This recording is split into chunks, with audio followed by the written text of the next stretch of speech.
The storyteller. It was merely the end of the third hour, yet the tea house named Wang Jiao in the northern city of the divine realm was already filled with anxious patrons awaiting eagerly. Nestled by the lakeside, the establishment was constructed with wooden beams that bore the marks of time, their paint faded, imparting an aura of antiquity and depth. As the end of October approached, a light drizzle fell outside, and the half-rolled grass curtains did little to shield against the biting cold wind. Nevertheless, this did not dampen the enthusiasm of the guests inside the tea house. "Waiter, when will Mr. Luo Yi make his appearance?" After sitting for some time and consuming 2 pots of tea, one patron could no longer contain his impatience and inquired, "We have been here for nearly half an hour, having come all the way from the western city just to hear Mr. Luo Yi's storytelling." Indeed. Upon hearing the initial plea for attention, others chimed in, raising their voices in unison. "When will he arrive? We have been waiting for so long. He's coming. He'll be here shortly." The young waiter, holding a long-spouted teapot, wiped the sweat from his brow with a cloth draped over his shoulder, offering a conciliatory smile. However, this response did not sit well with some patrons. Just as the murmurs of discontent began to escalate, a resonant voice suddenly pierced through the cacophony of complaints, capturing the attention of all present. Once upon a time in Lixian, there was a young man by the surname of Wang, who lost his parents at an early age and relied solely on his elder brother for companionship upon reaching adulthood. The brother-in-law, discontented with him, relegated him to the firewood shed, where he toiled endlessly each day, receiving but a single meal in exchange for his labor. Lacking funds, he remained unmarried even as he approached his 30th year. In this manner, Wang Sheng soon found himself at the age of 30, consumed by silent sorrow day after day. One fateful night, as he tossed restlessly, a young woman knocked on the door, introducing herself as Miss Hu, a refugee from a neighboring county. She sought refuge in Wang's firewood shed for the night, having arrived late. Moved by her plight, the young man, overwhelmed by compassion, immediately opened the door. Beneath the moonlight, he beheld a woman of extraordinary beauty, dressed as if from a wealthy household. He felt both apprehensive and honored as he welcomed her into the shed. The relieved attendant darted swiftly among the crowd, serving tea to the guests. At that moment, a gaunt old man, with a folding fan tucked behind his back, emerged from the back hall, perspiration glistening on his brow. He began recounting a tale, eliciting applause from the audience. "Hurry! Bravo!" The crowd clapped in unison, and the elder, finally at ease, clasped his fists together, smiling as he bowed to those around him. "I apologize for my tardiness. I have kept you waiting, and I beg your forgiveness." "Do not mention it. Do not mention it." In a private room on the second floor, 2 young girls of similar ages stood before a drooping grass curtain, peering through the gap to observe the scene below. One of them, with twin buns adorning her head and appearing to be around 18 or 19, spoke softly. Revered throughout the northern city, Master Liao was celebrated for his novel and captivating tales, drawing eager crowds to hear his recitations. Another maiden, her hair simply arranged, was clad in a muted tangerine blouse, paired with an earthy brown, floor-length roof skirt. Taller than her companion by half a head, she extended a hand as white as jade, anchoring a corner of the woven straw curtain, her gaze fixed upon the storyteller's beaming, bowing figure. Alas, after such a long wait, the maiden sighed, her voice a delicate, honeyed murmur. "To think, the renowned Master Liao of the northern city is but an old man." As she spoke, she turned, revealing a face of radiant beauty. The maiden, perhaps 15 or 16 years of age, wore the popular Daqing hairstyle for young women. Her forehead hair swept up into a simple knot, with 2 strands of raven silk, cascading from behind her ears, framing her chest. This style unveiled the entirety of her oval face, her skin a flawless expanse of pristine jade, unmarked by any imperfection. Most striking were her eyes, luminous and captivating. Large and elongated, they resembled 2 pools of clear, contrasting ink upon her face. With upturned corners and framed by long lashes, her pupils seemed to shimmer with an inner light, her gaze shifting with a hint of laughter and allure, yet tempered by an innocent, youthful naivete. She was Yao Shouning, the youngest daughter of Yao Hong, the commander of the northern city garrison. Today, she had managed to venture out, accompanied by her personal maid, Dong Kei, to the renowned Wangjiao tea house in the northern city, eager to listen to the storyteller's Nara. "'Tis that in truth, when Yao Shouning arrived, it was already quite late. She had initially presumed she had missed the beginning of the tale. Little did she know that although she arrived tardily, the storyteller was even later, making her wait for 2 or 3/4 of an hour. Just as the audience began to grow somewhat impatient, the storyteller finally made his appearance. Not particularly impressive in appearance. Yao Shouning sighed with a hint of disappointment. She had long heard of the storyteller known as Mr. Falling Leaves at the Wangjiao tea house, and had nurtured a profound curiosity about him. Yet after a long wait, she found herself face to face with a frail, short old man who had already crossed the threshold of 50. However, his articulation seems relatively clear. "I wonder if the story that follows will be engaging." This young man from the Wang family might be in for a great misfortune. What benevolence is this? I see only lust clouding his judgment, oblivious to the peril he faces. Exercise caution in your words. Upon overhearing this, Dong Kuei, standing by the window, twitched her lips silently and discreetly lifted the grass curtain of the elegant chamber, casting her gaze outside. As soon as Yao Shouning noticed her action, she immediately came to her senses, reining in her smile, straightening her waist, and adopting a demeanor of grace and propriety. Today she had ventured out with her mother, however. Her mother had other commitments, and after much persuasion, Yao Shouning had managed to convince her to allow her to wait tempo. Rarely in the tea house. Her mother hailed from the Liu family of Nanzhao County. Her father, once a renowned scholar of the esteemed Ziguan Academy, now a distinguished Confucian in Nanzhao, maintaining connections with many learned individuals of Daqing. The Liu family hails from scholarly lineage. Although she is married to a man of rugged demeanor, he values propriety and decorum above all. As the two were engaged in conversation, Dong Kuei, standing by the window, appeared to have spotted something. Startled, she released the lifted grass curtain and turned to her with a knowing wink. In an instant, she gracefully stepped forward and took her place beside Yao Shouning. At that moment, the sound of rolling carriage wheels echoed from below, and the attentive voice of the tea house attendant rang out. Madam has arrived. A private chamber has long been reserved for you upstairs. Please, right this way. Chapter 2. Yao Shouning's father presided over the security of the northern city. Although he held only the rank of a 6th-grade official in the capital, he was a figure of considerable fear among the common folk in the northern district. Prior to the Liu family's outing, the constables of the northern city had already paid their respects, and the shopkeepers dared not be negligent. Upon hearing the call from the attendant, the innkeeper, who had been stationed behind the counter, promptly emerged with a bow, his face beaming with smiles as he welcomed the freshly arrived Liu family into the tea house as esteemed guests. The storyteller, who had been animatedly recounting tales just moments before, abruptly closed his folding fan and tucked it behind his back, seizing the opportunity to sip from his teacup multiple times, allowing himself a brief respite. The tea house, which had been buzzing with activity, fell into a momentary hush upon the arrival of the Liu family. Although the patrons were unaware of Liu's identity, the demeanor of the shopkeeper and the imposing presence of Liu and her entourage made it evidently clear that they were not to be trifled with. Therefore, when the storyteller ceased his performance, the others, too, refrained from urging him to continue, and the once lively tea house was momentarily subdued. Yao Shouning silently counted to himself when suddenly a series of footsteps echoed through the corridors, followed by the sound of the private room's door being pushed open. The smiling innkeeper stepped aside, revealing Liu, who was accompanied by 2 women, each supporting a pale young girl on either side. The girl, aged 38, was tall and robust, her demeanor stern. Without uttering a word or breaking into a smile, her commanding presence was palpable, rendering the attendant by Yao Shouning's side, Dong Kuei, unable to draw a breath. The innkeeper exchanged a knowing glance with those nearby, signaling them to promptly prepare more tea, and after Liu entered, he considerately closed the door, shielding them from prying eyes and the biting wind outside. Upon noticing her mother's peculiar expression, Yao Shouning inquired, her gaze falling upon the young girl supported by 2 women. Is the visit to the physician not going well? As she spoke, she moved to assist the girl.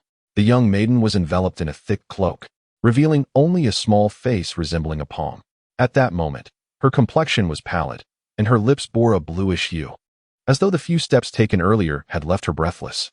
When Yao Shouning grasped the girl's delicate hand, a shiver coursed through her. The capital was already quite chilly by late October, but Yao Wanning, afflicted with a congenital ailment, perpetually felt an icy chill. This outing rendered her even more susceptible to the cold, causing her to tremble uncontrollably, her teeth clattering together with a sound akin to crack, crack. Shouning, the girl gasped for breath. And in the moment their hands intertwined, her previously furrowed brow softened slightly, instinctively tightening her grip on her younger sister's tender hand. She was Yao Shouning's elder sister, 18 years of age, burdened by a condition since birth, palpitations and frailty, her body perpetually cold, plagued by ailments throughout the year, which had caused great concern for Lady Liu. Let us not dwell on it, Lady Liu remarked, furrowing her brow. Her devoted maid, Madame Chow, had thoughtfully removed the damp cloak from her, hanging it aside. A charcoal basin in the elegant chamber emitted a continuous stream of warmth, with an iron rack atop it warming a teapot filled to the brim with hot water. Liu extended her hands, now somewhat stiff from the cold, and placed them upon the source of warmth, her previously cold demeanor softening slightly. I find this so-called divine physician to be quite different from the rumors. Her reputation appears to be somewhat exaggerated, though her appearance lacked beauty. Especially when compared to the radiant daughter by her side, her presence was undeniably commanding, making it impossible to overlook her. Lu had one son and two daughters. Her eldest, Yao Shouning, had reached the age of 19 and was diligently studying at the Mountain Academy, aspiring to excel in the forthcoming imperial examinations and attain scholarly distinction. The second daughter, Ning, was 18 this year, possessing a gentle and reserved nature. She bore a resemblance to Lu, albeit with a frail constitution, which caused Lu to devote particular care to her. Over the years, Lu had sought numerous physicians in her quest for remedies, meticulously nurturing her daughter as if she were a precious gem until she reached 18. 6 months prior, Lu had learned of a renowned healer in Jiangnan, known as the 11th descendant of the Medicine King, who was to visit the capital. The legendary Medicine King, a figure from over 2 centuries ago during the Great Qing dynasty, was reputed for his miraculous medical skills, capable of reviving the deceased and mending shattered bones. He had once been summoned to the royal palace to treat nobility.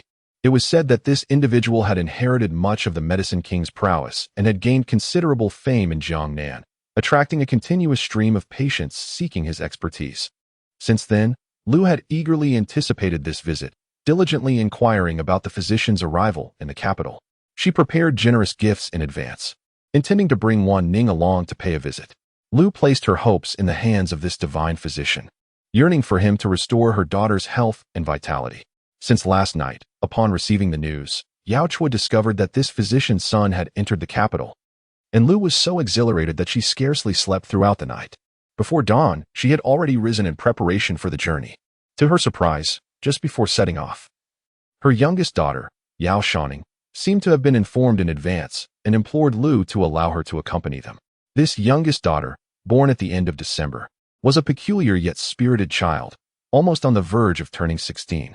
In stark contrast to the frail and gentle Yao Shouning, Yao Shouning was nearly an entirely different character. Prior to her birth, the appearances of the 4 members of the Yao family were rather unremarkable.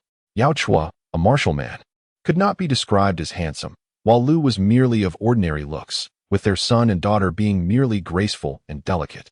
Yet, this youngest daughter was exceptionally beautiful from the moment she came into the world, her countenance becoming increasingly striking as she grew older. She had always been robust, never suffering from ailments despite being born in the depths of winter, though her peculiar temperament, which lacked the gentleness of Yao Shouning, caused Lu some concern. During the Qing dynasty, societal norms were not overly conservative, and women were not confined to the inner chambers. However, fearing that her daughter's beauty might attract misfortune, Lu imposed strict restrictions on her, rarely permitting her to venture out to play. Unexpectedly, when Yao Shouning insisted upon accompanying them that morning, Lu, eager to take Yao Shouning out, had no time for lengthy discussions. Considering that Yao Shouning had been relatively obedient of late, she nodded in agreement. Once outside, Yao Shouning sweetly suggested that she would wait for her at Wangjiao Tea House, not insisting on accompanying her to visit physician Sunday. Upon the mention of the rumored divine physician's son, even the composed Lu could not suppress a flicker of displeasure. She had eagerly anticipated this encounter for half a year, meticulously preparing gifts, only to be dismissed with a few terse words. The disappointment, she felt, was palpable. In Chapter 3, The Words of the Tiger and Wolf, the prescription contained numerous precious tonics, leading Lu to incur considerable expenses on her outing. The expenditure of silver was of secondary concern. The primary issue lay in the discordant nature of the medicinal properties within the prescription, which appeared chaotic and disorderly, stirring her doubts. Having read extensively and given her daughter's prolonged illness, Lu had acquired some knowledge of pharmacology. She understood that Yao Shouning was currently in a state of deficiency and should not consume valuable substances such as ginseng or deer antler. However, before she could voice her inquiries, the busy divine physician's son hastily dismissed her, eager to attend to the next patient, his demeanor impatient. Lu found herself torn between questioning the physician's reputed skills and worrying that perhaps her grasp of medical principles was insufficient to comprehend the divine physician's prescriptions. The humiliation she endured at son's hands lingered even after she reached the tea house. Upon noticing the anger simmering in Lu's eyes, Yao Shouning felt a sense of foreboding. Realizing her question had inadvertently struck a nerve, revealing her mother's concealed fury. It seemed that today, she would not hear the tale of Mr. Luo Yi. Yao Shouning had always possessed a keen ability to read emotions, discerning the subtle shifts in others' feelings. Seizing the opportunity while Lu warmed herself by the fire, Granny Chow helped the frail Yao Wanting to a nearby seat. She hurriedly poured a cup of warm tea from the hearth and handed it to Lu, saying, "Mother, please calm your anger." In the absence of outsiders, Lu took the teacup, and with a hearty gulp, she consumed several mouthfuls of the steaming tea, releasing a long sigh of warmth that brought her considerable relief. "I am not angry." She grasped the empty teacup, her smile devoid of genuine warmth, stating, "Let us take some medicine for a few days and see how it goes." At this point, Lu paused for a moment, a hint of ferocity flickering in her eyes. "When the time comes, I shall have your father send a few officials to smash that so-called Dr. Sun's clinic." After all, she was married to a man of martial prowess, and over the years, Lu had been influenced by her husband's demeanor, uttering words that starkly contrasted with her usual image. Upon hearing this, Yao Shouning could not help but feel a surge of joy. If Lu truly intended to demolish that Dr. Sun's establishment, she would find a way to witness such an intriguing spectacle. This thought somewhat alleviated her earlier disappointment at the prospect of missing out on Mr. Li's tale. Meanwhile, as the mother and daughter conversed, the guests downstairs could no longer contain their impatience, and after a brief silence, they began urging the storyteller to continue. "Ladies and gentlemen, please remain calm," the lean storyteller said with a glint of mischief in his eyes, deliberately gesturing for silence. "Let me sip some tea, and I shall resume shortly." The patrons of the tea house exchanged jovial banter, some even offering to pay for the waiter to fetch him more tea. After a moment, Mr. Luoye cleared his throat and continued. As for the young man surnamed Wang welcoming the beautiful woman into his abode, that very night, their affections blossomed, and they secretly pledged their vows to heaven and earth, thus becoming husband and wife. The woman of the Hu family claimed to hail from a prominent household and, fearing disapproval from her elders, advised the young man of the Wang family not to disclose their clandestine affair. Under the cover of night, she would visit him, departing at dawn, and together they engaged in a secret liaison, concealing their relationship from their families. As time passed, the storyteller's tone shifted. He deliberately lowered his voice, remarking that the young man from the Wang family gradually began to behave oddly. A collective sigh of dismay escaped the guests upon hearing this. The commotion from downstairs, coupled with the storyteller's resonant voice and clear articulation, ensured that those in the elegant seating area on the second floor could hear him distinctly. Madame Lu, upon hearing this, felt a twinge of irritation. What manner of people were invited to this tea house, spouting such nonsensical tales? She emerged with her two daughters, both still waiting for suitors. Unbetrothed. The stories recounted by the storyteller struck her as nothing short of scandalous, utterly unfit for ears. The mere thought of leaving Yao Shouning in such an environment, exposed to who knows what, made her brows twitch incessantly. Turning her head, she noticed Granny Chow pouring hot water from the kettle into a basin, using a steaming towel to warm Yao Wanning's frostbitten little hands. The elder daughter bowed her head, her chin resting on her chest, a few strands of hair cascading down her forehead, appearing shy and bashful, as if she had been engrossed in the storyteller's narrative. In contrast, Yao Shouning seemed oblivious to any impropriety. Upon hearing the storyteller's voice, she was drawn in, listening with rapt attention. She pressed her lips together, her face betraying not a hint of shyness, which caused a twitch at the corner of Lu's mouth as she admonished. A well-bred daughter would never sneak out at midnight to meet her lover. Yao Shouning, strikingly beautiful, harbored deep concerns that her daughter might be swayed by such fanciful tales, ultimately leading her to be lured by insincere suitors. She hastily interjected, if both parties harbor genuine affection, they should certainly arrange for a formal proposal. Such clandestine and unmediated encounters are wholly unacceptable. Indeed, although Yao Shouning was adept at discerning the hearts of others, she failed to grasp the underlying worries that plagued Lu's mind. Upon hearing those words, she carelessly replied, "Rest assured, mother." In conclusion, she added, "You must not have heard what transpired earlier, hence your lack of understanding." The disparity between the two families was glaring. The young man from the Wang family was destitute, while Miss Hu was willing to associate with him, clearly indicating that something was amiss. Drawing from her extensive reading of various tales, she confidently remarked, "This young man from the Wang family may be courting trouble." Her words caused Lu's previously serene expression to contort slightly, leaving her momentarily speechless, as her daughter had effectively silenced her. In her youth, Lu herself had married Yao Huan, which could be considered a downward match. As someone well-versed in literature, she believed it was inappropriate to favor wealth over poverty, even if such thoughts lingered in her heart. Yet, She could not voice them openly. You must temper your words. Refrain from mentioning such matters in front of Xianrong, she cautioned. The Xianrong she referred to was the legitimate daughter of Wen Qingxia, a high-ranking official, and someone Lu had long envisioned as a future daughter-in-law for her eldest son. The Wen family is characterized by a strict adherence to propriety. Although Wen Qingxia holds the modest rank of a 7th-grade official, he possesses a resolute and upright character, embodying the noble spirit of a scholar. He maintains a singular devotion to his wife, having no concubines or romantic entanglements, and they are blessed with a son and a daughter. The two families have long since exchanged formal betrothal gifts, with the wedding date set for the spring of the following year. Wen's eldest son, Wen Jingsui, is of a similar age to Yao Ruojuan. He is gentle, courteous, and well-versed in literature. The emperor's father-in-law, Gu Xiong, has met him and remarked that he exudes an air of scholarly refinement, recognizing him as a talented individual renowned in the capital. Wen Jingsui is not only handsome and refined, but also possesses considerable knowledge. Despite Wen Qingxia's relatively low official rank, the Wen family is esteemed for its scholarly lineage, rendering them a suitable match for the Yao family. Madame Lu has also taken a liking to Wen Jingsui, believing he has a promising future, given their long-standing acquaintance. She wishes to strengthen the familial ties by proposing a union between Yao Shouning and the Wen family.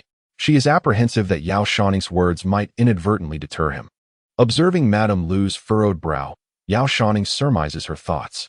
However, Wen Jingsui is reserved and gentle, adhering to propriety with Yao Shouning, and his true feelings regarding this matter remain inscrutable. Consequently, although both families harbor similar intentions, they have yet to express them openly. In private, the two have no correspondence. Their occasional meetings are limited to mere nods of acknowledgement. Yao Shouning perceives Wen Jingsui as a distant and refined gentleman, while he too may be misled by her composed demeanor, believing her to be dignified and courteous. However, should marriage be contemplated, it is essential to comprehend the genuine nature of both parties. It is said that while landscapes may change, one's innate character remains constant. Yao Shouning reflects that even if she can feign decorum temporarily, sustaining such pretense indefinitely is another matter entirely. However, the Lu matriarch had already endured considerable mental torment at the hands of the esteemed physician Sunday. Should she choose to retort at this moment, her pent-up fury would undoubtedly find an outlet. Ultimately, it was merely a casual response, so she suppressed her thoughts and acquiesced, saying, "I shall heed my mother's words." Pleased with her compliance, Lu felt a sense of satisfaction, just as she was about to utter a few more words. A sudden gasp arose from downstairs. It turned out that the storyteller had just recounted. In the beginning, the young man from the Wang family merely grew increasingly emaciated, eventually succumbing to a state of immobility. His elder sister-in-law, noticing his absence from the firewood room for several days, harbored resentment, believing him to be idly avoiding work to deceive others for sustenance. When she pushed open the door to the firewood room, she discovered the young man in a state of near death. His body was riddled with foul, festering sores, and blood pooled around him, as though he were afflicted with a grave illness. Upon realizing someone had entered the room, he cried out for help. As the tale was poised to reach the part about seeking a physician's aid, Lu instinctively fell silent, listening as the storyteller elaborated. The woman, upon witnessing the harrowing scene, was greatly alarmed and quickly summoned her husband. When the elder brother arrived, he demanded to know what had transpired. The young man, feeling both shame and unease, recounted to his brother the details of his recent romantic encounter. At this juncture, the storyteller paused momentarily before chuckling and inquiring, "Can anyone guess what transpired next?" At this pivotal moment in the narrative, he deliberately created suspense. A throng of eager listeners urged him to continue. The emaciated old man, preoccupied with scratching his back with a fan, remained silent despite the crowd's urging, while the onlookers laughed and scolded. They had no choice but to summon a waiter for more tea. After achieving their goal, Mr. Luaya's spirits lifted. He listened intently as the young man from the Wang family recounted his rendezvous with the woman surnamed Hu, only to be met with a chilling female laugh echoing in his ears. "Humph. You, man, are devoid of loyalty." In truth, the young man from the Wang family began to suspect that the woman of the Hu family was no ordinary person. After all, how could a respectable young lady venture out at night and return only at dawn?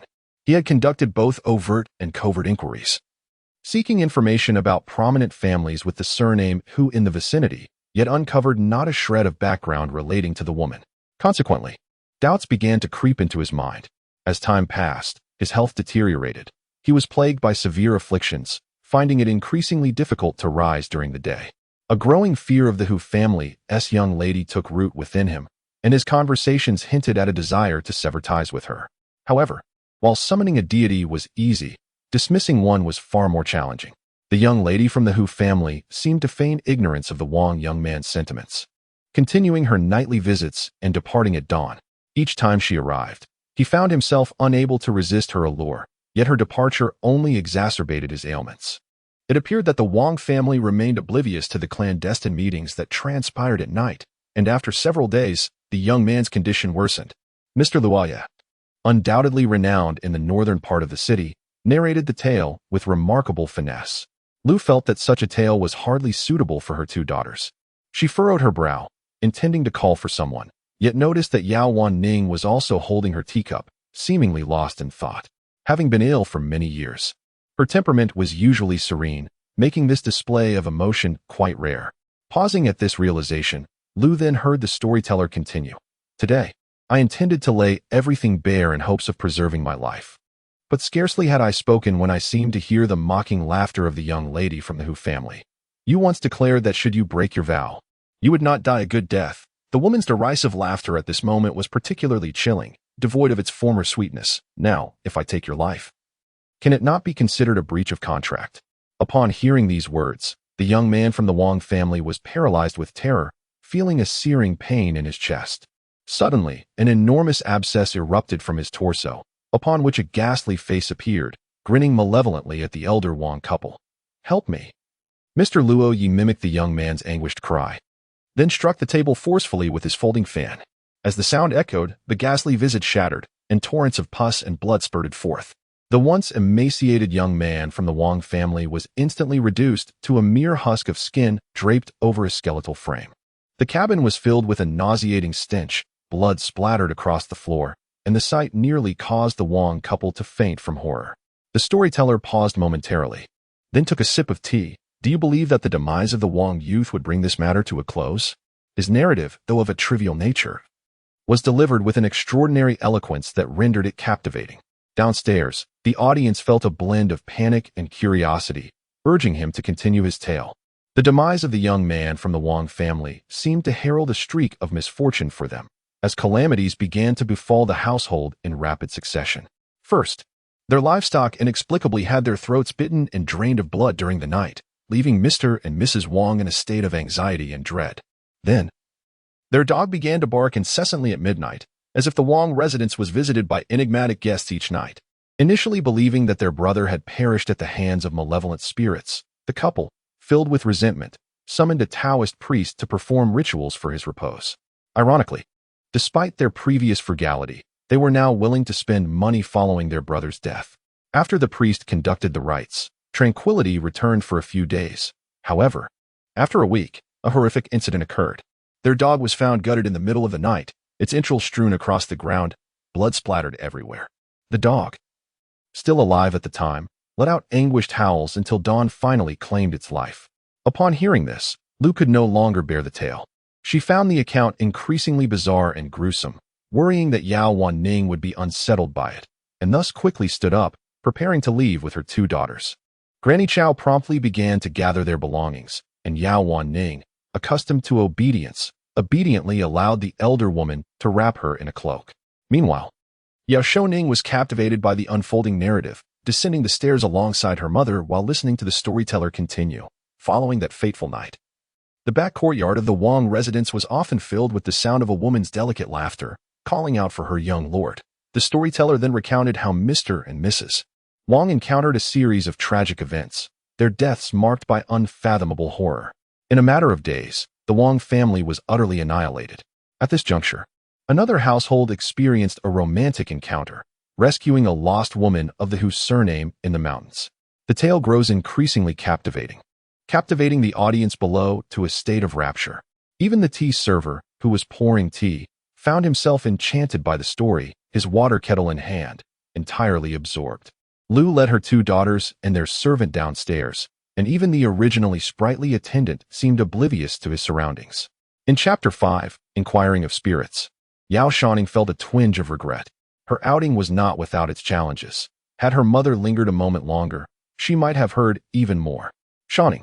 Lu had already exited the tea house when she realized her youngest daughter had not followed. Turning around, she saw her idly standing at the entrance, hesitant to step outside. With a stern expression, Lu called out to her. Sighing, Yao Shouning finally emerged, just in time to hear the storyteller say. Since then, Lixian has been plagued by malevolent spirits, causing great suffering among the populace, prompting many families to flee. The local magistrate found himself particularly troubled by this situation, thus offering generous rewards in hopes of enlisting a skilled individual to eradicate the affliction. As the storyteller reached a pivotal moment, his tone grew increasingly fervent. The bounty had been posted for several days, yet no one dared to claim it. Just when despair seemed to envelop everyone, one day, a drunken wanderer appeared in the marketplace, staring at the notice for an extended period. Perhaps emboldened by the effects of the liquor, he boldly ripped the notice down. The removal of the notice immediately caught the attention of the magistrate, who eventually traced the individual. The man who tore down the notice was surnamed Zhu, a man in his 30s who remained unmarried. Once upon a time, there lived a valiant man surnamed Zhu, standing a remarkable 8 feet tall. His appearance imposing enough to silence the cries of children and instill fear in the hearts of the idle. He was a person of profound loyalty, having forged bonds with several sworn brothers, spending his days reveling in drink and merriment, akin to a ruffian wandering the streets.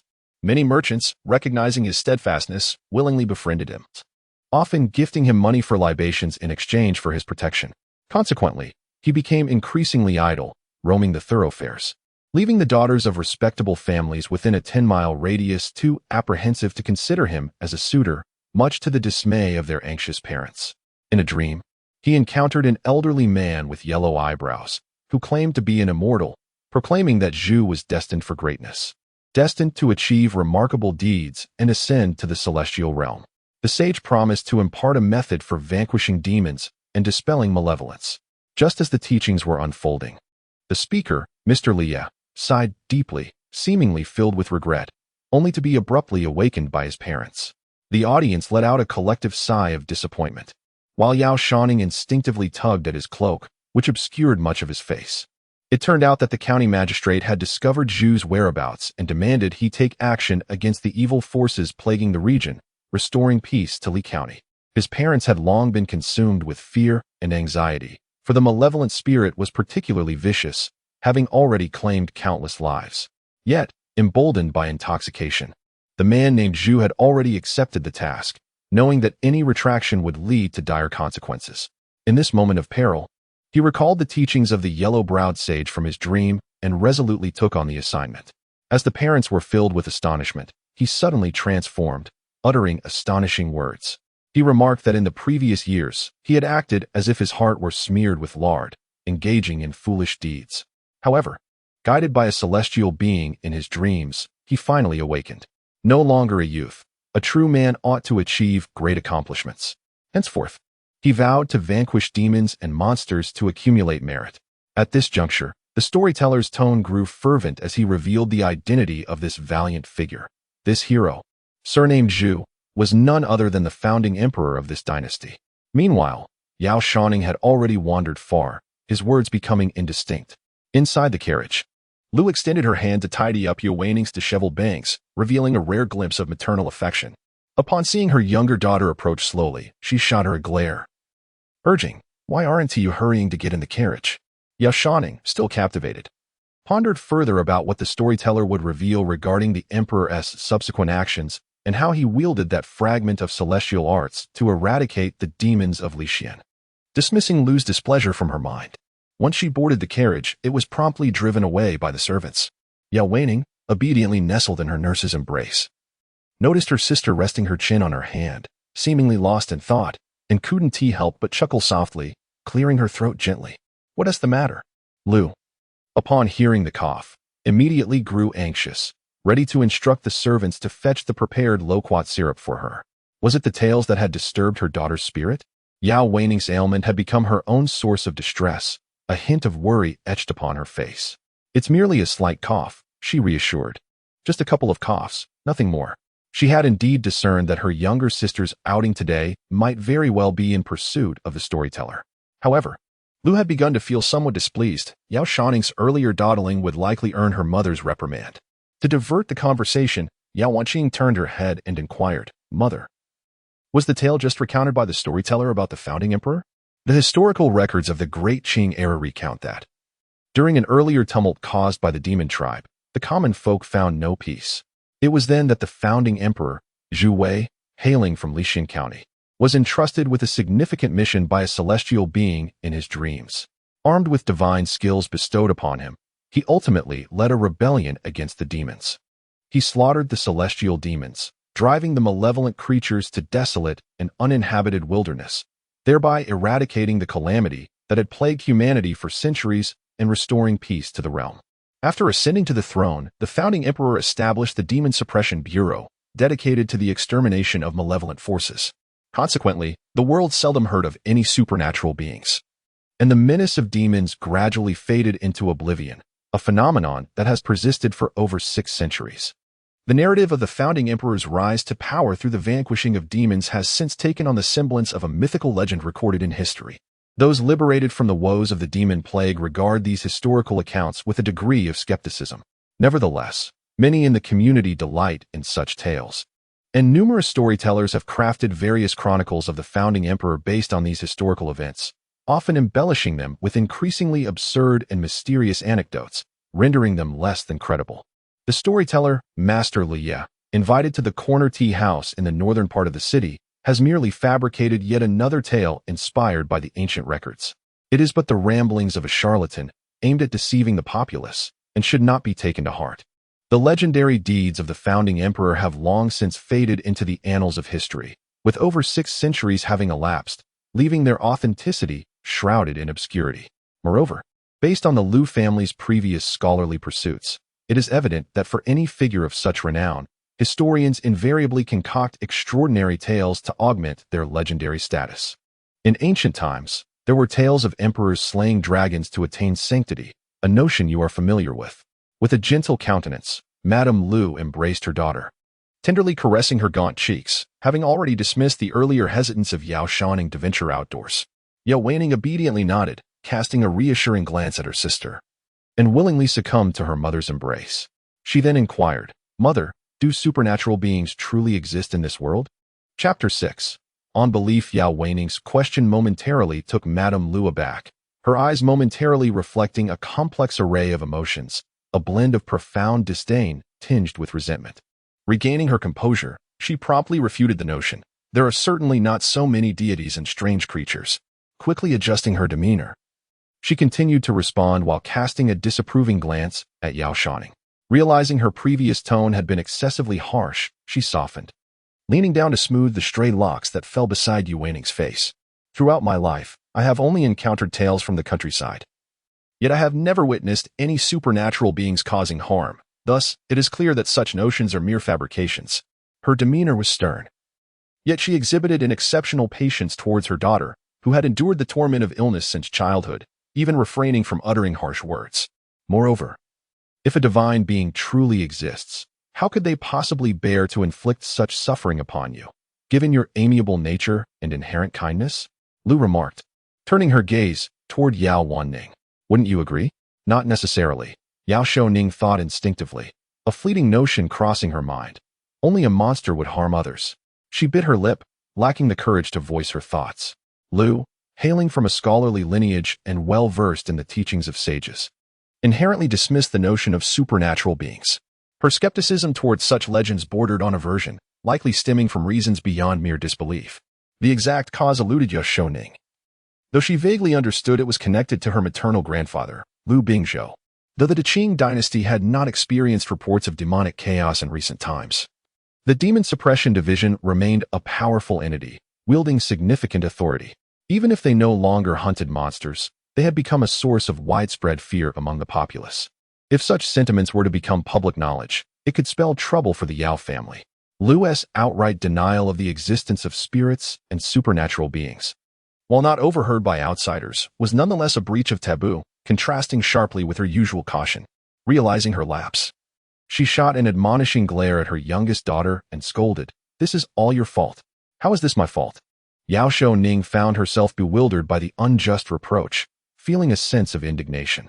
If Yuan insisted on visiting that tea house at Wangjiao, my sister wouldn't have been exposed to such nonsense. Upon hearing these words, Yao Shouning naturally retorted, "It was mother who wished to take sister to see Dr. Sun. That is why I am waiting at the tea house." She possessed a striking beauty, with enchanting phoenix eyes and rosy cheeks, her allure undeniable even in somber attire. Lu, concerned about the bustling crowd at the clinic, had consented to let her remain at the tea house while also discreetly informing the constables ahead of time, allowing her to venture out with her eldest daughter without worry. Under normal circumstances, this outing would consume at least an hour or two. At this moment, it was evident that she intended to vent her dissatisfaction, which had arisen from being hastily dismissed by Dr. Sun, onto Yao Shouning. Naturally, Yao Shouning felt somewhat indignant. Had it not been for your insistence on accompanying me, this predicament would not have occurred. Lu, already perturbed, grew even more irate upon hearing her daughter's defense. After voicing her thoughts, she turned away and instructed her wet nurse, "Mrs. Chow, let us stop briefly at the Northern City Gates post station." The moment Lu uttered these words, she effectively silenced any further remarks from Yao Shouning. The Northern Post Station? Yao Shouning's eyes brightened as if a thought had struck her. She momentarily forgot their earlier altercation and leaned forward, inquiring, "Mother, do you wish to inquire about cousin's news?" She had a temperament that could not endure baseless reproach. And even when addressed by an elder, she would not submit quietly, always ready to retort. Yet, her anger was fleeting, flaring up quickly and dissipating just as swiftly, leaving Lu with a gnawing frustration. At this moment, still brooding over their dispute, Lu found her youngest daughter's sudden shift in focus only intensified her ire. When Yao Shouning approached, Lu chose to ignore her. Mother, Yao Shouning, lowered her pride, abandoning her previous assertiveness. She elongated her tone, entwining her arms around Yao Wanqing's, leaning her delicate form against her as if playfully swaying. Mother, you see, with her 16th birthday approaching, she remained unbetrothed. Due to her appearance, Lu was particularly strict with her. Confined within the household, her elder sister, 2 years her senior, often required rest due to poor health, prompting Lu to forbid her from disturbing Yao Wanqing too often, fearing it would drain Yao Wanqing's spirit. The only true confidant she had was her sister-in-law, Wen Xianrong, who had yet to enter the family. However, with the wedding date nearing, the Wen family had also sought to restrict their daughter, significantly diminishing her opportunities for outings over the past 2 years. Consequently, Wen Xianrong's time with her was limited, leaving Yao Shouning to frolic mostly with her devoted maid, Dong Kue. Yet, half a year ago, Lu received a letter from her younger sister. The sisters had grown distant over the years, making the unexpected correspondence from Xiao Lu quite surprising to the Yao family. Lu Binzhou had 2 daughters. The elder was wed to Yao Chuan, while the younger married the talented Su Wenfang. Su Wenfang, however, had fallen into a state of despair, and Xiao Lu had wandered alongside him. In her letter, she mentioned that she was currently residing in Jiangning, her health deteriorating, and she sensed her time was drawing near. She had 2 children, and although Su Wenfang was gifted, he struggled to succeed in his career, remaining unsettled in middle age without substantial achievements. Furthermore, Su Wenfang's temperament was ill-suited for household management, rendering him incapable of adequately caring for their offspring. As Xiao Lu's health waned, she recalled her sister's family now residing in the capital. In contrast to Su Wenfang, Yao Xian has experienced a more prosperous journey in recent years, having attained the position of a 6th-rank official and serving as the commander of the Northern City Military Commission in the capital. Meanwhile, Lu, a woman of great ambition, has managed the Yao family affairs with remarkable efficiency. Thus, in a letter from her cousin, she expressed a desire to send her pair of children to the capital, pleading with Lu to take them in, citing the bond of sisterhood and the plight of these unfortunate siblings. The daughter of the little Lu is of the same age as Yao Wanqing, while her son is a year younger than Yao Shouning. Upon receiving this letter from her aunt, Yao Shouning felt an immense curiosity towards her cousins whom she had yet to meet, feeling rather solitary at home. The prospect of a companion of her age naturally seemed appealing to her. After Lu received her sister's correspondence, she was consumed with worry and promptly arranged for the procurement of numerous medicinal herbs, along with some silver, to send to Jiangning. However, despite the promises made to deliver the Yao children, there was no sign of them, and as time passed, Yao Shouning's interest naturally began to wane. Nevertheless, she was aware of Lu's persistent concern for her sister's situation, as Lu often mentioned it. Chapter 7. Entering the illusory realm, what are you saying? Lu maintained a stern expression, yet when she noticed her daughter half leaning on her, gazing up with a radiant little face and blinking those large eyes, the irritation in her heart diminished significantly. "Stop swaying, you're making my head spin." Though she still did not offer a warm demeanor, her attitude had softened somewhat. Yao Shouning tightened her embrace around Lu's arm, pressing her cheek against her shoulder. "Mother, are my cousins coming?" "How would I know?" Lu replied with an irritable tone. After speaking, a hint of anxiety appeared on her face. Wasn't she preparing to visit the North City Post Station to see if there was a letter from her aunt? "I have yet to meet my cousin and remain unaware of her appearance or whether our temperaments would harmonize." Lu's worries were dispelled by this remark, and she could not help but respond. "Your aunt possesses a character that is both composed and obedient, yet she is also quite resolute, naturally. The daughter she raises will not be lacking in virtue." As she spoke, Lu raised a hand and playfully tapped Yao Shouning's forehead with her index finger. "At least she won't be like you, who only knows how to vex me." After scolding her daughter, the tension in her heart eased considerably, and when she mentioned her sister, a touch of pride illuminated her face. "As for looks, your aunt resembles your grandfather, having been renowned in Nanzhao for her beauty since childhood." In his youth, Lu Bingzhou was celebrated as a handsome figure in Nanzhao, possessing vast knowledge and an elegant demeanor. Yet, his wife was rather plain, which drew comments from the people of Nanzhao. Many women admired Lu Bingzhou, willing to forego status merely to enter the Lu household, underscoring his illustrious reputation. Although they are full-blooded sisters, Lu resembles her mother and possesses an ordinary appearance, while little Lu resembles Lu Bingzhou, being exceptionally delicate in features. Lu's mood lightened as she reminisced about the past. "When your grandmother passed away, I was still quite young, and little Lu was even younger. After losing her mother, she cried incessantly, and it was Lu who cradled her sister day and night to soothe her. At that time, despite Lu Bingzhou's esteemed reputation and relatively noble standing, he was not particularly attentive to child-rearing. The servants, noticing the absence of their mistress, became negligent in their duties, nearly costing the life of the young Lu, who was barely 6 years old at the time. Lu, who was not much older than her sister by less than 3 years, had no choice but to step forward.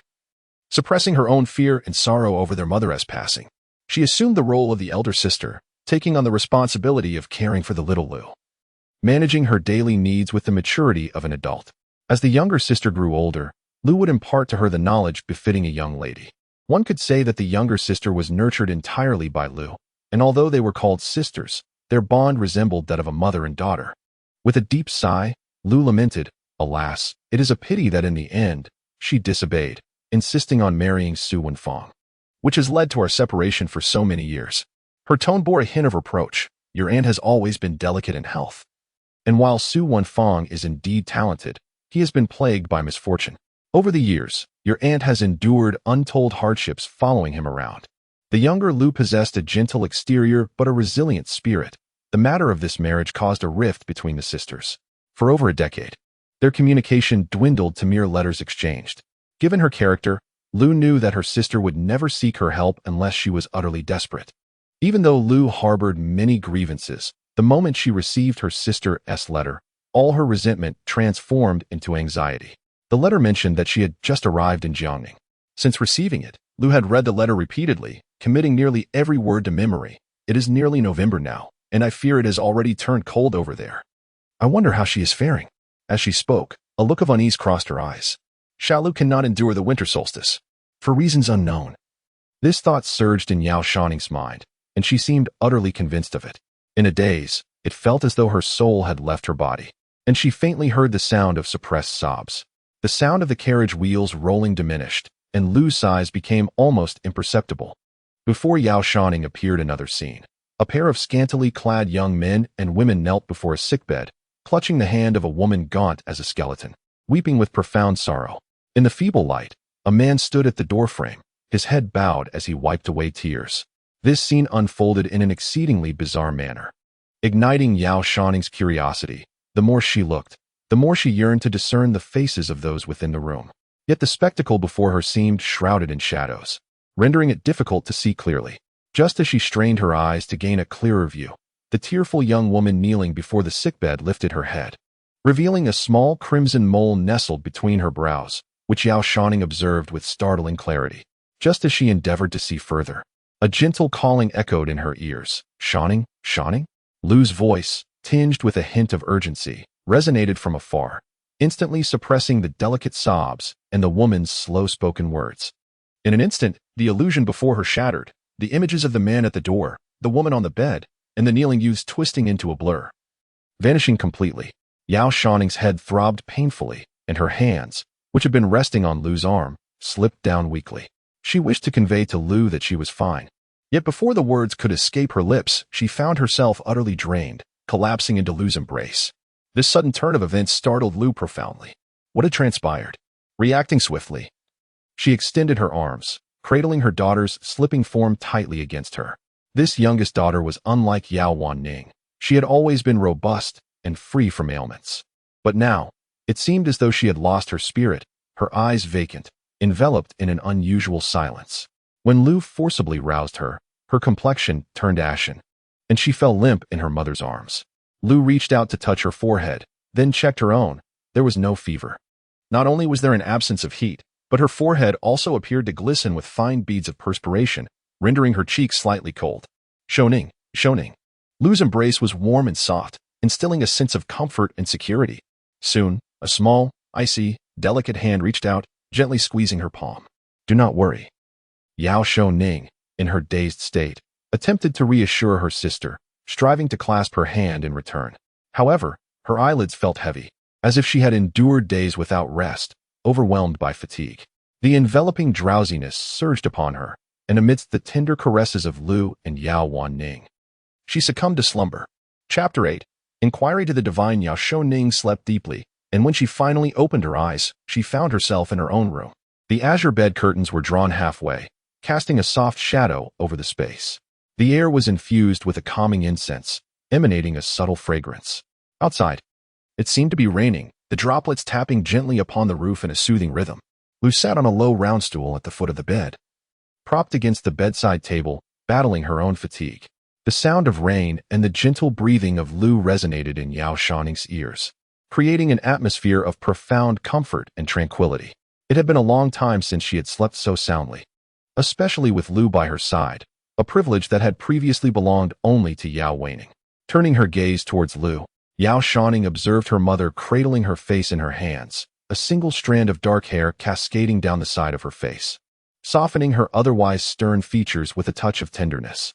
Shadows lingered beneath her eyes, hinting at an uneasy slumber. Yao Shouning delicately extended her hand to caress her mother's cheek. The moment her jade-like fingers brushed against Lu's skin, the latter startled awake, her eyes meeting her daughter's. Awake at last, Lu exclaimed with a hint of joy, grasping Yao Shouning's hand within her own. Yao Shouning playfully responded, her cheeks flushed, her eyes, just roused from slumber, glimmering like pools of autumn water. Her luscious lips bore a natural crimson hue, and her skin radiated a porcelain-like brilliance, rendering her altogether enchanting. It seems you are truly better, Lu sighed with relief, though a trace of concern lingered in her heart. I have summoned a physician to check your pulse shortly. Previously, her attention had been solely on Yao Shouning, believing her younger daughter to be in good health. This sudden fainting spell had alarmed her greatly. Yao Shouning bent her arm, contemplating rising. It is raining outside and rather chilly. I shall rest a while longer. Her dark hair sprawled like clouds across the pillow, accentuating her fair complexion, which resembled the finest mutton fat jade. Yao Shouning obediently allowed her to act as she wished, and finally inquired, "Where's my sister? How did I end up at home?" Her memories were still anchored in the moment she was in the carriage, when she heard her mother mention the Shally family. "Yesterday, you suddenly collapsed onto me. No matter how I called, you wouldn't awaken." As she spoke, she noticed Yao Shouning's expression turned blank. The young girl's brows and eyes were exceptionally beautiful. Upon closer inspection, one could discern a slight resemblance to Lu Bingzhou, possessing both an innate charm and the naivete of youth, pure and translucent. The more Lu Shi gazed, the more affection she felt, unable to resist caressing her daughter's cheek. Yashuan was so anxious that she nearly stomped her feet. But had it not been for Lu Shi's intervention, Yao Xuan had only one son and two daughters. Her eldest son was studying away from home and was rather reserved, not particularly close to him. The eldest daughter was in poor health and often required rest, thus unable to bring joy to his knees. Only Yao Shouning, this little daughter, was both endearing and lively, the one who brought him the greatest delight. The thought of her father nearly leaving the city to summon a Taoist priest while Lu sure held a deep skepticism towards such supernatural tales, made her chuckle softly. You ungrateful child. No one knows their daughter better than a mother. Upon seeing her smile, Lu sure discerned her thoughts and playfully tapped her forehead. You've given your parents quite a scare, and yet you still find cause to laugh. As she spoke, the memories of the chaotic scenes at home yesterday surfaced, and a smile involuntarily graced her lips. Mother, come up and hug me. Yao Shouning tugged at the blanket, indulging in her mother's affection. Having just awakened from a deep slumber, how could Lu sure refuse her? Upon hearing this, she slipped off her shoes and climbed into bed. Fearing the chill that clung to her, she took her daughter, bundled in blankets, into her embrace. In my opinion, your slumber may have been induced by yesterday's visit to the tea house, where you were likely frightened by those eerie tales. Lu, holding her daughter who had just awoken, felt the anxieties of the previous day gradually dissipate. Recalling the stories recounted by the storyteller in the tea house, her concern vanished. Replaced by a surge of indignation, these narrators weave fanciful tales, uttering nonsense that nearly terrified my two daughters. I was not frightened, Yao Shouning instinctively retorted, yet hesitated as she reflected on the events prior to her fainting. It seemed as if she had, as the legends suggest, experienced a moment of detachment from her soul, seeing the sister Lu spoke of, who was on the brink of death. However, Lu had always been skeptical of supernatural phenomena. Should she claim her faintness stemmed from that, Lu would surely abandon her maternal tenderness and chastise her. Nonchalantly, she shifted the topic, asking, Is my sister all right? Nothing serious. Just a bit shaken. She will likely require a few days to recuperate, Lu replied. Yao Shouning nodded, nestling closer to her mother. I shall apologize to my sister later. This was her nature. Though not overtly submissive, she would acknowledge her faults and never shy away from rectifying her mistakes. As Lu observed her daughter nestled in her embrace, akin to a docile kitten, and listened to her words, her heart softened, prompting her to caress the delicate, cool strands of hair.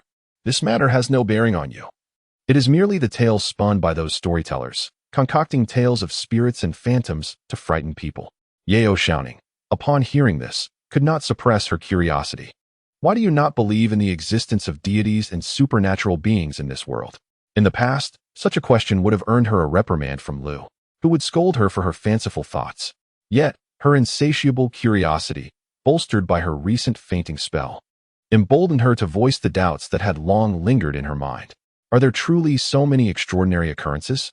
Lu paused at her daughter's inquiry, her hand that had been stroking Yao Shouning's hair faltering slightly, clearly revealing her discomfort with the subject. Chapter 9. Recollections. Soon, Lu suppressed her discontent, remaining silent for a moment before responding gently. Many things may simply be the result of others' trickery, ultimately leading one astray for a lifetime.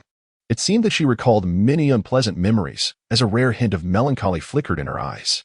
However, this expression lingered on her face for only a brief moment. As she caught sight of her daughter's suppressed curiosity, the sight elicited a soft chuckle from Lu, which gradually faded into a sigh. Yesterday, we mentioned your aunt. She was profoundly affected by these ethereal matters, which led to a misdirection in her life. Such sentiments had never before crossed Lu's lips. Years ago, she harbored a deep-seated resentment regarding her sister's marriage, unwilling to reconcile, and their correspondence was sparse, akin to distant relatives estranged by time. Lu seldom mentioned this family in front of her children. Perhaps it was the rare occasion when mother and daughter embraced, sharing whispered confidences. Or perhaps the atmosphere was simply conducive. Lu could not bear to dismiss Yao Shouning's curiosity. Having broached the subject, she proceeded to elaborate. Your grandfather once attended the Ziguang Academy, renowned in Nanzhao for his scholarly talents. The academy's headmaster, the illustrious Confucian scholar Zhang Raoji, held him in high regard and intended to take him as a disciple, having previously invited him to participate in an event at the Yingtian Book Bureau. What is the Yingtian Book Bureau? She had never heard of it. Lu was evidently reluctant to delve into this old tale. If you persisted with her inquiries, Lu might dismiss her with indifference. From that point onward, your grandfather seemed to have fallen under a strange spell. As she spoke, a shadow of gloom crossed Lu's visage. What transpired at the Yingtian Book Bureau? Unable to contain her curiosity, Yao Shouning propped herself up in her mother's embrace, her wide eyes meeting Lu's. In that moment, Lu could discern her own reflection within the clarity of her daughter's gaze. I do not know, Lu replied, her expression turning cold. After a moment's hesitation, she shook her head. However, from that time forth, your grandfather claimed that a certain power would awaken within his descendants. At this juncture, A hint of agitation crossed Lu's face. To this day, she remains perplexed as to why Lu Bingzhou, after a visit to the Yingtian Book Bureau, seemed to have strayed into darkness, becoming ensnared by this ominous prophecy. Lu Bingzhou had but 2 daughters, yet he maintained his integrity, refraining from taking concubines or fathering illegitimate children. His wife, though unremarkable in appearance, possessed an exceptional character, intelligent, witty, and deeply affectionate. During her lifetime, their bond was profoundly loving. And even after her passing, Lu Bingzhou showed no inclination to remarry. Thus, his progeny consisted solely of the 2 Lu daughters. Following this, many events became an unresolvable enigma within the Lu family's heart. The Lu family, a notable lineage in Nanzhao, boasted a daughter of modest beauty yet endowed with an open disposition, extensive literary knowledge, and adept managerial skills, coupled with a father of Lu Bingzhou's esteemed reputation. Suitors were plentiful. Surprisingly, however, Lu Bingzhou declined numerous prestigious proposals for his daughter, ultimately selecting Yao Shouning as one of the candidates for his son-in-law. At that time, Yao Shouning was merely a minor official under 100 households, overseeing a mere 10 military families, a man of rudimentary stature. The Lu family, proud of their scholarly heritage, harbored a sense of superiority. Thus, when they learned that Lu Bingzhou had arranged such a match, disbelief washed over them.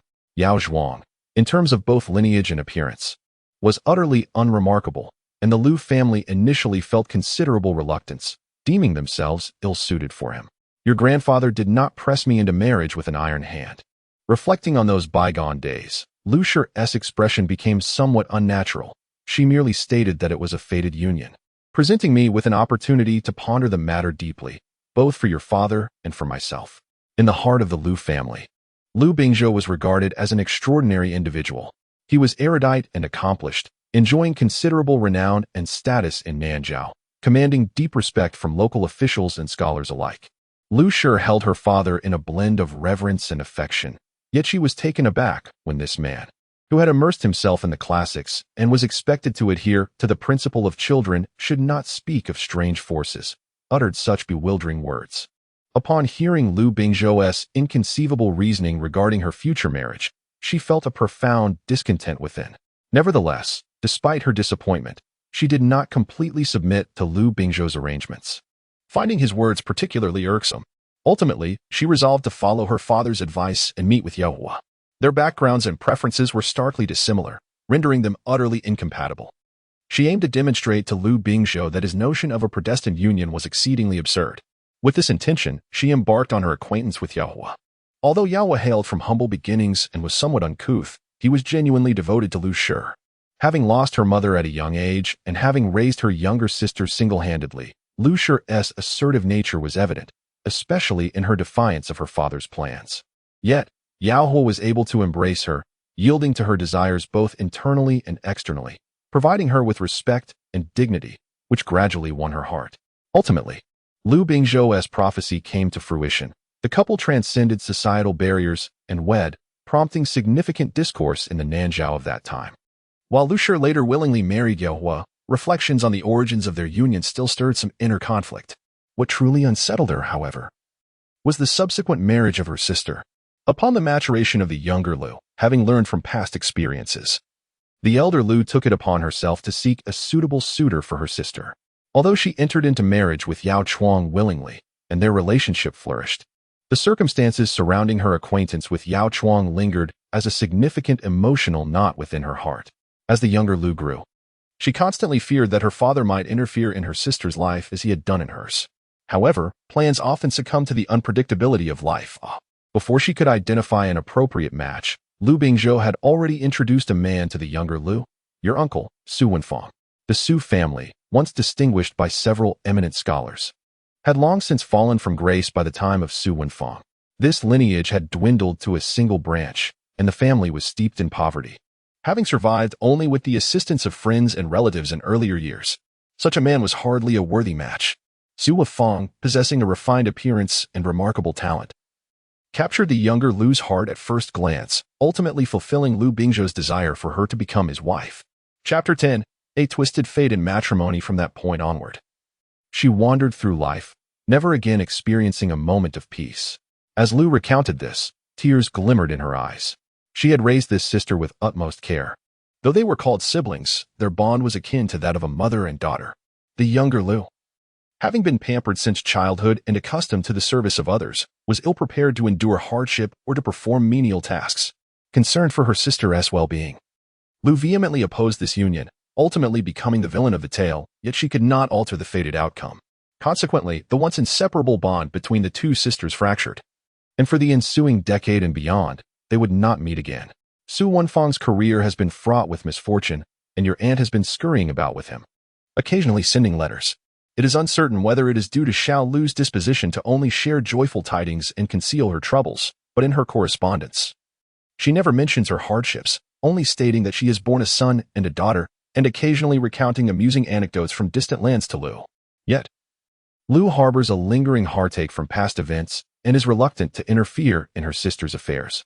It was not until half a year ago, upon receiving her letter, that she learned of her present state.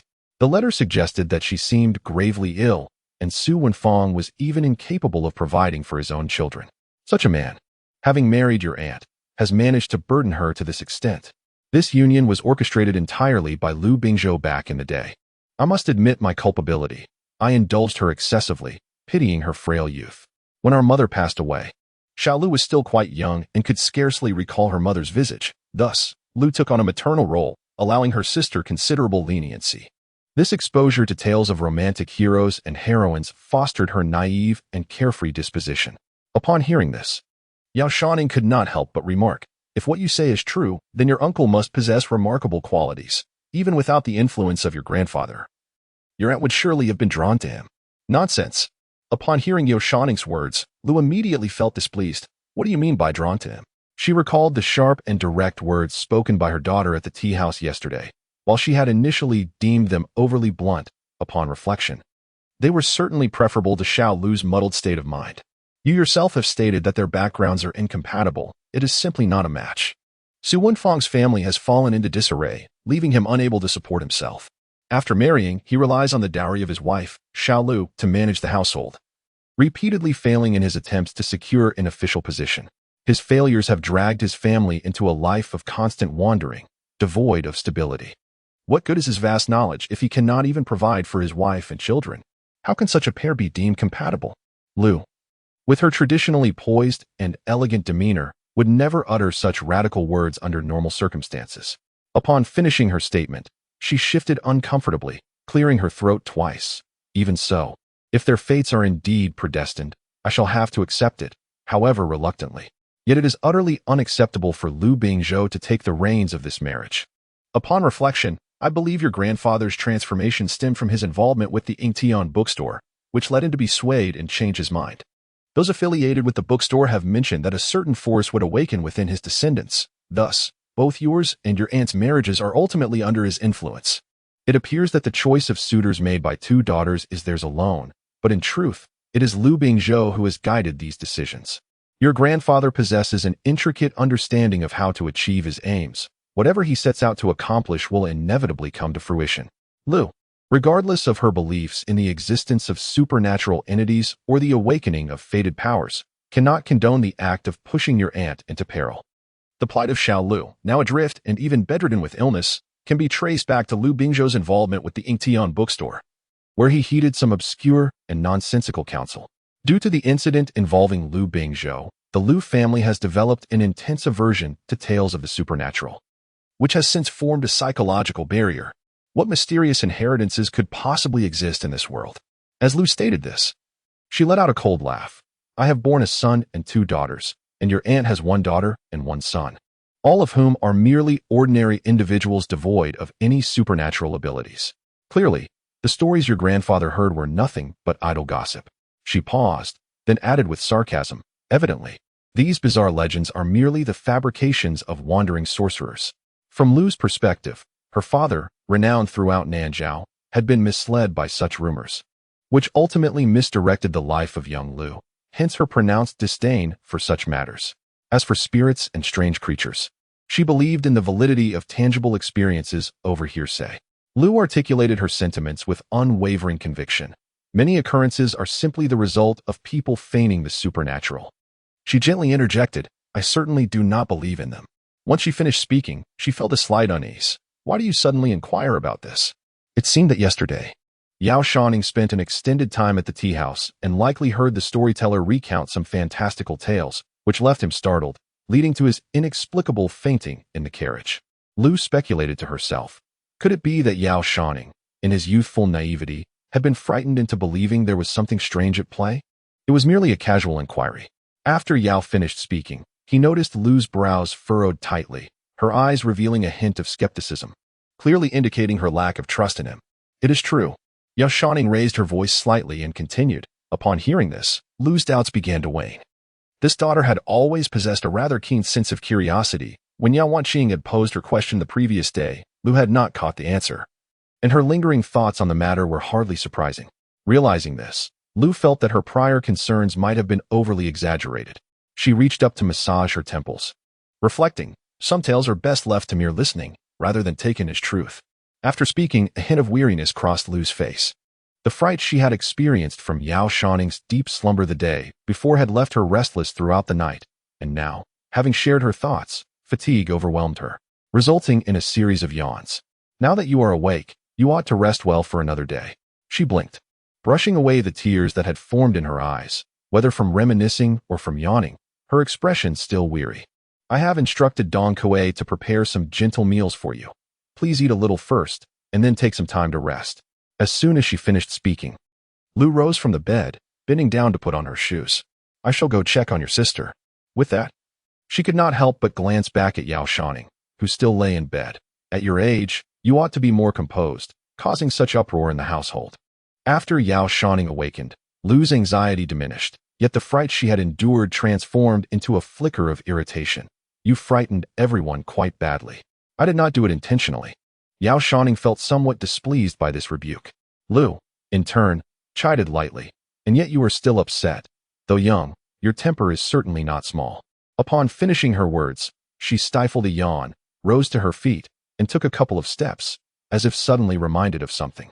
Ah, right, she paused, her eyes glinting with a warning. Do not disclose our earlier conversation to anyone. She referred to the long-buried matter concerning her marriage to Yao Xian.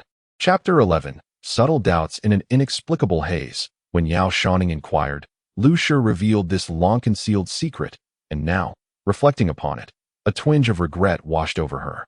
Initially, she had harbored some dissatisfaction regarding Yao Xian's lineage and background. However, after years of marriage, their bond had blossomed, and life had settled into a semblance of normalcy. Such past matters must never be broached again, lest they jeopardize the harmony of their union. I understand, Yao Shouning replied in a soft voice. Lu Shi's demeanor towards her daughter was somewhat disapproving, and a shadow of displeasure crossed her face. I will not speak of this to anyone, especially not to father. Yao Shouning reiterated her promise, emphasizing Yao Xian's importance, which finally elicited a satisfied expression from Lu Shi, who then stifled another yawn and departed. As she left, Yao Shouning heard her summon Dong Kuei to attend to her. Once the door closed, she found herself alone in the room. Yao Shouning was certain that her fainting episode the previous day had nothing to do with the tale recounted by the storyteller. Rather, it was Lu Shi's mention of her aunt's letter during their carriage ride that had momentarily disoriented her, leading to her eventual collapse. She felt as though she had seen the little Lu family's visage, and now, recalling it, an eerie sensation enveloped her. Was it merely a dream? The girl furrowed her brow tightly, unconsciously biting her lip. If this were a dream, it would indeed be exceedingly bizarre. The Lu sisters harbored a deep-seated grievance due to the marriage arrangements of years past. Since childhood, the Lu family had been wed to the Su family, yet there had been no communication for over a decade. Yao Shouning, having been born into this familial tapestry, was aware of the existence of an aunt she had never met. However, in the dream she had experienced yesterday, she vividly saw the presence of this aunt's family, a sight that lingered in her mind. Reflecting upon the dream, the events unfolded with startling clarity. A woman, gravely ill, lay upon her bed, clinging to the last vestiges of life. In the chiaroscuro of the moment, one could faintly discern her emaciated form, with hair disheveled and loosely gathered, sparse strands cascading onto her pillow. Kneeling before her was a young girl, seemingly delicate and forlorn, her features obscured as she appeared to weep softly. Yet, a small, crimson birthmark between her brows left a profound impression on Yao Shouning. Beside the girl knelt a boy of similar stature, slender and clad in an ill-fitting scholar's robe, who frequently wiped away his tears. How strange. As Yao Shouning pondered this, she felt both a shiver of dread and a sense of peculiarity. What could possibly prompt such a scene to manifest in her dreams? How unusual indeed. Just as she was lost in thought, her personal maid, Dong Kuei, entered with a basin of water, inadvertently overhearing her murmur. It truly was peculiar that I fell asleep so suddenly yesterday. Yao Shouning maintained her composure, deftly crafting an excuse. She had always possessed a keen sensitivity to the fluctuations of human emotions, understanding what could be articulated and what must remain unspoken.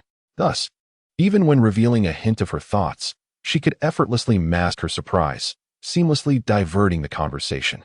Dong Kuei was utterly unaware that she was teasing herself. Instead, she nodded in agreement, saying, "It is indeed strange. I was quite frightened myself, but fortunately, my lady is unharmed." Yao Shouning paid her no heed and turned her thoughts back to her own matters. She had never encountered the Xiao Lu family in her life. How could it be that she suddenly dreamed of them?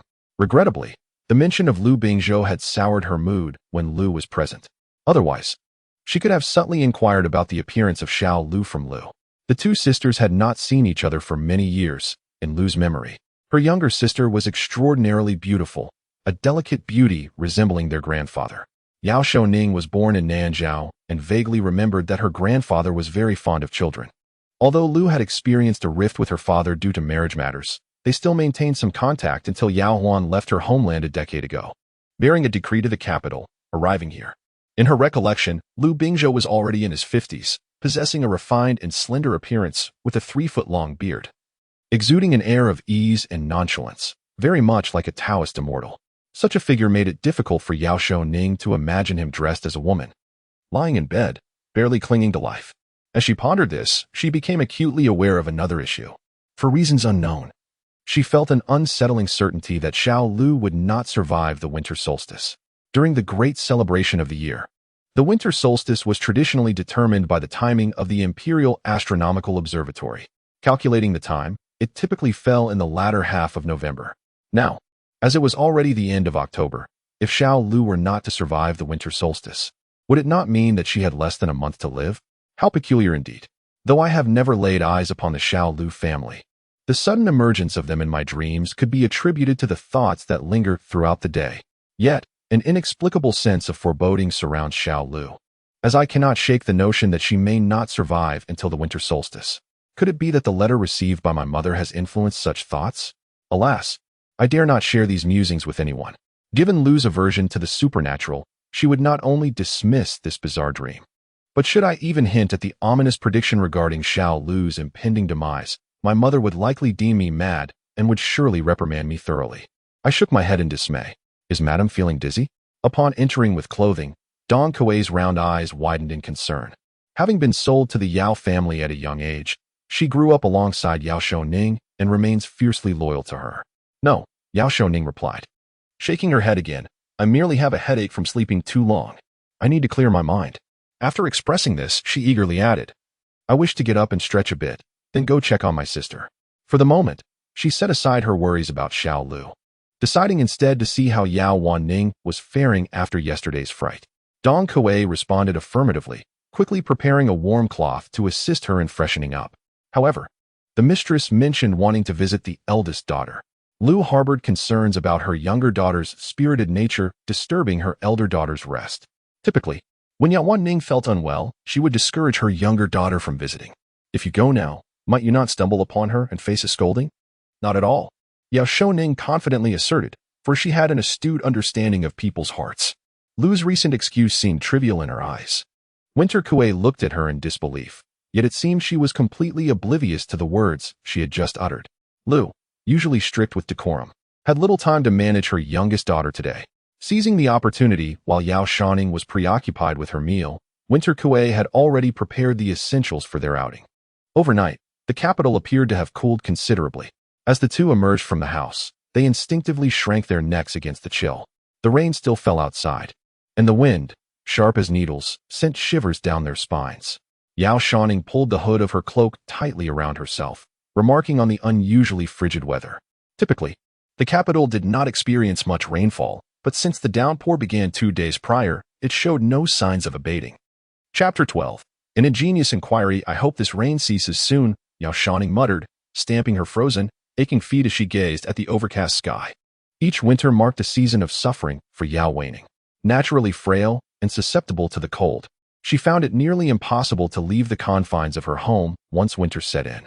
Winter Kuei opened the umbrella, and they both hurried along, splashing through puddles toward Yao Shouning's residence. Fortunately, the Yao family resided in a modest courtyard of 3 sections, not very expansive. However, in the capital, where land was exceedingly precious, Yao Hua, holding the rank of a 6th-grade commander, faced the strain of the court's financial austerity over the past decades. His salary was modest, and with a large family to support, they barely made ends meet, relying occasionally on the tributes from subordinates to get by. Thus, the small courtyard was acquired through years of savings from the couple, supplemented by a portion of Lu's dowry. Yao Shouning, whose health was frail, resided in a room facing the southeast, where sunlight poured in abundantly. When Yao Shouning arrived, she found her sister reclining within, not having risen. Their mother, Lu, cherished her daughter's well-being and had thus made an exception by assigning 2 maids to attend to her closely, one named Qing Yuan and the other Bai Yu. Both were reserved young ladies, diligent in their care. Yao Shouning's voice echoed from the corridor even before she entered. A young maiden clad in a cerulean gown, possessing a delicate countenance, emerged, bringing with her the faint scent of bitter medicine. Upon seeing Yao Shouning, she joyfully exclaimed, "Second madam is awake." Yao Shouning nodded in acknowledgement. Although she was still youthful and spirited, often visiting Yao Shouning, her heart was now solely concerned for her sister, prompting her to inquire, "Is my sister feeling any better?" Upon hearing this, Bai Yu's face betrayed a hint of sorrow. She has been unable to sleep since last night. After consuming a calming broth, she managed to lie down. Yet she spent the entire night drenched in cold sweat, and Qing Yuan hardly dared to close her eyes. As they spoke, Yao Shouning stepped inside. The room, permeated by the lingering bitterness of medicine due to years of treatment, felt heavy with an oppressive atmosphere. Dong Kuei folded the dripping umbrella and placed it by the eaves. A charcoal brazier had been lit early on, yet its warmth seemed incapable of dispelling the pervasive chill within. As they entered the inner chamber, they beheld the fragile girl propped against the headboard, gasping for breath. The recent rains had prompted the windows to be shut, stifling the air and intensifying the pungent aroma of medicine. Yao Shouning reclined against a half-cushion, one hand clutching a handkerchief, her mouth agape like a fish out of water. Beside her bed stood a waist-high round table, atop which rested a medicinal bowl, exuding a plume of steam. Upon seeing Yao Shouning enter with exuberance, she felt a wave of relief mixed with joy. Earlier, her mother had sent word that he had awakened, urging her not to fret. Her voice was somewhat muffled, as though her nose were blocked, conveying a sense of discomfort. "Why are you not resting indoors after recovering, but instead come here?" The young girl's complexion was pallid, her skin bearing the dullness of one long deprived of sunlight. Her hair, damp with sweat, clung in strands to her scalp. She wore a bright orange jacket on her upper body, while a thick blanket enveloped her lower half. Her words were soft and tremulous, lacking in strength. Observing her condition, Yao Shouning felt a twinge of concern. "Bai Yu mentioned you did not sleep well. Were you frightened by me?" She discarded her cloak and moved closer, while Dong Kuei, familiar with the surroundings, astutely fetched a stool to place beside the bed as Bai Yu busied herself. "It's nothing serious, merely an old ailment." Yao Shouning shook her head, and as soon as her sister settled down, she turned her face aside, covering her mouth and nose with the handkerchief. "Do not come near. I fear I might pass my illness to you." "It's not that simple," Yao Shouning replied dismissively. After sitting down, she reached out to touch Yao Shuning's other hand resting on her abdomen. That hand felt frigid, devoid of warmth. "Why is it so cold?" Yao Shouning tilted her head back, inhaled deeply twice, and remarked, "It's merely an old ailment." No matter what she did, her body remained uncomfortably cold. When Yao Shouning held her, the warmth of her palm felt soft and tender, almost boneless, yet infinitely comforting, radiating a heat that surpassed even that of a stove. It seemed she was indeed on the mend. Yao Shouning, one hand covering her mouth with a handkerchief, scrutinized Yao Shouning's face closely, noticing the rosy hue on her cheeks and the brightness in her eyes, devoid of any trace of lethargy. She felt a surge of happiness for her sister, coupled with a hint of envy for her lifelong robust health. "Have you already taken the medicine from the divine physician's son?" Yao Shouning tightened her grip on Yao Wanning's hand and instantly felt a chilling sensation emanating from her sister, coursing through their joined hands into her own body.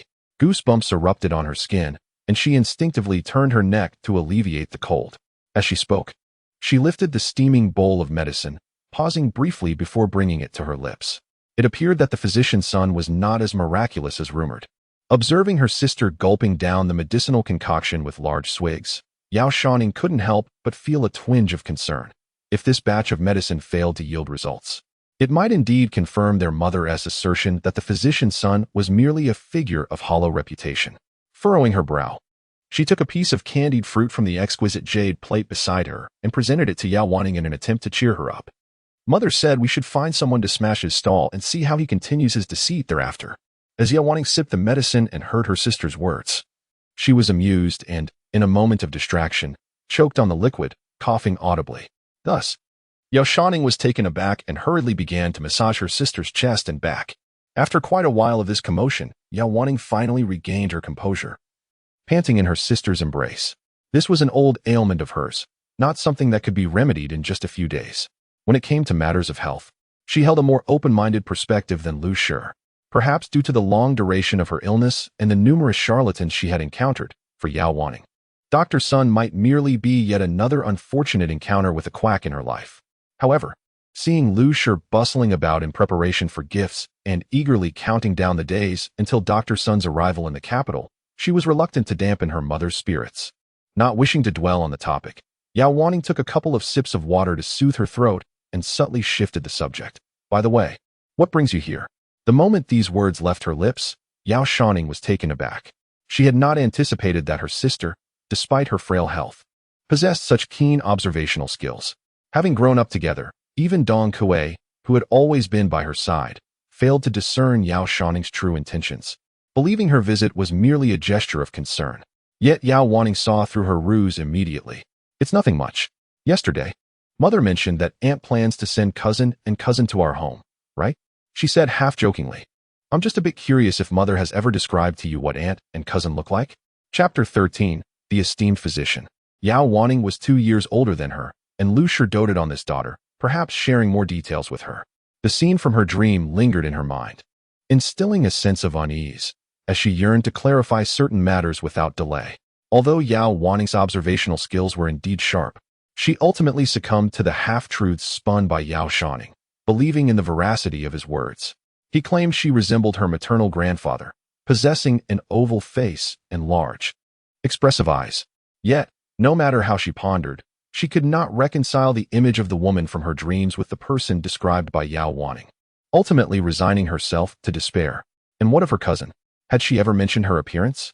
She stubbornly inquired once more. Not in any explicit terms, Yao Wanning replied, her temperament gentle. After a moment of contemplation, she recalled some details. It was said that she bore a resemblance to her aunt in her youth. Yet her eyes resembled those of her uncle, and it was noted that she was somewhat slender. Upon hearing this, Yao Shouning felt invigorated, for this aligned with the figure of the girl from his dreams. Was there anything else? She should possess beauty when her aunt resided in Xianyang. A letter had once arrived, mentioning that many prominent young men would often linger outside her door like moths to a flame. The features of the girl from his dreams remained elusive, and Yao Wanning's words did little to quench Yao Shouning's curiosity. Uncertain, an image surfaced in Yao Shouning's mind of the girl kneeling before the sickbed, a blood-red birthmark the size of a grain of rice nestled in her brow. He tentatively queried, "Did the letter from your aunt mention anything about a birthmark on your cousin's face?" "No, nothing of the sort was ever conveyed by my mother." Yao Wanning pondered, shaking her head. She then found it somewhat peculiar. "Why do you ask?" After speaking, it seemed as if a thought had struck her, and she cast a glance towards Yao Shouning. In stark contrast to her frail and petite form, Yao Shouning, who is over 2 years younger, has inherited the tall stature of the Lu family and possesses an innate beauty. Yao Wanning pondered quietly, wondering if the recent discussions with her mother about her aunt's daughter's striking looks had ignited a sense of competition within her. It was merely curiosity, after all. Unbeknownst to her sister, Yao Shouning remained oblivious to the thoughts swirling in Yao Wanning's mind. After she spoke, she noticed the subtle disbelief concealed beneath Yao Wanning's smile. It was simply a desire to discern whether their personalities would harmonize.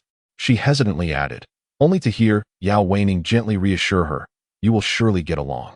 A twinge of guilt washed over her for having praised a cousin she had yet to meet, and she softly comforted Yao Shouning, saying, "Mother mentioned that aunt had a gentle and kind nature, and uncle was a well-known scholar. Meow, their daughter, must certainly be well-versed in propriety." With a smile, Yao Shouning remarked, "When she arrives, you shall have a companion and no longer feel so bored." After saying this, she felt a hint of remorse, adding, "Unlike me, who cannot stay by your side for long." "That is not true," Yao Shouning countered. "I cherish you the most, and even if she is my cousin, she cannot compare to you." Upon hearing her sister's words, Yao Shounings's pale face blossomed with a blush, her smile reflecting both satisfaction and joy as she softly agreed, "Indeed." The two sisters erupted into laughter, and after their merriment, Yao Shouning found herself catching her breath. Bai Yu approached to attend to Yao Shouning as she lay down. After leaving her sister's embrace, the blush on her face swiftly faded, and she wrapped herself tightly in the thick quilt, leaving only her delicate face exposed. Still preoccupied with the matter of Yao Shouning's fainting spell the previous day, she took the opportunity to remind her sister, before she departed, to have the doctor take her pulse once more, urging her not to be careless. Before dinner, Nurse Chow, who served Lu Shi, personally came to summon her, stating that Lu Shi had called for the doctor and requested her presence. The physician, in the presence of Lu Shi, took Yao Shouning's pulse for quite some time, declaring that it was steady and posed no significant concern. Only then did a smile finally grace Lu Shi's face, and she hurriedly instructed someone to prepare a reward for the doctor as he departed. The doctor, having surpassed the age of 40, was tall and robust, sporting a beard and draped in a dark cloak. When devoid of a smile, he appeared quite formidable and fierce. However, upon encountering his wife and daughter, he shed his intimidating demeanor. "Father," Yao Shouning called out, recalling Lu Shi's mention of the Yingtian bookstore, and resolved to inquire about it at an opportune moment. "You seem to be improving," Yao Zhu observed, noticing her daughter's rosy complexion and the vigor in her speech, which pleased him greatly. "We must not be negligent." With a daughter already suffering from a chronic illness, he feared that his younger daughter might also harbor some hidden affliction. He promptly instructed the servants to summon another physician. Lu Shi had intended to speak, but it seemed as if a thought had struck him. "By the way, how was the visit to physician's son today? Perhaps we should invite him to take Shouning's pulse." Lu Shi had rested for an afternoon and appeared much improved. However, upon hearing the name of physician's son, her expression darkened once more. "I don't think that would be advisable." She shook her head and remarked, after a lengthy discourse, that no substantial reasoning had been articulated, and the medicines procured seemed rather dubious in their pharmacological efficacy. However, given that the renowned son, a reputed descendant of the esteemed medicine king, held considerable renown in Jiangnan, Lu was apprehensive about misjudging the situation. Thus, she insisted her daughter first consume these prescriptions to ascertain their effects. Should there be no improvement, I shall summon a few individuals to accompany me to that medical establishment, and I shall dismantle his sign. Yao Chuan, though appearing formidable, was exceedingly submissive at home. Upon hearing Lu's words, his eyelids twitched, inducing a slight headache, yet he dared not contradict his wife, fearing that a mere utterance could ignite her ire upon him. "I want to go too," Yao Shouning interjected, echoing her mother's sentiment. Seizing the opportunity to speak, Yao Chuan swiftly admonished, "That is out of the question." He glared, adding, "Your mother merely mentioned it in passing. Do not seek to join in this commotion. Go away." Lu had intended to reprimand her daughter for her folly, but upon hearing her husband's remark, she let out a cold chuckle. Sensing the situation deteriorating, Yao Chuan's eyelids twitched again, prompting him to clarify. "I did not mean to suggest we should not confront this medical establishment." He scrutinized Lu's expression, proceeding cautiously. "If this son is merely a figure of empty reputation, peddling expensive remedies, then he is nothing but a charlatan." His words somewhat alleviated Lu's grim demeanor, and he sighed in relief, continuing cautiously, "Nevertheless, I am an official of the court. Should I publicly instigate a ruckus, and word reaches the authorities, I might find myself in the clutches of the law." Chapter 14. Initial setup. Upon hearing Yao Chuan mention the term criminal justice, Lu's expression softened slightly from anger, transforming into a look of mild headache. When the great ancestor established the nation, alongside the creation of the Demon Suppression Division, he also instituted the criminal justice system, bestowing it with extraordinary powers of execution without prior approval, specifically targeting corrupt officials. Initially, This was intended to combat the rampant bribery prevalent in the early days of the Qing dynasty. However, as time passed, the atmosphere gradually shifted, and the existence of the criminal justice system became a battleground for various factions, wielded as a tool for suppressing and framing adversaries.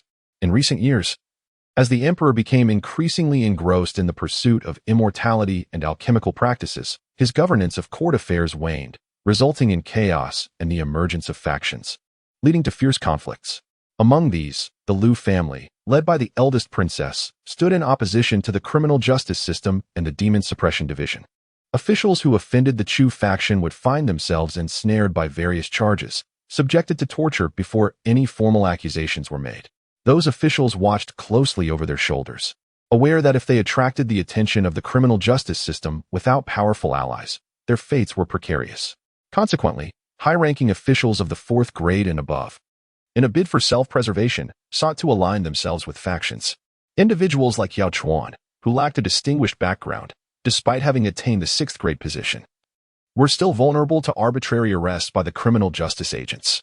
It seemed that these agents held in a special disdain for Yao Shouning. The couple exchanged glances, recalling the past. When he was summoned to the capital, he had followed the guidance of his superiors, bearing gifts to pay respects to various officials. Yao Shouning, though appearing rough around the edges, possessed a keen understanding of human affairs. His ascendance to marry Liu and subsequently attained the position of commander of the 6th grade military division in the capital was inextricably linked to his adeptness in navigating the intricacies of court politics. Upon entering the capital city, those who could establish connections engaged in lively conversations. However, when it came to visiting the court of punishments, he was initially welcomed, but was soon cast out after the officials heard something unknown, disregarding even the gifts he brought. They audaciously declared that they would not open the door for him in the future. Thus, it marked the end of Yao Chao's attempts to navigate the court of punishments. At first, he felt a lingering anxiety, fearing the scrutiny of the court would force him to leave the capital prematurely. Unexpectedly, despite his disengagement from the court's affairs, he faced no deliberate harassment thereafter, allowing him and his wife to gradually set aside their concerns. Upon hearing her husband's words, Liu felt compelled to temper her impulsiveness. "Well, I was merely expressing a thought."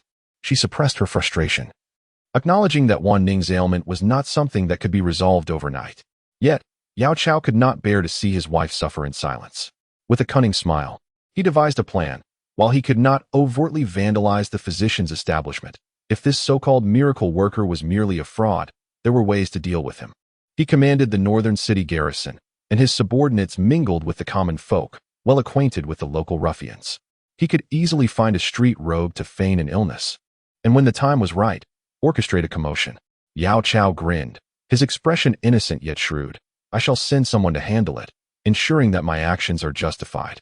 Should the officials inquire later, I shall have a reasonable explanation." At this juncture, he shamelessly nudged closer to Liu, declaring, "Once I apprehend this fraud-ter, I shall thoroughly interrogate him, allowing you to vent your grievances." Upon hearing this, Liu's expression transformed from somber to bright. Albeit feigning annoyance, she playfully pushed her husband, her visage betraying her satisfaction. "Let us not be so hasty," she replied with a measured tone. "First, allow Wan Ning to take these few doses of medicine. Should there be no improvement, we can resort to your method later." Naturally, Yao Xian acquiesced, responding, "I shall heed your counsel entirely." Yao Shouning, however, was indifferent to her parents' plans regarding the so-called divine doctor. After listening for a while and witnessing their engrossed discussion, she felt as though she were invisible. Unable to contain herself, she grasped Liu's arm and gently shook it to draw her mother's attention. "Mother, I wish to be included as well." Yet, in her buoyant mood, influenced by her husband's affections, Liu did not outright refuse her daughter's plea. "What do you wish to do? I want to see you stand up for my sister." She clung to Liu's arm, leaning in to flatter her mother. "Mother, if this divine doctor is indeed a charlatan, exposing him would be a virtuous act. I long to witness how you deal with this swindler." She shook Liu's arm, playfully insisting, "Mother, I want to go. And besides, Father will have someone waiting nearby, so I shan't fear any mishaps. Please, let me go." Under the relentless charm offensive of his daughter, Liu could not withstand the onslaught, and Yao Hua, who had always indulged this beloved girl, joined in supporting her pleas. "Let Shouning go. After all, my people are present, and there will be no issues." Yao Shouning was spirited, and should she be prohibited from participating in such a significant event, it would likely leave her in a sulky mood for quite some time.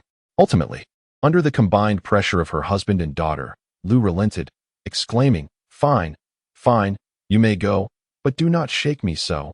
It makes my head spin." Yet, after conceding, she explicitly stated that Shouning was not to remain in the tea house, fearing that she might be exposed to inappropriate tales that could disturb her thoughts. As the conversation continued, Lu revisited the previous day's incident when Yao Shouning had fallen into a deep slumber, prompting Yao Hua to chime in with his wife's admonitions, thereby reprimanding their daughter as well. Yao Shouning readily acquiesced. However, such lively gatherings at the medical clinic were rare, and she certainly could not allow this opportunity to slip away. Just then, the voice of old Madame Chow drifted in from outside. Yao Shouning, already overwhelmed by her parents' incessant chatter, perked up at the mention of her elder brother, Yao Ruojuan, who was currently studying at the Zhushan Academy in preparation for next year's imperial examination. The Zhushan Academy, funded by the Gu family, was a prestigious clan school attracting numerous esteemed scholars, and it held a remarkable reputation in the capital, with many sons of nobility studying there. "Your brother was worried when he heard you were unwell and left this morning feeling uneasy," Lu remarked with a smile. She had intended to send someone to the Zhushan Academy around noon to inform Yao Ruojuan that his sister had regained consciousness. As Yao Ruojuan entered the room and beheld those within, she momentarily froze, only to soon relax her demeanor, instinctively adjusting her collar, a subconscious gesture indicative of her exuberant mood. Chapter 15. Examination of studies. The upper half of Yao Ruojuan's visage bore a resemblance to that of her mother, Lu. Her elongated brows and eyes, coupled with a pronounced nose, rendered her appearance remarkably elegant and refined. However, her expression exuded an air of sternness, encapsulating an aloofness that rendered her somewhat unapproachable. The siblings in the room had inherited their parents' stature. He stood at 8 feet tall, yet due to his slender build, he appeared far less robust than Yao Hua. Clad in a ginger-yellow scholar's robe, he exuded an air of courtesy. Upon encountering Yao Shouning, a flicker of joy danced at the corner of his mouth, though it quickly dissipated, restoring his neutral countenance. Yao Ruojuan first offered a respectful salute to her parents, before stating, "Shouning has awoken." Yao Hua, shedding his previously submissive demeanor before his daughter, assumed an authoritative posture, declaring, "When I departed this morning, Shouning had not yet roused." Yao Ruojuan responded with a tone of gravity.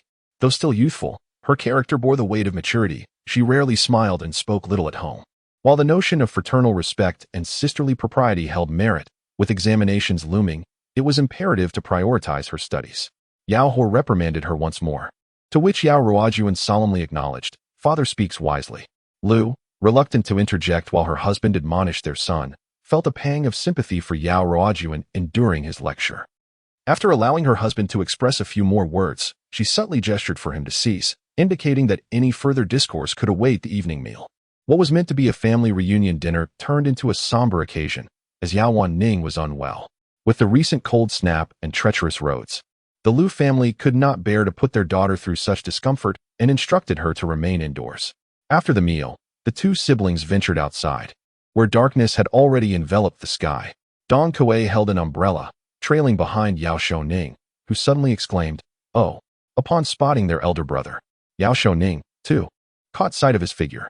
He stood beneath the distant corridor, engaged in conversation with his devoted servant, Lu Qi, who was holding an unlit lantern, evidently having awaited his return for quite some time.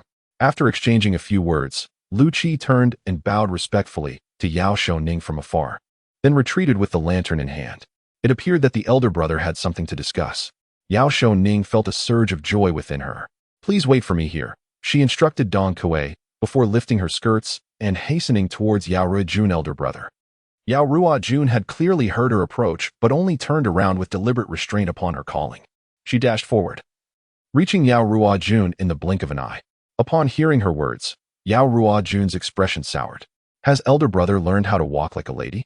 Of course, he had not, and Yao Ruojuan shook his head. "If you have not learned to walk like a lady, and you are not a lady yourself, then why concern yourself with my manner of walking?" he retorted, attempting to instruct her. Yao Ruojuan was no match for her. After a moment of silence under her reprimand, he nodded, conceding, "You are right, Shouning." He attempted to maintain an air of authority over his elder brother, but for a fleeting moment, he nearly faltered in his solemn demeanor. To avert any potential awkwardness, he adopted an even more aloof expression and in a lowered voice. Emulating the tone and manner in which Yao Shua had just spoken to him, he inquired, "Is there something you need?" Yao Shouning's anger flared up quickly but dissipated just as swiftly. After exchanging a few retorts, he soon cast the trivial matter aside. Upon hearing the question, a smile swiftly returned to his face as he engaged in earnest yet nonsensical chatter. "Elder brother, you are set to take the entrance examination next year, and I wish to test your knowledge to see how well you have prepared." Her words nearly shattered Yao Ruojuan's facade of calm. Involuntarily, the corners of her mouth twitched several times before she managed to regain composure. As the daughter of the Lu family, Yao Shouning was indeed required to study. Yet no amount of reading could elevate her to the level of assessing Yao Ruojuan's scholarly pursuits. Particularly in recent years, she had developed a fascination with tales and stories. At times, even enlisting Yao Ruojuan's help to gather what Yao Ruojuan deemed frivolous distractions. The young man scrutinized her expression, interpreting it as mere folly.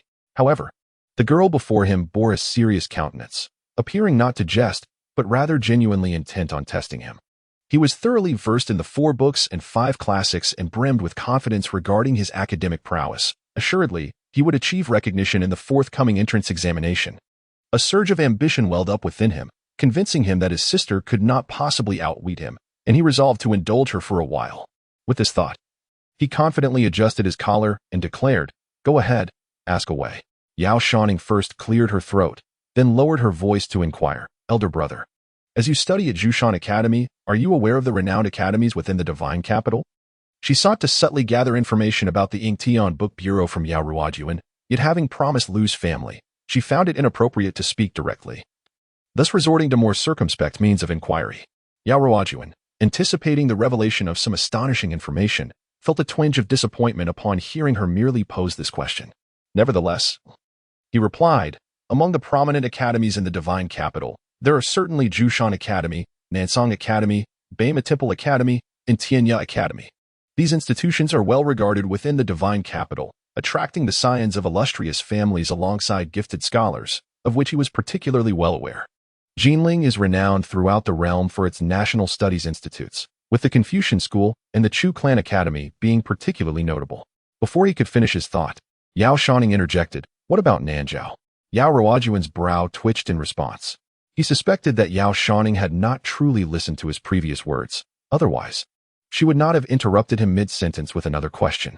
The young man endured his impatience, but ultimately could not restrain himself, quickly murmuring, "There are also Fengshan Academy, Nanyue Academy, among others." He exhaled deeply, finally feeling a sense of relief.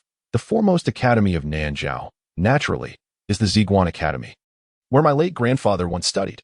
He proceeded to enumerate several esteemed academies, noticing Yao Shouning's eyes sparkling with keen interest, as if she were listening with utmost attentiveness. This encouraged him to straighten his posture and exhaustively share all he knew about the Nanjiao academies. Years ago, after the union of the Lu family and Yao Xian, they resided in Nanjiao for an extended period. It was not until a decade ago, following an imperial decree, that they relocated to the capital. In her youth, Yao Ruojuan also grew up in Nanjiao, attending school there. While she cannot claim to possess an exhaustive knowledge of the various academies in Nanjiao, she is somewhat familiar with them. Alas, Yao Shouning listened intently as he enumerated 7 or 8 names of academies, yet he was disheartened not to hear the Ing Book Bureau mentioned, as Lu had spoken of afternoon. He let out a long sigh. "Let me ponder this further." His expression gradually lost its composure as he endeavored to excavate his memories, recalling the names of several additional institutions. Yao Shouning smiled gently, patiently listening until he finished, and praised, "Elder brother, quite commendable." Yao Ruojuan remained silent. Fixing her gaze upon him, I did not answer correctly. She could discern that Yao Shouning was merely offering him consolation, and she did not even attempt to conceal her disappointment. "You performed admirably, elder brother. I foresee you triumphing in next year's examination, undoubtedly achieving distinction." Yao Shouning's face radiated encouragement, and at this juncture, she added with a smile, Chapter 16, The Warmth of Shinro. Yao Ruojuan stood rooted to the spot, her expression a chaotic blend of confusion and unutterable frustration intertwined with a sense of loss. She had always been disciplined, meticulous, and earnest in her studies.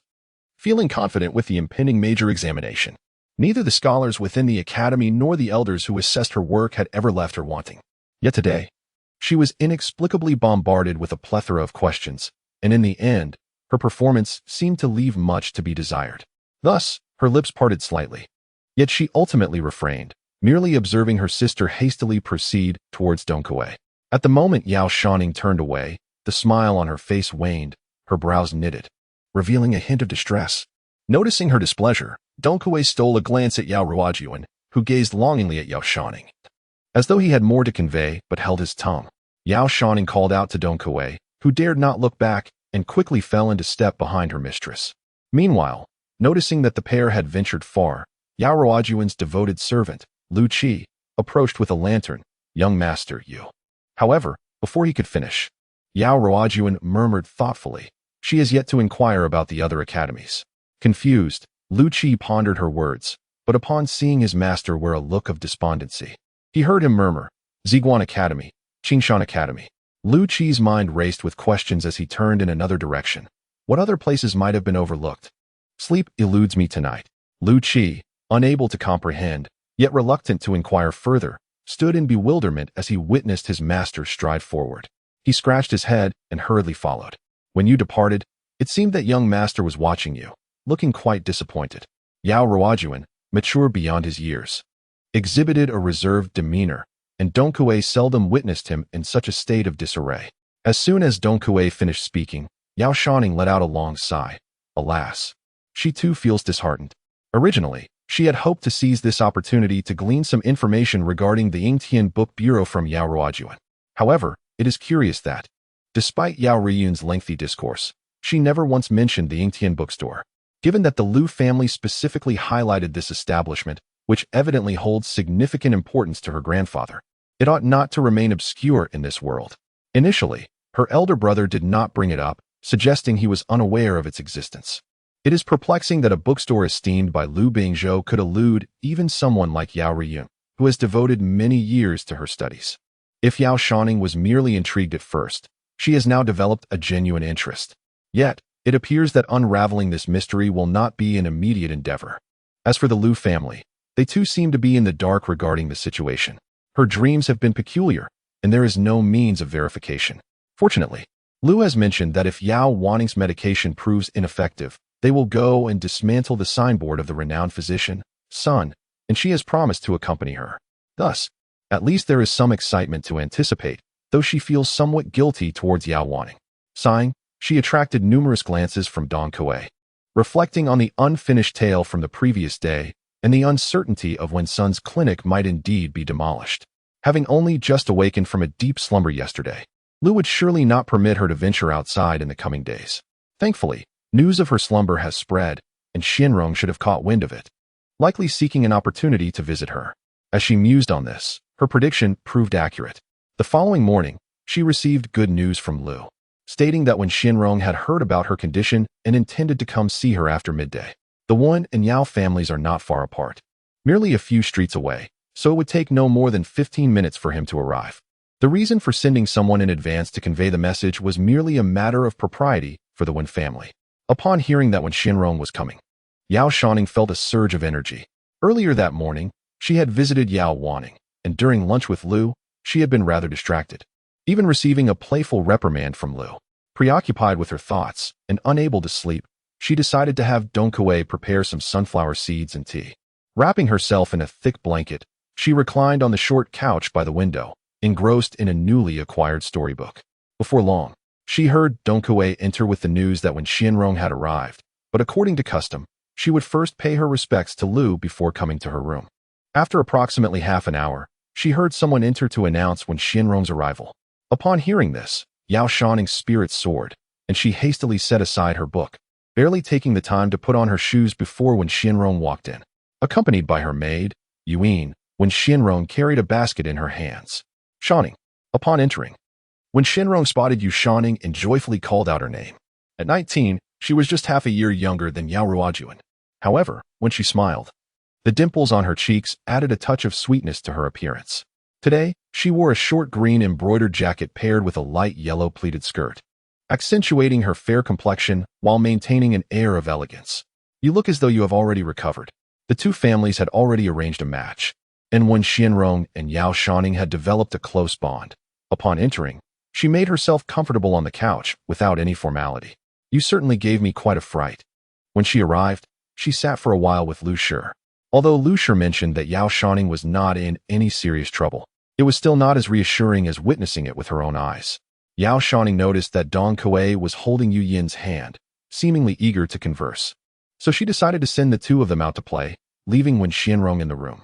Once the two young ladies had left, entwined in each other's arms, Wen Xianrong turned serious and expressed her concern, her eyes revealing a hint of worry. She reached out, intending to check Yao Shouning's forehead. I heard from my mother that you went out and seemed to have been startled. It seemed there were no secrets between the Yao and Wen families. Her visit bore the weight of her mother's entrustment. Although unspoken, there was an understanding between the two families to strengthen their ties. No, Yao Shouning shook her head. I merely accompanied my sister to the doctor, listened to a story for a while, and became too drowsy, falling asleep in the carriage. My mother misunderstood. She refrained from mentioning her dream about the Xiao Lu family and her subsequent slumber, instead recounting the events in a manner that blurred the lines between truth and fiction. Is that so? Wen Xianrong, upon hearing this, instantly believed her. Having known Yao Shouning for several years, she was aware of her fondness for tales and her considerable courage, understanding that she would not faint from mere stories. It was likely that the lady had been troubled by Wan Ning's illness, and upon seeing her asleep, grew anxious. Indeed, Yao Shouning nodded in agreement as Wen Xianrong, seizing the moment, inquired about Yao Wan Ning's condition.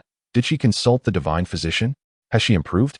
The Lu family has been concerned about the renowned physician surnamed Sun for quite some time, a fact well known to the Wen family. Although Wen Xianrong shares a closer bond with Yao Shouning, it is undeniable that Yao Weining will become her future sister-in-law, and thus, when this matter arises, a hint of concern inevitably surfaces. After consuming 2 doses of medicine, there remains no sign of improvement.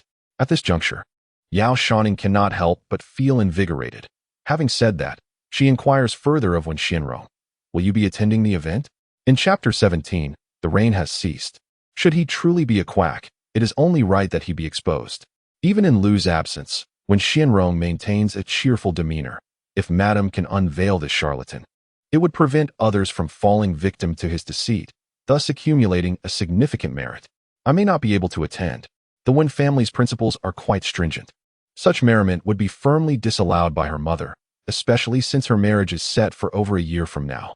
Although the Yao family is lenient, the Wen family is increasingly cautious. In contrast, while Lu may be stern, she is not inflexible.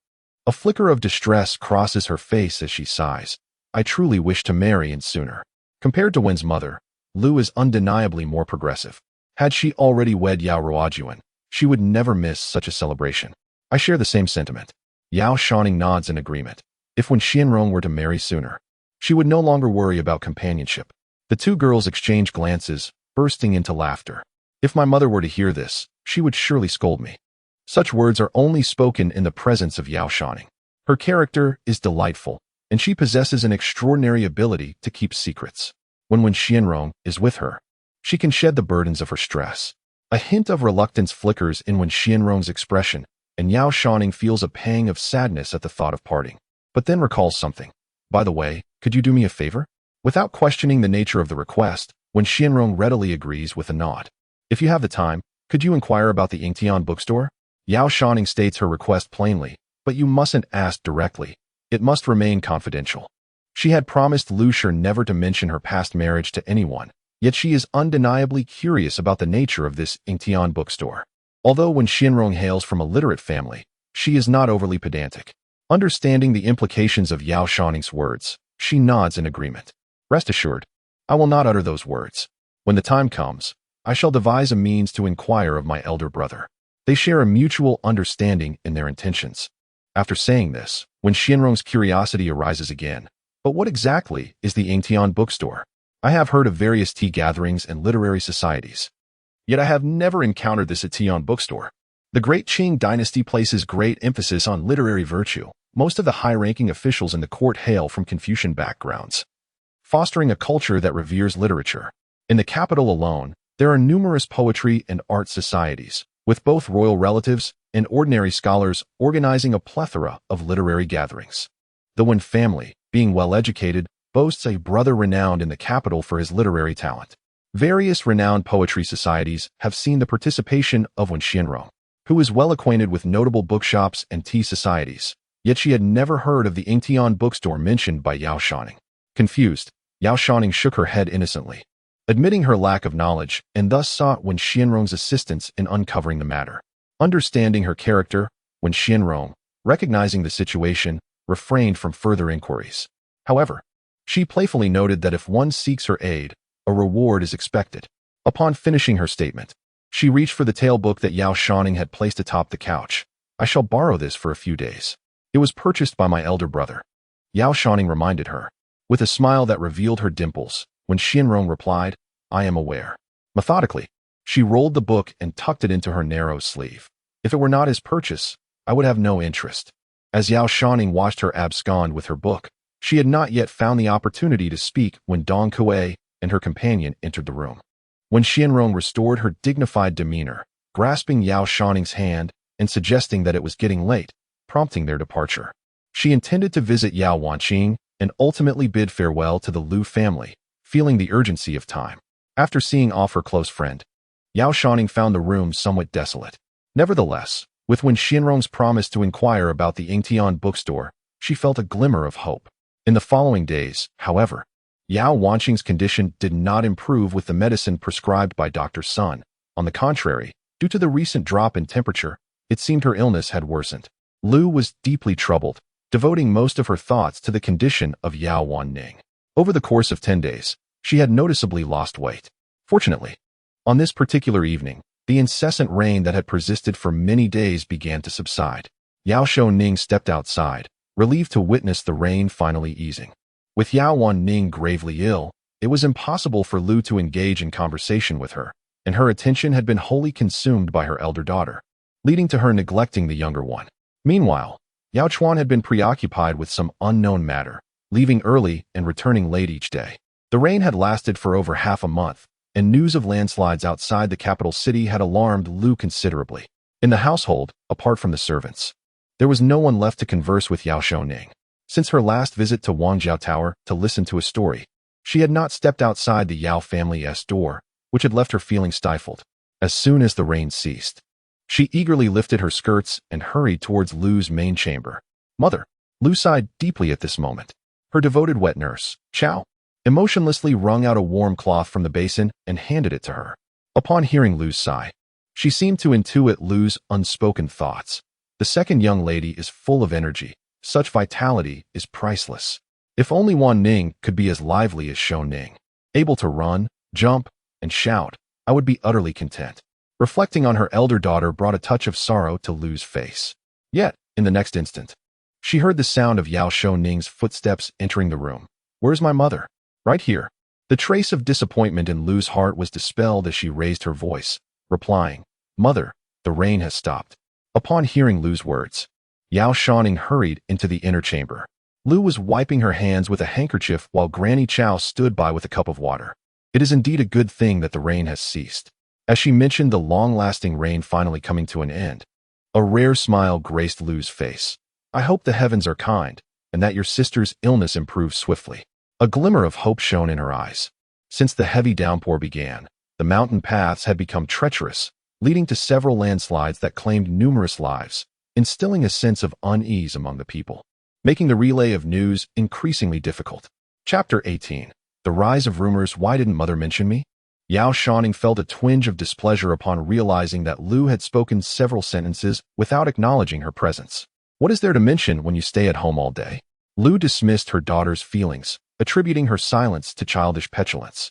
Pausing her hand-wiping motion, she turned to observe her daughter's face.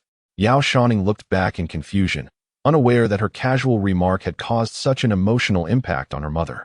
Recently, as Yao Wanning's illness worsened, it was true that Lu had focused much of her attention on her eldest daughter, inadvertently neglecting this child. What is the matter?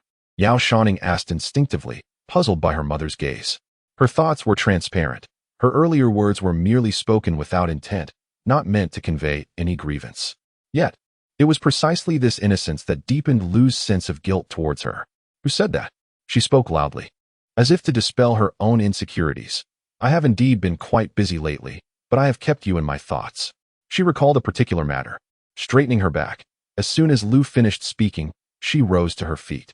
Tomorrow, I shall go to the northern city to confront that fraud. At this, she struck the handkerchief in her grasp forcefully against the table. I will take you with me. Yao Shouning's eyes brightened, yet before she could utter a word, footsteps resounded from outside. Where are you going? As she spoke, Yao Chuan's figure appeared in the doorway, looking somewhat fatigued. Father, Yao Shouning called out, and upon seeing his daughter, Yao Chuan managed a faint smile in response. A servant stepped forward to relieve him of his damp cloak, while Lu promptly instructed Granny Chow to fetch fresh water for him to wash his face and hands. He waved his hand dismissively, removed the mud-caked black boots from his feet, and after striding in, he washed his hands in the warm water available in the room, letting out a soothing sigh. I mentioned wanting to find that quack named Sun tomorrow. At this, Lu glanced at her husband, feeling a pang of sympathy. How did it come to this? As she spoke, she pulled out a chair for him, and Yao Chuan sat down. His clothes, which must have been thoroughly soaked, were now only partially dry from his body heat, and his hands were reddened with cold, with several areas showing faint cracks. The recent washing had caused the wounds to split open, oozing traces of blood from the mud caked on the black boots he had just removed. Yao Shouning surmised that he must have been running about outdoors all day, perhaps in places that were not particularly clean. There had been some trouble in the gourd alley of North Street. Upon uttering these words, he noticed a glimmer of curiosity in Yao Shouning's eyes, and even a hint of concern in Lu's gaze. He couldn't help but sigh and elaborated. Recently, it has been raining incessantly, causing issues in many areas. Yao Zhu furrowed his brow. According to the records of the Daqing calendar, such rainfall has not been encountered in a century. He hesitated, reluctant to voice certain thoughts in front of his daughter. For 700 years since the establishment of Daqing, the grand city of the divine capital appeared prosperous on the surface, yet it had long been plagued by neglect beneath. The current emperor, having named the kingdom Divine Enlightenment, had become enamored with the pursuit of immortality over a decade ago, indulging in alchemical pursuits and esoteric practices, neglecting governance. The superficial calm merely concealed the decay within. This continuous downpour over the past half-month had shattered the facade, exposing the myriad issues that had been forcefully hidden from view. The ancient capital could not withstand the corrosion of the rain. Reports of collapsing walls and buildings echoed from all corners, and news of civilian casualties frequently reached Yao Zhu's ears. When the city was first built, who could have foreseen that, many years later, the divine capital would suffer such a deluge? The drainage systems within the city were utterly incapable of handling the relentless rains, compounded by debris washed in, resulting in widespread flooding throughout. The troubles extended beyond mere inundation. With the calamity came famine, and many regions began to experience shortages of grain. In areas inundated by water, diseases begin to proliferate, and amidst the chaos, unscrupulous individuals emerge. As the commanding officer of the Northern City Military Command, Yao Zhuang typically enjoys a position of prestige, merely tasked with maintaining order and dispatching subordinates for patrols. However, during such a critical time, his responsibilities extend far beyond these duties. Although the Divine Enlightenment Emperor pursues the path of immortality, aspiring to transcend into a celestial being, his heart remains devoid of compassion, and his temper is ever capricious. The calamities wrought by the floods, when scrutinized meticulously, could very well lead to the downfall of numerous officials. In this precarious situation, officials from the highest echelons to the lowest have shifted the burden of responsibility downward. Yao Zhuang, as a sixth-rank commander, inevitably finds himself saddled with numerous tasks that do not rightfully belong to him. Whether it concerns the casualties resulting from collapsed structures or the inundation of homes due to blocked ditches, a portion of these burdens has been assigned to him.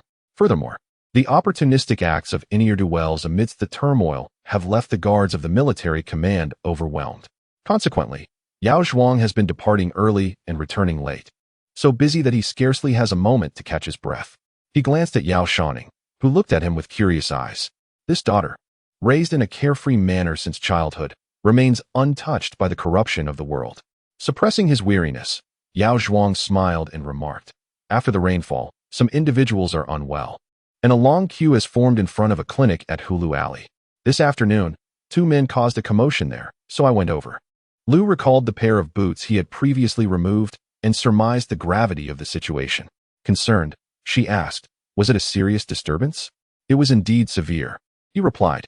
"There was fighting, and it resulted in a fatality."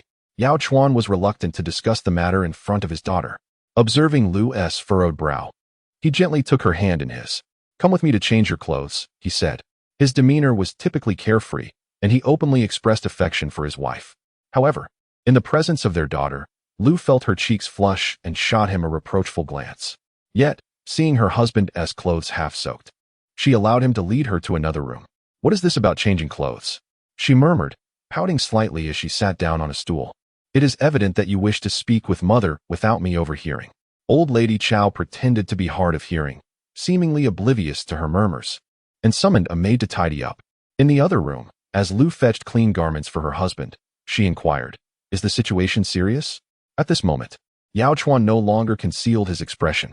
He removed his damp attire and nodded. "There are rumors circulating in the city." He tossed aside the wet clothes, and as Lu used a towel to dry his body, he continued, "Some say this heavy rain serves as a warning, foreshadowing." He paused for a moment, then added, "The fall of the nation, the resurgence of malevolent forces." He further elaborated, "They claim this is an ominous sign of calamity approaching." As his words hung in the air, Lu's hand, which had been wiping his back, froze, and the towel slipped from her grip with a soft thud to the floor. For a long while, she could not find her voice. Impossible. How could there be malevolent forces? It must be the fabrications of unruly commoners misleading the populace. She has never believed in ghosts or deities, and her disdain for such rumors has reached a peak. Yao Chuan merely regarded her disdain as a characteristic of scholars who abhorred supernatural matters, failing to connect her emotional outburst to any deeper implications.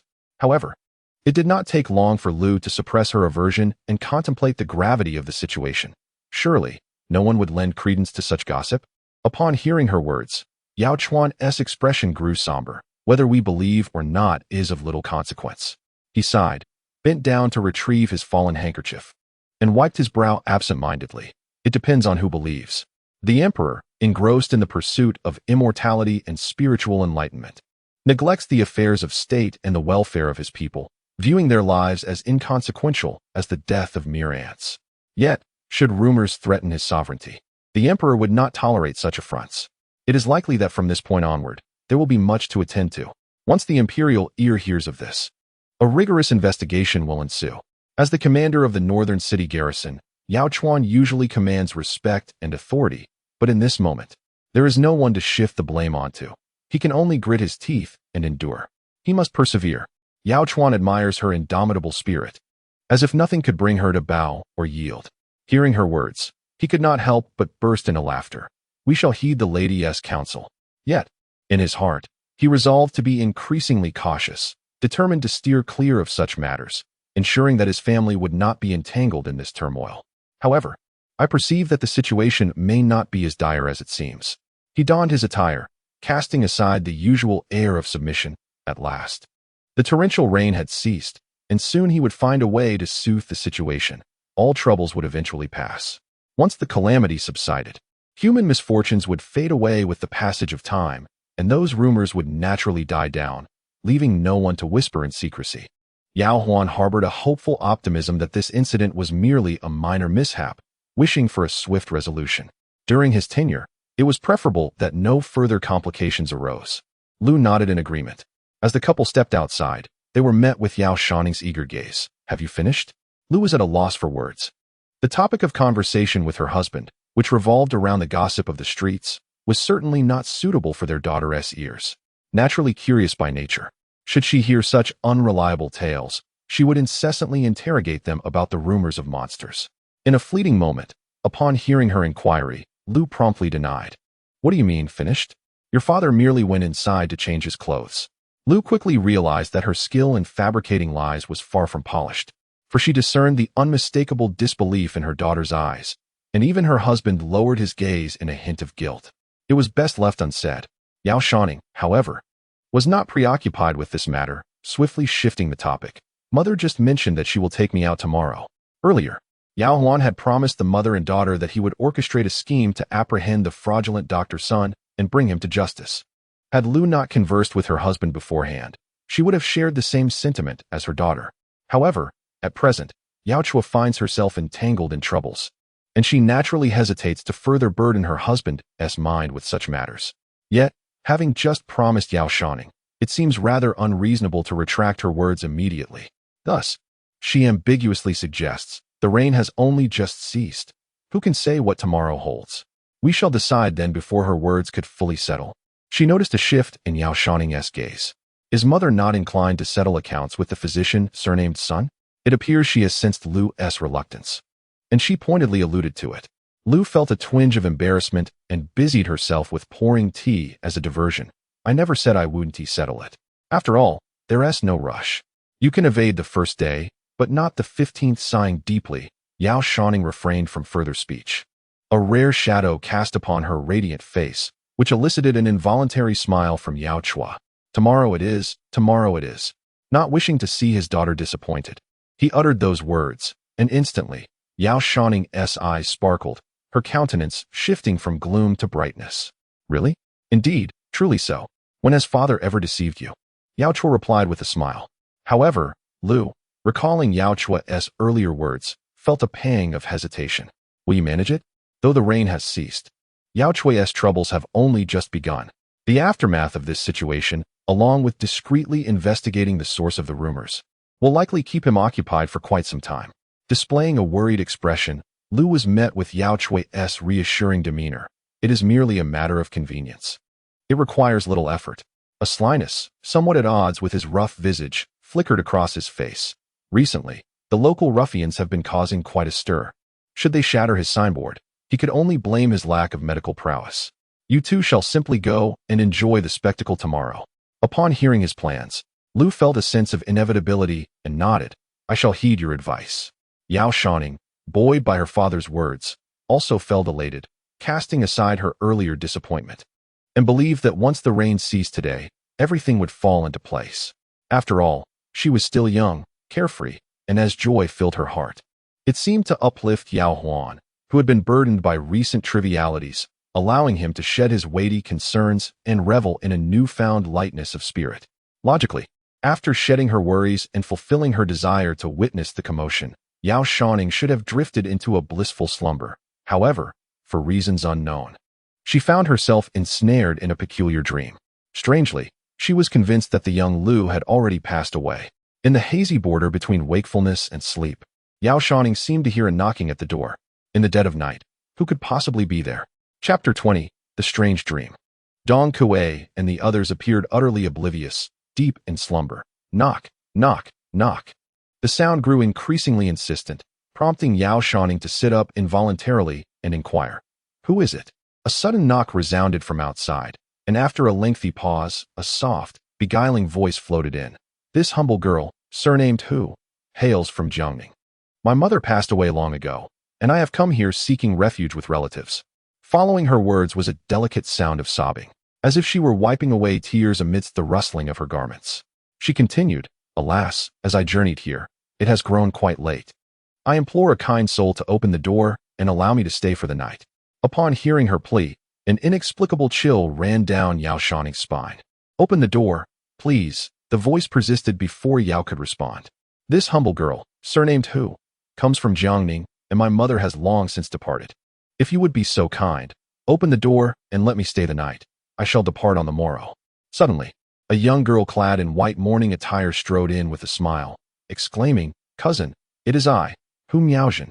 Her features were somewhat obscured, yet a distinct red mole at the center of her brow stood out vividly. I have arrived. At the sight of this mole, Yao Shouning felt a flicker of recognition. It seemed hauntingly familiar. A vague recollection surged within her mind, as she recalled a scene from her dreams, a girl kneeling before the Shaolu family's couch, weeping, with a similar red mole on her brow.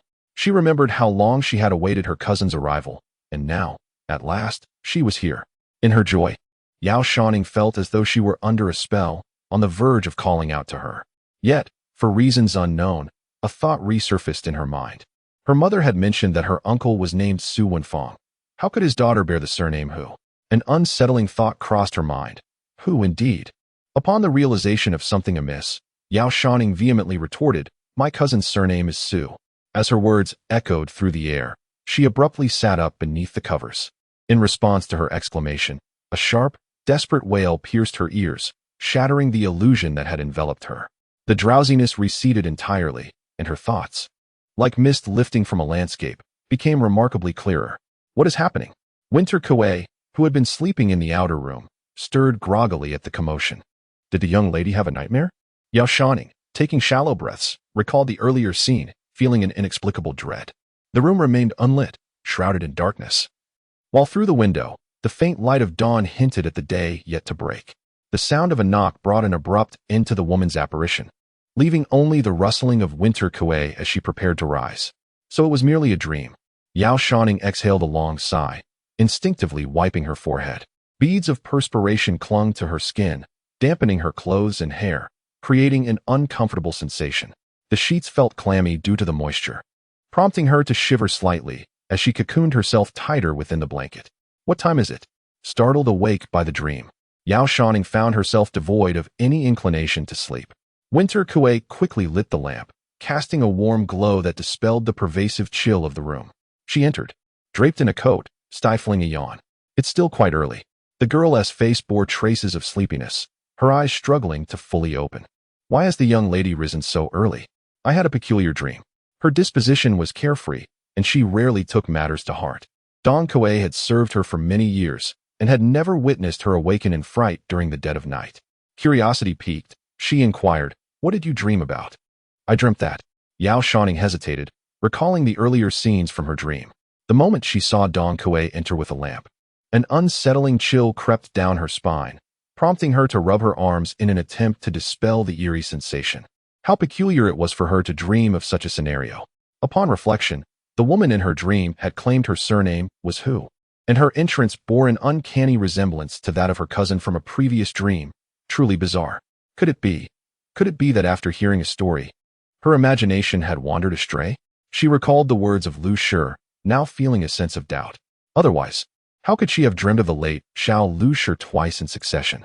Such dreams carried an ominous weight. "What are you saying, miss?" Dong Kuei, having overheard her murmurs, approached and asked. This question startled Dong Kuei, yet the first image that flashed in her mind was Lu Shi's face, fierce even in mere imagination, causing the poor girl to shiver involuntarily. Such words should not be uttered lightly. If Madam hears, she may scold us. Indeed. Yao Shouning, realizing the implications of her words, shuddered at the thought of Lu Shi's potential reaction. "I believe I require medical attention. Perhaps I was unsettled by the storyteller's tale." Such a statement was more readily accepted by Dong Kuei. She reached out to touch Yao Shouning's back, only to find the fabric icy and slightly damp. She hastily set down the lamp, exclaiming, "Oh dear, it seems he has truly been frightened and has had a nightmare," sweating profusely. Wearing such wet clothes is unwise. Winter Kuei instantly forgot her earlier curiosity and hurriedly got up to fetch some clothing. At this moment, Yao Shouning had calmed down and began to ponder the nature of his dream. Previously, he had dreamt that Xiao Lu would not survive until the winter solstice. Now, he had dreamt that she had already passed away. It was early November, and according to last year's timeline, there were roughly 10 days left until the winter solstice. If there were no news of Xiao Lu after the solstice, Yao Shouning resolved to urge the Lu family to send someone to Jiangning to inquire. With this determination, he no longer felt the earlier unease. In the dream, a woman who claimed to bear the surname, who yet bore a striking resemblance to Su Miaojin, had inexplicably knocked on his door. He shook his head and chuckled softly. "Ha ha ha, I am not a scholar with the surname Wang." After all the commotion, sleep eluded him, so he decided to rise and wash up. Thus, as dawn broke, he was already prepared and made his way to the Lu residence. Initially, Lu did not perceive the oddity in her daughter's expression, thinking she was merely eager to witness the spectacle. After the mother and daughter finished their meal, they boarded the carriage that had been prepared in advance. Chapter 21, Festival Day. Yao Shouning, feeling unwell, naturally did not partake in this troublesome journey, leaving the mother and daughter to travel together. As they exited their home, the carriage wound through 2 narrow alleys, gradually mingling with the sounds of the crowd. After the rain ceased, many peddlers who had been confined to their homes gradually emerged to resume their bustling street commerce. Although it was still early, the streets were already lively with pedestrians, and many shopfronts had swung open their doors. Employed workers wielded large brooms, diligently clearing the puddles that had accumulated on the streets, creating a scene of vibrant activity. "Mother, what is it?" Lu's thoughts were consumed by her impending plan to undermine the reputation of the esteemed physician, son, her spirits soaring with determination. She failed to notice the subtle shift in Yao Shouning's demeanor at that moment. When called, she responded absent-mindedly, "Do you think Anne is well?" Upon uttering this, Lu turned to regard her daughter, only then realizing that the young girl seemed rather out of sorts. Usually brimming with energy, today she appeared inexplicably listless, with faint shadows beneath her eyes, a rare sight indeed. "What troubles you? Did you not sleep well?" Lu inquired with genuine concern upon observing her daughter's state. Yao Shouning hesitated for a moment before nodding and confessing, "I had a dreadful nightmare last night." At this, she cast a glance at Lu, adding, "I dreamt that Aunt was not well." After speaking, she leaned against Lu's shoulder, wrapping her arms around her mother's. "Mother, perhaps you should send someone to Jiangning to inquire about Anne's whereabouts?" Initially alarmed by her daughter's pallor and troubled by the mention of the nightmare, Lu felt a wave of relief wash over her as she considered Yao's suggestion. She had always dismissed the notions of ghosts and supernatural predictions, believing that such prophecies were mere trickery. Not to mention that Yao Shouning was merely dreaming, she naturally did not take her words to heart. It turned out to be a nightmare. Lu gently caressed her daughter's cheek, her tone softening. "It is my fault," she said. "I must have brought up your aunt's situation recently, which has lingered in your thoughts." She mentioned the critical condition of the young Lu, who wished to send her children to the capital. Yao Shouning, feeling lonely, had longed for a companion. Thus it was quite possible that her daytime thoughts had manifested into nightmarish dreams. Being so young, she had yet to experience the sorrow of losing a loved one. So it was no wonder she had not slept well, evident by the shadows beneath her eyes. Lu, filled with maternal affection, embraced her little daughter, softly comforting her. "No news is often good news." She paused, then continued, "Moreover, that letter was written 6 months ago. At the time, your aunt was likely just unwell and perhaps overthinking. By now, she may have fully recovered, which is why she has not sent for her children." Yao Shouning listened intently, finding Lu's reasoning quite sound, yet she felt an inexplicable sense of unease about her words. With one sick daughter already at home, Lu could not bear to see her little girl in such a dispirited state. After Lu finished speaking, she expected Yao Shouning to refuse, as she had always been averse to taking bitter medicine. Unexpectedly, after some thought, she nodded. "Indeed, I should take some medicine. Perhaps I have been overthinking things." As the conversation progressed, it became evident that both the fate of the Lu family not surviving the winter solstice and the peculiar dream of a cousin claiming to be surnamed Hu, who had unexpectedly entered the room last night, were matters that could not be disclosed in light of Lu's apparent disbelief. Fortunately, the winter solstice was not far off, and a little more patience was all that was required. While the mother and daughter were engaged in their exchange, a long, resonant toll of a bell echoed in the distance, swiftly reverberating through every corner of the capital. The sound of ding resonated 3 times, layered and sonorous, deafening in its intensity. Simultaneously, as the inner city bells rang out, bells from outside the city began to chime as if passing the rhythm like a game of drums, spreading even farther afield.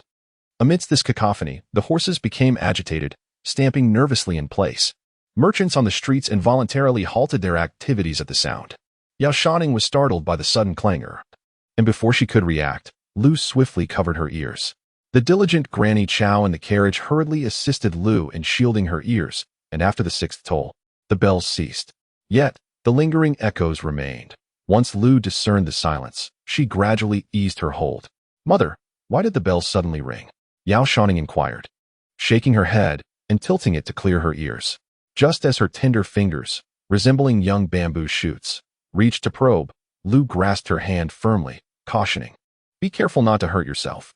Lu then gently rubbed her daughter's ears to alleviate her discomfort, all the while furrowing her brow. It tolled 6 times. Traditionally, 6 tolls signify the winter solstice. As Lu spoke, she felt a certain discomfort, which was perceptibly noted by Granny Chow, who gently massaged her earlobes. When the winter solstice approached, a bell would toll 6 times within the palace, signaling to the citizens of Deqing that the time had come. For over 6 or 7 centuries, this custom had been preserved in the Deqing dynasty, rendering the winter solstice nearly as significant as the new year itself. Celebrated with great pomp and ceremony. By early November, every household would begin preparing incense, candles, and firecrackers in anticipation of the bell tolling from the palace. As soon as the sound resonated, the entire city would erupt in a cacophony of fireworks. The air would be thick with smoke, heralding the impending arrival of spring. Initially, it was thought that the recent rain might delay this year's winter solstice by several days. However, the rain ceased only the previous evening, and today, the bell tolled unexpectedly, catching Lu off guard. Chapter 22. Unease of heart. How could it be the winter solstice already? Today was merely the 10th of November, leaving a good half month until last year's solstice. Lu was not the only one unprepared. It seemed that many in the Qing dynasty were similarly caught off guard. When the bell tolled, the customary sound of firecrackers that usually followed was conspicuously absent, plunging the city into a momentary silence, soon broken by murmurs of surprise. Winter solstice? Why is it so early this year? People on both sides of the road, whether acquaintances or strangers, began to whisper among themselves about this unusual occurrence. Lu's expression grew increasingly grave. As the daughter of Lu Bingzhou, she was not without her insights and had come to realize that something was amiss. This was troubling indeed. In Lu's mind, the conversation with her husband from the previous night resurfaced, the torrential rain having precipitated numerous changes. What? Yao Shouning rubbed his cheeks vigorously, and after a moment, the ringing in his ears began to subside. Faintly, he seemed to hear Lu let out a sigh, and from her expression and lip movements, he surmised her words. What has gone awry? Your father may soon find himself entangled in troubles. Regardless of the challenges Yao Chuan was about to face, Lu felt powerless to assist him. Her only recourse was to maintain stability at home, ensuring he had no worries. She ceased conversing with her daughter and instead cast a glance at her wet nurse. Nanny, please arrange for the maid to procure some incense, candles, and firecrackers shortly. Following this incident, Lu's initial intent to confront the esteemed physician's son had considerably diminished. Her concern for her husband eclipsed everything, even her conversation with Yao Shouning. At this moment, Yao Shouning was equally preoccupied, unable to engage with Lu. Strangely, as the chime resonated, heralding the arrival of the winter solstice, memories of a dream from the previous night invaded her thoughts. Odd. Truly peculiar. Earlier, she had dreamt that little Lu would not survive until the winter solstice. And last night, inexplicably, she dreamt of her cousin, disguised as Hu Miaozhen, knocking on her door. Following the heavy rain, many things had undergone remarkable transformations. Yet, the numerous forewarnings accompanying the bell's toll remained beyond her comprehension. She could only sense a few matters related to her through the bonds of blood. Presently, Yao Shouning found herself unable to fathom these intricacies. All she felt was a deep-seated unease. Outside the carriage, the chime heralding the forthcoming winter solstice seemed to summon forth all those hidden within the capital. The crowd, with hands tucked into their sleeves, gathered in the streets, casting curious glances toward the observatory and engaging in lively discussions. This bustling atmosphere always instilled a sense of foreboding in Yao Shouning. Rarely troubled, she turned to mention her dream from the previous night to Lu, along with her ominous premonition regarding the fate of little Lu. Yet before she could utter a word, Lu pressed her to remain silent. Be still for a moment, dear. I find myself feeling rather unsettled. We shall speak of it later. Her concern for her husband was evident, her brows furrowed tightly. Yao Shouning's lips moved slightly, ultimately releasing a resigned sigh and nodding in acquiescence. After traversing through the streets for about half an hour, the carriage finally came to a halt. The driver, with utmost respect, announced, Madam, we have arrived. This statement jolted the mother and daughter from their reverie. Lu paused momentarily. Then her body trembled as she quickly realized they had reached the clinic of the esteemed Dr. Sunday. The worry etched on her face swiftly dissipated, replaced by a fierce determination. At that moment, her eyes narrowed, taking on a sharpness. While she could not assist Yao Zhu at this time, her immediate priority was to expose the fraud that was Dr. Sun. Let us go, she exclaimed, adjusting her cloak. As the driver opened the carriage door, she grasped the hand of Granny Chow and alighted. Given the nature of the task at hand, Lu was reluctant to involve her daughter, thus instructing the driver to wait across the street from the shop. In this manner, it allows Yao Shouning to witness this farce without placing her in jeopardy. The coachman, surnamed Zheng, given the name Shi, was once a formidable presence by Yao Hua's side in his youth. Tall and imposing, he exuded an aura that discouraged confrontation. When Yao Hua was transferred from Nanzhou to the capital, Zhang Shi withdrew from military service, willingly becoming a servant of the Yao family. Lu Shi placed great trust in him, specifically retaining him by the carriage to safeguard her daughter's well-being. As soon as Lu Shi departed, Yao Shouning eagerly leaned against the carriage window, peering outside. Zheng Shi parked at the precise corner of a street. The rear of the carriage leaned against the wall of a shop, and directly across the street, there was an impressive medical establishment, adorned with the inscription, Sun Yaowang Medical Hall. Although the rain had only just ceased, leaving puddles on the ground, a long queue had already formed outside the clinic. A few young apprentices clad in gray attire were vocally directing the line, occasionally shooing away disheveled passers-by, deeming them unlucky and forbidding them from passing by the entrance of the medical hall. This Sun Yaowang Medical Hall was indeed the destination of Lu Shi's visit. During her previous attempt to hear the stories of Master Liya, Yao Shouning had not followed along, but now, witnessing the grandeur of the establishment, it was no wonder Lu Shi had been so impressed before.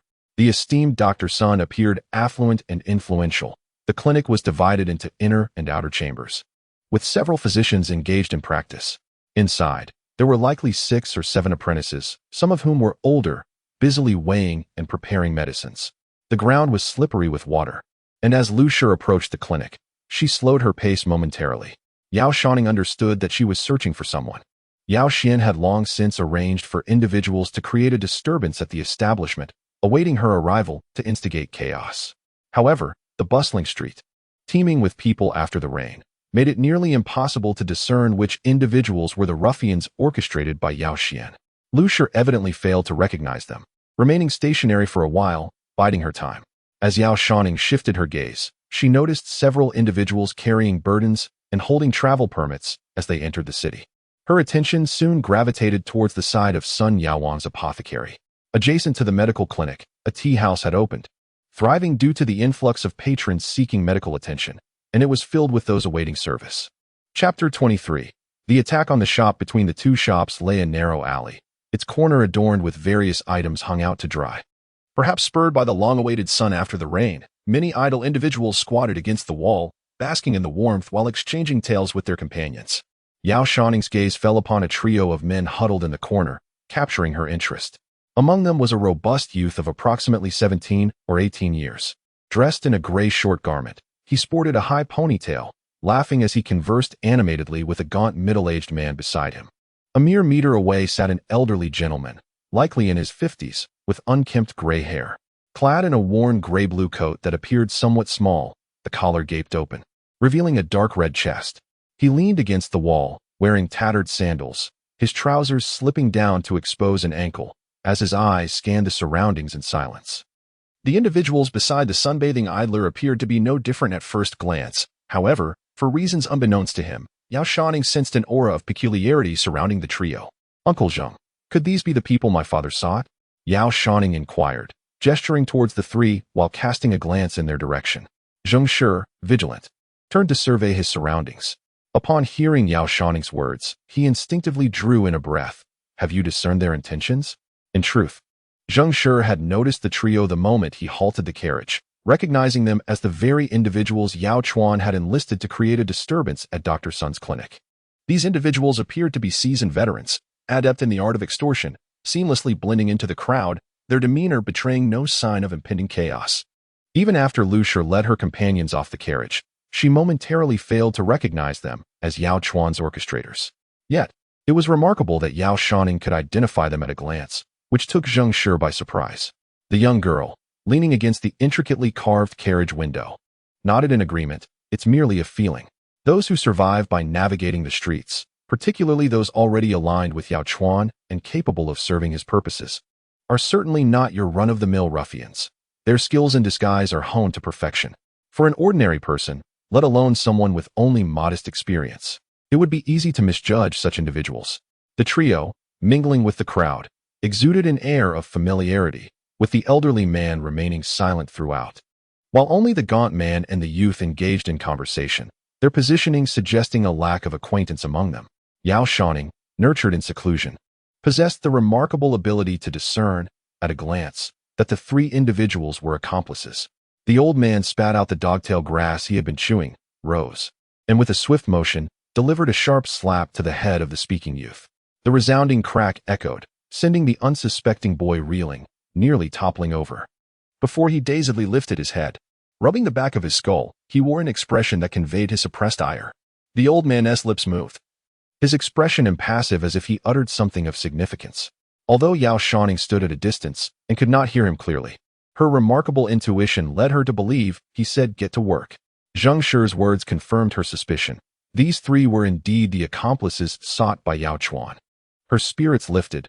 She kindly made a little room for Dong Kuei, who also wished to observe the spectacle, then pressed her face closer to the window, softly whispering a warning. They have arrived.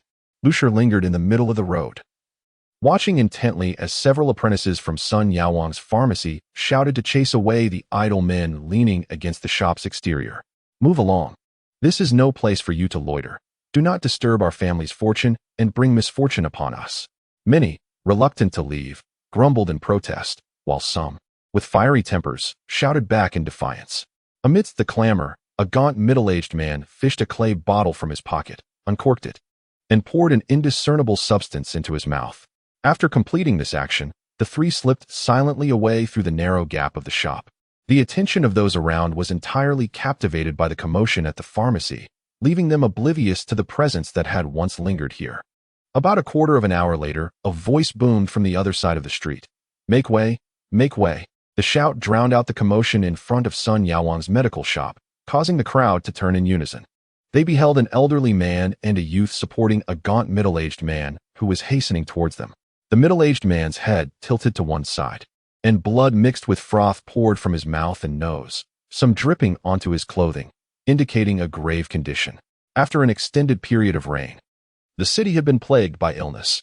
Upon seeing the approaching trio, the people gathered outside Sun Yaowang's shop scattered as if fleeing a contagion. Sun Yaowang, come quickly, a well-meaning bystander shouted as the three made their way to the medical shop. The physicians inside, alerted by the commotion, stepped out to meet them. The elderly and the youth brought the middle-aged man closer. His complexion was ashen, his lips and beard stained crimson with blood, and his eyes were closed, suggesting that he was barely clinging to life. Oh dear, what has happened? Someone inquired upon witnessing this dire scene. Several doctors rushed forward, and the elder barked, everyone, stand back. He rolled up his sleeves, exposing much of his attire, and his commanding presence quelled the crowd. It was evident that the man was gravely ill. They needed to summon Sun Shini without delay. A compassionate individual among the crowd feigned casualness and stepped forward to utter a remark, but the old man swiftly turned, a glint of sharpness flashing in his aged eyes, seizing the speaker's collar and pulling him forth. Nonsense! The man seized by the old fellow appeared to be around 40 years of age, his stature notably shorter, clad in an unremarkable, tattered gray coat, and sporting a goatee. Although he seemed somewhat younger than the old man, the latter was undeniably more robust. With a firm grip, he lifted the man nearly off the ground, leaving only the tips of his toes to touch the earth. In a loud outburst, the old man spat as he yelled, showering the slender man's face with saliva. With his eyes tightly shut and his face reddened from the constricting fabric, the man yearned to struggle but dared not move too much for fear of inciting the old man's wrath, lest he unleash a barrage of fists upon him. Such indignity, such disgrace. As it became evident that what was intended to be a visit to summon a physician was devolving into a scuffle, the surrounding onlookers quickly gathered, eager for the spectacle. Among the crowd, a kind-hearted bystander urged, "Good sir, your family is in dire straits. Perhaps it would be wise to consult the divine physician first before proceeding." Chapter 24, reporting to the authorities upon his arrival in the capital. The esteemed physician's son's reputation spread swiftly, frequently drawing wealthy citizens seeking his expertise in diagnosis and remedies, establishing his renown in the vicinity. What a miraculous doctor! What a charlatan! A quack! The old man bellowed. Our Deering has been frail since childhood. Recently, upon hearing a physician's son's illustrious name, we sold our possessions and brought silver to seek his medical counsel. With a sudden shift from his earlier aggression, he forcefully shoved the man he had gripped, sending him staggering backwards, culminating in a loud thud as he fell to the ground. Several apprentices, caught in the throng, hurried to assist the fallen man, while the crowd, intrigued by the old man's words, pressed him to continue his tale, sensing there was more to the story. The man surnamed Sun claims to be the heir of the medicine king, boasting extravagantly. However, after my Deering consumed his medicine, not only did her condition fail to improve, but it also worsened significantly. Since the day before yesterday, she has been spitting up blood. As he recounted this, he turned in a fit of rage, kicking the counter with a resounding crash, and bellowed fiercely, "Old thief son, come out. Come out." The youth accompanying him rolled up his sleeves and shouted in unison, "If you don't come out today, we'll smash your apothecary." Both old and young continued to shout, their fierce demeanor frightening the resident doctors in the pharmacy, who huddled in the corners like startled quails, too afraid to show their faces.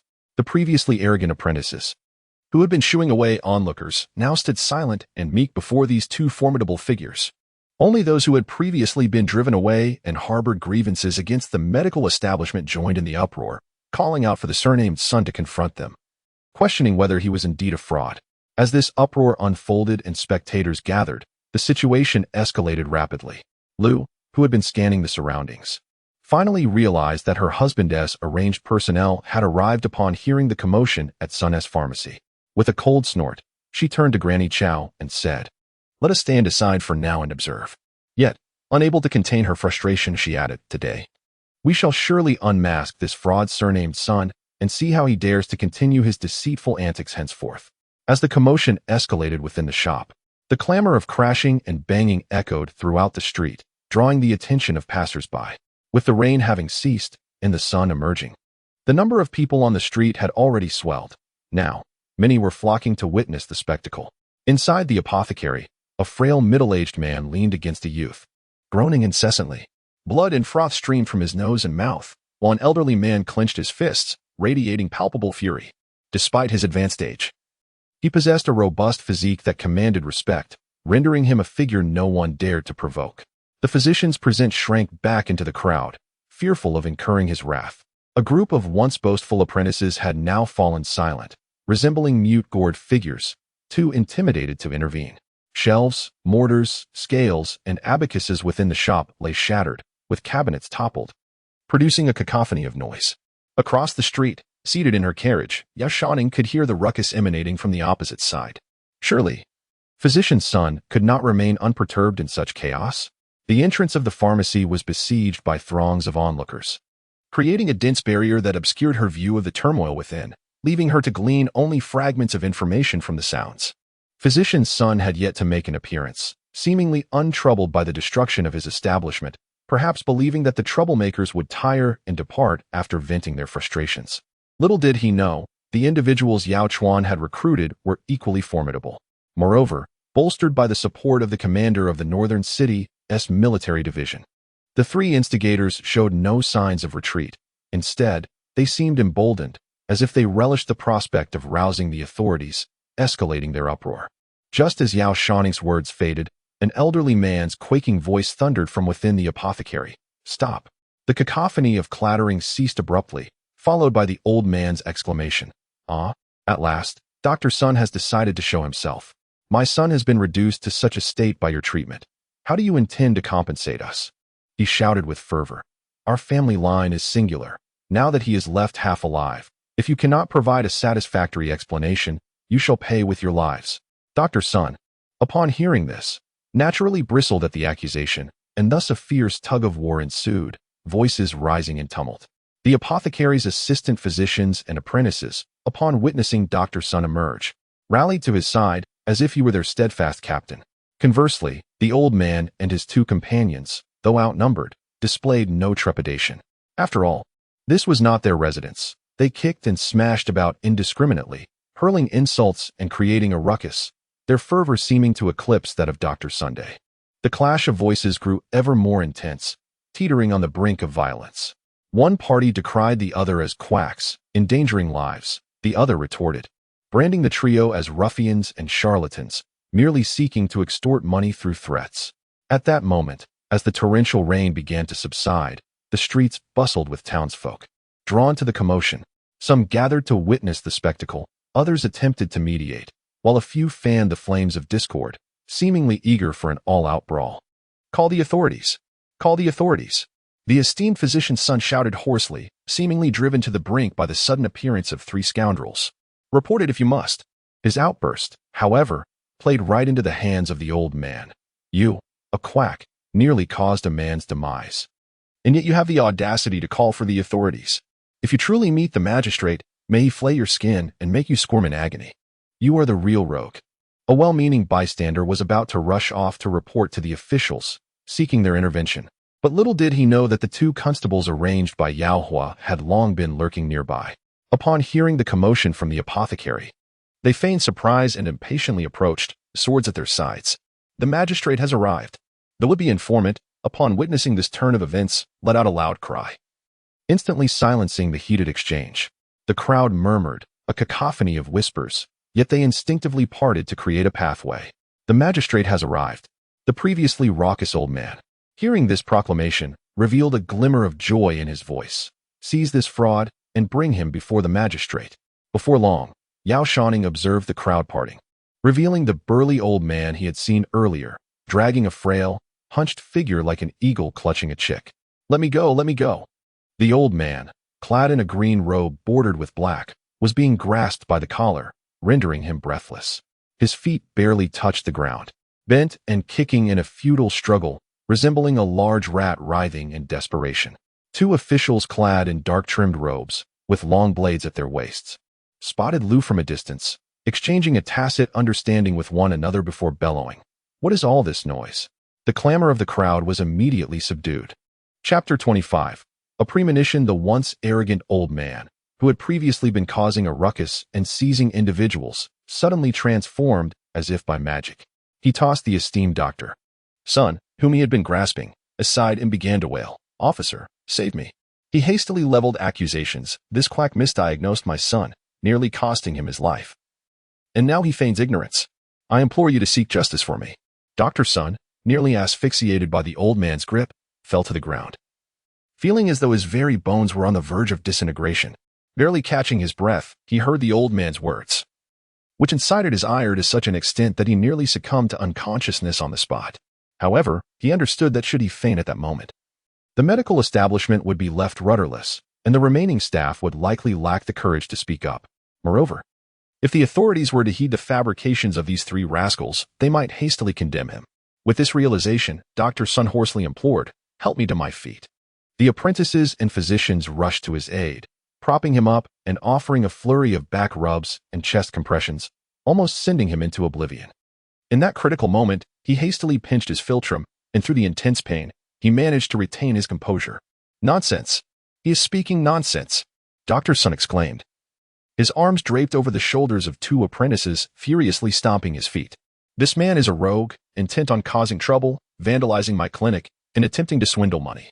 I beseech you, officer, to take them into custody. I seek no recompense." Upon hearing the accusations, the old man shouted vehemently, "If anything befalls my son, I shall demand the life of this quack in return. Utter slander! Utter slander!" Dr. Sun, upon hearing these words, was consumed by a profound rage. The two parties erupted into yet another quarrel, causing the two constables considerable distress as they admonished them to be silent. After a while, as emotions began to settle, one of the constables pointed at Dr. Sun and said, "You speak first." Dr. Sun trembled with fury, his arms draped over the shoulders of his two apprentices, his feet dangling helplessly, shaking incessantly.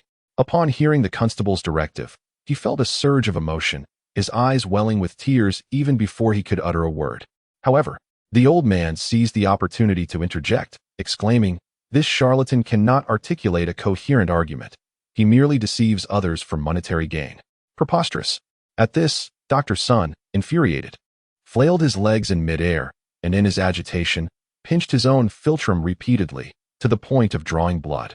Finally, he managed to respond, "I am originally from Yangzhou, a direct descendant of the esteemed Sun Yao Wang, 12 generations removed, having practiced medicine for decades without incident. Just because I have never encountered such a situation does not imply that it is impossible. Every occurrence has its cause. It takes two to tango. If they are not asking for money, it is surely because something has genuinely befallen their only son." Amidst the crowd, voices began to rise one after another, evidently influenced by the old man's tirade, casting doubts upon Dr. Sun's medical expertise. These idle whispers filled Dr. Sun with trepidation and anxiety, coupled with a sense of urgency. Nevertheless, since his arrival in the capital, patients had flocked to his door, and he had garnered considerable renown in the vicinity.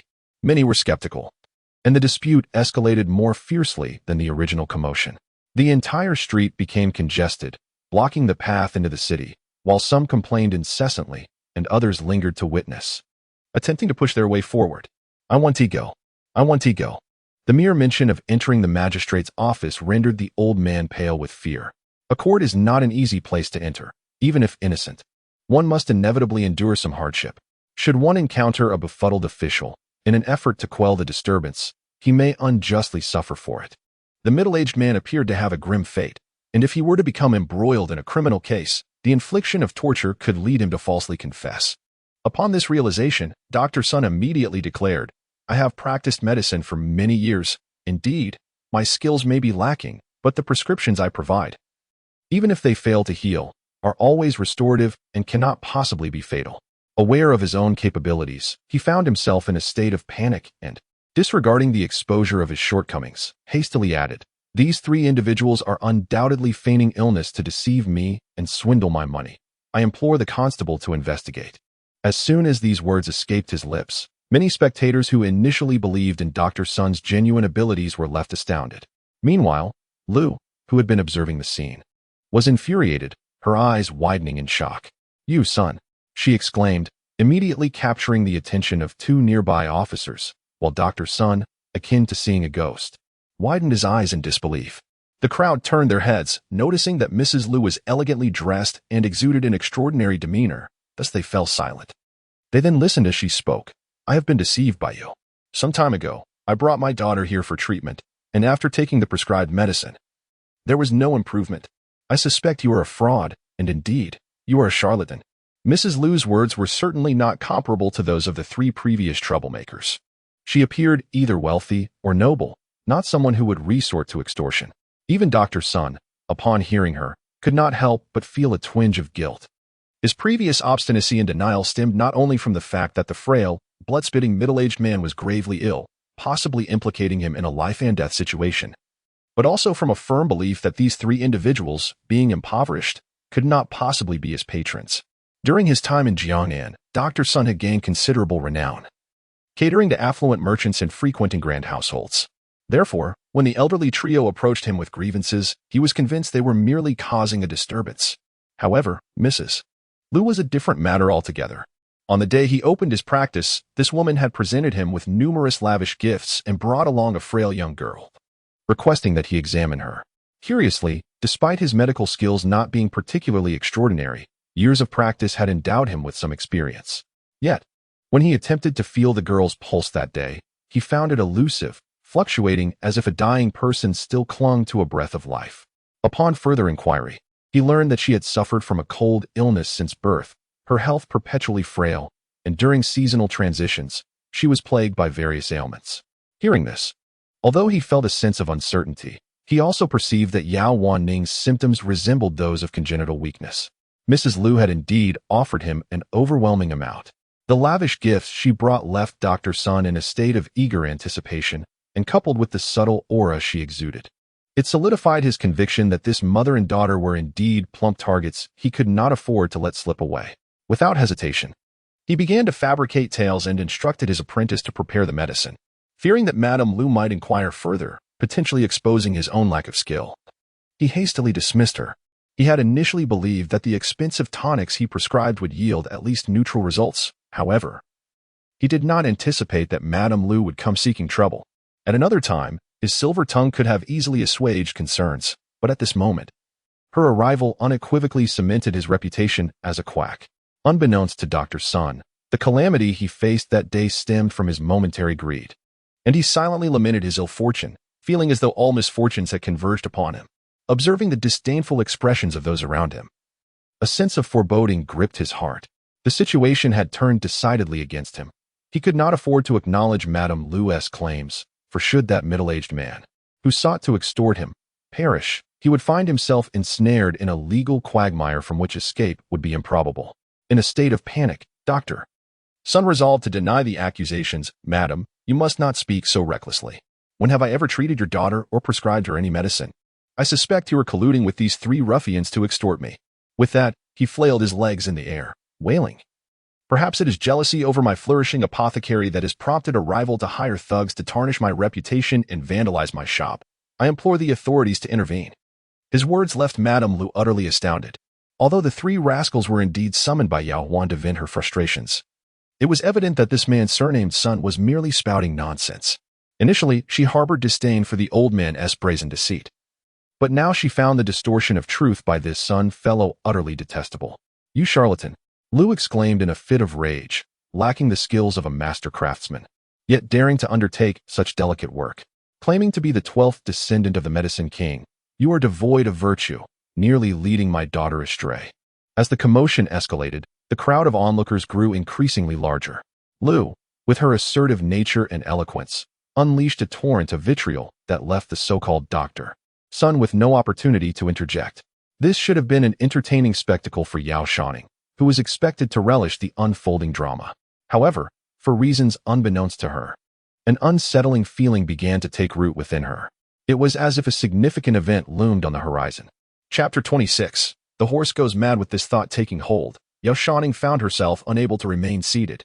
"Uncle Zhang," she instinctively called out. But her voice was swiftly drowned by a sudden cacophony. The sound of hooves intermingled with the clatter of wheels echoed in her mind, merging illusion with reality. Leaving you momentarily stunned, her words abruptly halted. "Miss Mississippi." The sound of hooves shifted from the realm of fantasy to one of authenticity, reaching her ears. What was happening? As she regained consciousness, she realized that the carriage beneath her was indeed swaying. Dong Kuei sat across from her, his expression suggesting he had not noticed her earlier call for Zhang. It is uncertain whether her voice was merely too faint or if it was simply a figment of her imagination, as she did not truly call out. The crowd was overwhelmingly large. At some point, Zhang Shi, who had been guarding one side of the carriage, had taken the reins, and upon hearing her words, he began to explain, "To prevent any unforeseen incidents, we must depart from this place before discussing further." The location was already in close proximity to the inner city gate, bustling with a diverse array of individuals. As the commotion surrounding Dr. Sun's affairs escalated, Zhang Shi had already noticed the presence of unsavory characters among the throng. "No." Upon hearing his words, Yao Shouning instinctively replied, "We must bring my mother along as well."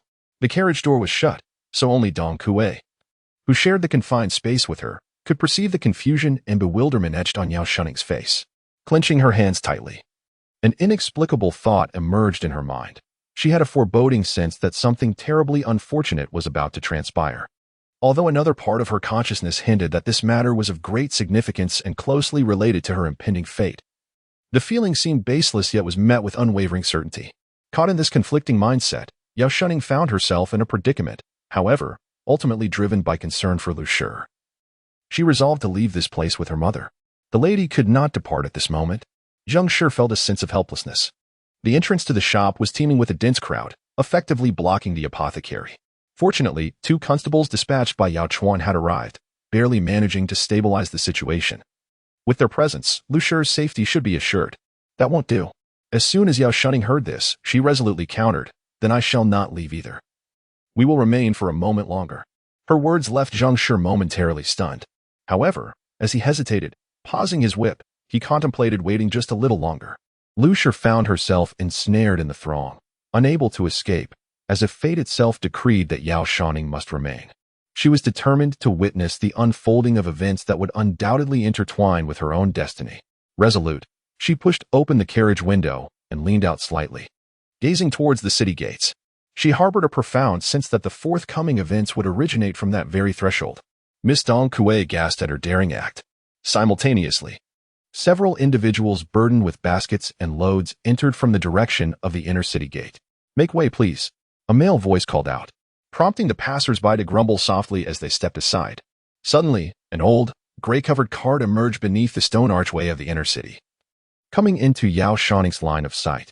In that instant, the echoes of hooves and the rhythm of wheels in her mind converged with the actual sounds of the cart's movement, blurring the lines between reality and illusion. "Open the door. Open the door. I am a young woman surnamed Hu. From Jiangning, I have come here to seek refuge with relatives as dreams and reality intertwined."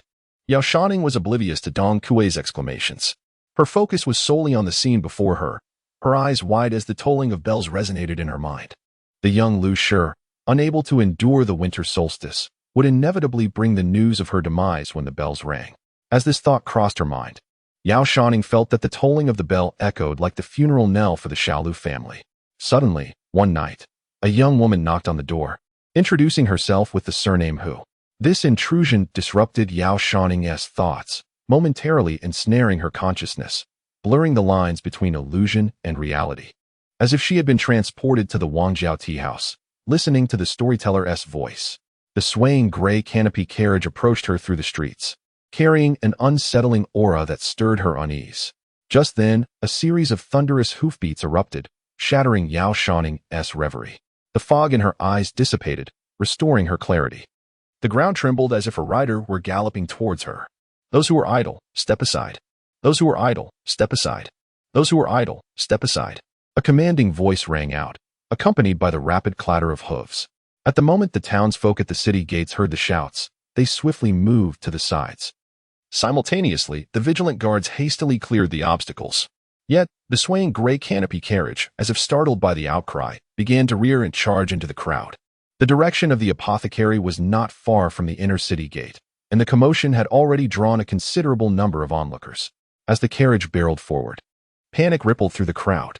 People hurriedly pushed and dodged. In the chaos, some fell and were trampled, while others screamed in terror. Two officials, who had initially appeared impatient, instinctively moved to protect the Liu family upon witnessing the scene. Yao Shouning observed from a distance as chaos erupted, prompting her to urgently call out to Liu. A sense of foreboding enveloped her. She worried for Liu's safety, yet her voice was drowned out by the cacophony of terrified screams, the frantic whinnies of horses, and the thunderous clatter of wheels. Chapter 27. Encountering a benefactor, the crowd dispersed in a frenzy, pushing away the two constables who intended to protect Liu. Some remained oblivious to the unfolding situation. Merely hearing the shouts, they instinctively followed the throngs in their flight. Others cried out for lost loved ones as pandemonium reigned supreme. Wherever the carriage traversed, mud was flung into the air, obscuring an indistinct malevolent aura lurking within the mire. As the turmoil escalated, the incoming travelers were abruptly halted. The vanguard, attempting to forge a path, was thwarted by the panicked mob. In a moment of evasive action, a rider pulled on the reins, eliciting a long, piercing neigh from the steed, mingling with the cacophony of wails and the rumble of wheels. "Make way," someone shouted, pushing against the surrounding crowd. Panic ignited a deep-seated agitation within, transforming it into a palpable fury, leading to heated disputes among the masses. A man, lost in his frantic escape, collided with the corner of the carriage with a resounding thud, collapsing to the ground. Water from the puddles splashed as a wave of dark mist seeped from the carriage, slithering into the mud and morphing into a shadowy form, akin to a serpent, silently infiltrating his body. The fallen man remained unaware. Yet at the moment the dark essence entered him, a subtle shift occurred in his gaze. After lying there for a brief spell, he slowly rose, murmuring, "Where is my mother?" At that moment, his shoulders drooped, and whether it was due to an injury or not, his movements appeared somewhat rigid. "Where is my mother?" As he spoke, he seemed to attempt to turn his head, as if searching for his loved ones. In the next instant, someone collided with him in a panic, shouting, "Get out of the way." No sooner had the words left their lips than the man erupted in anger, seizing the individual and demanding, "Where is my mother? I have no idea where your mother is." The person he had grasped was about to curse and break free, yet saw the man, as if possessed, clutching his collar and, without hesitation, yanked him forward, sinking his teeth fiercely into his cheek. Ah! The unfortunate soul was caught off guard and felt a piercing pain. "Mother! Ah! Mother!" The man biting him seemed to harbor a profound hatred, as if they shared an ancient grudge. "Where is she?" The biter, seemingly in a trance, clung to his victim while incessantly inquiring about his mother. Blood seeped from the wound he inflicted, which he swallowed greedily, gulping it down. "Ah! Help me! Help!" Stimulated by the pain, the man being bitten frantically struck at his assailant, and they rolled into a chaotic tangle. Bystanders, taken aback by the scene, were startled. Some, while fleeing, felt a pang of compassion and halted, intending to separate the two combatants. However, they witnessed the biter violently shake his head, and with a heart-wrenching cry from the victim, a chunk of flesh was savagely torn away. The man clutched his face, blood gushing forth, trembling in agony as he retreated while shouting repeatedly, "Madman! Madman!" This all transpired in the blink of an eye. Just a moment before, Liu had been furiously berating the pretentious doctor's son. In the next instant, she heard the horses suddenly go wild, charging towards her with the vehicle, while the crowd trampled and jostled, swiftly separating her from Grandma Chow. In this critical moment, she was pushed along by the panicked throng, and as soon as she halted, the cacophony of quarrels erupted beside her. On the carriage across the street, Yao Shouning's gaze fixated on Liu in the distance. Grandma Chow had been shoved aside, and two constables had distanced themselves by about 4 or 5 meters, wishing to protect her, yet feeling utterly powerless. Not far from her, the two men, inexplicably entwined, continued their fierce struggle. Yao Shouning's heart raced, and she shouted, "Be careful." Perhaps it was a mother's instinct. Despite the chaos surrounding her, Lu remarkably perceived her daughter's voice. A thought surged in her mind. Thank goodness Shouning did not come. Instinctively obeying her daughter's warning, she grasped the hem of her skirt and fled towards the carriage. Unbeknownst to her, a crazed man had somehow acquired a sickle and was pursuing her from behind. This scene, however, was vividly captured in the eyes of Yao Shouning and others from afar. Upon witnessing this, Dong Kuei gasped in horror. Zhang, seated at the driver's position, felt as if his heart would burst, wishing desperately for the ability to be in two places at once. To reach Lu immediately and thwart the man committing violence in the street. Among the three, it was Yao Shouning who remained the most composed. Logically, she should have been the most concerned for the Lu family in their hour of distress. However, for reasons unknown, she harbored an inexplicable sense of foreboding. Although the current situation was perilous, she felt that the Lu family would encounter a benefactor, emerging from danger unscathed and finding hope in adversity. This notion lacked any substantial foundation, yet it felt as if she had already glimpsed the outcome that awaited them. Despite this, given the stakes concerning the Lu family's safety, she clutched the window frame tightly, her eyes wide as she fixed her gaze upon the city gates. She sensed that the crisis had begun and would also dissipate from that very direction. At that moment, the ground trembled violently. A dark mass of horsemen surged forth, bursting through the inner city gate and swiftly approaching. With a sudden release of tension, Yao Shouning exhaled deeply, a smile breaking across her face. She had a premonition that the turning point for the Lu family lay within this very procession. Meanwhile, in a state of panic, Lu rushed into the street, catching a glimpse of the approaching horseman from the corner of her eye. People are getting hurt. There's been a death. Shouts rose behind her, as if a frenzy had erupted, with assailants indiscriminately attacking. The situation spiraled out of control, and Lu felt her heart race at the sound of pursuers closing in behind her. At that critical moment, among those riding into the city, a cold hum echoed. A figure soared into the air, and with a resounding clash, the sound of metal meeting metal rang out, reminiscent of the chilling scrape of a blade being drawn from its sheath. In the capital city, how could the populace be allowed to run rampant and inflict harm? Lu only heard a faint grunt from a young man, followed by a swift whoosh of energy as the sword's aura transformed into an ephemeral shadow and struck forth. Lu, unfamiliar with martial arts, felt an icy chill that clung to her like a serpent entwined around her ankles, slithering upward through her limbs. The sword's radiance did not cease. It morphed into a galaxy, gliding past her side.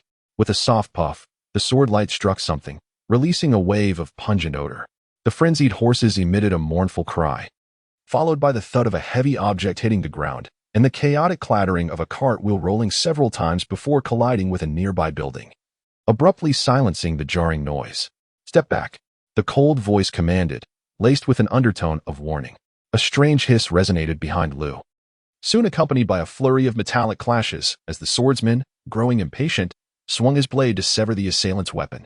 The shattered remnants fell to the ground, and with a swift flick of his sword, he attempted to force the previously aggressive individual to retreat. Little did he know, the adversary seemed unfazed, boldly advancing instead. Lu then heard a soft puff behind her, followed by a couple of unsettling chuckles. The swordsman loosened his grip and retreated hastily. A small torrent of scalding liquid splashed forth, a few droplets searing her back, leaving her momentarily numb. The sudden turn of events unfolded in the blink of an eye. Dazed and disoriented, Lu stumbled, nearly losing her balance, when a hand reached out and steadied her elbow, preventing her from falling. "Thank you," she uttered instinctively, her heart still racing. With a resounding thud, an object fell to the ground, breaking the momentary silence. Suddenly, a piercing scream shattered the stillness. "Murder! Murder!" Upon hearing this, Lu, suppressing her unease, turned to look.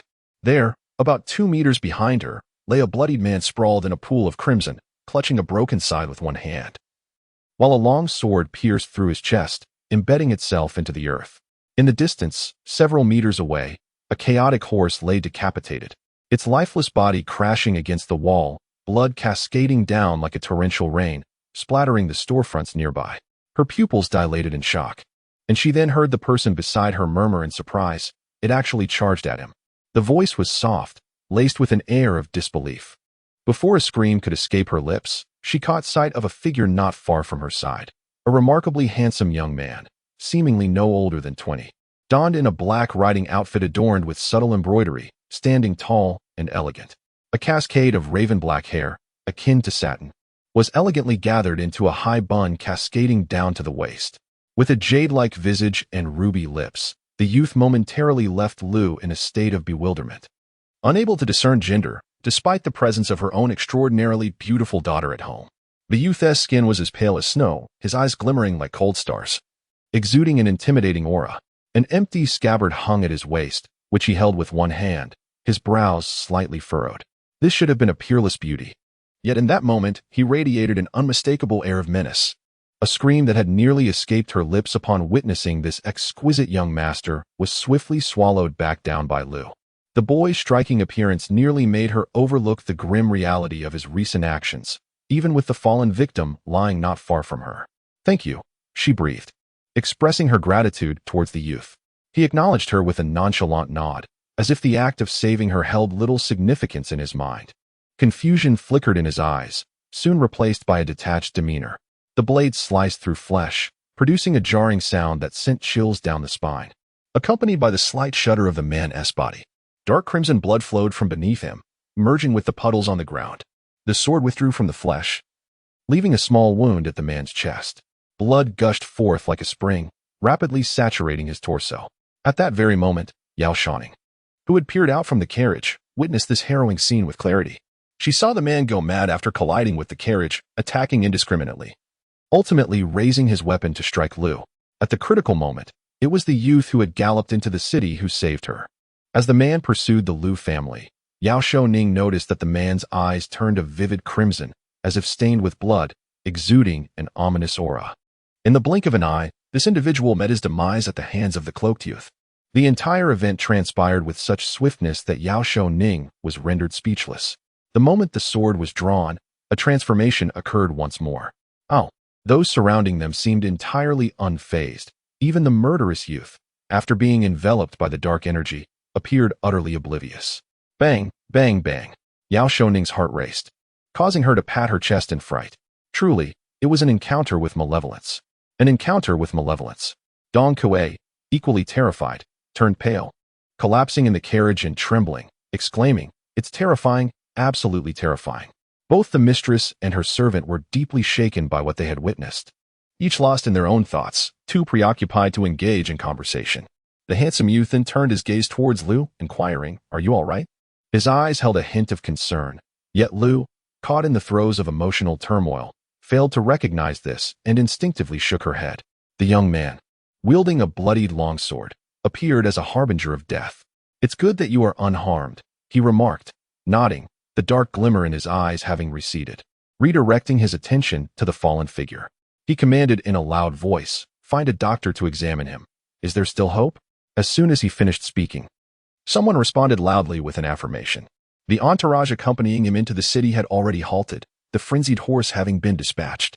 In addition to the chaos that led to numerous individuals being trampled and injured, the most pressing issue was the sudden occurrence of a fatal incident. Fortunately, upon a command from the youth clad in black, the others mounted their horses and encircled the street, intercepting those who were frantically fleeing, quickly stabilizing the situation. Aside from a few onlookers who managed to slip away into the surrounding shops, the majority remained in the center of the street. News from the inner city gate spread quickly, and temporarily, soldiers erected wooden barricades to obstruct the entrance, preventing any unforeseen intrusions while the situation was being handled. "Is there a doctor?" A young man, dressed in a dark green robe and adorned with leather armor, approached on horseback. Dismounting a few meters from the youth, he inquired loudly. "Don't even look. He's already dead," replied another man beside him, clad in a blue scholar's robe and similarly equipped with a long sword. Before the youth could utter a word, a voice emerged from the crowd, exclaiming, "There is a doctor! There is a doctor! This is Sun Yawang's medical establishment." Besides the resident doctors, there is also a renowned healer, claiming to be the 12th descendant of the Medicine King. "A doctor, please." The youth retrieved a silk handkerchief from his sleeve, meticulously wiping the blood from his sword.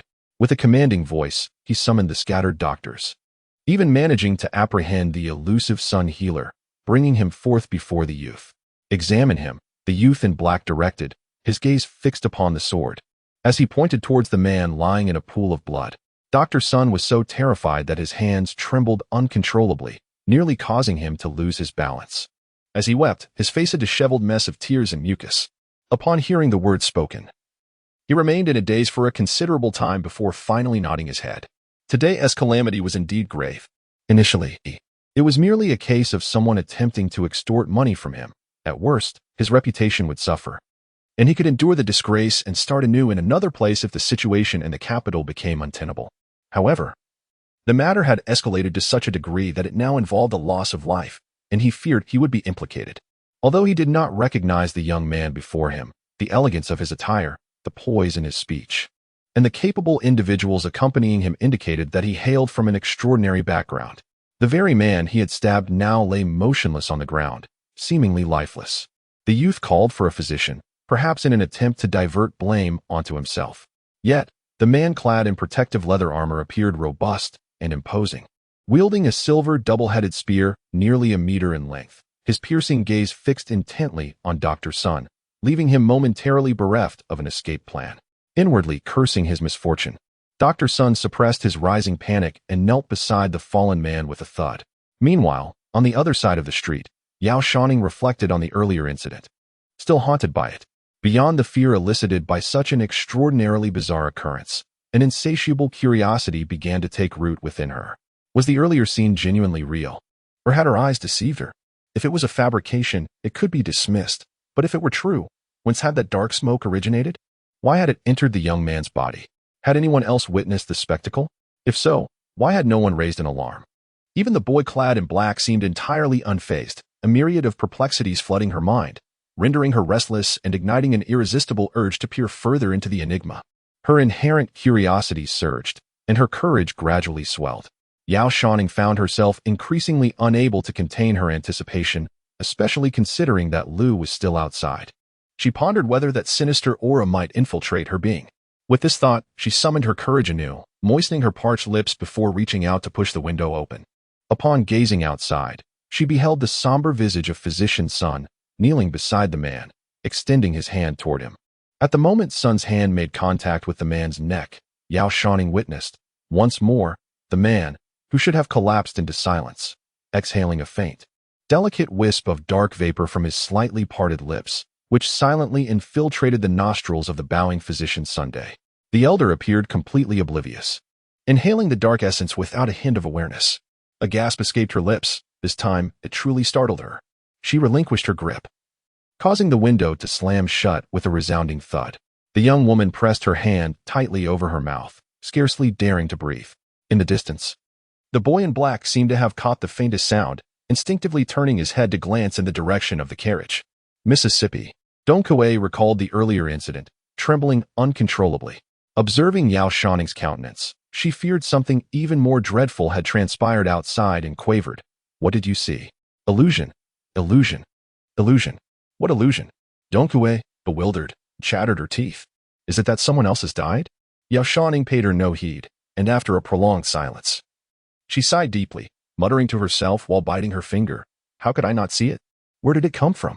She rubbed her weary eyes, uncertain if it was the multitude of events that transpired today that caused her discomfort, but she felt a dull ache at her temples, and her eyes throbbed with a painful intensity, which even extended to the center of her brow. Her vision seemed to waver, and in a state of panic, Yao Shouning exclaimed, I think my eyesight is failing me. Perhaps it was due to a restless night and the haunting dreams she had endured that left her vision blurred. Otherwise, how could it be that in broad daylight, she imagined seeing a strange black mist emerging from within a person's body? It was as though she were witnessing the dark aura of a monster from a tale. If it were merely a singular instance, she might attribute it to a mere misperception, yet having seen it twice, she was left perplexed. Moreover, whether it was the black mist that had initially entered the body of the cloaked youth, or that which was later absorbed by Dr. Sun, it appeared as though no one around her had noticed. It seemed as if she alone bore witness. Even the bystander, Lu Shi, remained oblivious. Lu Shi? Lu Shi, my mother is still there. The realization struck her, and she could no longer remain seated. She hastily rose and flung open the carriage door. I must go check on my mother. Though she tried to reassure herself that she had merely imagined the black mist and that nothing unusual truly existed, another thought inexplicably took root in her mind, convincing her that she had not been mistaken. The black mist was indeed real. Uncertain of the origin of the ominous black mist, and aware that others could not perceive it, she felt compelled to remain by Lu's side. Upon her descent from the carriage, Zheng Shi hurriedly attempted to intervene. However, at that moment, it was no use to thwart this ancestor. Generally obedient, despite her curiosity, she had always been compliant.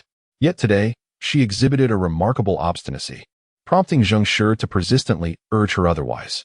She lifted her skirts and dashed towards Lu, causing those nearby to instinctively turn their heads at the sound of her footsteps.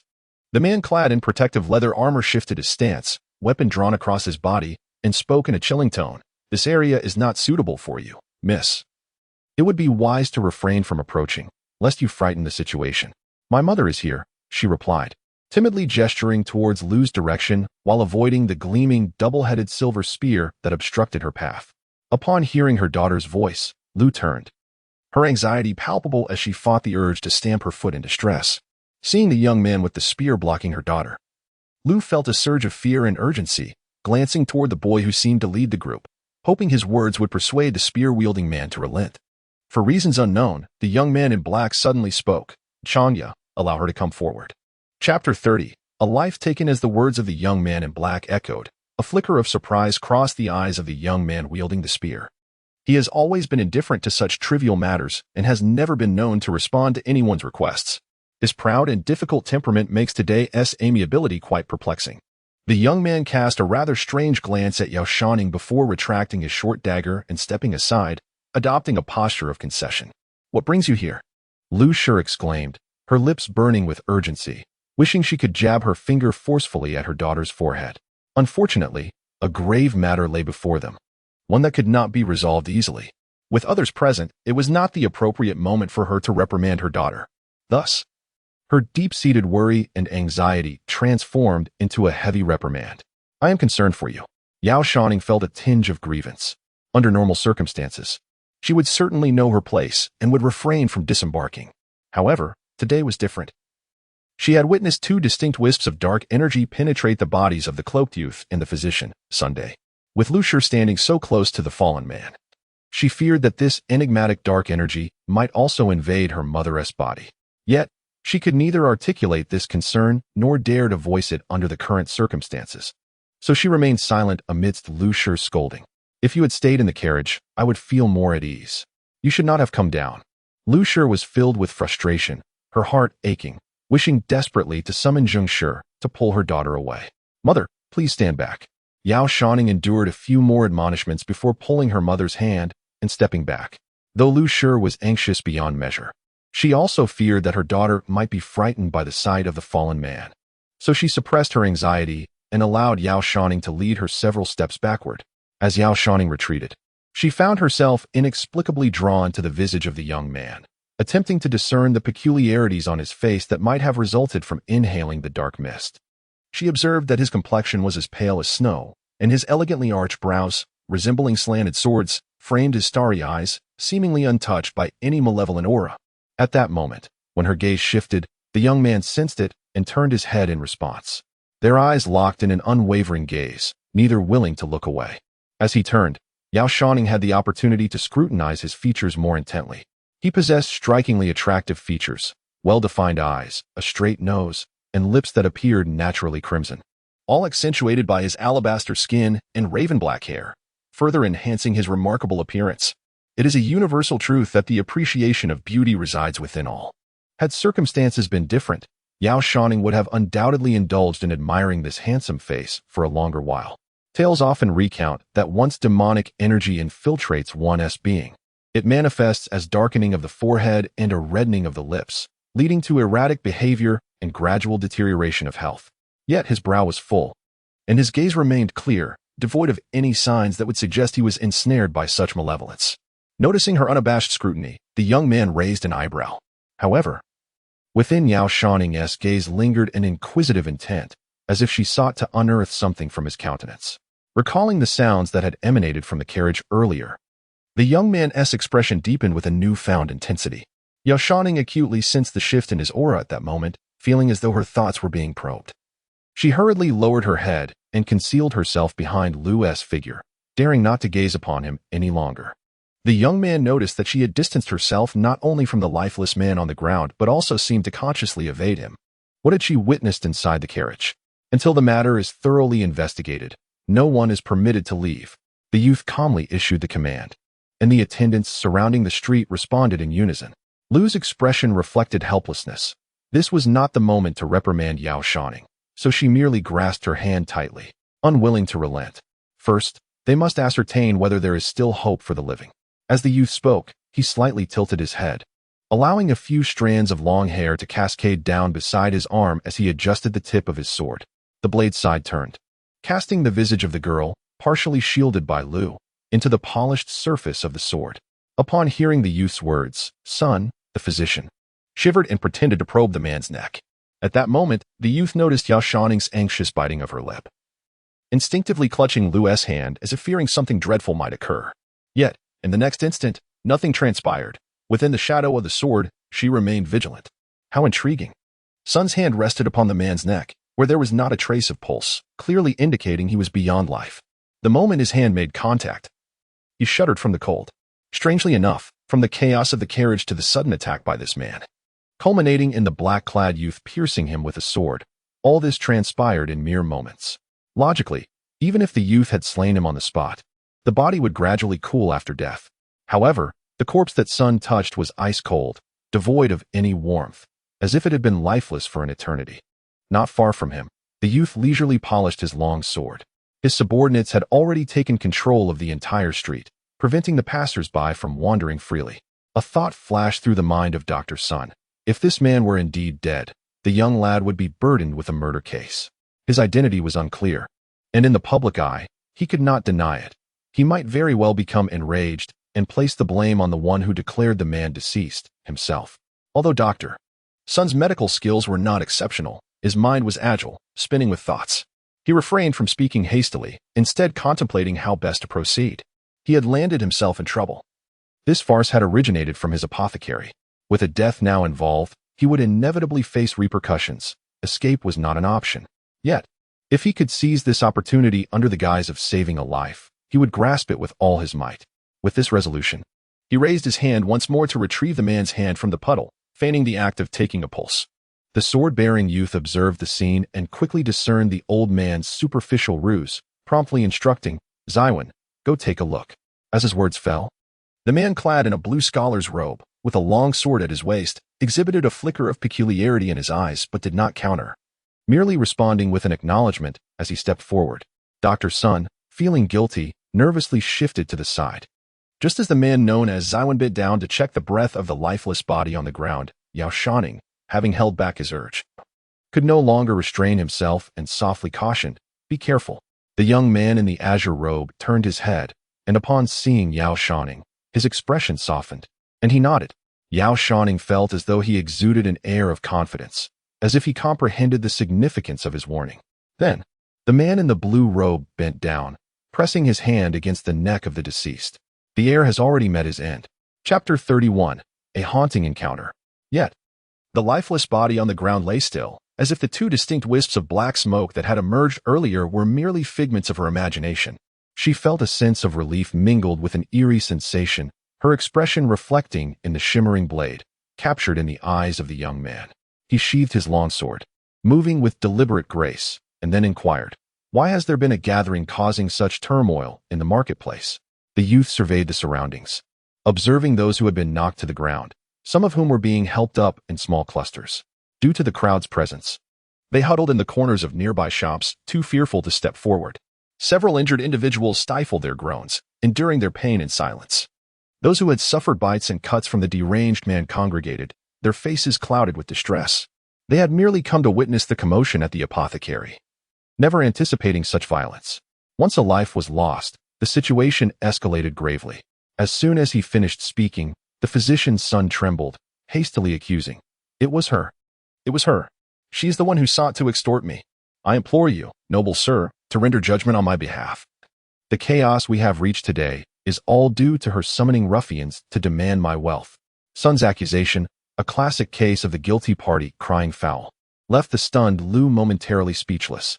The events of the day had far exceeded her expectations, having endured a tumultuous upheaval, narrowly escaping an inexplicable pursuit, and then being rescued by the cloaked youth.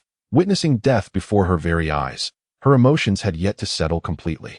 Before her very eyes, someone had perished, and she was plagued by a dull headache, tinged with a hint of regret, afraid that this incident would bring trouble to her husband. However, upon hearing the words of the so-called divine doctor's son, Lu's anger swiftly ignited. The root of all this turmoil lay in Sun's lack of medical prowess, his deceit having summoned this calamity. Though she felt a lingering dread, Lu was no ordinary person. Her character was inherently forthright and resolute, unwilling to suffer any indignity. Regardless of the troubles that lay ahead, she resolved that at this moment, she would not allow Sun to turn the tables on her. The fury within her quelled her trepidation as she declared, "This charlatan parades through the city, claiming to be the son of the medicine king, deceiving many into falling prey to his tricks." While she feigned composure, her mind was racing to formulate her next words. At this juncture, Lu would never concede that the raucous old man was her accomplice. As she spoke, her gaze casually swept around. Noticing that the three ruffians who had been vandalizing the shop had astutely taken their leave, perhaps sensing the gravity of the situation, a sense of relief washed over her. And she continued, "With this explanation, the youth must now comprehend the truth." "Nonsense!" Dr. Sun exclaimed, his face reddening with indignation as he vehemently countered, "It is you who have colluded to extort me.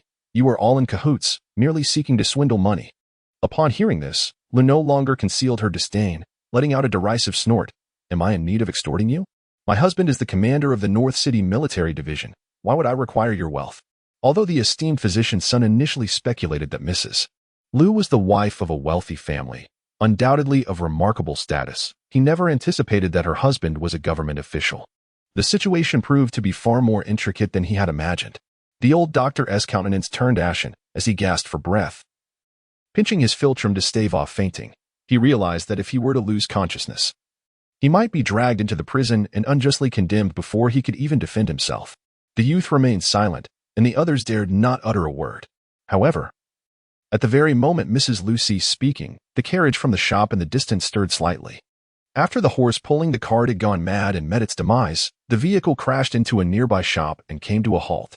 The occupants within appeared to have been startled, rendered unconscious for a considerable time, and remained motionless. Suddenly, the carriage shook again, producing a sound that captured the attention of the crowd. A soft, muffled sob, reminiscent of a young girl as restrained weeping, seemed to emanate from within, followed by a few more shakes of the carriage, as if someone were rising inside. All heads turned upward, and even Mrs. Lu instinctively fell silent, gazing towards the carriage. There lay the lifeless horse, blood splattered throughout the vehicle, with numerous bloodied herbs hanging around the carriage's interior, creating a truly horrific scene.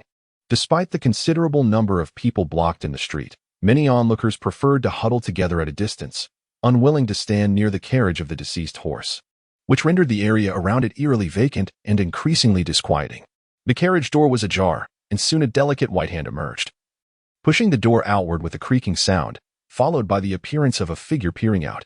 The figure donned an ample, thick white cloak, the wide-brimmed hood obscuring their face entirely, revealing only a delicate chin that trembled as they spoke. The commander of the Northern City Military Division. The voice, reminiscent of a rather youthful woman, seemed to carry a hint of excitement. "Is her surname Yao?" Upon hearing this, Yao Shouning felt as though her head had been struck by a heavy blow. In her mind, visions resurfaced, two distinct voices echoing simultaneously. One was that of the late Lu, who had once visited her in a dream, where a girl with a vermilion birthmark at her brow knelt by her bed, weeping softly. The other voice belonged to a strange dream from the previous night, where a woman spoke in the same tone. "Cousin, it is Miaozhen." The cacophony of voices converged with the question posed by the cloaked woman, the commander of the Northern City Military Division. "Is her surname Yao?"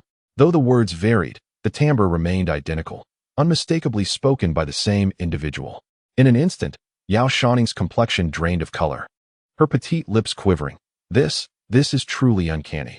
Lu, at that moment consumed by indignation over the unjust accusations from the physician's son, was captivated by the sudden appearance of this woman and failed to notice her daughter's demeanor, despite finding the inquiry from the cloaked figure peculiar. She nodded calmly in affirmation. "Indeed, my husband bears the surname Yao." She had yet to finish her sentence when the woman extended her slender, delicate fingers to grasp the edge of her hooded cloak, unveiling her countenance. Beneath the cloak emerged a youthful visage, as graceful and refined as an orchid. Chapter 32. Who speaks? The maiden appeared to be around 17 or 18 years of age, possessing an oval face with subtly light-colored eyebrows. Her eyes, shrouded in a misty allure, captivated all who gazed upon them. Most striking was a tiny red mole at the center of her brow, adorning her somewhat ethereal features, accentuating her porcelain complexion. She resembled a figure from a painting, yet her cool demeanor, coupled with the flicker of her gaze, imparted an enchanting, beguiling quality. Upon her entrance, many turned their heads in curiosity. This visage gradually aligned with the face that had haunted Yao Shouning's dreams. The moment Yao Shouning beheld the crimson mole, an overwhelming wave of emotion surged within her, prompting an involuntary gasp. The tearful-eyed maiden raised her head and declared, "I am Hu Miaozhen." Yao Shouning clutched Lu's hand tightly. Trembling in disbelief, it felt as though she had truly encountered a ghost.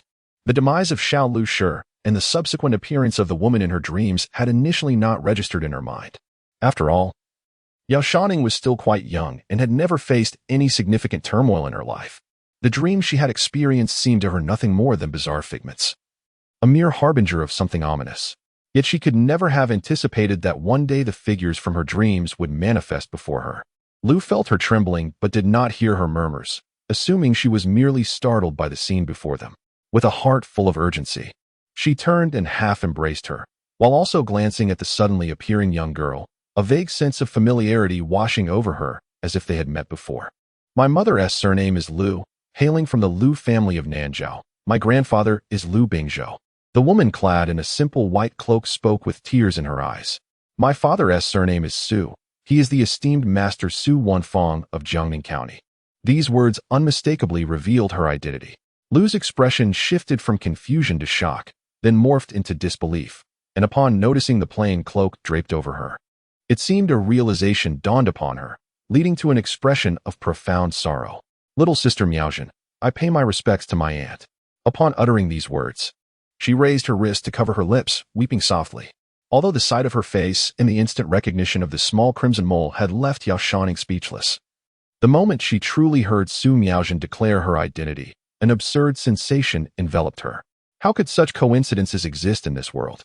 She had dreamed of her cousin knocking at the door last night, and today her cousin had truly arrived. Moreover, a person she had never met could appear in her dreams. Yao Shouning clung tightly to Lu's waist, her palms drenched in sweat.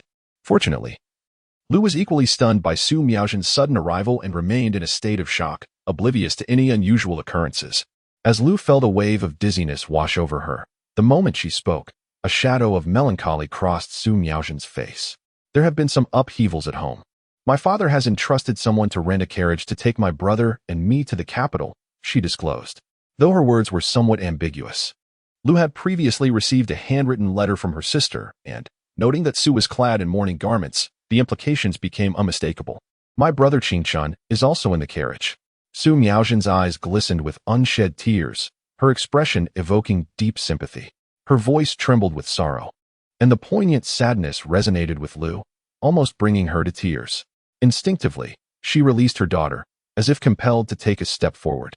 At that moment, a peculiar sound reached Yao Shouning's ears. Lu Shi, 39 years old, the wife of Yao Huan, daughter of Lu Bingzhou, known for her obstinacy and inflexible nature, difficult to engage with. "Who?" She turned her head, scanning her surroundings. "Who is speaking?" "It is the cousin." Yao Shouning heard Dong Kuei's voice and turned her head.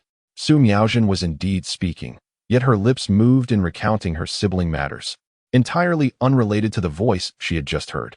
As her gaze swept the crowd, she noticed the despondent townsfolk whispering among themselves, some straining their necks to listen to Su Miaozhen.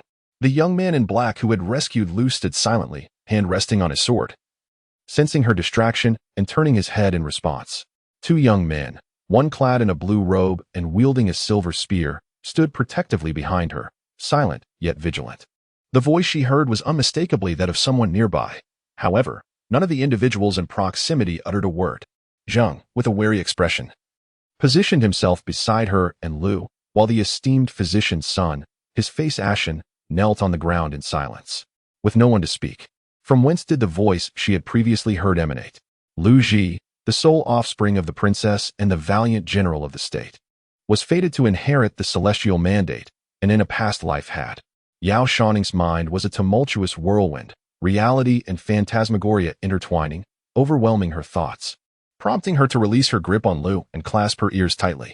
As she blocked her ears, the surrounding clamor diminished slightly, yet the voice persisted, hauntingly clear as it infiltrated her consciousness. Luo Ziwen, the foremost strategist by Lu Ji's side, a master of the divine martial sect, renowned for his cunning intellect and formidable prowess. Gu Changya, the premier warrior among Lu Ji's retinue, also hailing from the divine martial sect, possesses extraordinary strength and excels in wielding the spear. Remember this. Who is it? Who is speaking? Who is Luo Ziwen? And who is Gu Changya? Yao Shouning vigorously shook her head, attempting to dispel the dissonance within. Dong Kuei, observing her mutter to herself, assumed she had not heard his earlier remarks and added, "It is the young lady speaking."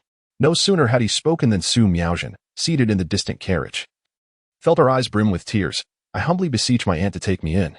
Upon uttering these words, a frail youth emerged from the rear. Upon witnessing the gruesome scene outside and inhaling the heavy scent of blood, he was immediately overwhelmed by the stench, resulting in a fit of retching. The carriage occupied by Su Miaojin and her brother was entangled in a matter of life and death. Thus, escape was not an option at this juncture. "Madam," he began to speak, but Lu, suppressing her inner exhaustion, interjected, "There is no need for further discourse. The matters here cannot be resolved in haste." She cast a glance at the strikingly handsome youth before instructing Zheng Shi, given the multitude present and the inherent sense of justice within the hearts of people. "You may leave." The youth, having become embroiled in a matter of life and death, was unlikely to extricate himself easily.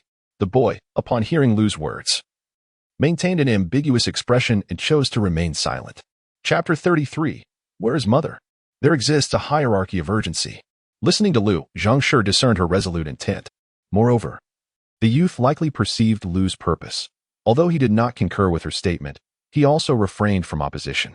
Consequently, he uttered a brief acknowledgement and turned to depart. The boy sheathed his sword and called out, "Changya."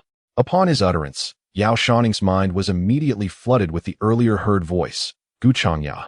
The foremost martial armor by Lu Ji, hailing from the divine martial gate, she furrowed her brow, massaged her temples vigorously, and her lips moved, yet no sound escaped. Summoned the two constables. The youth had already spotted the two officers in the distance, who, unable to escape after the incident, were now stranded at the scene, their faces etched with despair.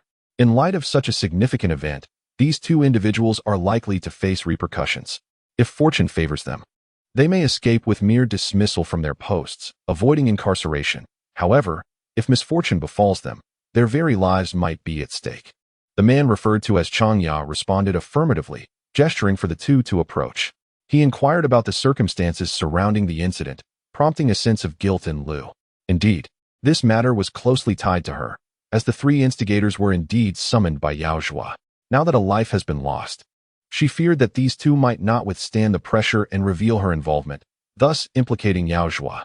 Yet, with the situation having escalated to this point, regret served no purpose. Lu began to ponder how best to resolve this predicament. Contrary to Lu's expectations, the two constables, though fearful, exhibited a strong sense of loyalty.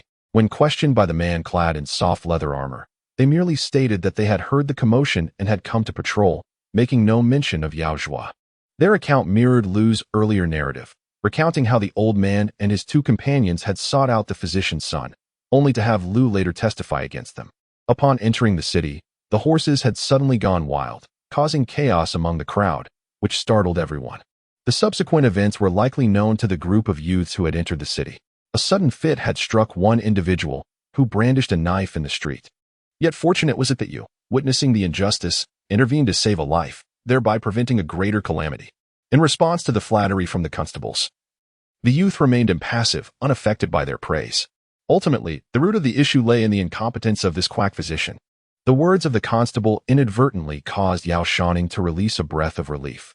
The youth's eyes revealed a semblance of a smile, casting a glance at Yao Shouning, as if he had already comprehended the entirety of the situation. His gaze was somewhat intimidating, prompting Yao Shouning to lower his head.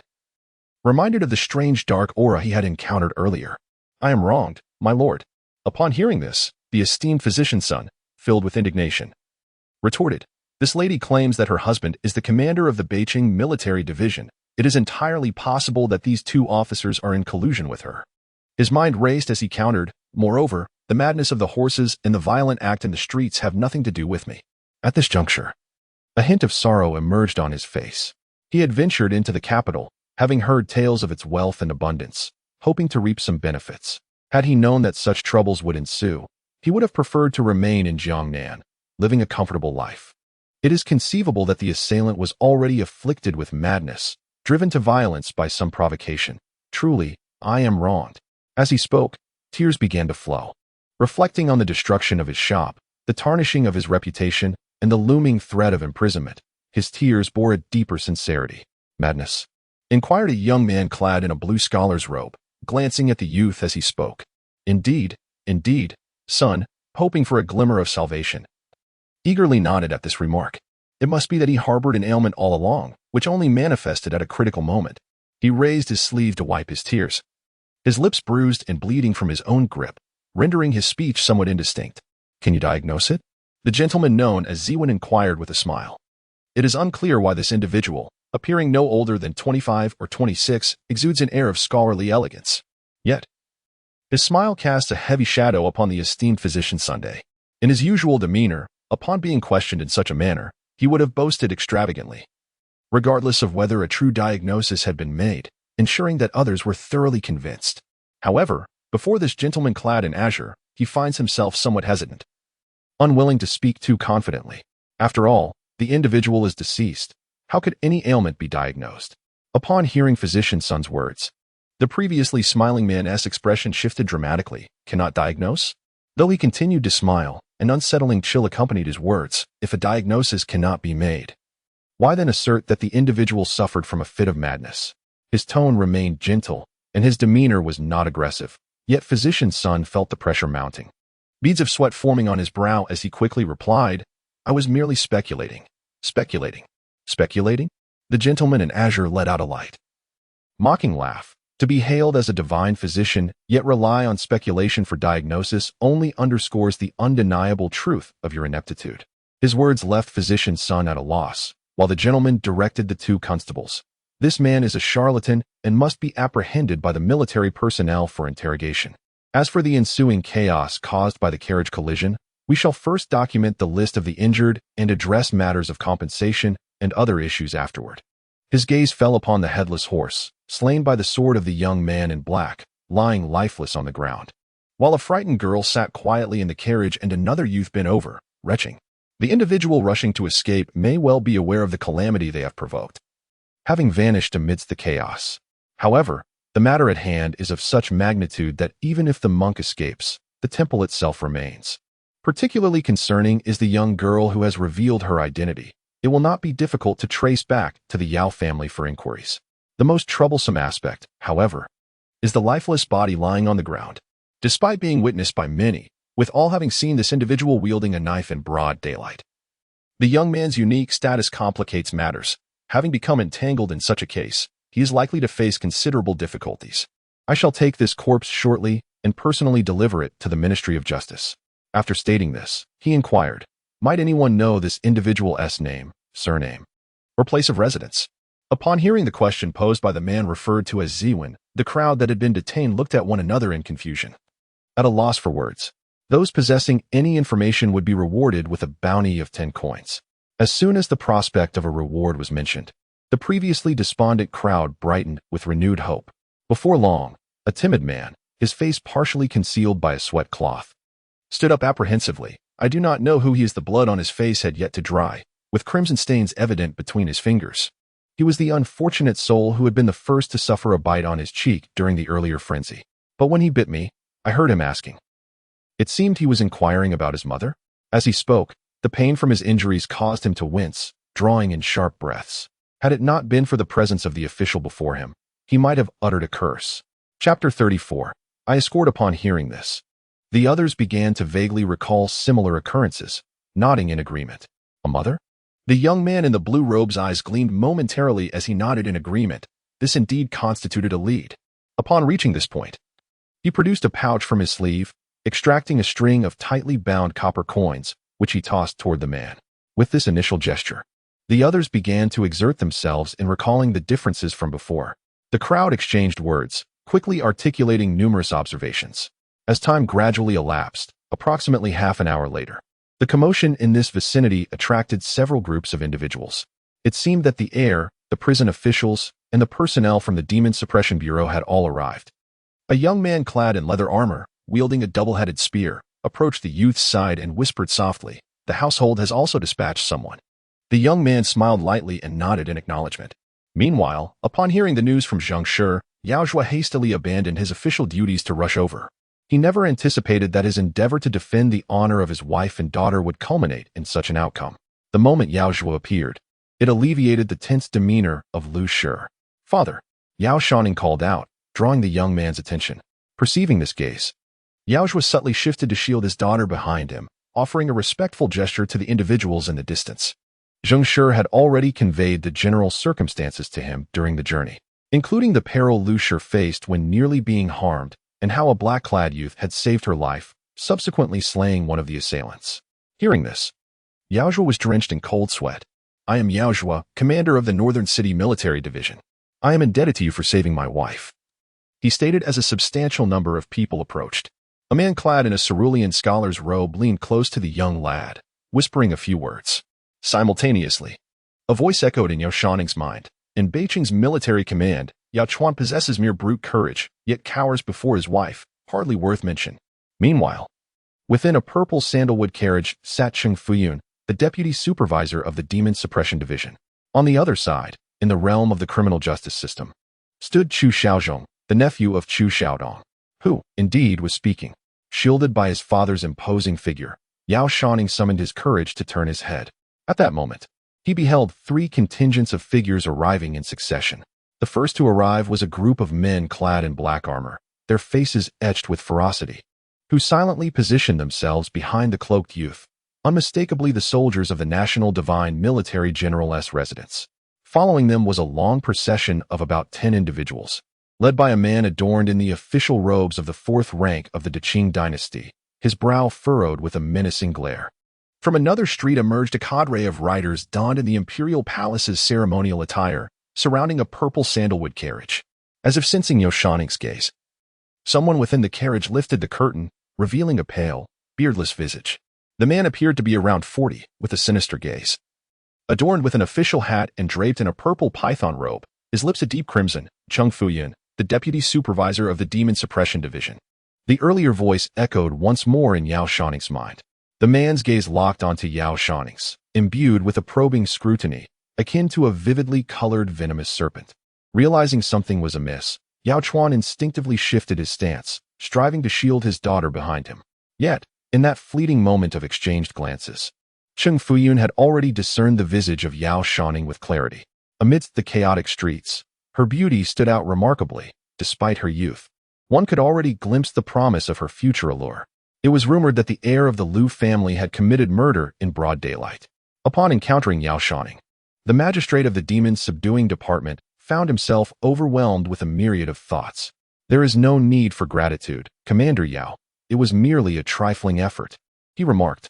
The previously aloof young man in black, now shedding his earlier detachment, strode purposefully towards them, his sword at the ready, and with a smile, inquired, "I wonder if your family has been frightened." Yao Chao, drenched in sweat, felt a surge of anxiety as the young man approached, leaving him no room to retreat. This youth, of noble lineage, appeared formidable. Most importantly, he had rescued his family, a debt of profound gratitude. Despite Yao Chao's tall and robust stature, the boy before him was slightly taller, and the stern and watchful presence of the armored guards behind him instilled considerable pressure. Fortunately, the young man halted about 2 steps away, refraining from closing the distance further, granting Yao Chao a moment of reprieve. "Given the circumstances of this incident, my wife and daughter are of timid disposition. These matters do not concern them.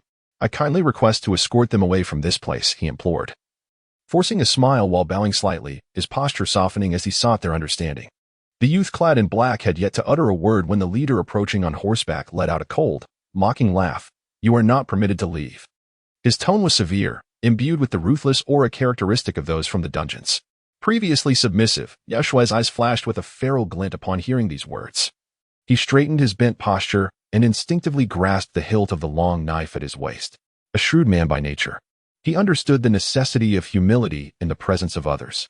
Were he alone, he could endure ridicule and insults with a facade of laughter. However, with his wife and daughter behind him, he would fight to the death if they were in danger. What is it? The young man on horseback, Chu Shaozhong, observed Yao Shui's movement with a flicker of disdain in his eyes. A mere commander of the cavalry dares to confront me? He then proclaimed loudly. All individuals associated with this case, regardless of age or gender, are strictly forbidden to depart. Anyone who attempts to flee will be treated as a fugitive and captured for imprisonment. Such an imposing display of authority, Lord Chu. Came the mocking voice of Cheng Fuyun from within the Zetan sedan chair. Chu Shaozhong paid no heed to his sardonic remarks and gestured toward Yao Shouning and her daughter, commanding, "Take them away." As Yao Shui's body tensed, ready to shout defiantly, the youth in black stepped forward decisively, pushing Yao Shui aside to stand before Lu Shi. He cast a steady gaze at Yao Shouning, who was hidden behind her mother, then offered a subtle smile to Lu Shi. This demeanor was nothing short of a slap in Chu Shaozhong's face. Inside the carriage, Cheng Fuyun burst into laughter, while the dungeon officials' faces contorted with fury. Chao Shaozhong's gaze darkened, and Yao Zhu's back tensed, momentarily bewildered by the intentions behind his actions. At this juncture, even Ren Lu Shi, who was usually quite astute, found herself at a loss. Instinctively, she glanced at her husband, hesitating to take a step forward. Chapter 35. Recognizing worth for reasons unknown. The prison officials had always held a particular disdain for Yao Zhu, and now with Chao Shaozhong's arrival, it seemed as though he bore a personal grudge against the youth. Lu Shi and Yao Shouning found themselves unwittingly entangled in this private feud, becoming pawns in the conflict between the two factions. The intervention of the cloaked youth was both a rescue and a stalemate. The prison, already averse to Yao Zhu, would likely be even less inclined to allow her and her mother to depart, perhaps harboring lingering resentment against the Yao family afterward. Given Liu Shi's temperament, had it not been for Yao Shouning's presence, she would have resolutely refused to let her husband face any difficulties, even knowing the perilous path ahead. However, with her husband tightly grasping her hand and her youngest daughter still shy of 16, having been spoiled since childhood, how could Lu Shi bear to lead her into the ominous realm of the prison? The very notion sent a wave of regret through her. It was an ill-fated day to venture out. It was utterly foolish to let a moment of pride drive them to cause a scene at Dr. Sun's apothecary. Had she foreseen this outcome, she would have swallowed her pride, no matter the cost. In her indecision, Lu Shi exchanged a glance with Yao Zhu, and the couple understood each other's thoughts without words. The official had declared that until the case was resolved, all would be taken into custody, and no one was permitted to leave. Chu Shaozhong repeated with a hint of pleading, requesting the young lord not to trouble them. The young man in black, upon hearing this, smiled faintly. He spoke in a calm yet assertive tone, imitating Chu Shaozhong's manner, his brazen demeanor unmistakable, showing no inclination to grant Chu any semblance of respect. This incited the Chu family members on horseback to darken in countenance, one of them bellowing in anger, "You." In terms of official rank, I am a fourth-grade prison officer, overseeing the apprehension of criminals. Chu Shaozhong, suppressing his anger, retorted, in terms of age, I am of the same generation as your father. How dare you speak to me in such a manner? The young man in black raised his eyebrows slightly, seemingly taken aback, and remarked, such self-deprecating words, if Chu Shaodong were present, I doubt he would utter them. You dare to call my uncle by his name? Chu Shaozhong's expression darkened, his hand instinctively grasping the long knife at his waist, the veins on the back of his hand bulging, clearly provoked to the brink of violence. However, the youth dismissed him with contempt, chuckling derisively, a barking dog does not bite. At that moment, Cheng Fuyun in the carriage observed the unfolding drama, stifling a laugh behind a silk handkerchief, exclaiming, it seems this commander of the cavalry has a remarkable daughter, even managing to stir the young lord's affections. Upon hearing this, Yao Zhu's face turned ashen, instinctively spreading her arms, wishing to shield Yao Shouning under her protective wings, away from prying eyes. Yet, the beauty of Yao Shouning shone like a pearl, impossible to conceal. Even a fleeting glance drew the attention of those around. Cheng Fuyun uttered these words, causing Chu Shaozhong to furrow his brows in silence. The old eunuch's remarks were reminiscent of both provocation and subtle hints, momentarily easing the tense atmosphere between them. It was undeniable that Yao Huan's daughter from the North City Military Command possessed striking beauty, which could easily stir feelings of tenderness in the usually composed air of the renowned general's household. The Chu family, known for their dealings in the realm of law and punishment, had long been at odds with the general's estate, engaging in years of rivalry with varying victories and defeats. Today, the sight of this typically cautious heir publicly committing an act of violence had stirred various factions. Observing his actions now, it seemed he had indeed succumbed to the allure of beauty, leading him to act irrationally. It was hardly surprising that the youthful Mu Ai was drawn to the charms of the world. Chung Fuyun, with a beaming smile, remarked, "One must indulge in youthful exuberance. Why must Lord Chu play the villain?" He pinched a silk handkerchief and arched his fingers gracefully, his eyes curving into crescent shapes, with the corners resembling the tails of fish, creating an impression of a cunning fox in his cheerful demeanor. "Why not heed my advice and grant a favor? Letting the person go?" Chung Fuyun shifted his tone to a more somber note. "Why must you take on the role of a villain?" One moment he smiled. The next his face was clouded with a playful sorrow, his expressions shifting as if he were attempting to charm and ingratiate himself, which made Chu Xiaozhong's skin crawl with discomfort, inevitably displaying a look of disdain. Chu Xiaozhong was already incensed by the words of the cloaked youth, feeling quite humiliated. The Chu and Lu families were sworn enemies, yet despite their covert skirmishes, a semblance of peace must be maintained in public. However, the formerly arrogant youth left no room for compromise. Should he endure the humiliation, it would surely tarnish his dignity. If he resorted to violence, the Lu family had already arrived with their armored enforcers, and coupled with the two vigilant companions by his side, the personnel from the Department of Punishment might not necessarily be his adversaries. At that moment, Chung Fuyun's timely interjection allowed him to exhale in relief, redirecting his thoughts toward the Demon Suppression Department. He did not conceal the disdain etched upon his face, uttering a biting retort. "What you say, Qinggong, carries an air of solemnity, as if you two have once traversed such sentiments." This old eunuch hailed from the Demon Suppression Department, an institution that operated independently, much like his superior, Feng Zhun, both serving as sycophants to the emperor. Bolstered by the favor of Emperor Shinshi, they often disregarded the Chu family. It was apparent that his words were intended to sow discord, provoking a clash between him and the Lu family. Aware of his ulterior motives, and still irked by the earlier encounter with the cloaked youth, Chu Xiaozhong responded with particular acerbity. "I had thought that after your decline, Chang Gong would have cultivated a heart devoid of desires, transcending the mundane. Evidently, I underestimated your worldly inclinations." In response to his scornful words, Chung Fuyun remained unfazed, laughing as he retorted, "The world is replete with the mundane, and you are not the sole one devoid of insight. It is a pity, Lord Chu, that despite your youth, you are akin to a blind man." "You."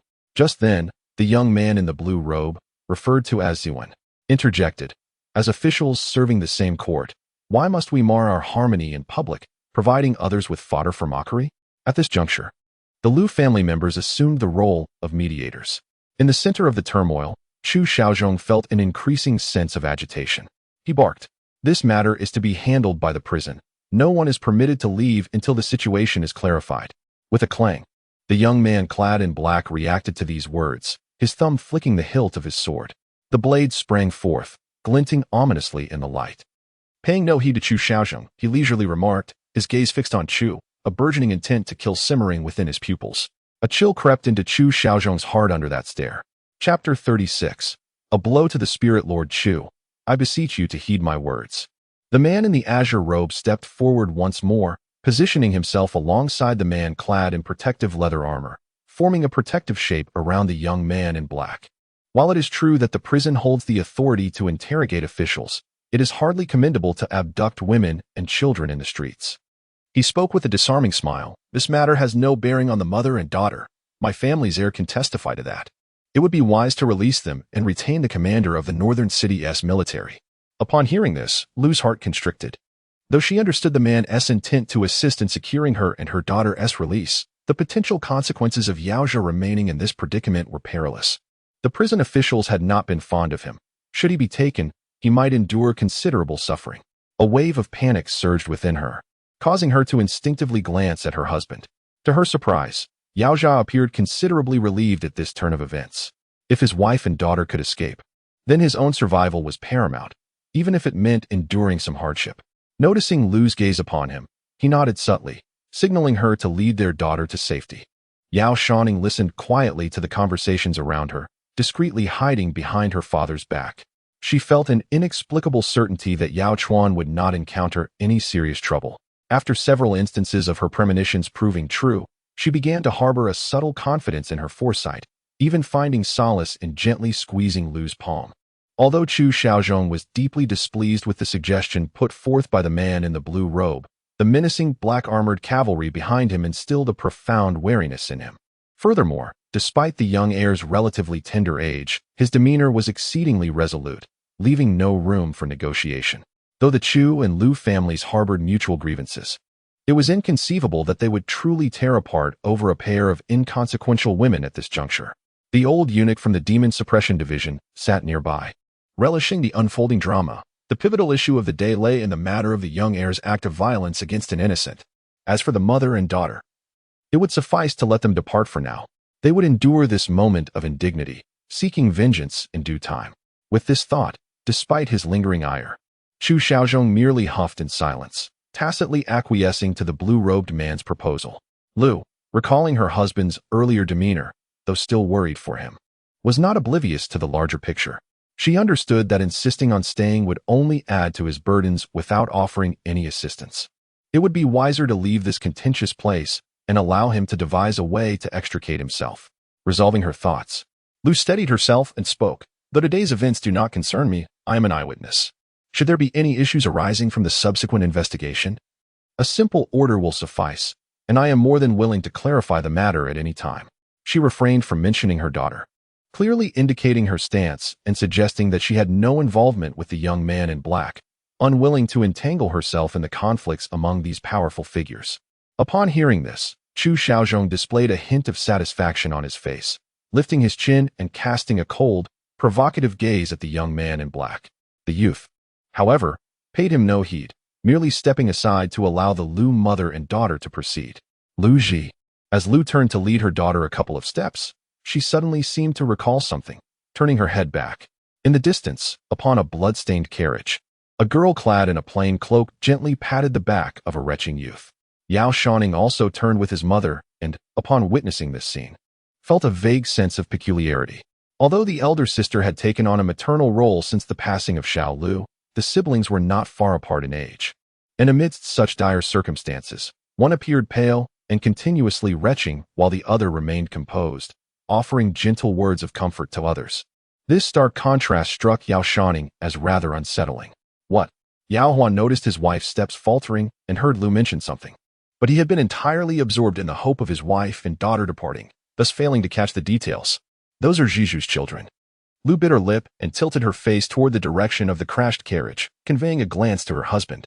Jiju was the name of Xiao Lu when they married. They had settled in Nanjiao, and Yao Hua was quite familiar with this sister-in-law.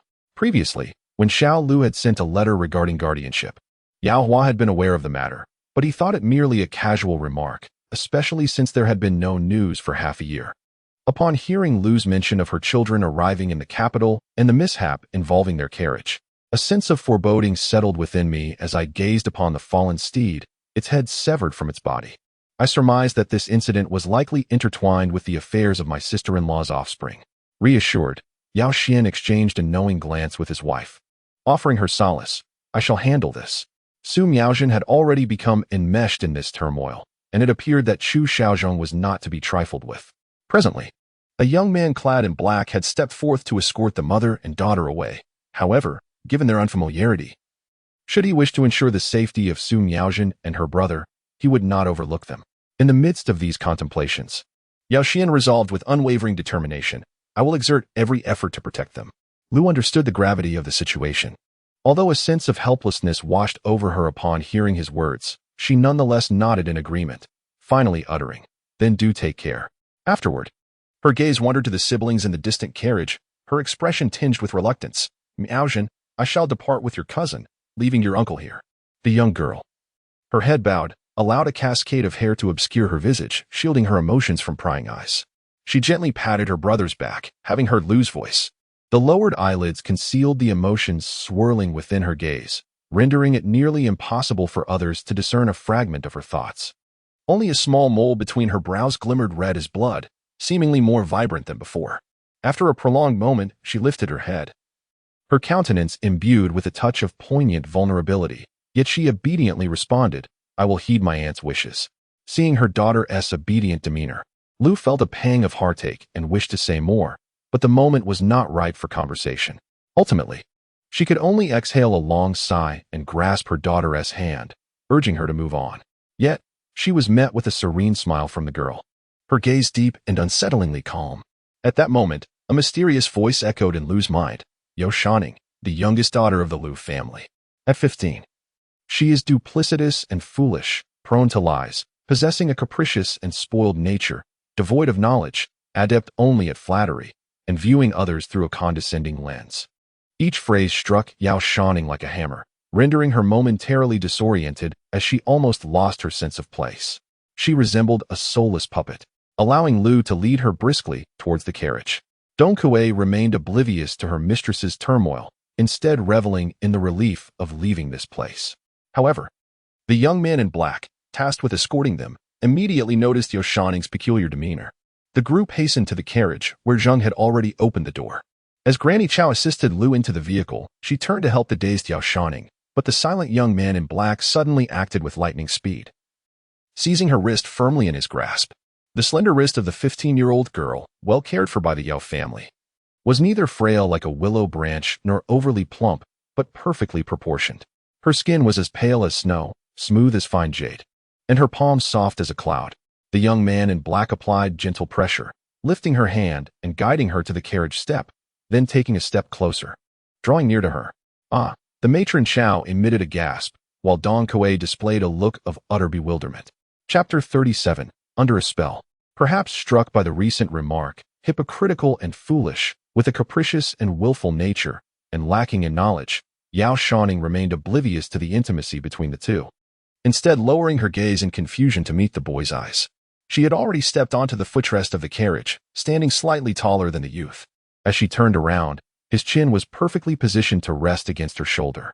Yao Shouning was still quite young, nurtured by Lu to retain a childlike innocence. And even in this ambiguous posture, she exhibited no sign of embarrassment, merely perplexed by his actions. Their gazes intertwined. The fragrance emanating from the girl was intoxicating, and the boy stared at her for a prolonged moment before tilting his head and softly inquiring in her ear, "What did you just see?" He breached his principles, interjecting himself in this trivial matter solely for this moment.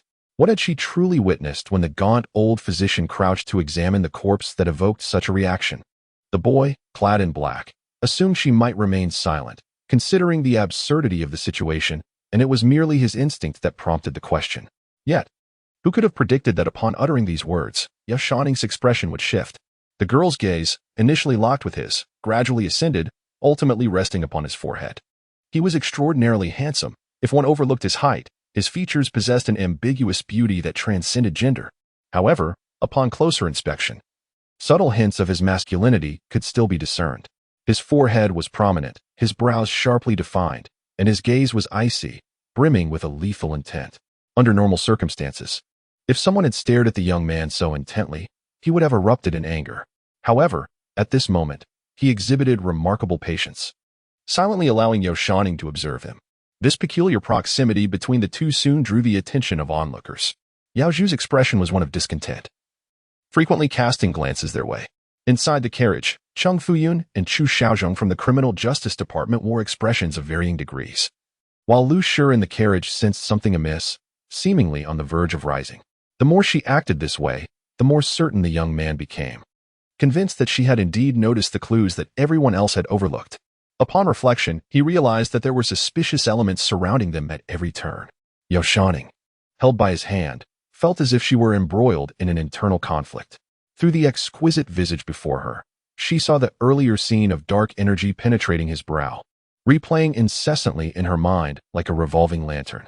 The person before her had saved Lu Shi's life, although she could not ascertain the truth of the previous events.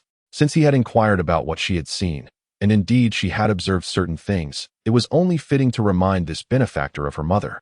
With this thought in mind, she leaned closer to the young man's ear, cautiously glancing around, and then, as if resolutely determined, lowered her voice to a whisper. "You may be possessed." The beautiful, black-clad youth froze, his lovely features twisting slightly. Perhaps, just perhaps, Upon uttering this, Yao Shouning felt a sense of relief wash over her. The individual may have discerned the truth and, overwhelmed by the revelation, momentarily failed to react with intent to intervene. Subsequently, she cast a glance at the youth before gracefully entering the carriage. Once inside, Dong Kuei observed the prince's expression darken ominously. He pressed his lips together, as if suppressing a storm of anger within, and his icy gaze caused Dong Kuei to instinctively retract her neck. Curious about what her lady had previously said to him that incited such ire, Madame Chow and Dong Kuei entered the carriage in tandem, while Zhang Shi hesitated. Stealing a glance at the young man clad in black still standing by the roadside, he cracked the whip and commanded, "Go." The sound jolted the youth from his reverie. He swallowed his fury, his expression shifting between tumultuous emotions. Before intercepting Yao Shouning, a myriad of thoughts had raced through the youth's mind. Having speculated on what she might say, yet he had never anticipated her to declare that he was possessed. The coachman Zhang Shi, observing him with palpable tension, saw the youth eventually regain his composure, suppressing his inner irritation, and chose to step aside. The horses, stirred by the command, lifted their hooves, and the carriage rolled forward, gradually distancing itself. After they had traversed a few paces, Lu Shi leaned toward the window, peering through the intricate latticework to catch a glimpse outside, only to find the black-clad youth still poised with his sword, gazing at the departing carriage. As Lu Shi's gaze shifted away, it seemed the young man had already perceived her furtive observation. His eyes appeared to penetrate the carriage, locking onto hers. Startled, she quickly averted her gaze and turned back to Yao Wan, who seemed to exhale in relief, his hand relaxing from the hilt of his dagger. Evidently reassured by the temporary departure of his wife and daughter, the others gradually fell behind, and only then did Lu's previously tense body soften, collapsing inside the carriage as she gasped for breath. "Mother, are you all right?" Her appearance startled Yao Shouning, and even Granny Chow and the others believed she had been injured, hastening to check on her condition. I am fine, Lu waved her hand dismissively. It was only after entering the carriage and finding herself alone that she ceased to conceal her exhaustion, revealing a hint of fatigue on her face. Not wishing to worry Yao Shouning, she quickly reined in her expression somewhat.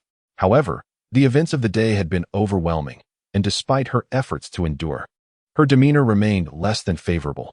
Granny Chow sat beside her, examining her for injuries. The earlier chaos had pushed her away from the panicked crowd, leaving her unsure if Lu had sustained any harm in such circumstances. "Why is there blood here?" Noticing Lu's distress, Lu permitted her to investigate. After a moment, Granny Chow suddenly pointed to her back with a look of shock and inquired. Instinctively, Lu reached to touch the area Granny Chow indicated and indeed felt several hard lumps. Yao Shouning hurriedly leaned in to take a look and saw a few dark marks on Lu's back. She was wearing a peacock green top today, and the color did not stand out much, making it difficult for Granny Chow to have noticed it earlier amid her concern. Lu pondered for a moment and recalled something. Perhaps it was the blood of that frenzied person, as she dashed towards the carriage. The maniac wielding a knife charged towards her. When the young man in black pierced him with his sword, it felt as though something splattered onto her back. At that moment, Lu was already in a state of profound panic and paid no heed to the occurrence. After a brief interval, the blood congealed. Chapter 38. Inquiring identity. Although it was not her blood that had been shed, the mere thought that it might belong to a human made Lu feel uneasy, compelling her to wish to wipe away the few drops of dried blood. Yet, how could she remove the bloodstains clinging to her garments? After rubbing at them a few times, she found her fingertips ensnared by a discomforting stickiness, and upon closer inspection, it even seemed to carry a faint, nauseating scent of blood, inducing a wave of revulsion. The chilling memory of witnessing a horse's head severed and a life extinguished before her eyes surged back to her mind.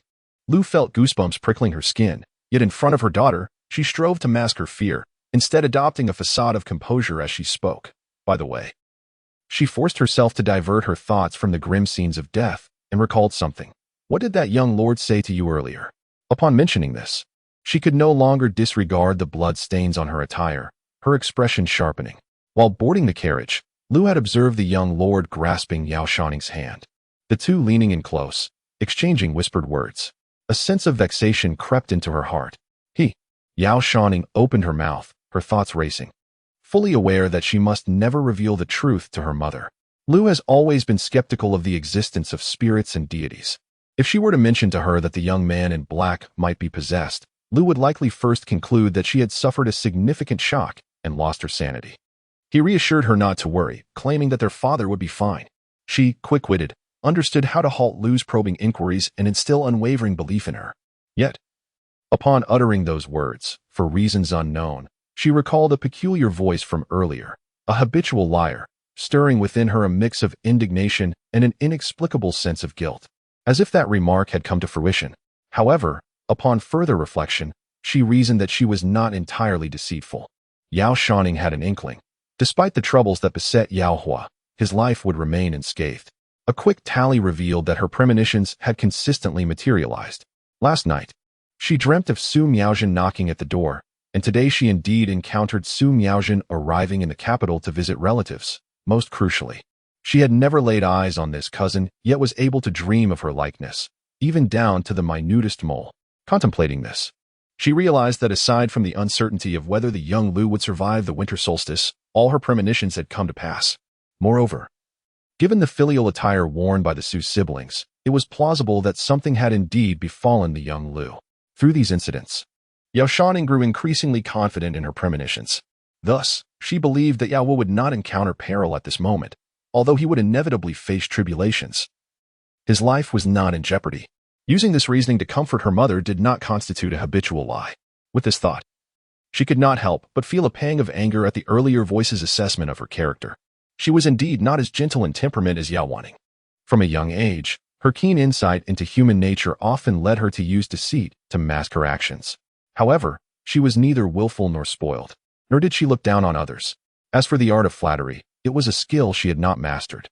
The more Yao Shouning pondered, the more agitated she became. For nearly 16 years, she had played the role of the honest individual, never seeking to attract attention or cause trouble. Her closest confidant was merely Wen Xinrong. The Lu family kept her on a tight leash, associating only with those of similar backgrounds and ages, and no one had ever cast such aspersions upon her character. Upon hearing her daughter's words, Lu's belief was solidified. In her eyes, her daughter was the epitome of innocence, someone who would never deceive, let alone manipulate her own husband's safety for personal gain. Most importantly, she recalled the young man clad in black, and a vague understanding of his identity began to surface. As Yao Shouning observed her mother's expression relax upon her utterance, her curiosity was piqued once more. She was forthright by nature, and her anger, though swift to arise, dissipated just as quickly. Until she found someone to blame for her grievances, she was reluctant to display her displeasure before her mother. Thus, she stifled her frustration and inquired, "Mother, who is that person?" Naturally, she was referring to the identity of the young man in black. Lu's expression grew somewhat complex as she glanced at her. Earlier, when the cavalry entered the city, they shouted the command of the general of the national defense. The accompanying individuals all exuded an extraordinary presence, and among them, some referred to the young man in black as the heir. With that, how could Lu fail to deduce his identity? The Grand Princess married the general of the national defense and bore a son named Lu Ji. This heir is indeed quite renowned in the capital. His mother was the sole bloodline of the late emperor's empress, holding a position of great nobility. The relationship between the emperor and empress was harmonious. However, due to her health issues at the time, she could not conceive again after giving birth to a prince, who was ultimately declared the crown prince, now known as Emperor Shinchi. Because of this connection, the status of the princess was particularly unique within the grand celebration, to the extent that even the emperor had to show her a degree of deference.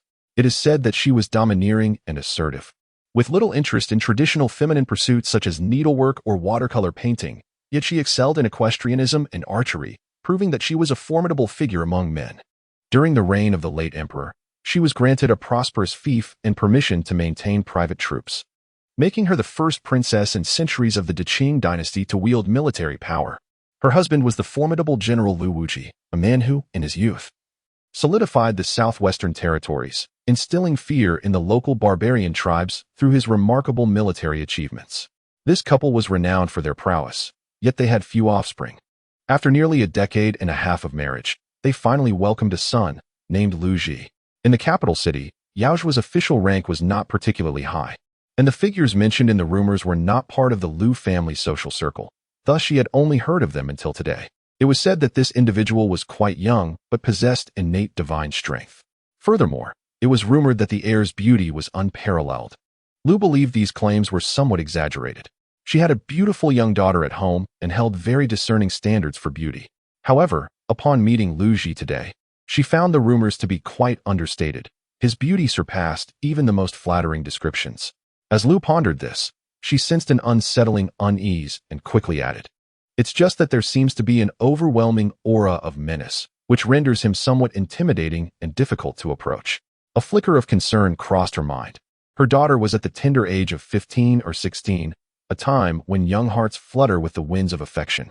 She thought of Lu Ji, youthful and handsome, born of noble lineage and possessing remarkable prowess, the very essence that captivates a maiden's heart. In the capital, countless esteemed young ladies aspired to marry into the illustrious household of the great general, protector of the nation. This young heir had rescued her and demonstrated exceptional courtesy towards her and her daughter. Earlier, he had even appeared quite intimate with Yao Shouning. At this thought, a shiver ran down Lu's spine, for she feared that her daughter might be seduced by this young heir, falling prey to her own emotions. Though she was reluctant to belittle her own family, she understood the disparity in their social standings. The Yao family had one son and two daughters. While Lu's thoughts predominantly centered on Yao Wanqing, she was equally averse to her youngest daughter reaching for someone beyond their grasp, leading to an unfortunate fate. Anxiety clouded her mind, and her eyes betrayed a sense of regret for venturing out that day. Chapter 39. Seeking comfort. It indeed seemed difficult to approach him. Although Yao Shouning was perceptive, she remained blissfully unaware that her mother's thoughts had strayed. With a calm heart and an untroubled demeanor, she spoke without a hint of hesitation. Moreover, he possesses quite a bit of strength. His grip was rather painful. Upon finishing her sentence, she rubbed her wrist. Observing her daughter in this manner, Lu couldn't help but feel a mix of exasperation and amusement. She had always regarded Yao Shouning as clever, yet she had not anticipated such a remarkable dullness in this particular matter. However, perhaps it was for the best. Lu reasoned that if her daughter's heart had yet to awaken, she would not be easily swayed by the allure of the young heir. Once the marriage between Yao Ruin and Wen Xianrong is finalized, the next step will be to discuss the marriage of their other two children with the Wen family. Once this is settled, this trivial matter will hardly warrant further mention. Contemplating this, Lu's demeanor shifted, and she chose to refrain from further discussion on the topic. With a deep sigh, she lamented, "It seems I truly neglected to consult the almanac before venturing out today, only to encounter such misfortune.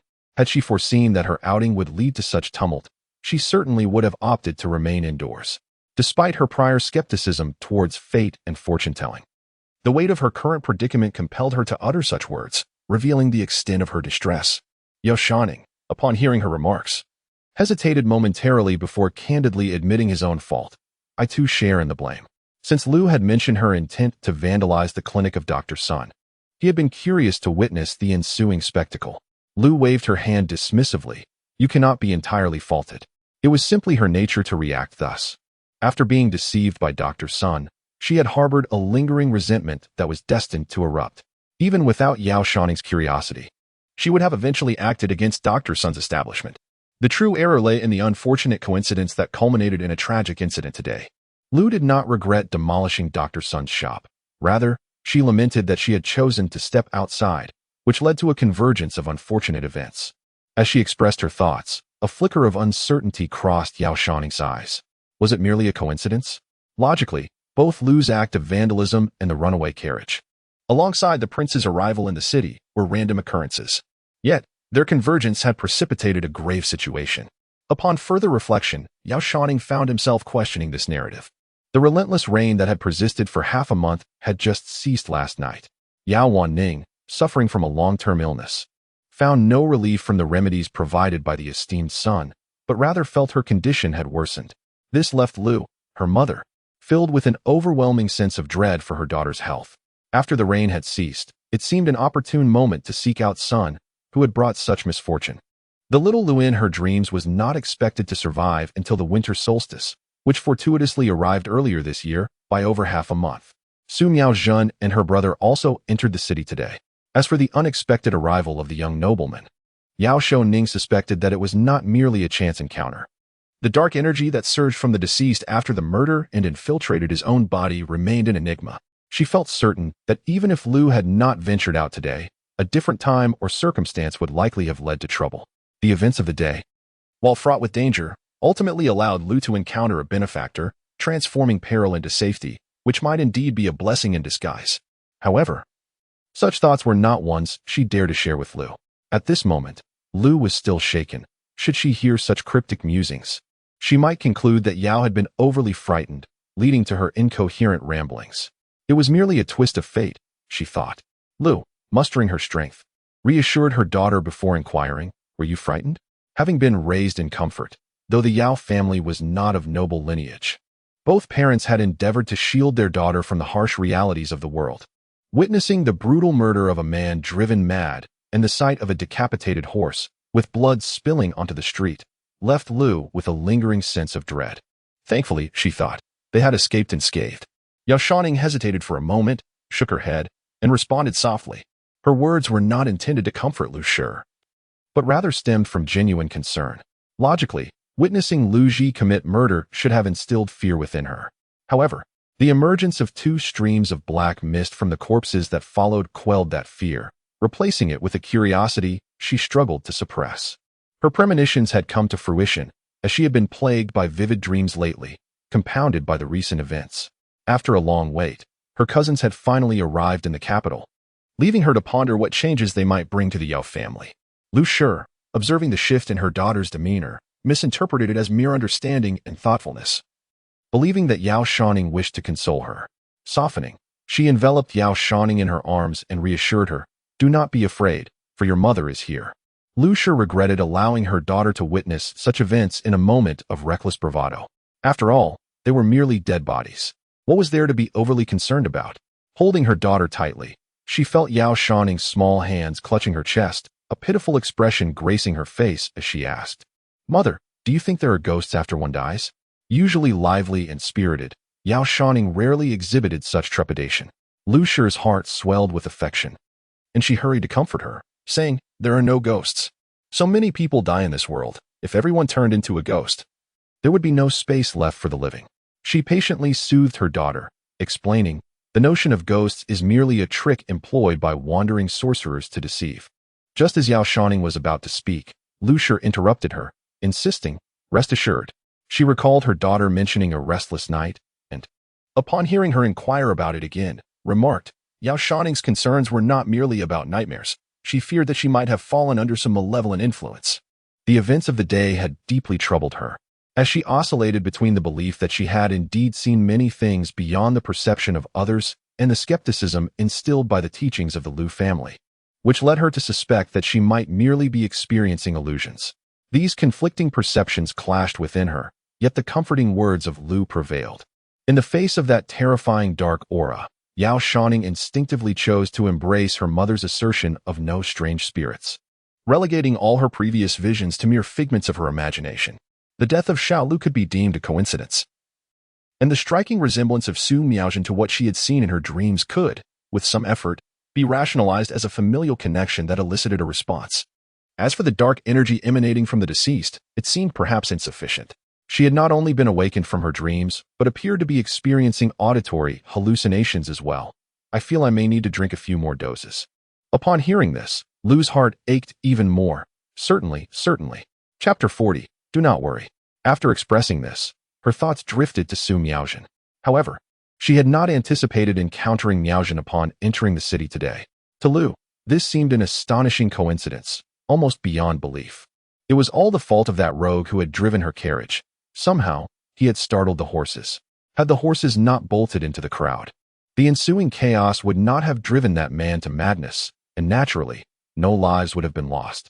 At last, the person rushing for the carriage had departed, leaving Yao Xian to tidy up the mess, not to mention that Su Miaojin and her brother were also detained there. "Your aunt." Lu's heart tightened at this juncture, almost reluctant to contemplate further. She was not naive. Half a year ago, a letter from Xiao Lu conveyed a tone of entrustment, as if fate was drawing near.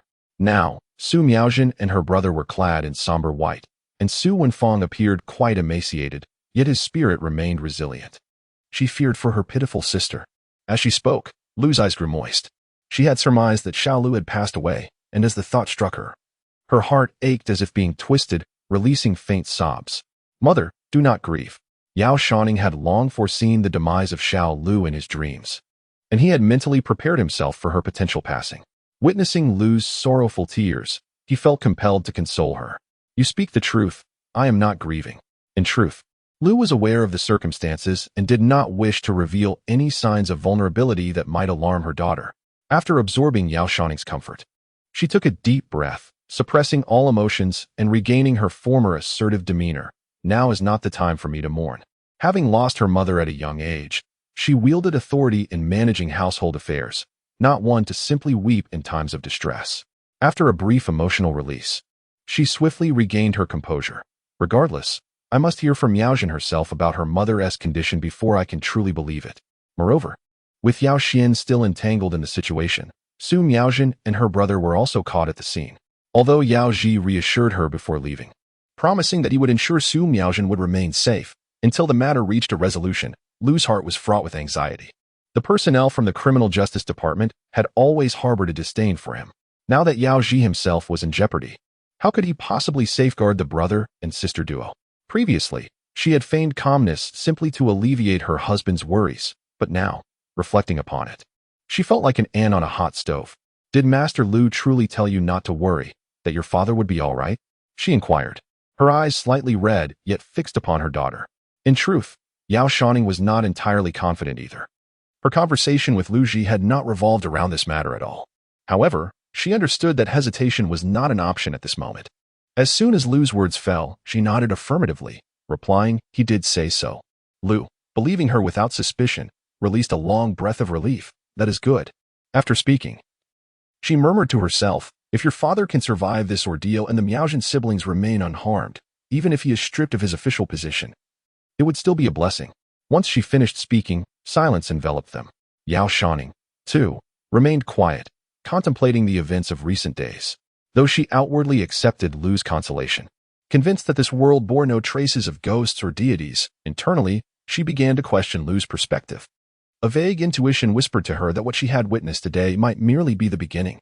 In the past, she had often lamented the banality of life, yearning for more excitement and intrigue. Now, with stimulation arriving in rapid succession, she found herself somewhat at a loss.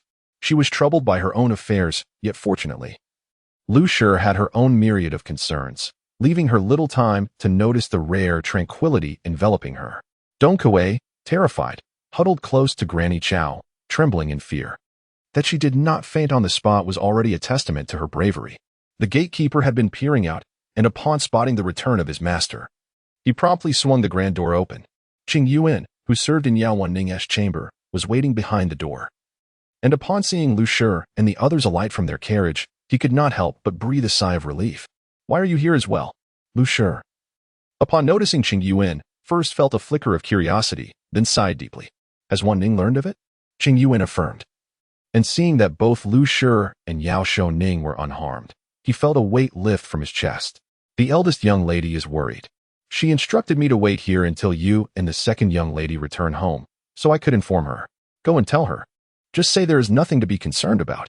Lu Shi, suppressing her fatigue, issued a command. "Instruct her not to fret and to take good care of her health." At that moment, with so much happening, and given that Yao Wanning was already in poor health, having been bedridden for several days, Lu Shi was keen to prevent her from becoming overly anxious, lest it lead to further complications. As Yao Shouning emerged from the carriage, she instantly sensed that all eyes had converged upon her. She had always possessed a keen sensitivity, adept at deciphering the shifts in people's hearts. However, at that moment, the sensation was heightened, as if a thin veil had been drawn back, sharpening her awareness of those gazes. Besides the curious looks from the servants of neighboring households whom she might have encountered before, she also sensed several peculiar presences lurking nearby. She suppressed her unease, knowing it was not the right moment to speak extensively with Lu Shi. Lowering her hood, she followed Lu Shi inside. After being splattered with blood, Lu Shi felt an unsettling sensation enveloping her. Yao Shouning indeed wished for a moment of solitude to sort through her tumultuous thoughts. So she nodded and exited Lu Shi's residence with Dong Kuei. As they stepped out of the corridor, they spotted Qing Yuan, who had been dismissed by Lu Shi, crouching in a corner and emitting a faint hissing sound, beckoning to her. The sound inexplicably reminded Yao Shouning of the chilling cries of the man who had been attacking people in the streets. Amidst the cacophony of horses and human cries, one would expect the scene to be utterly chaotic, and Yao Shouning, distancing herself from the fray, should not have heard it at all. Yet, remarkably, that sound pierced through the tumult, etching itself indelibly into her consciousness. Chapter 41. The mole on the brow. Qing Yuan, please don't be like this, she exclaimed, clutching her chest and pouting in displeasure. You scared me to death. Qing Yuan was momentarily taken aback. Yao Shouning, typically lively and charming, had always shared a close camaraderie with the two maids in Yao Wanning's courtyard, exchanging playful banter without offense. Her temperament was not only kind but also bold. Thus, it was unexpected that merely calling out to her today would elicit such a fright and provoke her ire. However, noticing Yao Shouning's pale complexion, it was evident that she had genuinely been startled. Qing Yuan recalled the harrowing incident she had encountered on the street earlier today, and she suspected that lingering apprehension still haunted Yao Shouning. Overcome with guilt, she softened her tone and apologized. It was my fault. Yao Shouning waved her hand dismissively and inquired, what did you need, Sister Qing Yuan? She was not a stingy person. Upon Qing Yuan's apology, Yao Shouning swiftly redirected the conversation. The young lady was somewhat anxious and desired to inquire about what had transpired. Yao Shouning, though unwell, was not a fool. Today, when the Liu family ventured out to confront the esteemed doctor's son, it was soon followed by news of a significant incident in the locality resulting in a loss of life. One could not help but speculate whether this event was somehow connected to the Liu family's earlier actions. Based on her understanding of the Liu family, she was aware that they would undoubtedly seek out trouble with Dr. Sun, yet they would ensure that Yao Shouning remained in a secure place. This indicated that Yao Shouning must be well aware of the day's events, and there had likely been no unforeseen complications, prompting her to dispatch Qing Yuan to inquire further. Yao Shouning opened her mouth, intending to articulate something, but felt the matter was too lengthy to explain. I shall speak with my sister. Rather than sending a message through Qing Yuan, it would be better for her to go personally, as this might alleviate Yao Shuning's concerns. Yao Shuning's chamber was not far from the Liu family's main residence, and before Yao Shouning even entered, she could hear the sound of Yao Shuning's harsh coughing. She exchanged a glance with Qing Yuan and hurried her pace. Upon reaching the front entrance, Yao Shouning lifted her skirt and stepped inside. At the moment her toes touched the ground, a soft thud echoed. A faint sound of flowing water brushed past her ears, prompting her to turn her head, her senses heightened. What is that? She inquired. What is what? Qing Yuan asked, perplexed. In the room, the only sound that pierced the silence was the heart-wrenching cough of Yao Wanning, interspersed with the gentle patting of Bai Yu as he soothingly rubbed her back. Aside from this, there was a profound stillness. She pressed her fingertips against her temples, feeling a sense of illness weighing upon her. Nevertheless, she clung to a glimmer of hope and inquired of Qing Yuan, did you hear any sounds just now? After a brief pause, she added, it was akin to the sound of flowing water. No, Qing Yuan replied, shaking his head. All I could hear was the cough of the young lady and the sounds from Bai Yu. Noticing the grave expression on Yao Shouning's face, he queried, did the second young lady hear the sound of flowing water? The capital city was nestled by the banks of the Bailing River, a tributary of the Yellow River, which meandered southwest from the city, splitting into several streams before rejoining the Great River. The mention of water lapping against the shore immediately conjured images of this river in Yao Shouning's mind. She felt unwell today, plagued by nightmares and hallucinations, and occasionally hearing peculiar sounds, likely a symptom of her fright. A tinge of fear gripped her heart as she realized that she might be experiencing auditory hallucinations once again. If she were to claim, without any evidence, that she had heard the surging waters of the Bailing River, it would surely alarm Qing Yuan, leading him to suspect that she had been possessed. With this thought, she quickly shook her head. Perhaps I misheard. At that moment, the two in the room caught the sound of voices from outside. Amidst her coughing, Yao Wanning struggled to call out Yao Shouning's name. Suppressing her thoughts, she hastily stepped inside. In the inner chamber, upon hearing her sister's arrival, Yao Wanqing struggled to rise from her bed. For the past fortnight, she had been bedridden, her condition fluctuating, and she appeared to have lost considerable weight. After a prolonged bout of coughing, her cheeks bore an unnatural flush, which, combined with her emaciated frame, made her seem increasingly unwell. Why have you come? Upon sighting her sister, Yao Wanqing instinctively covered her mouth and nose, hastily gesturing, you must leave. Her breathing, already labored, became even more strained with the obstruction. Yao Shouning stepped forward decisively, sitting at the bedside and enveloping her sister in an embrace. Strangely enough, as Yao Wanqing began to cough uncontrollably, the moment she was held by Yao Shouning, the persistent itch in her chest gradually subsided. bringing her an indescribable sense of relief that softened her pallor. "Are you feeling any better?" Yao Shouning inquired, her hand gently caressing Yao Wanqing's arm, a gesture of comfort. "Much better," Yao Wanqing replied breathlessly, yet she partially covered her lips, whispering, "You shouldn't have come. I merely wished to ascertain the safety of you and mother. You could have simply informed Qing Yuan. There was no need for you to make this journey." The warmth radiating from Yao Shouning's touch enveloped Yao Wanqing, bringing a sense of comfort that spread throughout her weary body. While she cherished this warmth, she also feared transmitting her illness to her sister and struggled to rise. In the midst of her struggle, Yao Shouning's gaze inadvertently swept across Yao Wanqing's face, as if she had noticed something, and she exclaimed softly, "Sister, here." As she spoke, she reached out to touch Yao Wanning's brow. Although Yao Wanning's body was icy cold, devoid of any warmth, her cheeks were aflame. When Yao Shouning's fingertips inadvertently brushed against Yao Wanning's skin, an intense heat surged through her, akin to touching a searing ember. The pain, which pierced through the connection of their hearts, was excruciating. She instinctively jolted, nearly springing from the bed. Hiss. This sudden movement caused Yao Wanning to tumble onto the bed. Ignoring her own distress, she was startled by her sister's reaction and anxiously inquired, "What happened?" Chapter 42. Blinded by flowers, worried for Yao Shouning, Yao Wanning, drawing strength from an unknown source, managed to sit up on her own. Upon seeing her sister clutching her fingertip, Yao Wanning instinctively reached out to probe. "Have you hurt yourself?" "I." Yao Shouning recalled the agonizing pain that felt as if it had pierced her very soul, fearing that her finger might be scorched and raw. However, upon hearing Yao Wanning's words, she unconsciously opened her palm, which she had pressed against her chest, only to find her fingers delicate and unblemished, their tips a soft, rosy hue, revealing no trace of injury whatsoever. She vigorously rubbed her fingertip. Beneath the tender skin, blood pulsed, yet there was no sign of a wound, suggesting that the earlier torment had merely been a figment of her imagination. Yao Shouning gazed at her fingers, her expression one of bewilderment. No. How could there be none? Could it be that the previous agony was simply an illusion? Suppressing the fear swelling within her, she shook her head, her gaze settling on Yao Wanning's face. However, Yao Wanning's cheeks were tinged with a sickly blush, her eyes, dulled by years of illness, held a glimmer of concern. Yet, this was not the reason Yao Shouning was fixated on her sister. Earlier, she had distinctly perceived a small mole, the size of a sesame seed, manifesting on Yao Wanning's brow. Yet upon closer inspection, her complexion appeared pale and unblemished. There was no trace of any mole. Yao Shouning closed her eyes and, after a brief pause, reopened them to gaze at Yao Wanning again. Indeed, there was no tiny mole upon her brow. It seemed her vision had deceived her. It was nothing. Yao Shouning vigorously shook her head, inhaling deeply. "Perhaps my lack of sleep last night caused my vision to blur." Blurred vision?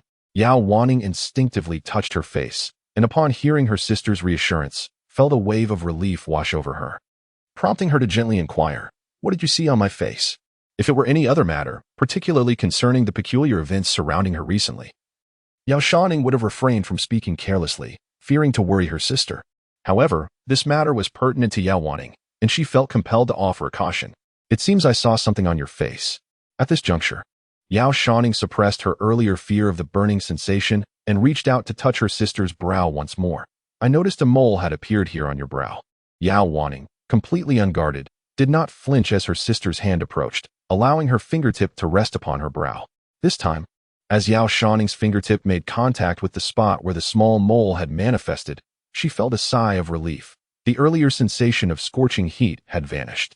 Although Yao Wanning's forehead remained warm, it was no longer at the scorching temperature that could burn one's hand. It was merely the heat of a typical fever. Yao Shouning felt increasingly perplexed and rubbed Yao Wanning's forehead a couple of times until it turned a rosy hue before withdrawing her fingers. Once her hand was removed, Yao Wanning instinctively touched the area that had been kneaded. It felt smooth and even, devoid of any protrusions. Rather, it seemed as though the warmth of Yao Shouning's fingers had been imprinted upon her, penetrating her mind.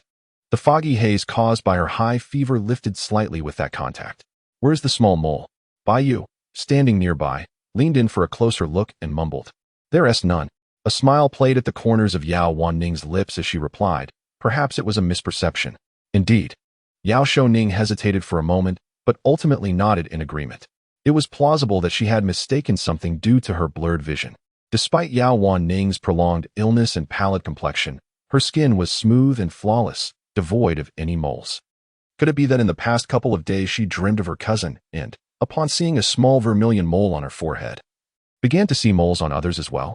Lately, she had been experiencing hallucinations and auditory delusions, indicating that her health was indeed deteriorating. She resolved to rest properly in the coming days, fearing that her condition might worsen. Yao Shouning rubbed her forehead again, only to find the headache intensifying. The chill of her fingertips penetrated deeply, erasing the warmth brought by Yao Shouning's earlier ministrations, leaving her lips a shade of blue. I heard someone lost their life? Yes. Yao Shouning momentarily subdued the unease that stirred within her as she recounted the day's events.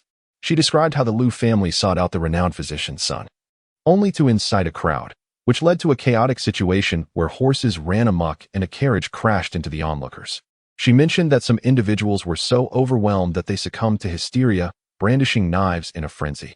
Not only did Yao Shouning listen in shock, but even Xing Yuan and Bai Yu widened their eyes, rendered speechless. She continued to explain that a noble benefactor had intervened, allowing Liu to navigate the peril unscathed. It was at this moment that Yao Shouning's tense heartstrings began to ease, though her heart raced tumultuously and her lips turned pale as she trembled and asked, "Did Mother sustain any injuries?" Her frail constitution and typically reserved demeanor rarely revealed such urgency, and now, in her anxiety, each breath felt laborious, akin to a fish gasping for air on dry land. Yao Shouning, not wishing to exacerbate her sister's distress, quickly reassured her, "She is unharmed, fortunately." The young master intervened in a timely manner. After a brief pause, she added, "Can you guess who was atop the rampaging horse?" "Yaojin? How did you know?" This time, it was Yao Shouning who was taken aback. Yao Shouning took a deep breath to steady her emotions before explaining to her sister, "You seldom venture out, and your circle of friends is limited to the daughters of neighboring officials. Your closest companion is merely the future sister-in-law, when Shenrong. Given that you mentioned the carriage arrived from outside the city, it stands to reason that the individual is not from our locality, thus excluding those you are accustomed to. Since she specifically mentioned the people in the carriage and invited her to guess, they must be acquainted." Yao Chuan lost her parents at a young age, and although there are relatives in her hometown, they are not particularly close. On Lu's side, apart from her grandfather Lu Bingzhou who resides far in Nanzhou, there is also a distant relative, a little Lu, currently in Jiangning.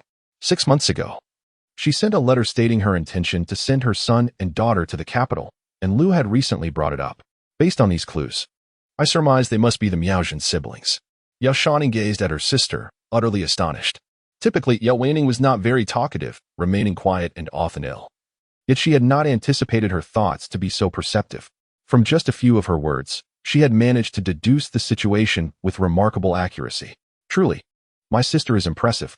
With heartfelt sincerity, she sighed, causing Yao Shouning's face to flush slightly. Akin to a bashful bloom responding to a compliment, it is merely a combination of guesswork and my understanding of you. Upon hearing this, Qing Yuan laughed and remarked, "Indeed. It is the young lady's brilliance. I could never have deduced it." Bai Yu joined in the conversation, and the atmosphere in the room grew lively with their exchanges. After a while of jesting, Yao Shouning remembered something, her mood growing a touch somber. "Since the Miaojin siblings are in the carriage, how shall this matter be resolved?" "With father present," Yao Shouning replied. Yao Shouning paused for a moment, then comprehended the unspoken words she had left hanging. It was his intervention that allowed the mother and daughter to depart safely.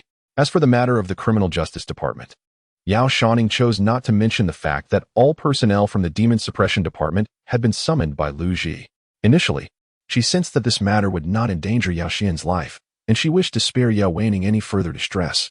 The two sisters conversed for a while, and although Yao Shouning's cough had subsided, her complexion grew increasingly pallid. Coupled with the fact that Yao Shouning was also beset by her own troubles and fatigue, she exchanged a few more casual remarks before departing from her sister's room. Upon returning to her own quarters, she encountered Dong Kuei, who mentioned a need to fetch pomelo leaves from the kitchen for brewing water to cleanse away misfortunes. Yao Shouning allowed her to proceed with this task and retreated into her room, intending to organize her thoughts. However, the more she contemplated, the more exhausted she felt, and she inadvertently succumbed to slumber at her desk. This nap was far from restful. The moment her eyelids fluttered shut, she was engulfed by a nightmare. In her dream, Lu's figure was shrouded in dark mist, accompanied by a chilling wind, as a monstrous entity with an indistinct visage reached out towards her.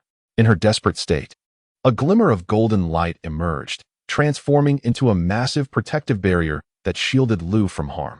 The luminous dome, perfectly spherical, dispersed much of the encroaching shadows. The monster let out a fierce roar and struck down upon the golden barrier with its enormous hand. With a resounding crack, the golden shield shattered, and a tendril of black mist slithered in through the fracture. The brilliance of the light was tainted by this dark essence, dimming slightly, and from the torn aperture emerged the countenance of a youth. It was none other than young Master Lu. Beneath the golden luminescence lay Lu Ji, who had taken a life earlier that day. At this moment, his eyes were tightly shut, his expression devoid of emotion, resembling a flawlessly carved jade statue. What astonished Yao Shouning was the serpent-like shadow imprinted upon his brow, akin to a floral ornament branded upon his forehead. The black serpent appeared somewhat enigmatic upon closer inspection, exuding an aura of sinister charm from his visage. Hadn't he lacked this feature when they first met? In her slumber, Yao Shouning seemed to have lost the vigilant awareness of her waking hours, and amidst her drowsiness, she recalled Lu Ji's countenance. She yearned to lean closer for a better view, only to witness the black serpent's imprint come to life. Tendrils of mist billowed forth from the shadow, and suddenly, a slender figure erupted from the center of his brow with astonishing swiftness. Hiss! From the depths of the blackness emerged a fearsome serpent's head, its jaws agape, revealing glistening fangs that shimmered ominously as it exhaled a stream of crimson breath. The brilliance dimmed, and Lu Ji's face became increasingly obscured by the encroaching darkness.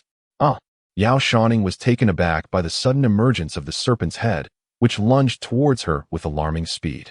The acrid scent filled her nostrils, as the chilling serpent's tongue brushed against her face, leaving a penetrating coldness in its wake. She let out a piercing scream, springing up with a thud. What was happening? The room was suffused with a faint, elusive scent of herbs, and Dong Kuei's voice resonated. Outside, a dim yellow light flickered, soon accompanied by the sound of approaching footsteps. Yao Shouning felt beneath her, a soft bed slightly dampened with perspiration. Above her, familiar gauzy curtains hung, and she realized she had unknowingly fallen asleep on the bed. Her clothes had been changed, yet she was utterly oblivious to it. So it was merely a dream. She sighed softly, covering her face with her hands. The scenes from her dream still linger in her mind, leaving her with a sense of unease. Her damp clothes clung to her body, evoking a terror akin to being ensnared by a python. Did the young lady have another nightmare? Dong Kuei inquired upon entering with a lamp, lifting the curtain and turning to her. Yes, Yao Shouning replied, rubbing her hands against her face in an effort to dispel the nauseating sensation of the serpent's tongue from her dream. It was only upon hearing Dong Kuei's voice that she responded, shaken. She had not slept well the previous night, and the events of the day had only exacerbated her distress. Dong Kuei sighed, recalling the day's unsettling incident, feeling a twinge of fear herself, and hesitated to speak further. However, Madam has procured some calming medicine, which has already been brewed. Please drink a bowl.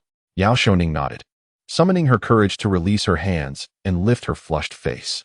Before her was Dong Kuei's familiar round visage, the enlarged snake head from her dream having vanished. Yet, the lingering dread of being devoured remained etched in her mind, rendering her somewhat unsettled as she instinctively wrapped her arms around her shoulders. It seems you were awakened by dreams twice in a row. Observing her gesture, Dong Kuei mistakenly assumed she felt cold upon waking and hurriedly fetched the clothes that had been prepared earlier, muttering in confusion, "How strange." Yao Shouning paused in her motions, sensing the oddity herself. Last night, she had dreamt of her cousin, disguised as Miao Zhen, knocking at the door, and today, she dreamt of that young Master Lu transforming into a serpent's head, which felt truly uncanny. Could it be that the terrifying head of the black python emerging from Lu Ji's forehead in her dream is related to this ominous black mist? Yet, it remains merely a dream, not necessarily proving that Lu Ji has been possessed by malevolent forces. Furthermore, in the presence of many witnesses, all saw that man being slain by Lu Ji's sword. If he were truly a demon incarnate, how could he so easily succumb to the hands of a youth? Moreover, members of the Demon Suppression Division have arrived, and if there were anything amiss about that man, they would undoubtedly discern the anomaly. Lu stated that in this world, there are no spirits or phantoms. It is merely a case of hearsay. She fervently reassured herself. Yet at that moment, another inexplicable thought surged forth in her mind, countering her self-deceptive beliefs. What if the being Lu Ji killed was indeed a possessed spirit? At the moment of death, the demonic energy could have infiltrated his body, thus eluding the scrutiny of the Demon Suppression Division. Influenced by her father's teachings, Lu's words may not hold absolute truth. What if there truly exist spirits and phantoms in this world? After all, the historical records of the Great Qing chronicles how the founding emperor, Zhu Wei, massacred the celestial demons to amass fortune, ultimately establishing the Great Qing dynasty. Following this, the court established the Demon Suppression Division, while Taoist temples proliferated throughout the realm. The populace embraced Taoism, and even the current emperor is devoted to cultivating his spirit, aspiring to transcend his mortal form and attain immortality. Various scenarios flickered in her mind, dismantling her previous convictions regarding the absence of demons in the world. Chapter 44. A safe return. The most significant aspect, of course, was the ominous signs that Yao Shouning had been experiencing in recent days, whether it be the death of the young Lu or the dream of Su Miaozhen's appearance. It felt as though an unseen force was issuing her a forewarning. Her heart was a tumult of trepidation, interwoven with a thread of unease. If dreams serve as harbingers of forewarning, then it seems that Lu Ji may indeed be in peril. After all, he had willingly embraced the dark forces to save the Lu family, inviting trouble upon himself. Yao Shouning bit her nails, resolute in her decision to devise a plan in the coming days to inquire about Lu Ji's circumstances. Should he truly be in distress, she must find a way to offer a warning. Yet, how could she possibly convey such a caution? Their lives were disparate, their statuses vastly unequal, leaving them with few opportunities to meet. Even if she could devise a means to alert him, how could she explain the invasion she had witnessed? With a heavy sigh, she resigned herself, let fate unfold step by step. In the past, she had reveled in tales of the supernatural and the bizarre. However, now that she had discovered the potential reality of the demons and monsters spoken of by storytellers, a sense of dread began to creep in. She dared not delve deeper into these thoughts and, feigning composure, lifted her chin. It is indeed peculiar that I have been sleeping poorly of late. These matters, she resolved, must remain unspoken, partly in avoidance, and partly in a naive hope that by not mentioning, not contemplating, and not listening to such things, she could temporarily dismiss them as mere dreams. Perhaps when she awakens, she will discover that all matters have been resolved, and the incident at Dr. Sun's clinic was merely an unfortunate occurrence that did not implicate her family. The arrival of Su Miaozhen and her brother had already been foreshadowed 6 months prior. As for the unfortunate young Master Lu, he was certainly not possessed. Although he had taken a life, it was evident to all that he acted out of desperation to save another, rather than with malicious intent. The Lu family had also mentioned that the princess held immense power and command, ensuring that this matter would be resolved smoothly. She coughed softly, unwilling to dwell on the subject, and inquired, "How did I end up in bed?" She was baffled as to when Dong Kuei had undressed her and assisted her into bed, as she had been completely unaware. No matter how much she urged, he remained unresponsive, which had startled Dong Kuei at the time. She had assumed the young lady would not awaken until the next day, yet here she was, up so soon. Yao Shouning nodded in acknowledgement. However, the moment she did so, darkness enveloped her vision, accompanied by waves of dizziness and pain in her head. The room was now illuminated, indicating that night had fallen outside. Yet, her slumber had been restless, perhaps due to a disturbing dream. Leaving her with an overwhelming sense of fatigue, her head throbbed painfully, and her eyelids felt heavy and sore, yearning for the comfort of her bed once more. Suddenly, a thought struck her, and her eyes widened in alarm. What time is it? Where is my father? It was already late in the evening. Dong Kuei responded affirmatively, then added, "She has taken the young miss and young master with her." Initially, it was believed that Yao Shouning had succumbed to slumber, and that she would likely not be seen tonight. Upon hearing this, Yao Shouning could no longer remain still. She hastily donned her garments, eager to ascertain her father's condition. Although she harbored a premonition that Yao Chao was in no grave peril, the matter at hand was substantial, and this was merely the beginning. Dong Kuei, sensing her agitation, assisted her in dressing. Once they were prepared, there was scarcely time for a sip of water before they hurried to the main house, where Lady Lu resided. The night had already fallen, and under usual circumstances, Lady Lu would have retired by this hour. Upon their arrival, they encountered Granny Chao, whose countenance bore the marks of fatigue, her eyes reddened, reminiscent of someone who had recently wept. When she laid eyes on Yao Shouning, she momentarily froze, and then a glimmer of solace flickered across her sorrowful visage. "The second young lady has awakened." Yao Shouning nodded, her brow furrowed in confusion as she inquired, "What has happened, Granny?" As soon as she posed her question, it seemed to pierce the very heart of Granny Chao's grief. prompting her to lower her gaze and shed a few tears, turning away to discreetly wipe them with her sleeve before softly uttering, "The cousin and the young master have arrived. They claim that the second madam has indeed passed away." Upon uttering these words, Granny Chow felt a disquieting sense of incongruity. Why did I say indeed? As soon as the words left her lips, she smacked her forehead, recalling the conversation from earlier that day when Yao Shouning had mentioned a dream. At that moment, Yao Shouning had confided to Lady Lu that she had dreamt of the little Lady Lu in distress. However, both Lady Lu and Granny Chow had dismissed her comments as mere childish musings. Unbeknownst to her, fate often weaves intricate tapestries. It seemed as if Yao Shouning's tongue had been touched by some divine force. The moment she remarked upon the ill fortunes of the Xiao Lu family, the dreadful news arrived. Upon hearing the words of Grandma Chow, Yao Shouning's expression subtly shifted, betraying a hint of guilt intertwined with a thread of apprehension. This morning's unease had compelled her to caution Lu Shi, and none could have anticipated that such dreams would manifest as reality, leading to the tragic event.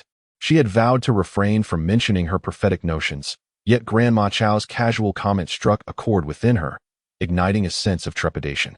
It must be the bond of blood that fosters such sensitivity. Grandma Chow, however, seemed oblivious to the deeper implications. With a sigh, she wiped her nose and inquired, "By the way, the lady instructed me to prepare some warm water and meals. The second young lady has yet to dine, I presume?" It appeared that Yao Shouning had rushed over the moment she awoke. Yet, her thoughts were consumed by troubling matters, and at Grandma Chow's inquiry, she merely nodded absent-mindedly. "Then I shall assist in the kitchen and prepare several more dishes," Grandma Chow declared before turning to leave. "Speak freely, if you have something on your mind," Yao Shouning encouraged. As Lu Shi's wet nurse, Grandma Chow had played a pivotal role in her upbringing, forging a bond of intimacy between them. Noticing the hesitation in her demeanor, Yao Shouning sensed there was more to be conveyed. Grandma Chow glanced at her, but was lost in thought. The second young lady had previously mentioned Su Miaozhen, and now Su Miaozhen had arrived. Earlier, the mention of Xiao Lu's misfortune had been followed by the evening's grim tidings. Observing Yao Shouning's focused gaze, Grandma Chow suppressed her odd thoughts and shook her head gently. "It is nothing. The weather outside is chilly. You should return inside promptly."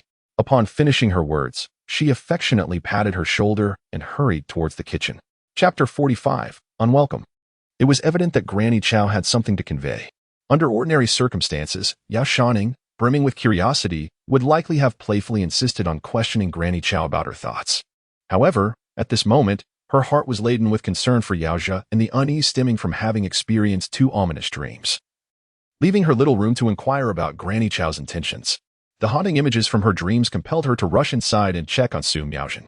As she approached the door, just as her foot hovered at the threshold, she was met with the sound of weeping from within. Yao Zhe, upon hearing the footsteps, called out, "Is Shouning here?" With a graceful lift of her skirts, she entered, while Dong Kuei drew aside the draping curtain. In the main hall, she beheld Lu Shi and the Yao couple seated at the head, with a pair of young individuals kneeling before them, their backs turned to Yao Shouning. The voices she had heard earlier must have belonged to her mother and Su Miaozhen. Upon her entrance, the young girl kneeling at Lu Shi's knees lifted her head, her tear-filled eyes locking onto Yao Shouning's gaze. For reasons unknown, a phrase echoed in Yao Shouning's mind, words she had heard earlier that day, Yao Shouning. The youngest daughter of Lu Shi, 15 years old, hypocritical and foolish. She forcefully shook her head, dispelling the intrusive thoughts, then blinked and focused intently on Su Miaozhen. This time, her scrutiny revealed Su Miaozhen with an unparalleled clarity. Perhaps it was due to the recent encounters with others that Yao Shouning felt an unusual discomfort in her heart. Whenever she gazed upon the small red mole on Su Miaozhen's forehead, an indescribable sense of unease and fear washed over her. She hastily averted her gaze and met Su Miaozhen's eyes. Her cousin possessed striking features, an oval face and large, expressive eyes. At that moment, her eyes glistened with tears, ready to sob uncontrollably. Yet, Yao Shouning couldn't shake the feeling that, beyond sorrow, there lingered a semblance of indifference and tranquility in her cousin's gaze. As this thought surfaced, she observed Su Miaozhen gently raise her hand to wipe away her tears, revealing a pair of apricot-shaped eyes streaked with red veins, evoking a sense of vulnerability. Yao Shouning had long anticipated her cousin's arrival, but for reasons unknown, perhaps influenced by a recent dream, her feelings now seemed tinged with an uncharacteristic reluctance. Just as she grappled with these strange emotions, Lu spoke up. "Shouning, This is your cousin Miaozhen, and this is your younger cousin Qingshan. Come and greet them." Upon hearing Lu's words, the youth who had been kneeling and weeping abruptly turned his head. The moment he laid eyes on Yao Shouning, a flicker of astonishment crossed his features, rendering him momentarily speechless. In comparison to Su Miaozhen's delicate beauty, Yao Shouning radiated a striking charm, her allure akin to that of a blooming rose. Each possessed their own unique beauty, yet Yao Shouning's initial impact was undeniably more striking. With Lu's interruption, when Su Miaozhen once more met Yao Shouning's gaze, only sorrow remained in her eyes.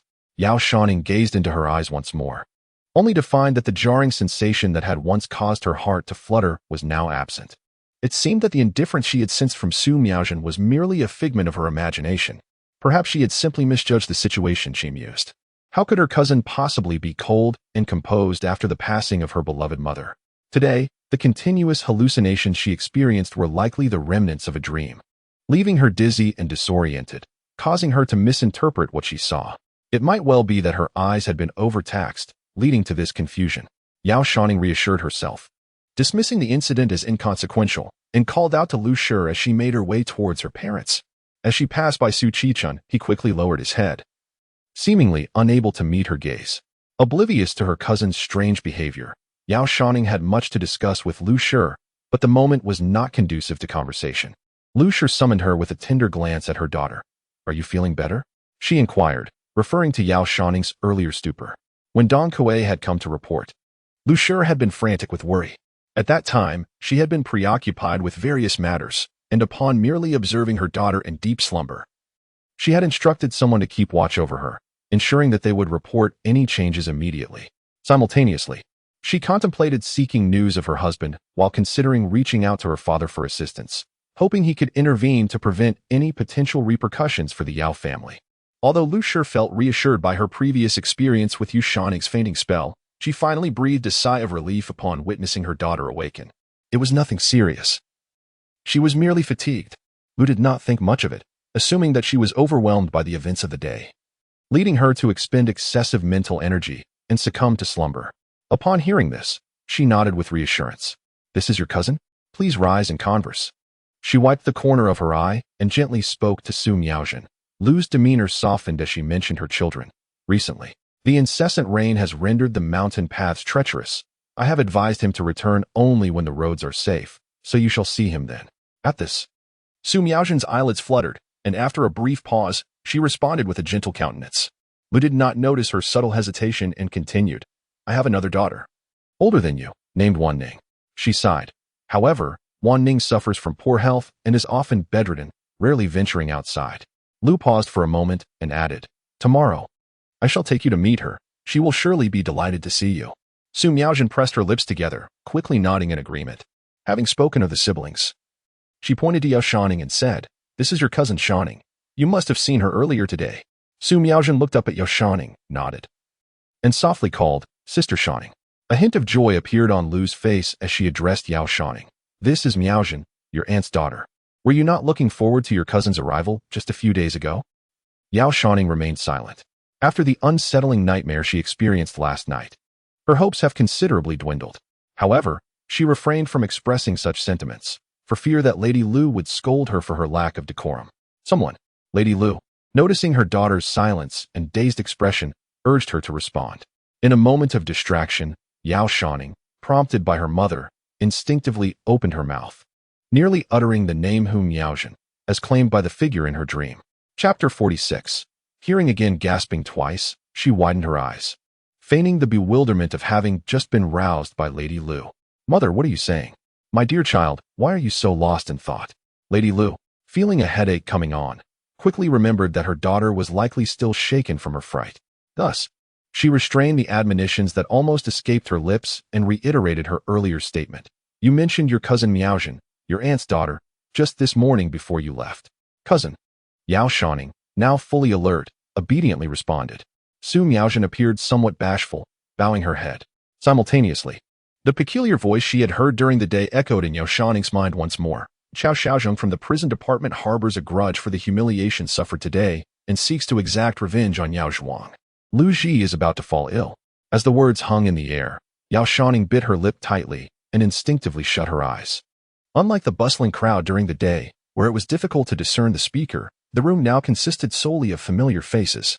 Yao Shouning, suppressing his exhaustion, cradled a cup of hot tea in silence, seemingly oblivious to the ominous voice whispering of impending calamity. Lu, with tears welling in her eyes, half embraced and urged Su Miaojin to rise swiftly. The young boy kneeling on the ground, his ears flushed crimson, hung his head low, daring not to meet her gaze. Aside from them, the room was devoid of others, save for the maid Feng Chun, who tended to the ailing mother. The voice, indistinguishable in gender, resonated with an eerie quality. The expressions of those around were either weary or sorrowful, as if they had failed to perceive the peculiar utterance. Yao Shouning felt a chill rising from beneath her feet, instilling a sense of dread within her. Perhaps it was the series of nightmares that plagued her sleep the previous night. Upon hearing the strange voice again, her head throbbed even more intensely. She reached up to massage her temples, her bent arms casting a shadow over her face, obscuring her emotions. Lowering her hands, she glanced toward Feng Chun. Is the second young lady unwell? Upon meeting her gaze, Feng Chun quickly expressed her concern. With a gentle disposition and an innate understanding of others, she was beloved by the Yu family, unlike those who had previously uttered unsettling words. Moreover, Yao Shouning had never before encountered such peculiar sounds among her kin. Being new to this environment, she was left with only the siblings entrusted to her by her late aunt. Doubts began to brew within Yao Shouning. She was reluctant to suspect a cousin she had never met, yet they undeniably bore considerable suspicion. She mused, if only this enigmatic voice could reveal more, allowing me to uncover the truth. As this thought arose, it seemed as though an unseen force was aiding her in her quest for clarity. Immediately thereafter, Yao Shouning heard the words, "The Yao family is beset with peril. The Lu family may harbor resentment due to calamity." It suggested that an apology be proffered to the Lu family to quell their inner grievances, evoking a sense of pity within them. As soon as the voice faded into silence, Yao Shouning was left pondering the origin of that voice, whether it emanated from the siblings. Just then, Su Miaojin spoke up. "Today, upon entering the city, I inadvertently provoked a tremendous calamity."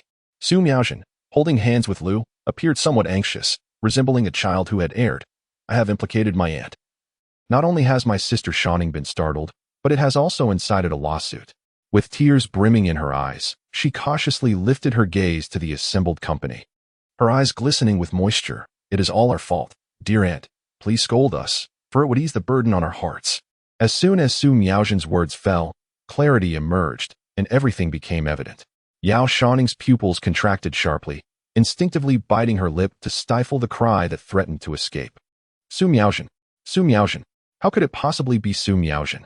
She had never anticipated that the one who had spoken ill of her upon their first meeting would be her long-anticipated cousin, whom she had never encountered before. Reflecting on the dreadful nightmare from the previous day, she felt a surge of aversion towards Su Miaojin, and upon further contemplation, it seemed as though she had been forewarned. Yao Shouning's heart was in turmoil, countless questions swirling within her, yet she could only endure in silence. Lu, wholly engrossed in Su Miaojin, remained oblivious to the peculiar expression on her daughter's face at that moment. Upon hearing her words, a pang of sympathy struck me, and I consoled her, saying, "The horse's madness is not of human design. It is merely unfortunate that the driver fled. What concern is that of yours?" She recalled how her sister had been wed to an unsuitable match, enduring years of hardship while trailing the landlord Su Wan, which had shaped her daughter's cautious demeanor. In contrast, her own daughters, Yao Wan-ning, suffering from a grave illness, and Yao Shouning, only 3 years her junior, had been doted upon since childhood, blossoming into lively and charming young ladies, blissfully unaware of fear. This stark difference deepened her compassion for the tearful, understanding girl before her. "Your mother, in her misfortune, entrusted you to me on her deathbed. How could I ever bear to scold you?" After speaking, she gently patted Su Miaojin's hand in reassurance, adding, "Be a good child. Do not take it to heart." As her words lingered in the air, she cast a glance at Yao Wan, who, cradling a teacup, nodded gravely and stated, "Your aunt is right." His rugged, fierce appearance, particularly when unaccompanied by a smile, was indeed intimidating, rendering his words devoid of convincing power. Instead, his utterance seemed to intensify Su Chun's trepidation as she knelt before them. Su Miaojin observed this with a biting of her lip. After this exchange, Lu promptly urged Su Chun to rise, while Feng Chun astutely offered a stool for the siblings to sit. Yao Shouning, feeling unsettled, regarded Su Miaojin with a mix of curiosity, fear, and aversion. sensing an air of enigma surrounding her cousin. Lu had once heard her sister mention a pair of children in her letters, yet she had never laid eyes on them throughout her life. Forcing herself to overcome her fatigue, she inquired about the recent circumstances of the younger Lu. Su Qingchun was not particularly loquacious and exhibited a certain shyness. He was of slight build and not very tall, appearing rather ordinary when compared to Su Miaochun's striking features. As he sat on the stool, his hands neatly placed on his knees, he seemed ill at ease, as if he were a stranger in an unfamiliar place, although they were siblings. The sisters seemed to harbor secrets, while he presented as an unremarkable individual. Yao Shouning gazed at him, lost in thought, momentarily distracted. Unbeknownst to her, Su Qingchun's cheeks flushed crimson under her scrutinizing gaze, and he lowered his head in a state of confusion. Meanwhile, Lu, engaged in conversation with Su Miaochun, found herself glancing towards her daughter. Witnessing this scene, she could not help but furrow her brow, her expression turning slightly stern. Chapter 47. Night training of women. When my mother was in Jiangning, she often spoke of aunt, recalling how, in her youth, you were the kindest person to her. Su Miaochun observed Lu's demeanor and lowered her gaze as she brought up her own mother. At the mention of the younger Lu, Lu was immediately moved. Memories of the past flooding back, and tears welled in her eyes. The two of them embraced and wept, and had it been at any other time, Yao Shouning would have interjected with curious questions about the customs and traditions of Jiangning. However, tonight, she was unusually quiet, having endured considerable emotional turmoil. The table was laden with 3 vegetarian dishes and 5 meat dishes, including a sliced preserved duck and steamed salted fish, indicating that Granny Chow had put considerable effort into preparing a variety of dishes to convey the warmth of the Yao family to the Su siblings. The abundance of food laid out was already of a standard that reflected the Yao family's usual hospitality, although Yao Huan held a mere 6th-grade official position. The officials of Daqing were starkly polarized. The affluent were exceedingly wealthy, while the impoverished were destitute. His salary was modest, and he had once encountered Emperor Shinshi diverting state funds to procure alchemical materials, leaving the prestigious court unable to disburse the official salaries, compensating instead with provisions and textiles from the treasury. The household expenses were considerable, and with Yao Wanning's illness adding to the financial strain, it was solely due to Lu's astuteness that their lives were somewhat more comfortable than those of others. Preparations should have been more thorough. Lu sighed, remarking, however, your arrival was quite sudden, with no prior notice. We shall procure some wine and delicacies tomorrow to properly welcome you siblings. Su Qingchun, with his head bowed and ears flushed, remained silent, while Su Miaochun, exhibiting grace, noted that the offerings were already quite ample, and that as juniors, they could not impose upon others. Yao Shouning was genuinely famished. Since departing earlier that day, she had not consumed a morsel, her hunger pressing against her back. Upon hearing her mother mention the prospect of a meal, she momentarily cast aside thoughts of premonitions, Lu Ji, dreams, and the sudden voices that had emerged around Su Miaochun. Lu and Su Miaochun exchanged polite pleasantries as she quietly began to eat. Yao Shouning, her hand resting on her stomach, glanced toward the Su siblings. Lu, maintaining her smile, yet with a hint of gravity in her gaze, instructed, Shouning, stay behind. I have matters to discuss with you. Without the need for her to voice a plea, Yao Shouning, too, had things to convey. Observing Lu's slightly displeased expression, Yao Huan hastily interjected, what transpired today cannot be attributed to Shouning. He cherished his daughter dearly. Fearing that his wife might erupt in anger and scold him, he hastily took the blame upon himself. It is indeed my fault. I was the one who encouraged you all to go out yesterday. Lu Shi was initially bewildered, but soon grasped the implication of his words. Leaving her both amused and exasperated, you may step away. She was somewhat displeased. I can distinguish clearly. I do not blame Miaochun and the others. So why would I blame my daughter? What she intended to discuss with Yao Shouning was not this matter, and not wishing for her husband to eavesdrop. She urged him to change clothes in the side room. Once he was dispatched, she turned to her daughter and sighed. You truly are still a child. In Daqing, women marry relatively late, typically getting engaged at 17 or 18 and married by 20. This is not considered tardy. Yao Shouning was nearing 16, yet her temperament remained that of a child. Today, upon encountering the extraordinarily graceful Master Lu, she exhibited no shyness typical of young girls. Lu Shi had felt a sense of relief at that moment, but now her worries began to resurface. Your cousin, though merely a few months younger than you, is far more mature. Lu Shi, feeling a mix of disappointment and frustration, lightly tapped Yao Shouning's forehead. The tap caused Yao Shouning to lean back slightly. Feeling somewhat indignant, How can mother know he is more sensible than I? I can tell at a glance, Lu Shi replied, exasperated by her daughter's naivety. His words and actions demonstrate a greater maturity. You only met him today. How could you possibly discern that he spoke only a few words? Lu Shi retorted. Seeing that she still did not comprehend, Lu spoke plainly. You are not much different in age. Your gaze has made him blush. She added. His skin is indeed quite thin. Then she reflected that today she had also been observing Lu Shi, yet he remained unflustered. Lu's words incited irritation within her. And she retorted, from now on, you are forbidden from gazing at him. Since it was not of great consequence, and as Lu had initiated the conversation, Yao Shouning, uninterested in pondering the motive behind her words, readily acquiesced, very well, I shall heed your advice. Lu's lengthy admonitions proved less effective than this succinct command, leaving her momentarily exasperated and speechless. Yao Shouning, still preoccupied with her thoughts, hesitated for a moment and then inquired, Mother. She pulled a chair closer and leaned towards Lu. You previously mentioned that grandfather participated in the Ingtian Book Bureau and that a mysterious power would awaken within his bloodline descendants. It was precisely for this reason that he facilitated the union of the Lu sisters.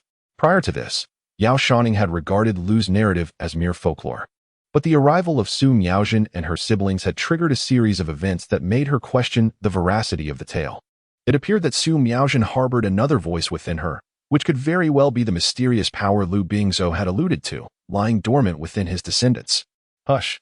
Before Yao Shouning could finish her thought, Lu's expression shifted dramatically. She raised a finger to her lips, issuing a shushing sound to signal Yao Shouning to silence. She cast her daughter a warning glance, as if chastising her for her lack of integrity and for resurrecting old grievances. Before Yao Shouning could utter a word, she heard footsteps approaching from behind, accompanied by Yao Zhua's curious voice inquiring, What awakening? In that instant, Yao Shouning comprehended the reason behind her mother's expression. Father. She rose and eagerly moved her chair over, saying, Please, sit here. Yao Zhua, taken aback by her daughter's gesture, instantly brightened, feeling all worries dissipate, and had completely forgotten her original question. Lu Shi unconsciously exhaled in relief. Witnessing this scene, her heart felt considerably lighter, prompting a smile to grace her lips. Father, are you free today? With Yao Zhua's interjection, it was no longer the opportune moment for Yao Shouning to inquire about Lu Shi. Thus, she shifted the topic. I'm fine, Yao Zhua replied, a glimmer of intrigue flashing in his eyes. He discerned the secretive exchange between the mother and daughter after years of marriage. He could see through Lu Shi's attempts at composure, noting the flicker of guilt in her gaze. However, a certain degree of space was necessary in a marriage, and it was unnecessary to pry too deeply. Chapter 48. After the incident at this moment, Lu Shi remained silent, and Yao Zhua feigned ignorance, relishing the delight of his daughter's efforts to cheer him up and her attempts to change the subject. With a hearty laugh and a wave of his hand, he remarked, I have inquired as well. This matter was merely an accident and bears no relation to you two. After I answered your questions, I was allowed to return home. Despite his words, Yao Shouning couldn't shake off a lingering sense of unease. She recalled the peculiar voice she had heard from Su Miaojin, which spoke of Yao Wei offending Chu Xiaozhong of the Criminal Justice Department, who sought to execute him out of spite, leaving her feeling somewhat apprehensive. What was said today? Lu's attention was drawn away by her husband's words, and she ceased to dwell on her earlier concerns, asking with a note of worry. The man surnamed Sun was indeed a mediocre physician, lacking in skill. As Yue broached the serious matter, his demeanor grew more solemn. Yao Shouning felt that this issue was far from resolved, not something that could be clarified in just a few sentences. He took a clean cup that was turned upside down on the tea tray, poured a cup from the teapot, and handed it to Yao Wei. Although the tea had been brewed after the meal, it had remained on the stove and was not yet cold. After a day of hunger and having consumed a considerable amount of salted fish at dinner, Yao Wei found the cup of tea particularly timely. Upon receiving it, he felt grateful for his daughter's thoughtfulness. As soon as the personnel from the Criminal Justice Department arrived, he immediately confessed. Indeed, Sun, the divine physician, was a descendant of the Medicine King from 200 years ago, though whether he was directly related could not be ascertained.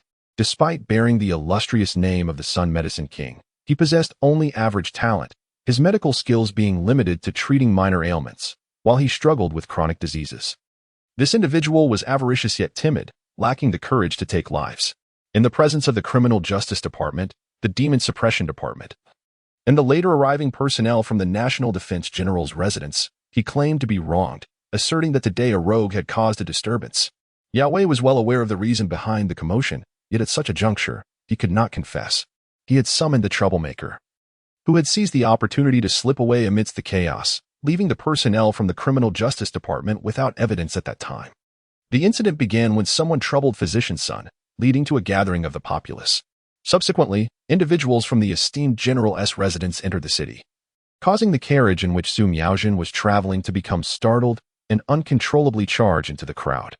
The inquiries surrounding this matter yielded accounts consistent with those presented by the Liu family at the time. However, due to the unfortunate death of an individual directly caused by Liu Ji, it garnered heightened scrutiny. The personnel from the esteemed general's residence, concerned for Liu Ji's well-being, convened a discussion among the three parties and ultimately decided to detain this individual in the northern city's military prison, pending further investigation. Given that the turmoil originated with Physician Sunday, the injured individuals registered their names, fearing that the assets of the Sun family would be liquidated for compensation and medical treatment. At this juncture, Yao remarked, prompting a swift and vehement response from Liu. Deservedly so. That Sun has long been a charlatan, exploiting his notoriety to deceive many over the years. We can only wonder how many, like Yao Shouning, have suffered due to his misdiagnosis. The detention of the individual and the subsequent depletion of their wealth for reparations seems a fitting retribution. As for Su Miaojin and her brother, they are also victims. The chaos of the runaway carriage is not their doing, but rather the fault of the coachman. Regrettably, the coachman fled the scene. But I shall inquire about his appearance tomorrow and, once a likeness is rendered, issue a public notice to apprehend him. It is said that the deceased had an elderly mother present, yet after thorough investigation, she was not found. Yao Chuan hesitated to drink the tea his daughter had poured, savoring it in his hands, warming his palms while taking small sips. A sudden madness had overtaken a man, leading him to harm others in the street. While such behavior could be understood, the urgency of the situation was palpable. The young lord, in his eagerness to save lives, had acted with excessive force. A glimmer of insight shone in Yao Chuan's eyes as he speculated that the esteemed General Shenwu would likely submit a formal apology to the emperor, given their familial ties and the fact that a commoner had lost his life. Ultimately, it seemed the general would only face self-imposed seclusion for reflection, allowing the matter to fade away. Amidst the strife among the three factions, Yao Chuan had seized the opportunity to escape calamity. Once it was established that he bore no connection to the incident, he was permitted to return with Su Miaojin and her siblings. Would this case trouble his father further? Yao Shouning expressed some concern with a query. At most, they will claim I mismanaged the northern city and demote me a rank. Yet, the care his daughter exhibited brought Yao Chuan solace, prompting him to reassure her, do not worry. However, it appeared that the officials from the Criminal Justice Department had taken a particular interest in troubling him today. Lu Shi also recalled the arrogant demeanor of Lord Chu earlier and furrowed her brow. Yao Chuan had never been well regarded by the officials of the Criminal Justice Department, and his departure with Yao Shouning had likely struck a blow to Lord Chu's pride. He feared retaliation might be forthcoming. The offense, though not deserving of death, could lead to some unwarranted trials. Reflecting on the day's events, Yao Chuan acknowledged his own fault in seeking out ruffians to vent his frustrations, which had incited chaos. Even if he endured some physical discomfort, it was hardly unjust. He laughed heartily, dismissing the day's troubles from his mind. Lu was initially concerned, but upon hearing her husband's reasoning, she found it quite persuasive. Nevertheless, she resolved to set aside her pride and later compose a letter to her father, seeking his assistance in navigating this predicament. Liu Bingzhou, a scholar renowned in Nanzhou, possessed his own connections and maintained relations with numerous intellectuals, perhaps enabling him to help Yao Zhuo safely weather this storm. While the couple conversed, Yao Shouning was preoccupied with her own thoughts. Although the hidden voice within Su Miaojin had warned her that Chu Shaojing intended to execute Yao Zhuo, she felt an inexplicable certainty that Yao Zhuo would emerge unscathed. With that conviction, she chose not to dwell further on the matter and shifted her focus to another issue. By the way, Yao Shouning began, catching her father's attention. Why have the people from the Demon Suppression Bureau come today? How do you know they are from the Demon Suppression Bureau? Yao Zhuo asked, surprised by her inquiry. Caught off guard, Yao Shouning felt a fleeting sense of guilt as he exposed her inconsistency. In retrospect, it was the voice that had alerted her to the identity of Qing Fuyan, the deputy leader of the Demon Suppression Bureau, and thus she recognized the old eunuch's identity. However, the origins of that voice were shrouded in mystery, leaving her unable to explain it to Liu and Yao Zhuo. Even though she was usually quick-witted, she found herself momentarily speechless, recalling the voice's earlier judgment of her. Hypocritical, foolish, and prone to deceit. Chapter 49. The burden of worries upon reflecting on this. Yao Shouning felt a twinge of indignation. At this moment, she found herself at a loss for words in the face of Yao Chuan's inquiries. It seemed that even if one occasionally misled others, it hardly amounted to a habitual tendency to deceive. Thus, it was evident that the judgment rendered by Su Miao was decidedly flawed. As she fervently pondered her next course of action, Yao Chuan had already devised a perfect excuse for her. Perhaps it was something I mentioned earlier. While he was undoubtedly astute, he remained entirely unsuspecting when it came to his wife and children, never contemplating that his cherished daughter could ever engage in deceit. Yao Shouning nodded with a sense of guilt, repeatedly affirming, "Indeed, indeed." Lu Shi was uncertain whether he had mentioned the demon suppression department, but she heard Yao Chuan say, "The one who came is Deputy Supervisor Cheng Fuyun." He lowered his voice slightly when referring to Cheng Fuyun of the demon suppression department, as if, in his mind, the personnel of that department were even more formidable than those of the criminal justice system. This individual was exceptionally skilled, despite his cheerful demeanor. He harbored a treacherous and vengeful nature, capable of cold-blooded violence. Given their presence, one couldn't help but wonder if they had uncovered something amiss. However, Yao Shouning did not take Yao Chuan's words regarding Cheng Fuyun to heart. She had no prior interactions with someone of Cheng Fuyun's caliber and was solely preoccupied with the two streams of dark energy emanating from the deceased. The Demon Suppression Department was established to eradicate all malevolent entities in the realm. Was their current involvement due to a discovery of irregularities here? What irregularities could there possibly be? Lu's family expressed skepticism and interjected. The Demon Suppression Division has always recruited eunuchs, passed down through generations, serving as the Emperor's right and left arms. Ostensibly, their purpose is to eradicate malevolent forces and ensure the peace of the populace. However, in recent years, they have devolved into a sharp instrument wielded by the Emperor himself, deploying spies and informants to monitor officials, eavesdropping for any audacious dissent against the Emperor or any acts of treason. They serve as a counterbalance to the penal department. It is likely that their involvement is due to the connection with the National Guardian's illustrious general's residence, compounded by the presence of the penal officials, prompting the Demon Suppression Division to keep pace. Yao Huan evidently concurred with Lu's perspective. As soon as Lu finished speaking, she nodded in agreement. Indeed. Currently, there exist three predominant factions within the court: the Chu family, leading the penal department, the couple of the Grand Princess of the National Guardian's illustrious general's residence, and the faction exclusively aligned with the Divine Enlightenment Emperor, the Demon Suppression Division. However, Yao Shouning harbored doubts about this assessment. Yet, before she could voice her thoughts, Lu interrupted her. "Enough, do not concern yourself with such matters. The factional struggles within the court are beyond the Yao family's involvement, let alone that of a girl who has yet to reach the age of 16. She hesitated, wishing to mention the two dark energies she had witnessed infiltrating Lu Ji and Dr. Sun's bodies, and to suggest that the individual killed by Lu Ji might not have been merely afflicted by madness. She pondered whether the Demon Suppression Division would uncover any anomalies from his corpse. However, upon seeing Lu's countenance, those words remained unspoken. Alas, her mother held an extreme aversion to tales of the supernatural, reaching a point of utter disbelief. If she were to voice her thoughts, she would likely incur the reproach of Lady Lu. Yao Shouning's sigh, however, elicited a chuckle from Lady Lu, who, though still quite young, bore the demeanor of an adult. Her brow furrowed in worry. "Look at you, appearing as though you carry a heavy heart." "I truly do," she retorted with a hint of defiance. Lady Lu, suppressing her laughter, inquired, "What troubles you? Are you concerned that Miaojin does not favor you? That she will not play with you?" "I have no desire to play with Miaojin." Yao Shouning pouted, her displeasure evident as she unintentionally voiced her innermost thoughts. Ever since she had heard that peculiar voice belittle her and discovered it belonged to Su Miaojin, any semblance of closeness to her cousin had become impossible.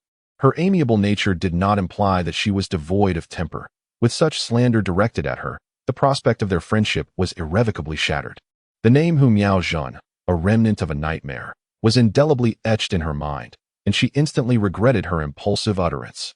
Fortunately, Lady Lu remained oblivious to her inner trepidation, instead chiding her. "Her surname is Su. She felt a slight headache coming on, though I am not fond of your uncle. He is named Su Wenfang. To alter someone's surname is rather presumptuous. If your cousin were to hear this, she might take offense and grow distant from you." "Let her be distant," Yao Shouning thought, relieved that Lady Lu seemed to harbor no doubts about her statement. Yet, she lowered her head and murmured, I do not like her and have no wish to be her friend. I do not appreciate that sentiment. Lu's demeanor instantly darkened, her expression becoming stern. Miao Zhan is the daughter of your aunt. She entrusted her to us in her final moments, not for her to endure grievances in our home. While she may dote on her daughter, she is resolute in her principles. Your aunt possessed a kind character, and Miao Zhan conducts herself with grace and propriety. I believe she has been well brought up. Why do you refuse to befriend her? Being friends is not akin to being a teacher. Her mannerisms and actions bear no relation to me. If you admire her, that is your affair, but why must you impose this upon me? Yao Shouning, perplexed, replied, I simply do not like her and have no desire to befriend her. Impudent. If Lu had merely been displeased before, Yao's words ignited her fury. She slammed her hand forcefully on the table. Your aunt has passed away. Should her spirit exist, how heartbroken would she be to hear such words from you? Though she and the younger Lu have grown estranged over the years, they are, after all, blood sisters. Moreover, with the younger Lu's demise, the grudges of the past vanish into thin air, leaving only fond memories behind. Lu herself was already grieving and regretting her years of stubbornness for not caring for her sister better. She harbored a desire for compensation, wishing to treat Su Miao Zhan with even greater kindness. Hearing Yao's remarks, she could hardly contain her indignation. Yao Shouning felt unjustly accused, her heart heavy with grievance. I have said nothing wrong. Upon perceiving the impending unease, Yao's eyelids fluttered with urgency, prompting him to intervene and attempt to diffuse the tension between the mother and daughter. Let us not allow discord to mar the maternal bond. Do not speak on her behalf. Lady Lu's ire surged, her temper flaring as she directed her wrath toward him. It is your indulgence that has rendered her insufferable. Is it not you who has instilled in her a disdain for my family? How could you suggest such a thing? I would never entertain such notions. Yao Hua, chastised like a timid quail, gallantly gestured to his daughter, urging her to seize the moment and depart swiftly. Taking heed of her father's silent cue, Yao Shouning discreetly slipped away with Dong Kui. As they exited Lady Lu's abode, the discontented murmurs of Lady Lu mingled with Yao's soft apologies, echoing behind them. Chapter 50, Malice Alas. Yao Shouning sighed deeply, gazing skyward. The night had enveloped the world in darkness, the thick clouds obscuring the stars and moon. The light spilling from Lady Lu's chamber elongated Yao Shouning's silhouette, casting it across the threshold, reaching the courtyard's exit. Perhaps it was the recent reprimand from Lady Lu that left Dong Kui with the impression that Yao Shouning appeared somewhat solitary this evening. Is the young lady feeling discontented? The devoted maid inquired. Just as Yao Shouning was about to respond, a resounding crash echoed from within the room, reminiscent of shattered glass. Where is Shouning? Lady Lu's voice rang out in anger, clearly realizing her daughter had made her escape. Upon hearing these words, Yao Shouning shuddered, and the myriad of thoughts in her heart dissipated in an instant. Without even a moment to converse with Dong Kui, the two, in perfect harmony, hastily made their escape. Once back in the room, Dong Kui busied herself urging the kitchen for hot water, leaving Yao Shouning with a precious moment of solitude to ponder the events of recent days. If at first, the premonition of Xiao Lu's demise could be attributed to daytime musings and nocturnal dreams, then encountering Su Miaozhen and whom Miaozhen rendered mere coincidence an inadequate description. She touched her forehead, reminding herself to never again misname Su Miaozhen. The slip of tongue had ignited a fierce conflict between her parents, even leading to Yao Zhuo receiving reprimands, highlighting her mother's esteem for this cousin. Biting her lip, her thoughts turned to Su Miaozhen. How peculiar it was. She had never laid eyes on Su Miaozhen yet could discern her cousin's visage through dreams. Whether it was the passing of Xiao Lu or dreaming of her cousin under the guise of Miaozhen knocking at the door, it felt as if an unseen force was subtly guiding her. The events that unfolded after the disturbance at the medical hall had initially struck her as absurd, yet now, they appeared to be woven together in an unsettling tapestry of coincidences. At that moment, Su Miaozhen's carriage had entered the city, driven to madness by the chaos, while the deceased suddenly succumbed to a fit of insanity, wielding a knife. It was precisely then that Lu Ji appeared, saving Lu's life, yet ultimately succumbing to the invasion of dark energy, leading her to believe that this entire farce seemed to point inexorably towards Lu Ji. Whether in her dreams or her hallucinations, the shadow of Su Miaozhen lingered persistently. Upon further contemplation of the voice mentioned by Su Miaozhen regarding her past life, One cannot help but consider the presence of Lu Ji. Could it be that these two individuals share some entanglement from their previous existence? At this juncture, Yao Shouning can no longer deceive herself into believing that her experiences are merely the products of shock-induced hallucinations.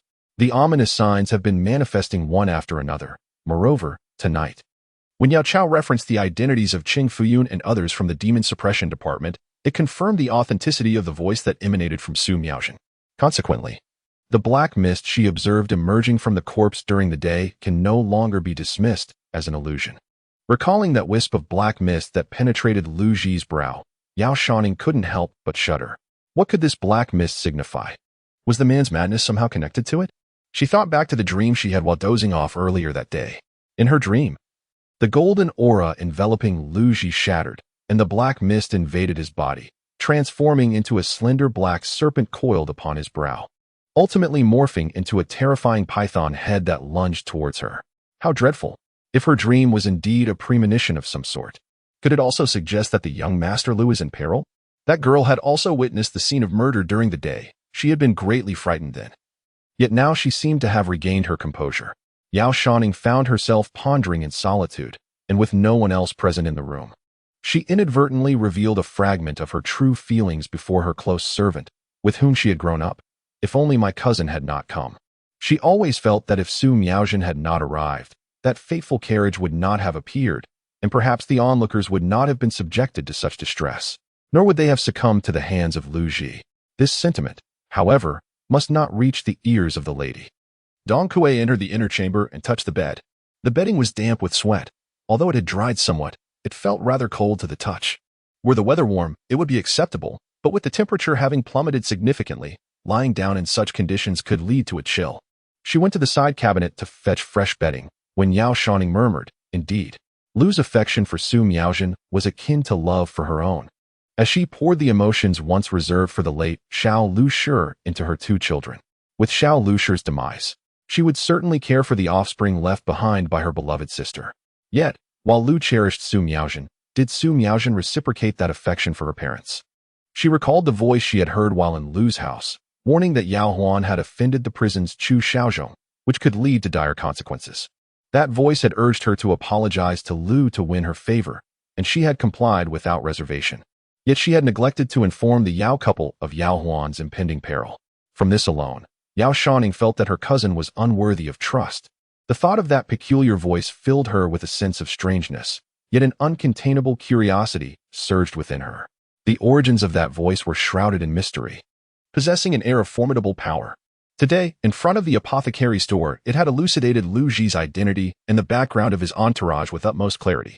The late-coming Demon Suppression Division, as well as the prison's Chu Xiaozhong, seemed to possess an omniscient awareness, as if they were intimately acquainted with the prominent figures of the Divine City. The members of the Yao family were meticulously assessed by it. Although the remarks regarding her own existence were inaccurate, she could not help but ponder why it acknowledged her presence. The mere thought of invisible eyes potentially scrutinizing her sent a shiver down her spine, prompting her to rub her arms for comfort. Upon reflection, that voice had seemingly alluded to Lu Ji when it mentioned, in a past life, I once. This voice resided within Su Miaojin's body, engaging with her. Could it possibly refer to Su Miaojin's previous incarnation? The notion that Su Miaojin possessed a past life struck her as a significant revelation, almost causing her to leap with excitement. The commotion startled Dong Kuei, who was in the midst of changing the bedding, prompting him to turn and inquire, what happened? Yao Shouning hesitated, her words faltering before she abruptly ceased speaking. She could not reveal anything. There were far too many peculiarities surrounding Su Miaojin. She might have a past life intertwined with Lu Ji, and there was also the concealed presence of another consciousness within her. This consciousness wielded immense power, and she must not divulge her suspicions regarding its existence, lest she invite calamity upon herself. Such a thought took root in her mind, and she felt an unwavering conviction in its truth. Chapter 51. Searching for her son, seeking monthly votes. Having experienced several premonitions that proved true, Yao Shouning instinctively trusted her inexplicable intuition and promptly stated, it's nothing. She shook her head and crafted an excuse. I'm just afraid of having another bad dream. That is indeed a concern. The girl Dong Kuei, seemingly carefree, furrowed her brow upon hearing such words. In this frigid weather, drying the bedding will take a considerable time. If I were to change a few more sets, I might have to borrow some blankets from the young lady. Among the entire Yao family, Yao Shounings's room housed the most bedding, as she often experienced palpitations and excessive night sweats. Concerned for her health, Lu had prepared a substantial stock. Their conversation, filled with murmurs, was interrupted just as the kitchen delivered hot water. After Yao Shouning completed her ablutions and nestled into her bed, she found herself pondering the origin of the awareness that enveloped Su Miaozhen. Was it an omniscient deity, an ancient malevolent spirit, or some other unknown entity? In her hazy state, she felt as though she had forgotten something significant, possibly related to Lu Ji. However, having expended considerable mental energy that day, she had no time to dwell on it before succumbing to slumber. At that moment, the doors of the shops around her had closed. Yet, due to the after-effects of the day's events, several households still had their lights aglow, indicating that they had yet to retire for the night. Whether it was the chilling memory of the murder that had transpired or the involvement of nobility that prompted an investigation by the authorities, the entire street lay enveloped in an eerie silence.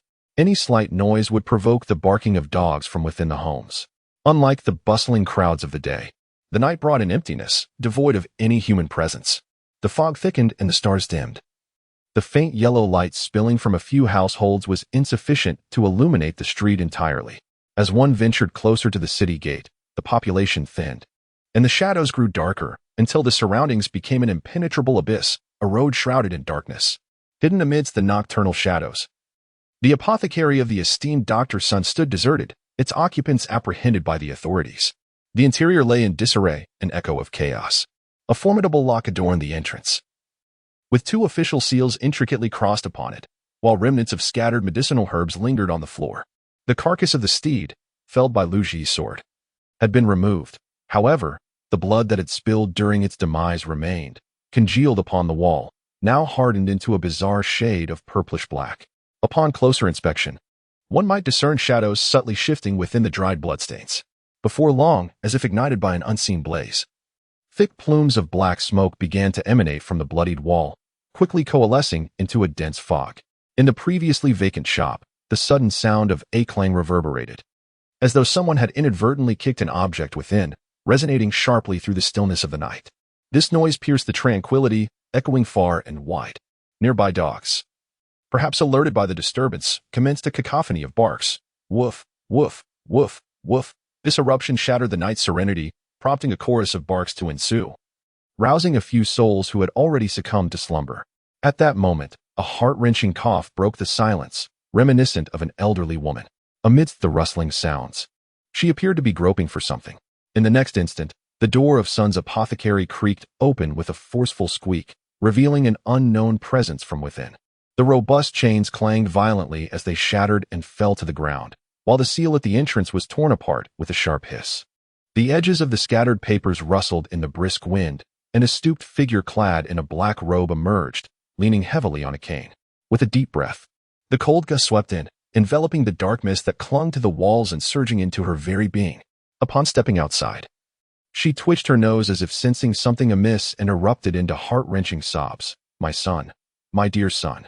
The moment her wails pierced the air, the cacophony of barking dogs fell silent. The canines, attuned to the supernatural, seemed to sense an impending doom, instinctively tucking their tails and emitting fearful whimpers. "Where are you, my son?" Oblivious to the unfolding turmoil, the old woman wept for her child, while simultaneously turning her head to emit a hissing sound, as though searching for something elusive. As her cries resonated, she wandered to the site of the earlier incident. Upon reaching a puddle that had yet to dry, she halted abruptly. Countless footprints marred the ground around it, and beneath the water's surface, traces of blood lay still within the mud.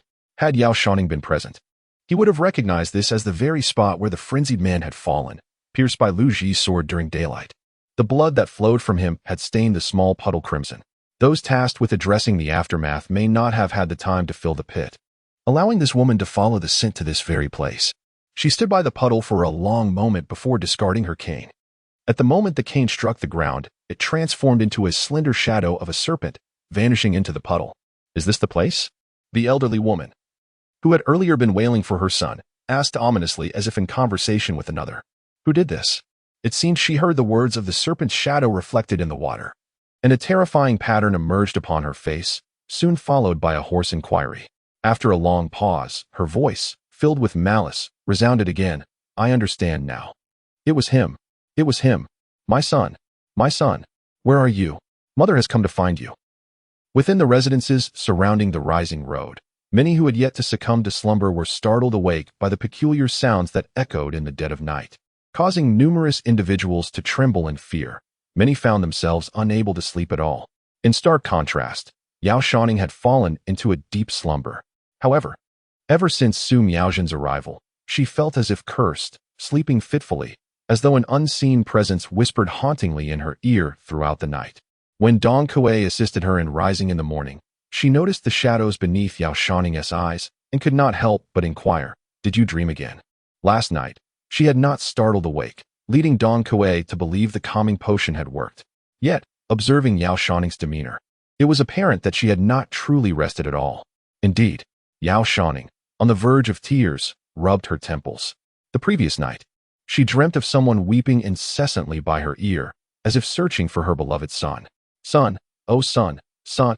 She learned a couple of phrases and helplessly said, I dreamt that someone's child was lost and was continuously searching for him.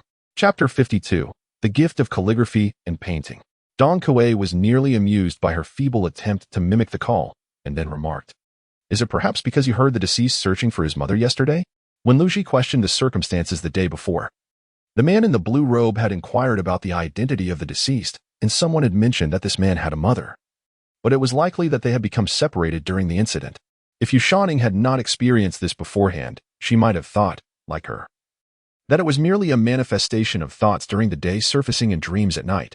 However, after experiencing 2 consecutive dreams, she faintly sensed that her dreams might serve as a form of indication. Yet, her current knowledge was limited, and she truly could not decipher what this indication meant. She stared wide-eyed at the gauzy curtain for a long time, unable to come to any conclusion. Miss, it is time to rise, Dong Kuei said, observing her reluctance to leave the bed, and reached out to pull her up. No. Yao Shouning was uncooperative and rolled over, clutching the blanket and sinking deeper into the bed. She was typically full of energy, her health robust. She usually slept soundly and without worries, never lingering in bed in the mornings. With her back to Dong Kuei, her long hair spilled across the bed like smooth, heavy satin. The thin nightgown did little to conceal her form. Though still young, one could already discern the graceful contours of a young woman. From behind, the delicate curve of her waist connected astonishingly between her slender back and hips. Alas, before her stood Dong Kuei, who had grown up alongside her, remaining indifferent to this scene. Seeing her being stubborn, she reached out and grasped the blanket, forcefully dragging it towards the edge of the bed, thereby capturing Yao Shouning. Get up quickly, Dong Kuei urged, boldly lifting her, blanket and all, into her embrace. The young lady has arrived. Madam will surely require your company for breakfast. If she arrives late, Lu will undoubtedly be displeased, and not only will Yao Shouning face reproach, but I too may share in the blame. I do not like my cousin, Yao Shouning said innocently from within Dong Kuei's arms, her eyes wide with navet. Tell mother that I am ill. That is impossible. Dong Kuei countered, dismantling her plan. Not only had she mentioned her disdain for Su Miaozhen the previous night, but Lu would certainly not believe her. Furthermore, she had never fallen ill throughout her life. Should she claim to be unwell now? And if Lu were to summon someone to take her pulse? Discovering her ruse could spell disaster for both of them. Besides, since the young lady has already arrived, an encounter is inevitable. There is no escaping it. Dong Kuei mercilessly shattered her fantasies, causing Yao Shouning's expression to fall. Just as the two were embroiled in their banter, a voice rang out from outside. Second miss. Sister Fengchun has arrived. Dong Kuei perked up, exclaiming, look, it must be that Madam has sent someone to hurry us. She had not slept well for 2 consecutive nights. Her demeanor somewhat lethargic, and she had risen later than usual that morning. Lu, concerned for her daughter, would naturally allow her to indulge in a bit of extra rest. Yet, today was different. It was Su Miaozhen's first morning at the Yao residence, and Lu would undoubtedly not permit her daughter to be absent. As the conversation unfolded, Fengchun had already entered the room, calling out, Second miss? Sister Fengchun, the second miss is inside. Upon entering, Fengchun observed Dong Kuei struggling with great effort. She was of slight stature, shorter than Yao Shouning. Moreover, Dong Kuei, mindful of her delicate, snow-white skin, was cautious not to leave any red marks while trying to pull Yao Shouning down from the bed. Instead, she found herself being dragged onto the bed. Wrapped in her quilt and entangled with Dong Kue, Yao Shouning was laboriously attempting to crawl forward, resembling a fly burdened by a longan shell, which made Feng Chun unable to suppress a laugh. Second miss, it's time to rise. Upon entering, she assisted Dong Kue in searching for the clothing Yao Shouning was to wear, while also saying, "Cousin has already arrived, and the carriage is ready for our departure. Madam sent me to urge you." Hearing this, Yao Shouning relaxed her delicate arms that were entwined around Dong Kue and curiously inquired, "Mother wishes to take me out?" This is quite unusual. Lu Shi had always been rather strict with her, seldom allowing her to venture outside.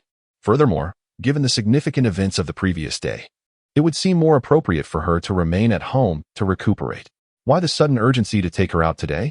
As soon as she voiced her thoughts, Feng Chun chuckled and replied, "I almost forgot to mention this."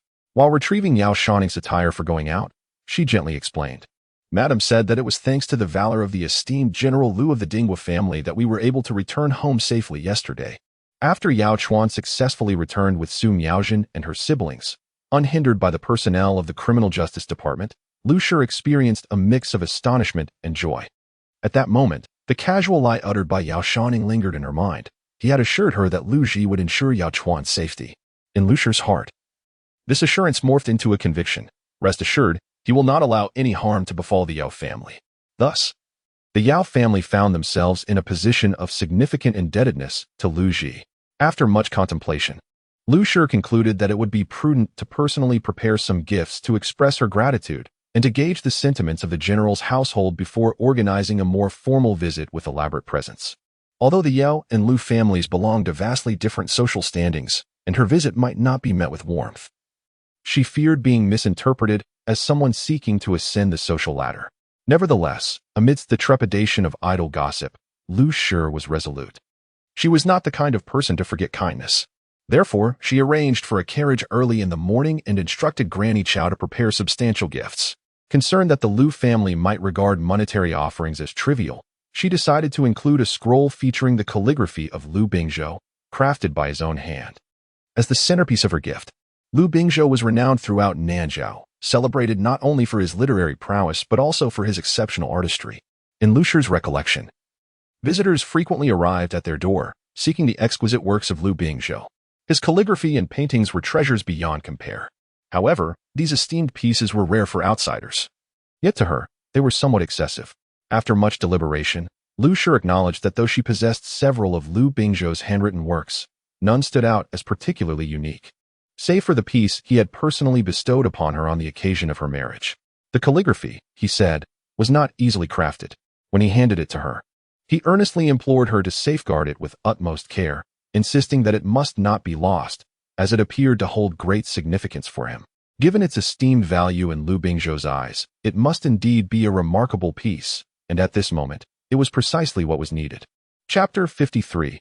Remembrance of Past Lives. Before retiring for the night, Lu resolved to rise early to prepare gifts.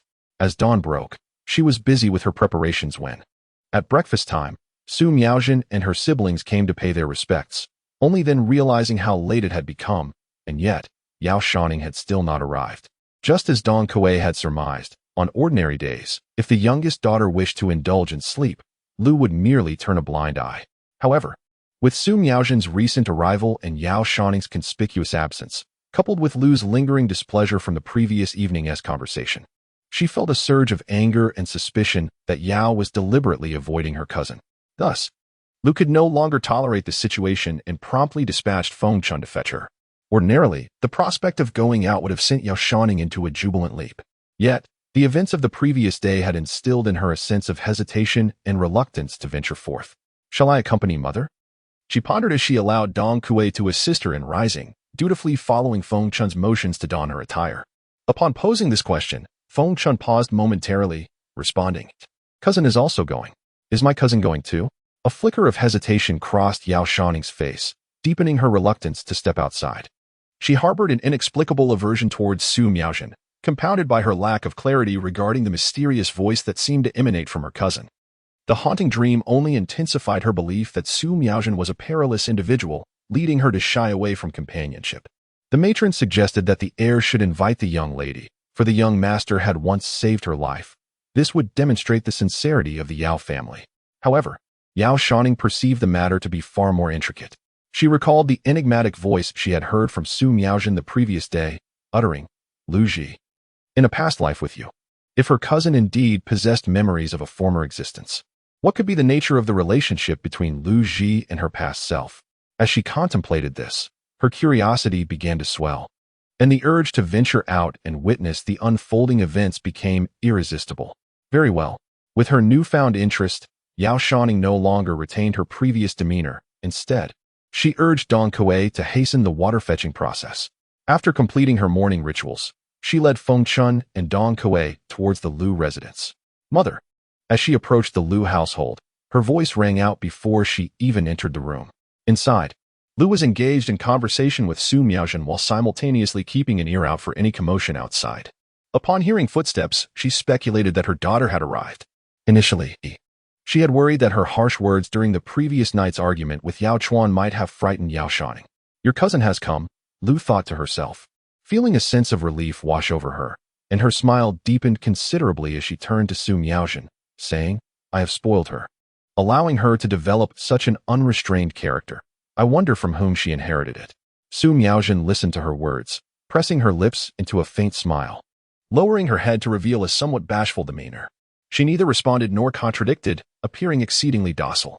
Lu Shi's remarks were intended to allay any fears that Su Miaojin might believe Yao Shouning intended to distance himself from her. Yet upon witnessing Su Miaojin's silent shyness, she pondered whether she had overthought the matter.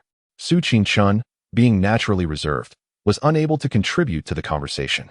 The atmosphere grew momentarily tense, prompting Chao Momo to interject. "The second young lady possesses a delightful character, being innocent, lively, and possessing a generous spirit, always remembering the good rather than the bad. In my opinion, she bears some resemblance to the master." Although Lu Shi had been critical of her daughter, the praise from Chao Momo evoked a proud smile on her face. At that moment, Yao Shouning entered the room, parting the curtain. The interior was warmed by a charcoal brazier, creating a cozy ambience.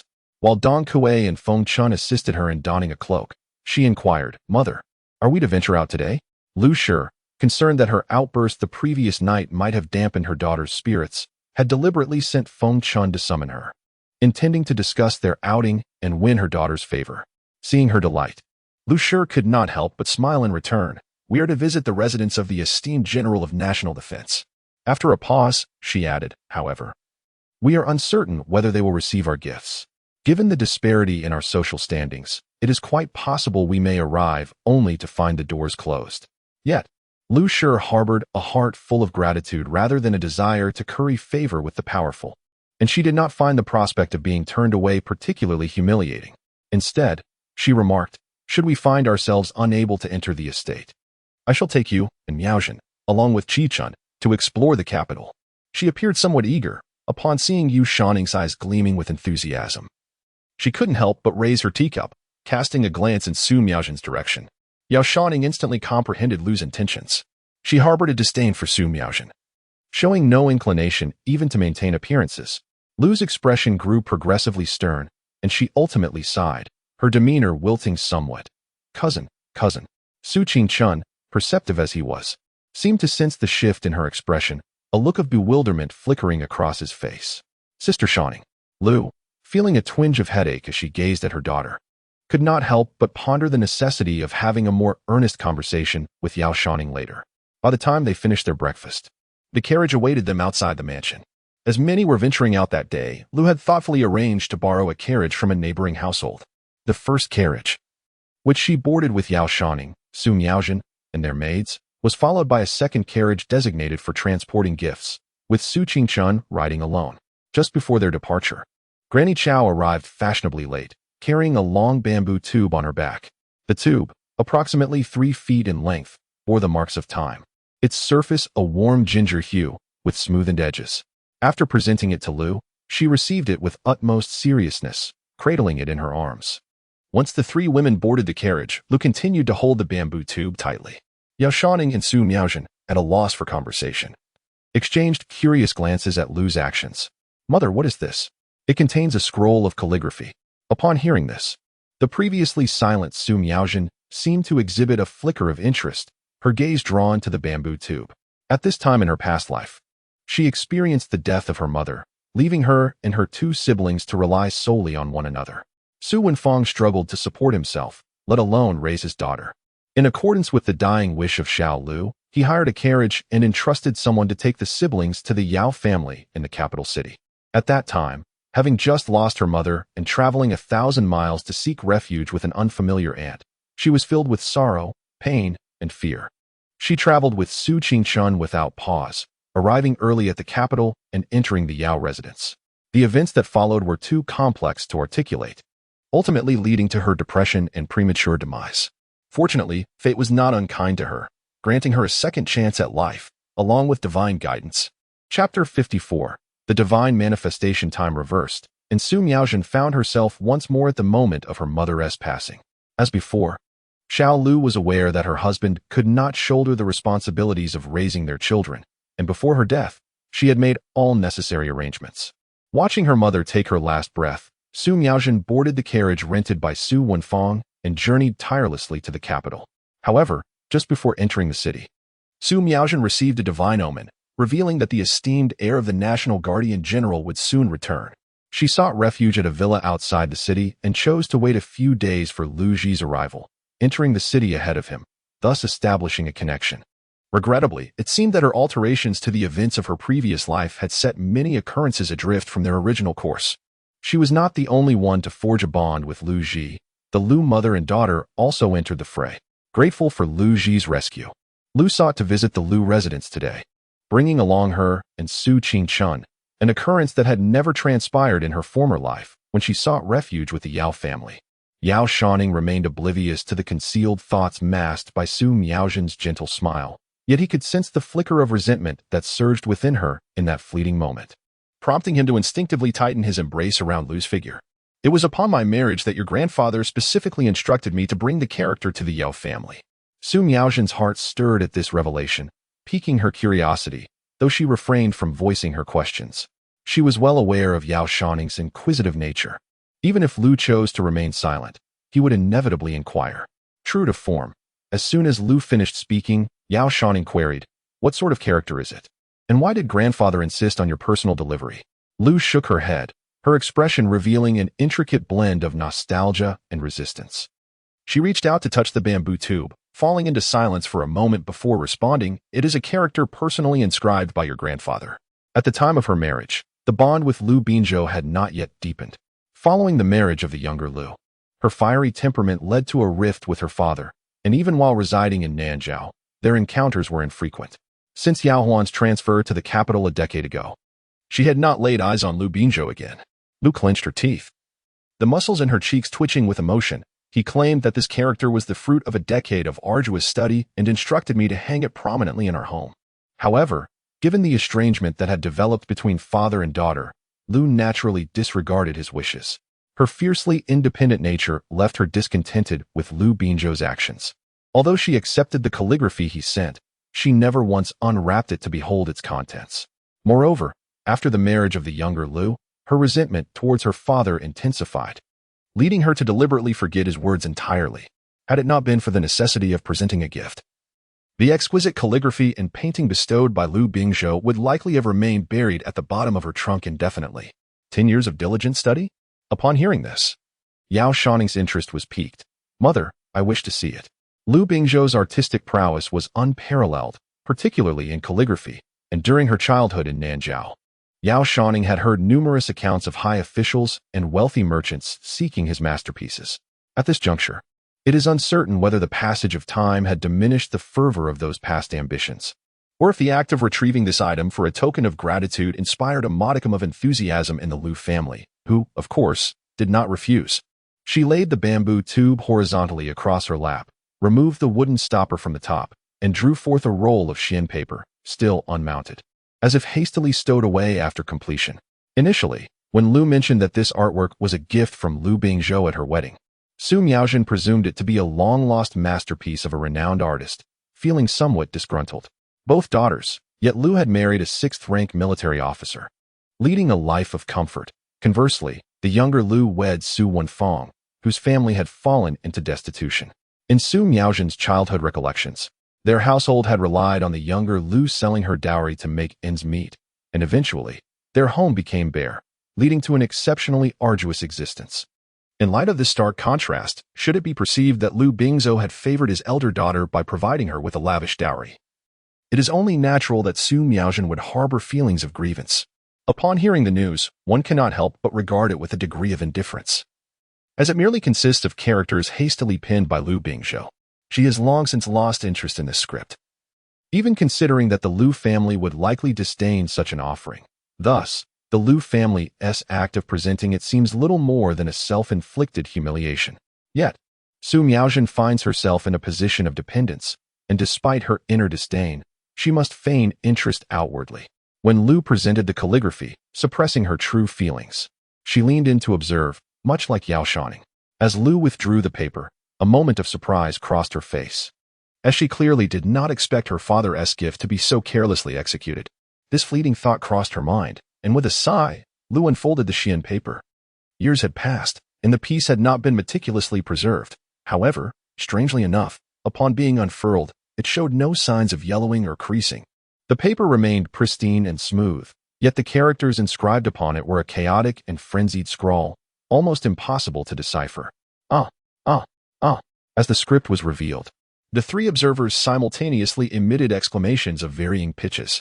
Su Miaozhen, caught off guard, found that the overlapping strokes instantaneously transformed into countless sharp arrows piercing through her gaze and striking her mind, causing an immediate throbbing pain and darkness to cloud her vision, nearly rendering her unconscious. Meanwhile, Yao Shouning, upon fixing his gaze upon the paper, perceived the strokes as if they had come to life, their hue shifting from black to gold, beginning to move with astonishing speed. In an instant, those strokes reassembled to form an extraordinarily large character for Zhan, emanating a refreshing and invigorating aura. With just a glance, Yao Shouning felt the fatigue from 2 sleepless nights dissipate somewhat. This miraculous scene was utterly astonishing, causing her to widen her eyes in disbelief. Simultaneously, she heard a somewhat panicked voice emanating from Su Miaozhen, who sat opposite her. "Quick, close this paper." The strange voice she had heard the previous day seemed to have lost its composure, revealing hints of anxiety before the paper. As soon as the words left her lips, Su Miaozhen instinctively extended her delicate hands towards the character Zhan on the paper. However, her slender fingers could hardly cover the vast character that filled the entire sheet. Instead, her attempt to resist intensified the malevolence of the strokes on the paper. The character Zhan shimmered with radiant light, and countless golden rays transformed into sharp blades, piercing through her fingers and directly into her eyes. The consciousness from Su Miaozhen emitted a chilling and heart-wrenching scream, which was soon followed by an eerie silence. Chapter 55. Exorcising Evil Spirits. All of this transpired in the blink of an eye, and Lu Shi remained completely unaware of the 2 young girls' unusual behavior. When she finally discerned the large characters written on the paper, she let out a gasp of utter astonishment. How could this be? Granny Chao and Dong Kuei also turned their gazes toward the character, and to them, it seemed less like written characters and more like a chaotic array of incomprehensible strokes. Everyone's attention was captivated by Lu Bingzhou's calligraphy, while Su Miaozhen kept her eyes tightly shut, leaving no one to notice the incredulous expression on Yao Shouning's face. She appeared as if witnessing a miracle, mixed with fear and trepidation. Instinctively, Yao Shouning leaned back, colliding with the wooden board of the carriage with a thud, yearning to distance herself further from Su Miaozhen. Unfortunately, the cramped space of the carriage offered little room for escape. Her heart raced uncontrollably, pounding against her chest with a resounding echo. Her complexion turned ashen as she genuinely feared that Su Miaozhen would detect her unease. Fortunately, Lu's exclamation drew everyone's attention, granting her a precious opportunity to regain her composure. How could my father be like this? Lu was so enraged she felt as though she might vomit blood. She never anticipated that the item Lu Bingzhou had entrusted to her, insisting she guard it with care, would turn out to be such a haphazardly scrawled piece of art. Was he out of his mind? As she spoke, Lu reached out, intending to seize the calligraphy. "You mustn't tear it." Yao Shouning gasped at the sight of Lu's raised hand and hurriedly bent forward to protect the piece. The earlier scene she had witnessed was simply too extraordinary. She feared that in a fit of anger, Lu might destroy this bizarre and mysterious treasure. "Who said I would tear it? After all, it belongs to your maternal grandfather. Why would I do such a thing?" Her feelings towards Lu Bingzhou were complex, stemming from the entanglements of their past marriage.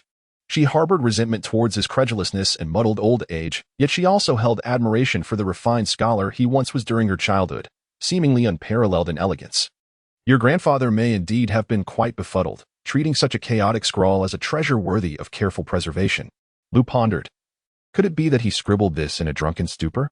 Awakening without a glance, he might have believed he had crafted a masterpiece destined for eternal fame. The more she contemplated, the more vexed she became, feeling a tinge of annoyance at herself for not having dared to examine this piece over the years out of sheer stubbornness, resulting in today's predicament. Perhaps it had been mispacked? Granny Chow, having glimpsed the haphazard doodles, surmised that the true calligraphy of the esteemed scholar might still be lingering within the Lu household. Dong Kuei nodded in agreement with Granny Chow's assertion. Yao Shouning, with wide eyes full of wonder, asked, "Mother, can you not discern what is written? How could one possibly decipher such a jumbled creation?" Lu restrained her irritation and retorted, "I fear that even your grandfather, were he to recognize it, would not know what he had penned." This was indeed a disaster. As she spoke, she failed to notice the shock etched across Yao Shouning's face, and soon found herself plagued by a headache. I had believed this piece to be the culmination of my father's decade of diligent study, and I had intended to present it as a refined gift to the esteemed general of the divine military. With this thought, Lu felt a pang of anxiety. What shall we do now? It is far too late to procure any suitable items. After a moment's contemplation, she gritted her teeth and resolved, if it must be, I shall retain this artwork, and should we later acquire something extraordinary, it will not be too late to offer it then. She regarded Lu Bingzhou's calligraphy as the piece d'artistance, while the other gifts prepared were likely unremarkable to the Grand General of the state's divine might.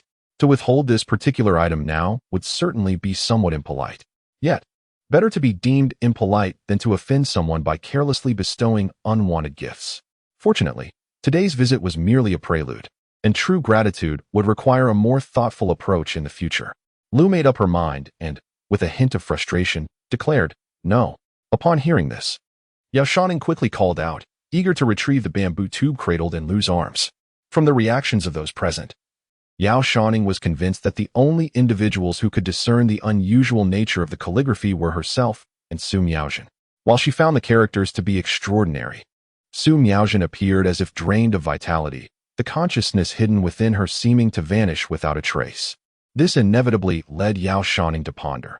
Could it be that the owner of the voice residing within Su Miaozhen was a restless spirit? The thought filled her with both fear and exhilaration. Fortunately, with Su Miaozhen's presence, she could affirm that her earlier observation of the strokes transforming into the characters was not merely a figment of her imagination. Yet, she wondered if Su Miaozhen perceived the same phenomenon as she did. Her mind wandered, alternating between marveling at the peculiarity of the characters and speculating about the nature of her grandfather. Regrettably, during her time in Nanzhao, she had been too young, and due to Lu's emotional entanglements, her interactions with Lu Bingzhou had been limited. She could only vaguely recall her grandfather as a scholarly figure, slender and elegant, with a long beard. Had I known of his extraordinary powers, I would have relentlessly pursued him in those bygone days, seeking to glean more knowledge. In light of today's peculiar developments regarding the calligraphy and painting, Yao Shouning found herself increasingly intrigued by the mention of Lu Bingzhou's involvement with the Yingtian Book Bureau in the past. Yet, such matters were not to be voiced. Now was hardly an opportune moment to press Lu for answers. She snatched the bamboo tube, cradling it as if it were a treasured possession. Lu, still harboring resentment, allowed her to seize and embrace it, coldly inquiring, "Why not?" Recalling the extraordinary nature of the characters, Yao Shouning contemplated their potential to restrain the voice embedded within Su Miaozhen. If that voice indeed belonged to a restless spirit, it might very well be banished the moment the characters unfurled. Upon further reflection, her cousin seemed to have shown her no hostility. It was merely the voice that had offered unwarranted commentary. Perhaps her cousin, too, was under the influence of this object, her spirit ensnared. The tale suggests that malevolent beings excel at beguiling the heart. Should the characters penned by her grandfather succeed in expelling the specter hidden within her cousin, it would indeed be a boon. Chapter 56. A new task with this line of thought. Yao Shouning became ever more convinced of the object's inherent value and resolutely determined that it must not fall into Lu's possession. Just as she was about to voice her thoughts, she noticed Su Miaozhen, seated beside Lu, seemingly having endured the earlier discomfort upon first encountering the characters. Slowly, She raised her head and opened her eyes. In that moment, Yao Shouning heard a voice echoing in her mind. This object is imbued with the supernatural, poses a restraint upon you, and threatens to thwart our endeavors. Find a way to destroy it. The moment those words reverberated in her mind, Yao's heart sank. It was still present. After the voice ceased, Su Miaoxin's gaze fell upon the bamboo tube cradled in Yao Shouning's hands, and she offered her a smile. The moment the smile graced her lips, Yao Shouning instinctively tightened her grip on the tube. Truth be told, Su Miaoxin was extraordinarily beautiful. Unlike Yao Shouning's vibrant and striking appearance, she possessed an ethereal grace, akin to a delicate orchid hidden in a secluded valley, exuding a subtle and refined beauty. However, at that moment, her smile, coupled with the ominous words Yao Shouning had sensed emanating from her, instilled an inexplicable fear. As if she were being observed by a malevolent spirit, the entity that had attached itself to her cousin was remarkably potent, clearly not exorcised. It was evident that Lu Bingzhou's artwork could only temporarily restrain it. Yet, despite this, it still harbored the intent to obliterate Lu Bingzhou's calligraphy. Yao Shouning's thoughts raced as she endeavored to conceal her unease, fearing that Su Miaoxin might discern her trepidation. "Mother," she called out to the Lu matriarch, wishing to convey that this object was extraordinary. However, as her gaze traversed back to Su Miaoxin, she found her gently fixated upon her. Perhaps it was due to Yao Shouning's awareness of the concealed entity that she felt a surge of wariness. The young girl sensed an undeniable danger in Su Miaoxin's eyes, as if they harbored ulterior motives. Being still quite young, Yao Shouning felt a twinge of fear under Su Miaoxin's scrutiny, dreading that her secret might be unveiled and that she might be harmed. Therefore, she quickly altered her words. "Mother, you have also mentioned that grandfather's artistry is unparalleled and holds considerable depth. Perhaps this calligraphy harbors secrets that you simply cannot perceive." After speaking, she sensed that Su Miaoxin's gaze seemed to darken, causing her heart to race several beats. In a fluster, she lowered her head and feigned a coquettish demeanor, tightly clutching Lu's arms. "Otherwise, I have a solution," she suggested, shaking Lu's arm to mask her inner turmoil. "Mother, if you're worried, why not send this character out first?" In her moment of desperation, Yao Shouning genuinely devised a rather unorthodox plan. "Later, you could seek to retrieve a piece of your grandfather's handwriting and explain to the Lu family that we were in a hurry and sent the wrong item." Her idea was naive and innocent. Under normal circumstances, Lu would have dismissed it as childish nonsense. Yet, in her current state of anxiety, Lu found a semblance of logic in her words. However, merely sending the wrong item would not be a cause for alarm. And surely the general's household would not take offense if Mother later presented a generous apology. Yao Shouning felt an uncanny resonance with the voice emanating from Su Miaoxin. At this moment, Lu Bingzhou's calligraphy held a restraining power over it, which would undoubtedly incite Su Miaoxin to destroy it. Su Miaoxin, newly arrived in the Yao household, was treated with exceptional kindness by Lu, who, due to her sister's dying wish, held her in high regard. Just yesterday, Lu had even flown into a rage over a few disparaging remarks made about her. Moreover, Lu was oblivious to the intricacies of the calligraphy. Given the unresolved emotional ties between father and daughter, should Su Miaoxin request the calligraphy, Lu might very well relent and grant it to her. Clutching the bamboo tube in her arms, she recalled the dark energy that had infiltrated Lu Ji's body. As the dark vapor emerged from the corpse, it was uncertain whether it was the man's spirit. If Lu Ji were indeed under some malevolent influence, the extraordinary assistance of this remarkable painting might very well enable him to avert a calamity.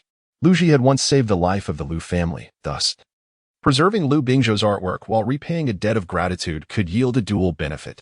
The more Yao Shouning contemplated, the more compelling the rationale appeared, prompting him to grasp Lu Shi's hand in earnest supplication. "Mother, this." Lu Shi's face revealed hesitation. Could this truly succeed? She contemplated ways to dissuade Yao Shouning from his intentions, hoping to convince Lu Shi to retain the artwork. From within Su Miaoxin, that voice reverberated once more. "If successful, a chance for Lu Ji to fall irrevocably in love shall be your reward." This time, the voice not only issued specific commands, but also seemingly presented a reward. Dazed, Yao Shouning heard Su Miaoxin speak. "I fear this may not come to fruition," she articulated softly, "and has mentioned that the Duke of the National Guardian's residence is no ordinary household. Its esteemed status prefers gifts of simplicity, unremarkable and unobtrusive, rather than risking the offense of presenting something inappropriate." Since her arrival at the Yao household yesterday, apart from inquiring about the young Lu and engaging in customary greetings with the Yao family, she had spoken little, remaining reserved and quiet. Now, her sudden interjection startled Lu Shi. Those who understood would surely grasp your intentions. However, those who do not might misconstrue your actions as deliberate humiliation, potentially turning gratitude into enmity. Su Miaozhen's words struck a chord with Lu Shi's inner concerns. She nodded, already somewhat swayed by Su Miaozhen's reasoning. Yao Shouning felt a surge of anxiety, tightly clutching the bamboo tube. How could this be? She questioned, perplexed. We have come with sincerity, and the gifts we bring are carefully selected by our mother. Moreover, Lu Bingzhou's calligraphy indeed harbors profound mysteries, yet many fail to perceive them.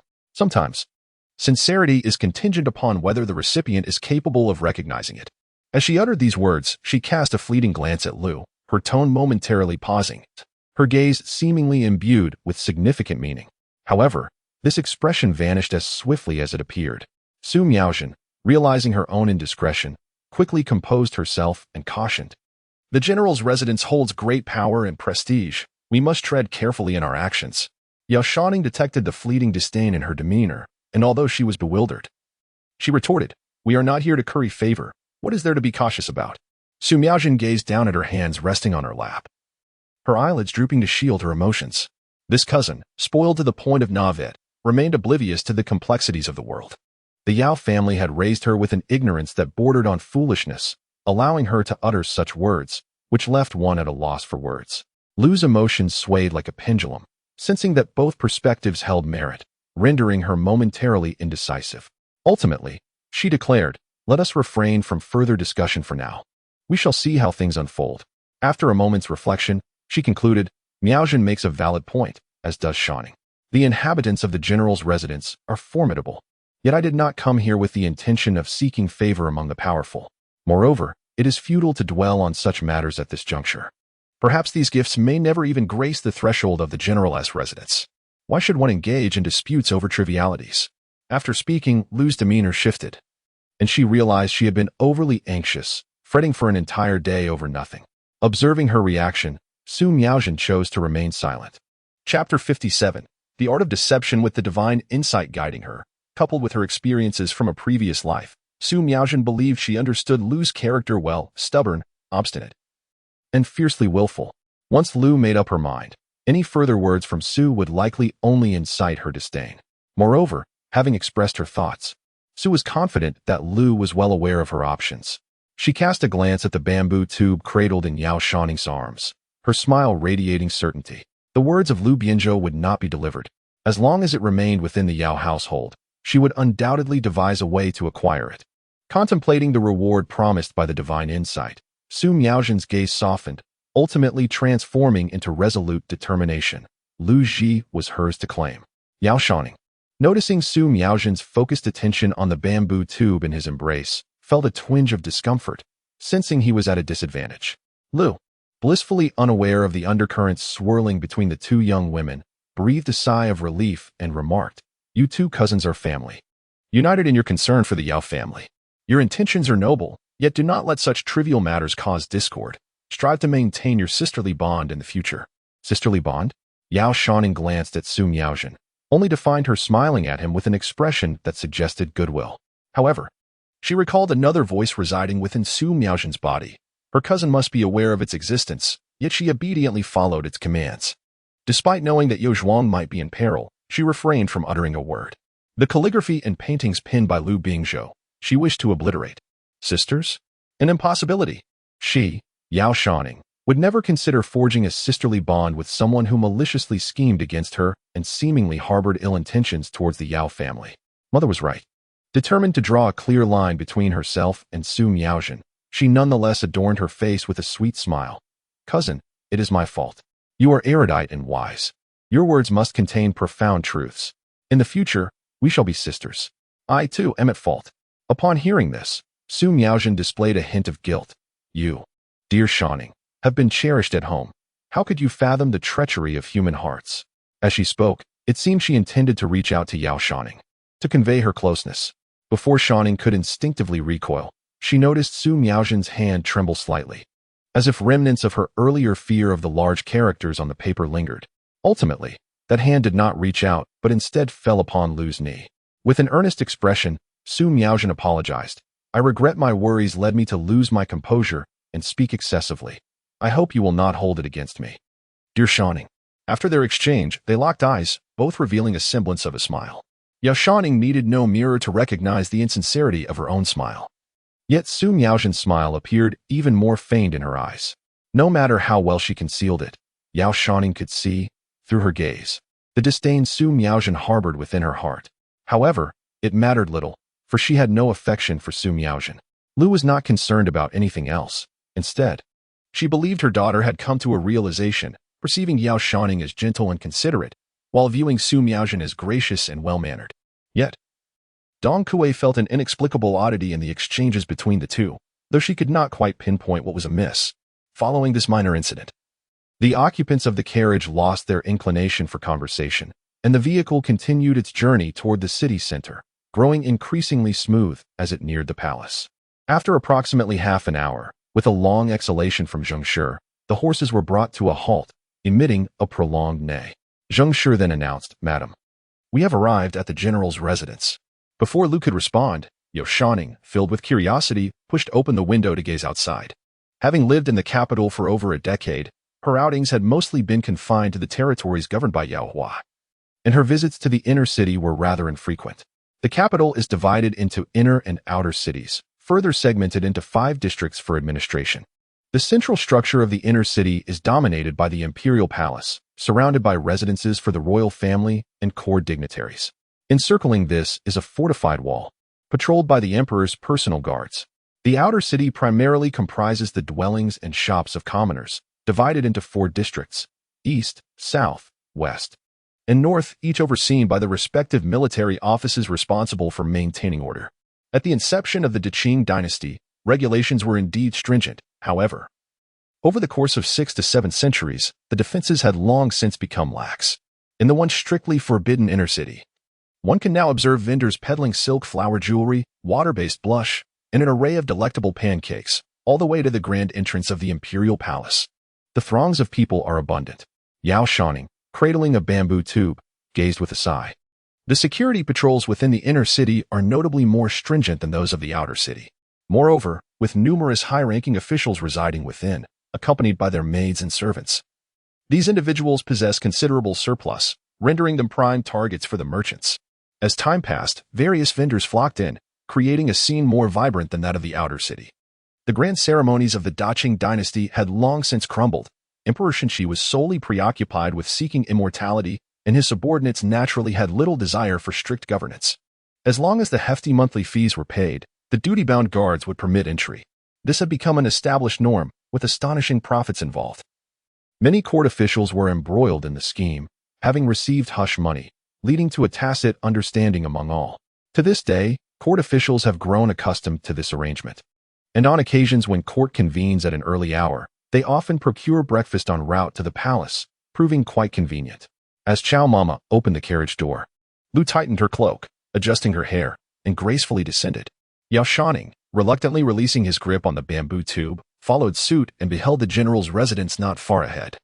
Before the general's mansion sprawled a vast expanse of clean ground, a stark contrast to the litter-strewn streets in the distance. 4 resplendent red pillars stood proudly at the entrance, with the central gate soaring to a height of 10 feet, flanked by smaller gates for regular passage on either side. Before her stood the imposing gates of a mansion, adorned with a plaque inscribed with the gilded characters, "The Mansion of the Divine Marshal General." The grandeur of the general's residence was undeniable. However, as Yao Shouning tilted her head to gaze upward, she couldn't shake the peculiar sensation that an elusive shroud of darkness seemed to envelop the characters. Perhaps a trick of the light. She blinked, then focused again, only to dismiss the notion as mere overthinking. At that moment, Lu Shi had already instructed Granny Chow to inventory the gifts, sending Zheng Shi to knock on the door. Zheng Shi complied, and after a series of firm raps on the door knocker, a sturdy young gatekeeper soon emerged through a side entrance, his expression one of confusion as he failed to recognize Lu Shi's entourage. Zheng Shi promptly presented a note, stating, "My master's surname is Yao. He serves as the commanding officer of the North City Military Division. Thanks to the young master's timely rescue yesterday, my mistress has come to express her gratitude on behalf of the second young miss by presenting some gifts." He gestured towards the offerings that had just been unloaded from the carriage. Chapter 58. The Night of Serpent Revelry. Lu Shi, recognizing the impropriety of her unannounced visit. Intended to first clarify their identity and purpose, planning to return later with a more suitable gift when summoned by the general's residence, where she could convey her genuine appreciation. Moreover, given the recent mishap with the artwork of Liu Bingzhou, which she had held in high regard, she resolved not to linger. Thus, prior to Zheng Shi's knock, she had instructed him to keep his words brief and to depart immediately after the gifts were accepted. Yet, upon hearing the words yesterday and rescue, the young gatekeeper's expression shifted slightly, and he remarked, "Please, esteemed guests, wait a moment." Zheng Shizhong, akin to a bewildered monk, turned to exchange a glance with Liu Shi, perplexed by the intentions behind the military governor's residence retaining individuals. Liu Shi, too, was ensnared by confusion, despite the distance. She observed that after Zheng Shi's conversation with the gatekeeper, the latter's demeanor appeared somewhat amiss, even casting a peculiar glance in her direction. Could it be that their uninvited presence had intruded upon the affairs of the military governor's household? She turned to inquire of Granny Chow, who was equally baffled and shook her head in response. In the distance, merchants were observing closely, whispering amongst themselves as they witnessed the group knock at the military governor's door, their expressions decidedly odd. Accompanied by two young women of striking beauty, Liu Shi naturally drew attention. Thus, when the onlookers began to point and murmur, Su Miaozhen quickly averted her gaze, pulling the hood of her cloak over her face, concealing her delicate features reminiscent of an orchid. In contrast, Yao Shouning remained unfazed by the scrutiny, having been admired since childhood. She had long grown accustomed to the gaze of the crowd.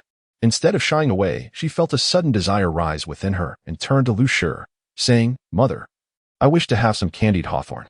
As she spoke, she pointed towards a vendor nearby, who was carrying a bamboo frame adorned with candied hawthorn skewers.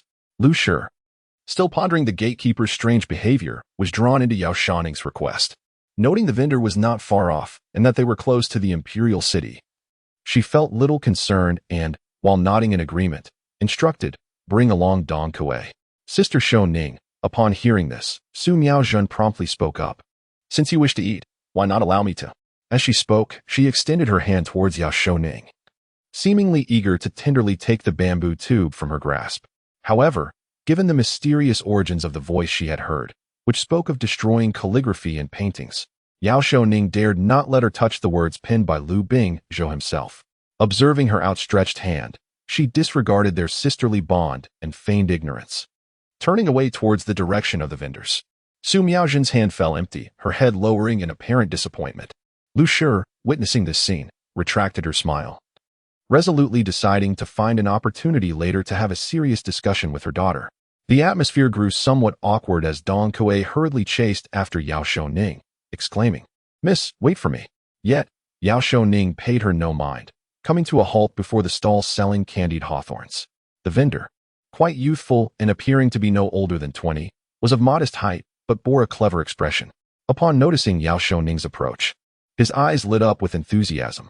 As she selected the candied hawthorns, she felt his gaze piercing through the sugar stand, scrutinizing her with a mix of admiration, curiosity, and trepidation. She allowed him to gaze for a while before unexpectedly turning to meet his eyes, which startled the young vendor, causing him to turn away and fluster. "What are you looking at?"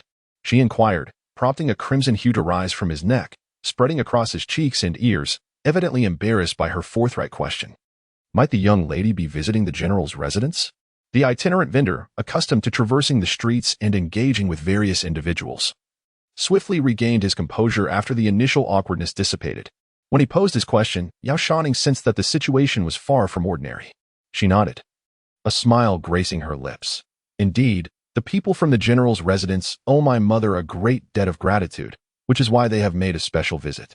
When she smiled, her eyes sparkled with brilliance, rendering her utterly enchanting, compelling the vendor to avert his gaze and cautiously advise, "You must exercise caution. Has something occurred at the general's residence?" Yao Shouning, upon hearing his words, became increasingly convinced that a significant event had transpired at the general's residence. After all, the news had evidently reached the ears of these street vendors, indicating that it was something too substantial to be concealed within the estate. Her inquiry elicited a flicker of hesitation on the vendor's face. As they conducted their trade in this locale, they were wary of spreading rumors that might provoke the ire of the nobility. Initially, having been taken by Yao Shouning's beauty, he had impulsively offered his warning. Now, Faced with her question, he felt a twinge of regret. Sighing, Yao Shouning remarked, "No wonder the person who opened the door appeared somewhat unsettled upon our arrival." After she spoke, her large, glistening eyes fixed intently on the candied hawthorn vendor, causing him to blush.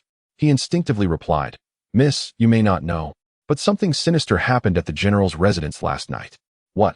The vendor's words caught Yao Shouning completely off guard, prompting her to exclaim in surprise. Beside them, Dong Kuei was diligently selecting candied hawthorn. Upon hearing this conversation, her hand trembled slightly as she turned her head in curiosity. What misfortune was this? Regardless, the words that should not have been spoken had already escaped, and the vendor no longer concealed the truth, whispering, "It is said that after nightfall yesterday, numerous snakes appeared in the general's residence." "Snakes?" Dong Kuei gasped, her face betraying a look of fear. The vendor nodded and lowered his voice further. "You see, it is already the winter solstice, yet how can there still be snakes and insects lurking about? If it were merely a few snakes, could one truly claim it to be an omen?" Yao Shouning attempted to maintain her composure, yet as she spoke, she recalled the day before when she had dozed off and dreamt of a dark mist emanating from Lu Ji's forehead, transforming into a monstrous python that gaped its bloody maw towards her. Instantly, her face turned pale, and she clutched the bamboo tube in her hands for comfort. Just yesterday, she dreamt of the black mist transforming into serpents, and today, she was hearing of an ill omen at the general's residence, with a multitude of snakes appearing. A sense of unease settled within her as she listened to the vendor, who continued, "But that is not all."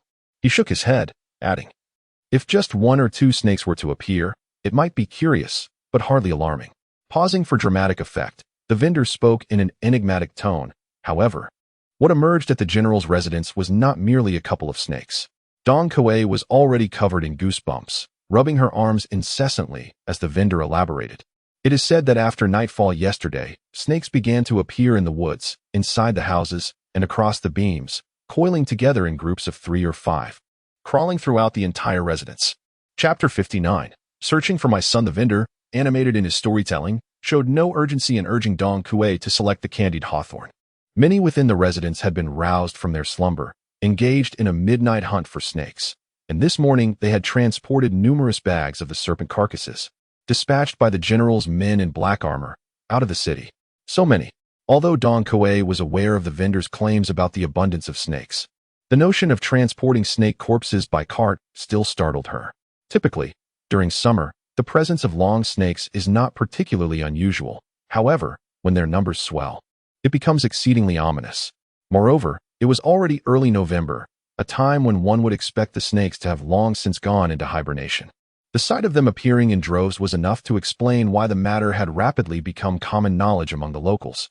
With the foreboding dream from the previous day fresh in her mind, Yao Shouning was nearly certain that the disturbances at the general's residence last night were inexorably linked to the dark energy that had infiltrated Lu Ji's brow. Upon reflection, she recalled that the night before Su Miao's arrival, she had dreamt of her cousin, disguised as Hu Miao Zhen, knocking at her door. And after the dark energy had entered Lu Ji's body, she dreamt again of the darkness transforming into a snake, lunging directly at her face. The recurrence of these dreams was not merely prophetic for her, it likely served as a premature warning, as if urging her to remain vigilant. Yet, her abilities were insufficient, allowing her only to sense the impending danger without discerning its true nature. Before she could voice her thoughts, the vendor continued, "Speaking of which, last night was indeed rife with strange occurrences." "More oddities?" Yao Shouning, already fraught with anxiety, felt her brow twitch at his words, unable to suppress her curiosity. "Indeed, there are." The vendor nodded, recalling that last midnight, someone had heard a voice calling for their son. Perhaps a child had gone missing from one of the households. At this juncture, an elderly pancake seller, who had been listening intently for some time, could no longer contain himself and chimed in, "I have heard about this as well." He wiped his hands on his apron and continued, "This morning, the daughter of manager Li from the Yongla Marquis estate came to buy pancakes, mentioning that someone in the manor was searching for a son. It was the witching hour, and she was quite frightened by the voice calling son. How could that be?" Upon hearing this, the vendor instinctively retorted, "Sister Chuanxiang from the Ningwa Duke stables said that it was someone from their household searching for a son." She specifically checked the hourglass and noted it was around 1 o'clock. After they spoke, others nearby began to chime in, each recounting how their own patrons had heard the voice calling for a son the previous night. There was a sense of discontent among them as they argued that it was their own patron's family members who were searching for their son. Eventually, it seemed as if every mansion within the inner city had echoed with the cry for a son. At this moment, Yao Shouning had completely forgotten about the candied hawthorn. Intrigued yet fearful of the strangeness of the situation, he could not resist interjecting, "Is it possible that everyone heard the voice calling for a son? How could that be?" The elderly pancake vendor quickly replied, "The inner city is vast, although the mansions are not far apart. Traversing them all would take even the swiftest of men a full day. It is said that the voice calling air belongs to an elderly woman. In the darkness of night, it is highly unlikely for an old woman, with her slow gait, to have gained such notoriety throughout the inner city in just one night. Impossible. Impossible." The old man gestured dismissively, clearly expressing disbelief. But what if the one calling air is not human? This thought sprang to Yao Shouning's mind. Once this idea took root, her fear intensified, yet she suppressed her inner terror and inquired, could it be that in the stillness of the night, the sound carries far, allowing everyone to hear it? Her reasoning held merit, and the old man paused, no longer attempting to refute her. At that moment, a nearby elderly woman, who had been silent until now, sighed and shook her head, saying, "It's not just the inner city." "What does that mean?" the pancake vendor asked, turning to her. The elderly woman fell silent again, lowering her head to tidy her stall. Yao Shouning glanced at her setup, which displayed a sieve containing intricately embroidered handkerchiefs, pouches, and insoles. The craftsmanship was meticulous, yet it was evident that business was not thriving today, as neatly stacked items indicated few sales. She signaled to Dong Kuei and turned to the elderly woman, saying, "Please pack 2 pieces of handkerchiefs and sachets for me." The elderly woman's eyes brightened, and she promptly replied, "Ah." She was also aware of Yao Shouning's implication, and while selecting, she remarked, "The old woman hails from the West City." Upon hearing this, a wave of foreboding surged within Yao Shouning. West City? It seemed she grasped something, but feigned composure. Dong Kuei, upon hearing Yao Shouning's words, shuddered slightly, puzzled as to why her mistress would mention this matter. The old woman paused her actions, lifting her head. "Indeed, it is quite uncanny," she stated, a shadow of fear crossing her face. "After the incident yesterday, it caused quite a stir. Many officers arrived, and those residing nearby were interrogated. Her home is several streets away from Dr. Sun's apothecary, and last night, they too were subjected to questioning, shown images of the deceased man, and asked if they recognized him. The family was in turmoil until nearly midnight, but even after lying down, they could not find rest, for they soon heard an eerie sound." "Did you hear someone calling, son?" Yao Shouning, upon hearing this, had already formed a notion in her mind. Yet she faintly hoped she was mistaken. However, the next moment, the old woman nodded. Yes, it was around the hour of the rat. Her words confirmed Yao Shouning's suspicions, casting a pall of horror upon those who overheard. From the accounts of the crowd, it seemed that around the same time, both West City and the inner city were echoing with the cries of an old woman searching for her son. If it were not the same person, the timing would indeed be too coincidental. If it were the same individual, the ability to traverse from the western city to the inner city in such a brief span, and to have nearly explored the entirety of the inner city, is certainly not a feat achievable by an ordinary old woman. At that hour, many people were likely still awake when they heard an elderly woman calling for her son. The crowd remained silent, listening as she continued. After causing a commotion for much of the day, the dog began to bark ferociously, and then, as if frightened, fell silent. In Chapter 60, titled Suspicion, the faces of the onlookers revealed a mixture of curiosity, excitement, and a hint of fear. The old woman muttered, "It is said that dogs possess a supernatural sight, able to perceive things that are invisible to human eyes. Thus, the voice calling for son last night may have had some sinister implications." She continued to speak to herself. "You need not find it amusing, but after this incident, I have been terribly frightened. I hardly dared to sleep all night, so I rose early to attend to some tasks, waiting for dawn to enter the inner city." At this point, she retrieved the selected items with a smile, saying, "My dear girl, I have prepared this for you, totaling 8 won. Rest assured, I have chosen only the finest. Please have a look, and if it does not please you, we can exchange it for another pattern." However, at that moment, Yao Shouning had little inclination to select embroidery. Her thoughts drifted to the events following yesterday's incident, when Lu Ji had interrogated the physician's son, inquiring about the identity of the deceased. A victim, who had been bitten by the deceased, had emerged to say that the madman seemed to be searching for his mother right before his demise. Thus, Yao Shouning could confidently deduce that the woman searching for her son in the dead of night was connected to the man who had been brutally murdered. During the day, the man had frantically sought his mother, and now, at night, a woman appeared in search of her deceased child, reflecting on her dream in which a black mist emerged from Lu Ji's forehead and transformed into a python.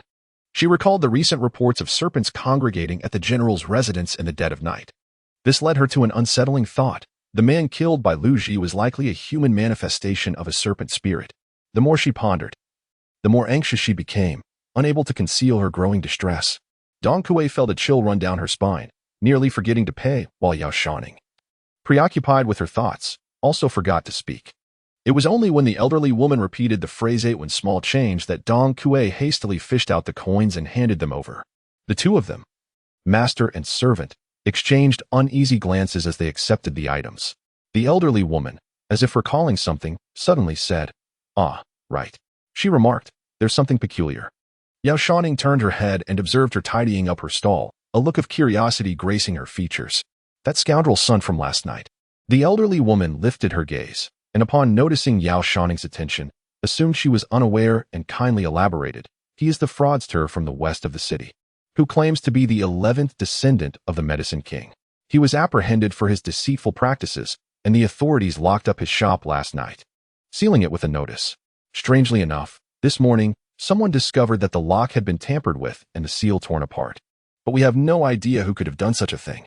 As she continued, a look of bewilderment crossed her face. Logically speaking, it would not be easy to pry open that lock, yet no one heard any sounds of a door being smashed last night. It's quite baffling. Those living nearby were startled and anxious. Most of them, like myself, dared not close their eyes all night. Thus, when everyone awoke to find Sun's apothecary open, yet heard no noise, it felt exceedingly strange. Some have already reported to the authorities, requesting the local guard to handle the matter. Perhaps it was a seasoned thief. Others, intrigued by her words, chimed in, since that so-called doctor was a fraud, he might have had hidden wealth at home. Seeing the commotion, it's possible someone sought to seize the opportunity for a windfall. Or perhaps it's an enemy of the doctor. After all, a con artist often cultivates deep-seated enmity. Upon reflecting on this, Yao Shouning felt a sudden jolt of alarm within her. Her temperament was not originally like this, yet for reasons unknown, she had begun to subconsciously guard against her cousin to such an extent. Dong Kuei did not dwell on it too much, as she stated. She purchased several strings and followed closely behind, heading towards the Lu residence. Although Lu concealed it well, Yao Shouning vaguely sensed that her mother seemed to harbor some anger towards her. However, upon reflection, Yao Shouning realized she had not committed any offense to provoke Lu's ire since her departure. Could it be that her delay in purchasing candied hawthorns, after being turned away from the general's residence, was the cause? Lost in her thoughts, she remarked, "Mother, I heard from the candied hawthorn vendor that something strange occurred at the general's residence last night." Strange? What sort of strangeness? Yao Shouning's words not only piqued Lu's interest, but also caught the attention of Su Miaozhan, who turned her head with a feigned expression of astonishment, her misty eyes widening in a manner that seemed overly dramatic. For some inexplicable reason, Yao Shouning recalled the voice she had heard in Lu's chamber the previous night, which had uttered, "Lu Ji is about to fall ill." What illness could Lu Ji be afflicted with? Was it due to the ghostly disturbances at the general's residence? Or was it the result of some malevolent force at play? Regardless, Yao Shouning began to feel that the voice emanating from Su Miaozhan was indeed peculiar.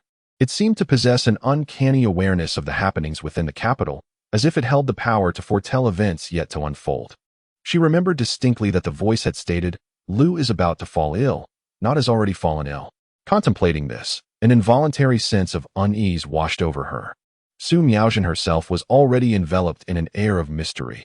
If she possessed the power to foresee future events, one could only wonder if she had uncovered the secrets that lay within her. A flicker of guilt stirred within her. Yet amid her anxiety, another wild hypothesis surfaced. What if it lacked foresight and the imminent affliction of Lu Ji was somehow connected to it? Once this thought took root, it became increasingly difficult to suppress. Upon reflection, Su Miaozhan's arrival in the city was remarkably timely, coinciding with the man's descent into madness, which was provoked by the chaotic charge of the carriage she occupied. Was there a connection between these two occurrences? The origin of that voice was shrouded in mystery, imbued with an eerie malevolence that evoked dread towards her grandfather's word, as if it were steeped in sinister energy. The more Yao Shouning pondered, the more it felt amiss. Yet she remained uncertain whether her cousin was aware of these revelations or if she had played a role in them. However, this line of reasoning led to further confusion. The incident had involved the Liu family. Had it not been for Liu Ji's intervention, the deranged man would likely have wielded his knife against them. Although Su Miaojin appeared to harbor little affection for the Yao family, Liu was her maternal aunt, and any harm that befell them would serve her no good. Moreover, the voice she heard alluded to her past life with Liu Ji, suggesting a deep entanglement between her cousin's previous existence and this young nobleman. She recalled the voice that had possessed Su Miaojin while traveling in a carriage, compelling her to destroy Liu Bingzhou's writings in exchange for the opportunity to make Liu Ji fall in love at first sight with her. Could it be that these two shared a fateful bond from a previous life, hence her cousin's unwavering determination to win Liu Ji's affection? Chapter 61. Steward Liu, having suppressed her earlier fears stemming from the peculiar occurrences at the Liu residence, Yao Shouning's insatiable curiosity resurfaced. As she was lost in her ruminations, Liu Shi could no longer contain herself and gave her daughter a light pat on the back. "What are you thinking? What is it?" Yao Shouning jolted back to reality, only to find Liu Shi wearing an expression of exasperation. What strange happenings have occurred at the Liu family? The Liu family has been troubled by snakes. Yao Shouning recalled the conversation she had been having before and quickly suppressed her scattered thoughts. She proceeded to recount the tales she had overheard from a street vendor about the snake disturbances and the eerie sounds of an elderly woman calling out son in the night. As she spoke, she couldn't help but steal glances at Su Miaojin, who wore a slight frown, her demeanor serious and seemingly unaware of the situation, which left Yao Shouning feeling perplexed, unable to discern if Su Miaojin was merely feigning ignorance. At that moment, the mysterious voice echoed in Yao Shouning's mind. The Liu household has angered the Shixian clan from the south Anling outside the city, provoking the serpent tribe's retaliation. Find a way to meet Liu Ji. If successful, a remedy for driving away snakes awaits as a reward. Upon hearing this, Yao Shouning felt a mix of astonishment and fear, intertwined with a flicker of covert delight. Astonishingly, the voice emanating from Su Miaojin was indeed formidable. It had already unveiled the identity and origin of the demon slain by Liu Ji. What instilled fear in her was the confirmation that, despite her prior suspicions, this world undeniably harbored malevolent creatures, which had even established a presence, forming clans, and nesting in the vicinity of the southern Anling, not far from the capital. It is well known that the capital is the sovereign's domain, reputed to be a sanctuary blessed by the dragon's aura, further safeguarded by the Demon Suppression Bureau. Logically, one would expect the demons to keep their distance. Yet, the serpent demons dared to dwell so close. What brought her joy, however, was that Su Miaojin seemed to possess an effective method for repelling snakes. The voice was mysterious and profound, and being referred to as a remedy by it surely indicated its extraordinary quality, potentially capable of countering the serpent demons. Liu Ji had rendered a favor to the Liu family. If she could learn this method for repelling snakes, she could not only keep a portion for herself, but also devise a means to present it to the Liu family. In gratitude for Liu Ji's life-saving intervention, Yao Shouning, focused intently on eavesdropping, was anxious about missing any crucial detail. But just as the voice reached a pivotal moment, it abruptly ceased, leaving an unsettling silence. She felt a profound sense of frustration. The Liu family awaited her response, and Yao Shouning dared not dawdle further. Fearing that Su Miaojin might perceive her hesitation, she promptly lowered her head, feigning a semblance of fear. "Mother, they say that the matters concerning the Liu family might be somewhat sinister." Observing her demeanor, Su Miaojin pressed her lips together, revealing a faint smile, yet simultaneously cast her gaze downward to conceal the disdain in her eyes. In her previous life, Yao Shouning had exhibited such cowardice and ignorance, becoming a willing accomplice to Wen Xianrong. What nonsense about sinister matters. The most intolerable for Liu was the gossip circulating in the marketplace. The mansion of the Liu family is vast. Encountering a snake is hardly remarkable. She furrowed her brow and retorted, 3 men can create a tiger. This is how rumors arise. She harbored disbelief in supernatural matters, for past events had ingrained such notions deep within her psyche, rendering her particularly stubborn regarding this viewpoint. She simply could not accept what Yao Shouning had asserted. Even when Yao Shouning mentioned that late at night in the western city, the inner city had heard a woman calling for her son, and that the deceased man had cried out for mother before his madness, she still failed to connect the two incidents. Moreover, in such a peaceful and prosperous era, what sort of spirits would dare to roam beyond the palace walls? She shook her head and admonished her daughter. "You should read fewer tales, ignore these rumors, and do not lead your cousin astray." Upon hearing this, Yao Shouning felt somewhat indignant. Her lips moved. Yet she ultimately refrained from voicing her disagreement. Internally, she mused, Su Miaozhen speaks ill of others behind their backs, yet pretends to be affectionate in person. Her duplicity is far worse than my own. Su Miaozhen, upon hearing this, seemed somewhat shy and gently replied, Aunt, please do not say such things. Sister Shouning is quite lively. The more she spoke, the more Lu felt her daughter's spirited nature was becoming apparent. Just as she was about to speak, the side gate of the general's residence swung open. Amid the clamor of footsteps, a large group of people streamed forth from within. The leader, clad in a soft blue robe trimmed with black, appeared to be in his 60s, his hair and beard neatly arranged, exuding a vigorous demeanor. It was them. Lu halted her reprimand directed at Yao Shouning and turned her attention to the approaching figures. The elderly man possessed remarkably sharp eyes. Upon stepping outside, he swiftly surveyed the crowd, then lifted his left hand to adjust his garment before hastening down the steps towards the Lu family. Madam Yao, he began, interlacing his fingers in a gesture of respect. I am surnamed Lu, and I manage the household affairs within the general's residence. I have been informed of the purpose of your visit by Lu Wu. After conveying this, the old man gestured towards the young servant who had previously entered to deliver the message, then let out a sigh. Under ordinary circumstances, I would never dare to behave so discourteously. However, today is rather unfortunate, as there are matters at home that require attention. Both the Grand Princess and the General are not present in the residence. Otherwise, I would certainly invite you, madam, to sit with us for a while. The tone of Manager Lu was utterly sincere, devoid of any semblance of insincerity. A few robust attendants followed closely behind him, their expressions marked by vigilance as they frequently glanced around. Upon witnessing this scene, Lu was momentarily taken aback. Her visit today was merely a courtesy call to present a visiting card and leave her name for the Grand Princess's future summons. In the capital, Yao Huan's 6th-rank official status was not particularly elevated. It would not have been surprising for the general's household to acknowledge the visiting card and dismiss Lu and her party with casual words. Yet, after Zheng Shi knocked on the door, the group was retained, and the gatekeeper summoned this manager surnamed Lu. To Lu's eyes, Manager Lu exuded an extraordinary presence.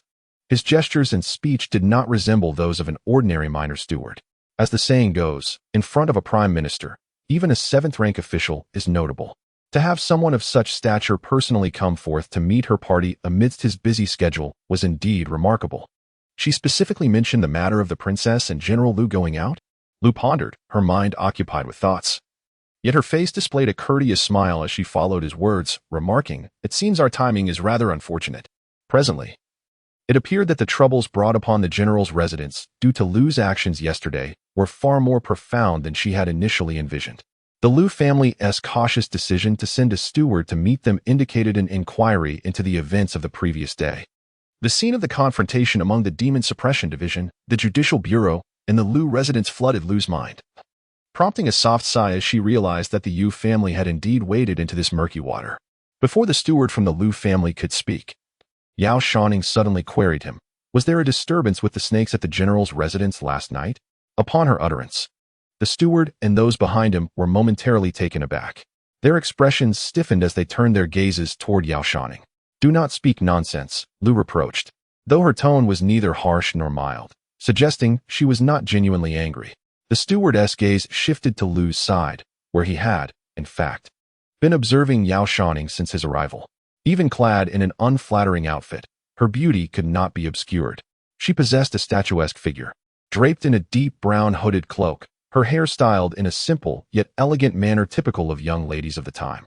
Perhaps due to an early outing, a few wisps of hair delicately clung to her forehead, glistening with droplets of moisture above her brows.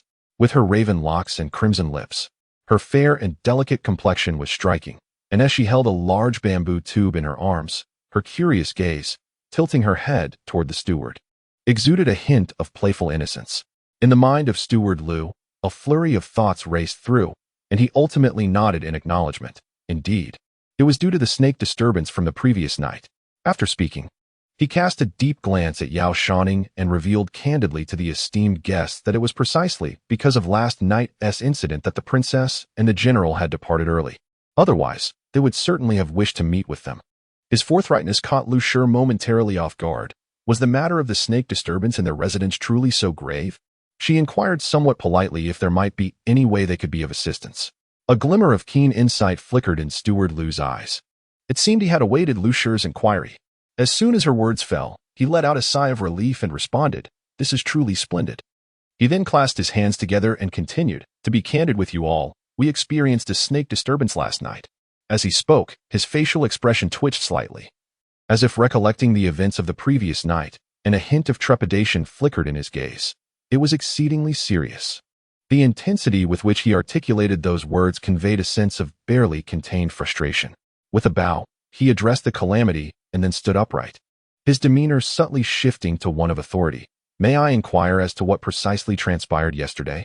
Although Yao Shouning observed him maintaining a smile, a trace of anxiety lurked beneath the surface, as if the events within the estate were far more than mere snake disturbances. She couldn't help but speculate.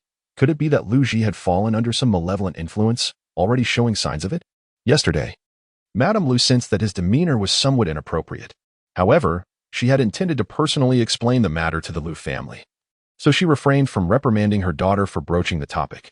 Upon hearing the steward's inquiry, she recounted everything that transpired yesterday, omitting only the reason behind the destruction of the medical hall. This included Mr. Lu's act of saving a life, the subsequent interrogation regarding the incident, and the escorting of the mother and daughter onto the carriage in the presence of the Demon Suppression Department and the Criminal Justice Department. The steward was evidently aware of these events, and as Madame Lu reached this point in her narrative, his gaze shifted momentarily towards Yao Shouning, as if to inquire whether there were any details left unaddressed. There were none. Madame Lu's expression grew somewhat strained. She felt as though the steward's tone resembled that of an interrogation. Nevertheless, she recalled Mr. Lu's life-saving intervention and his later assistance in escorting her and Yao Shouning away from the chaos. It was possible that Yao Chuan's safe return with Su Miaojin and her brother was also a result of his mediation. With this thought, she suppressed her lingering unease and shook her head. "Truly, there is nothing more. My words may have been somewhat presumptuous. I hope, madam, you will not take offense. It is simply that." The steward, astutely perceptive, recognized the peculiarities in Madame Lu's expression. Yet, he could not ascertain whether her ignorance was genuine or merely an act. A flicker of shadow passed through his eyes, and after a moment of hesitation, he sighed and lowered his voice. "What?" The steward's words were completely unexpected to Madame Lu. She was taken aback and gasped in astonishment. Yao Shouning had long been aware of Lu Ji's affliction through the voice of Su Miaojin. However, upon hearing the steward's claim that Lu Ji had succumbed to a snakebite and lay in a stupor, she found herself momentarily uncertain about the veracity of either statement. Instinctively, she glanced towards Su Miaojin, only to find her wide-eyed and slightly agape, seemingly displaying a level of shock that surpassed even that of Lu's. Yet, Yao Shouning sensed a hidden certainty within Su Miaojin's gaze. A sudden epiphany struck her. The steward was lying. While it was indeed possible that Lu Ji was in trouble, it might not have been due to a snakebite. Rather, it was highly plausible that he had been affected by the ominous black energy. Given that the serpent horde was connected to this dark force, and considering the snake crone had called out for her child the previous night, it was conceivable that Lu Ji had succumbed to the malevolent influence, thus rendering him unconscious. The steward's half-truths were likely an attempt to deceive Lu. The matter entangled with supernatural entities and with the Yao family embroiled in it. Alongside the fact that the carriage causing the commotion belonged to Su Miaojin and her brother, who had familial ties to the Yao family, the situation was strikingly coincidental, raising suspicions among the general's household. Everyone was taken aback, and although Yao Shouning had unraveled the intricacies of the situation, she still feigned profound astonishment. "Injured?" The steward glanced at her again, prompting Yao Shouning to recall a troubling memory.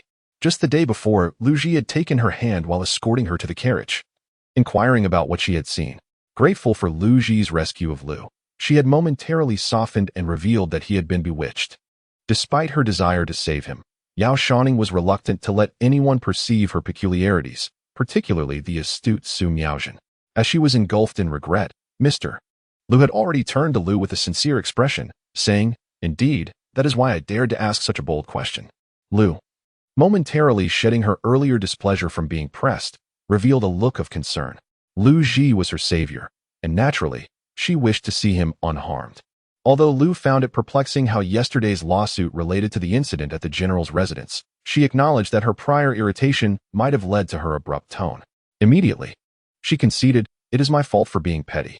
With her candid nature, she did not hesitate to admit her mistake, and continued, However, what I have shared is all that I know. After I left, I was unaware of what transpired. But my two nephews were present at the scene. At this juncture, she cast a hesitant glance at Su Miaojin, her face betraying uncertainty. Miaojin, the scene of yesterday's tragedy involved Su Miaojin and Su Qichun, who remained until the end before returning home with Yao Huan. Thus, calling her name, Lu placed her hand gently on Su Miaojin's shoulder. Perhaps you could recount yesterday's events to Mr. Lu. Su Miaojin, displaying remarkable composure, took Lu's hand in hers and offered a reassuring smile before stepping forward. I am Su, and regarding yesterday.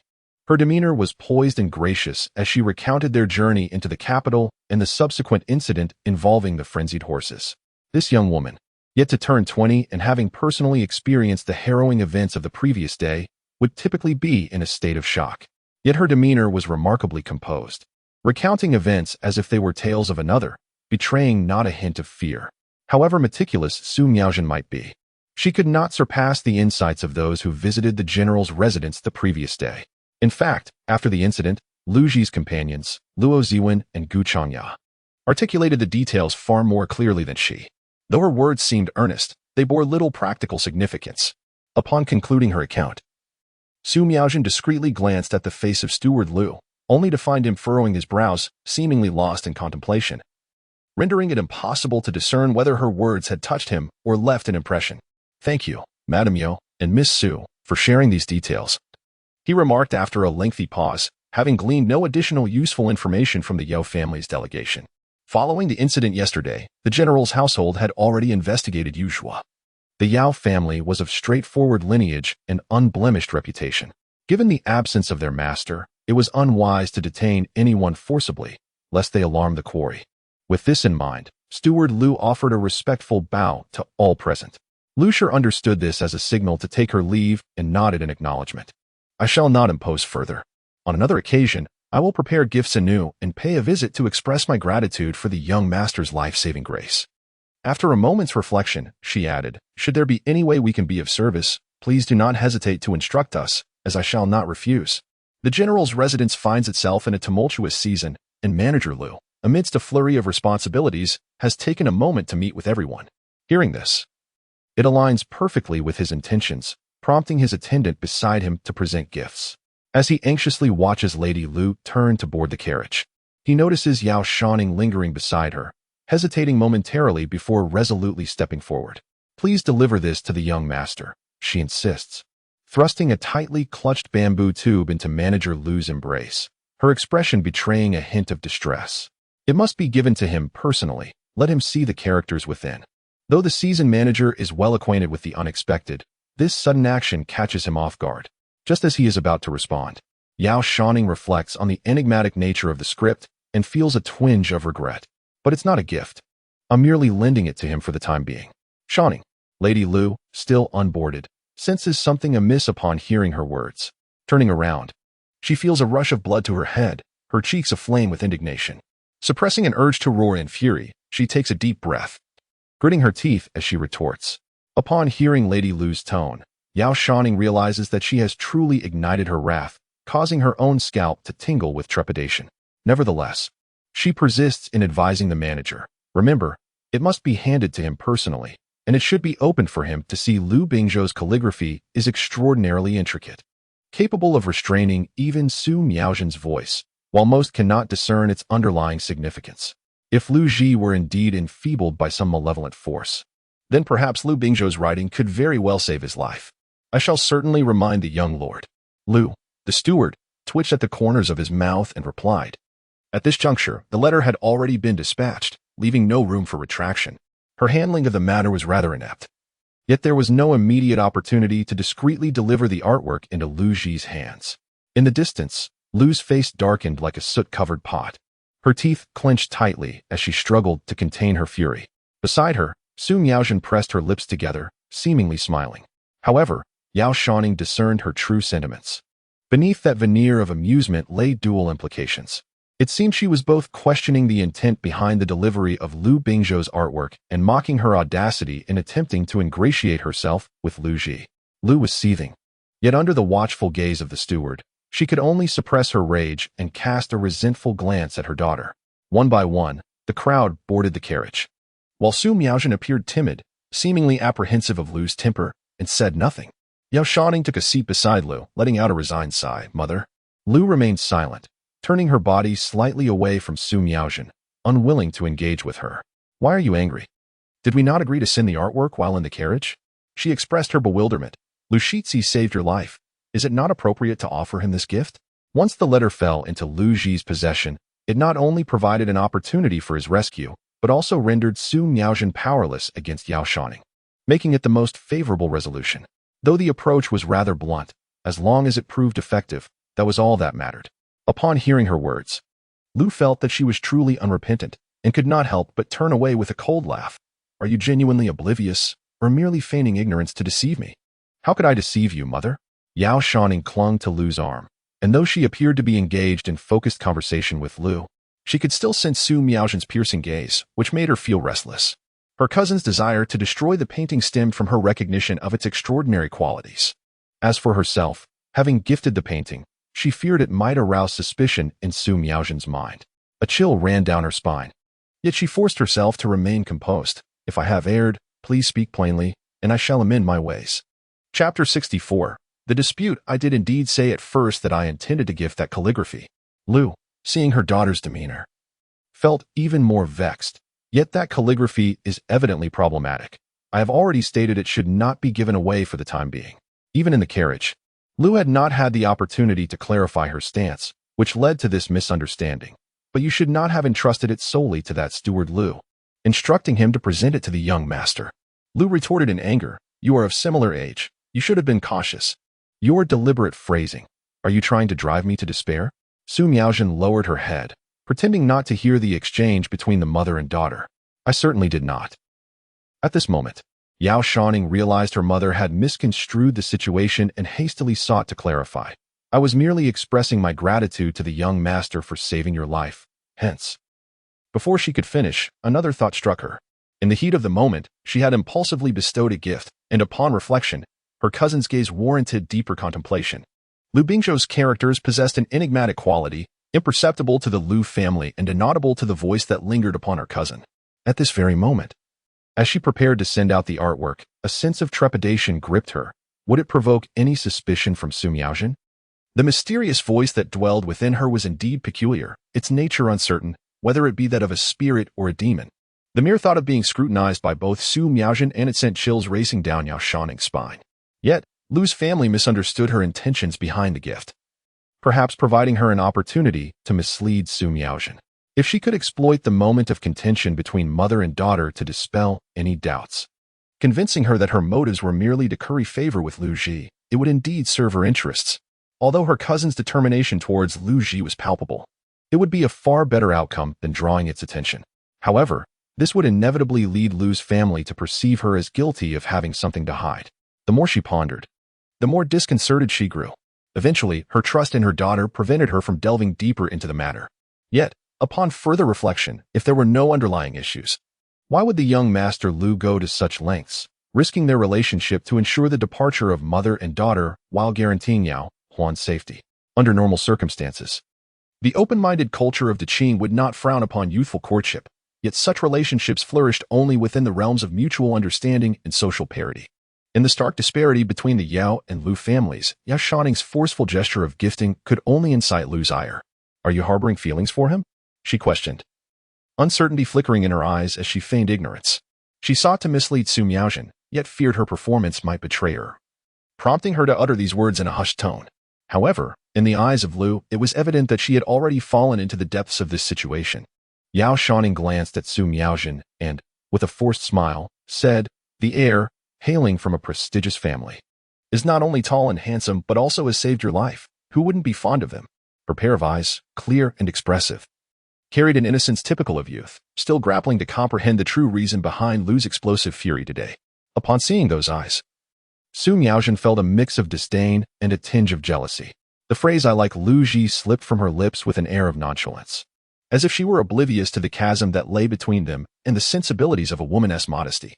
The doubts that had once clouded her mind began to dissipate as memories from her past life of Yao Shouning emerged, such foolishness and arrogance, leading her to realize that her earlier conjectures had been in vain. Yet, It was this very cousin who dared to utter words that she would never have spoken in either of her lives, undertaking actions she would never have dared to pursue. Both were granddaughters of Lu Bingzhou, yet one lived in reckless abandon while the other treaded with caution. Unbeknownst to Yao Shouning, Su Miaozhen's thoughts had shifted, and she sensed that others' affections were their own concern. Lu was nearly petrified by her words, her mind too fraught with terror to pay attention to Su Miaozhen's expression. Trembling with fear, she displayed a countenance of impending doom while forcing herself to maintain composure, terrified of provoking her daughter's ire. "I forbid you to like him." Yao Shouning pondered that her words for the day were nearly exhausted. Observing Lu's trembling lips, she felt reluctant to truly provoke her mother into distress.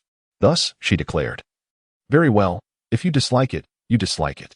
She embraced Lu's arm, playfully swaying as she had in the past. Her intention was to temporarily soothe Lu, after which she would seek an opportune moment, one devoid of Su Miaozhen's presence, to divulge all her recent dreams, sights, and sounds, even if it meant enduring Lu's reprimands, and to clarify the reasons behind her gifts. She believed that upon hearing her explanations, Lu would comprehend her motives. However, her optimistic thoughts were swiftly dashed as Lu's countenance darkened ominously. Should she not acquiesce to Lu's sentiments, it was likely that Lu would grow concerned over her obstinacy. Yet, her current demeanor seemed like mere lip service, contradicting herself with fleeting agreements and rebuttals, which only served to ignite Lu's ire anew, eliciting a sense of unspoken frustration. "I do not wish to hear it," Lu declared coldly. Though Lu continued to speak, Yao Shouning could only focus on the phrase flattering the powerful, which inadvertently reminded her of her cousin's hidden critique, adept at sycophancy, eyes that belittle others. In that moment, all other thoughts fled her mind, replaced by a swell of indignation. It was one thing for an unfamiliar cousin to harbor such sentiments, but to hear similar words from Lu was utterly disheartening. "Write it down," she murmured. Initially, Lu was somewhat irate, but unexpectedly, before she could finish her thoughts, Yao Shouning appeared to be vexed with herself. She is the youngest daughter of the Lu family, not particularly old, yet she is the most overlooked within her household. In the past, whether it was Lu's attention on Yao Ruoyun or her concern for Yao Wanning, she never shed a tear, even when mother and daughter engaged in disputes. Lu understood her character well, recognizing her magnanimity. As Chow Mama remarked, she was not one to hold grudges. If she felt displeased, she would express it openly, never harboring ill feelings. At this moment, upon seeing Yao Shouning's reddened eyes, seemingly filled with genuine grievance, Lu felt a sudden panic and a tinge of regret for her previous harsh words. After a prolonged silence, Su Miaozhen finally spoke up, her voice tinged with unease. Chapter 65. The Curse. At first, Su Miaozhen's words appeared to mediate between the mother and daughter, yet Yao Shouning, deep in her heart, sensed a growing disquiet. The contention between her and Lu was, to some extent, entangled with her cousin. However, witnessing the rare, fiery argument between mother and daughter, Su Miaozhen's intervention as a peacemaker felt increasingly out of place, and her remarks ignited Yao Shouning's anger. "I am not in the wrong." Tears welled in her eyes as she spoke, spilling over and dampening her long lashes, each one distinctly visible. "I do not require your defense." The guilt that had begun to stir within Lu transformed into a blazing fury at her outcry, leading her to coldly retort. Her reprimand truly wounded Yao Shouning's heart, causing her to burst into tears and flee into Chow Mama's embrace. This deeply distressed Granny Chow, who, while patting her back, offered words of consolation. At this moment, Lu's demeanor was unyielding, and upon hearing Granny Chow's remarks, she merely snorted, maintaining a stoic silence. Su Miaozhen, with her head bowed, appeared exceedingly embarrassed, her hands clasped together. She remained mute, retreating into a corner, evoking an even greater sense of pity. Yao Shouning softly wept, her sobs eliciting sympathy even from Dong Kuei, who gently approached with candied hawthorn to comfort her. However, in stark contrast to Lu's cold expression, both her gestures and Granny Chow's embrace left Yao Shouning feeling even more aggrieved. One child, tearful and surrounded by attention, and another, pitifully huddled in silence in the corner. This juxtaposition naturally rendered Su Miaozhen more deserving of Lu's affection. No further words were exchanged in the carriage, and the atmosphere plummeted to a frigid silence. Upon returning home, before Lu could utter a word, Yao Shouning's eyes were already swollen, and she wordlessly disembarked with Dong Kuei. Observing this scene, Lu found herself unable to speak, and upon noticing the long silent Su Miaozhen, a pang of guilt welled up within her. Having recently arrived, she had lost her temper in front of her, likely causing her distress, hence the cautious demeanor. Realizing this, Lu momentarily set aside her concerns and mustered her spirits to offer Su Miaojin a few comforting words. While the Yao family was embroiled in their discord, the general's residence, on the other hand, lay in utter disarray. The gates were locked tight, forbidding entry or exit. Inside the general's estate, the gardens and pavilions had been ravaged, with many structures appearing as though they had been violently shattered.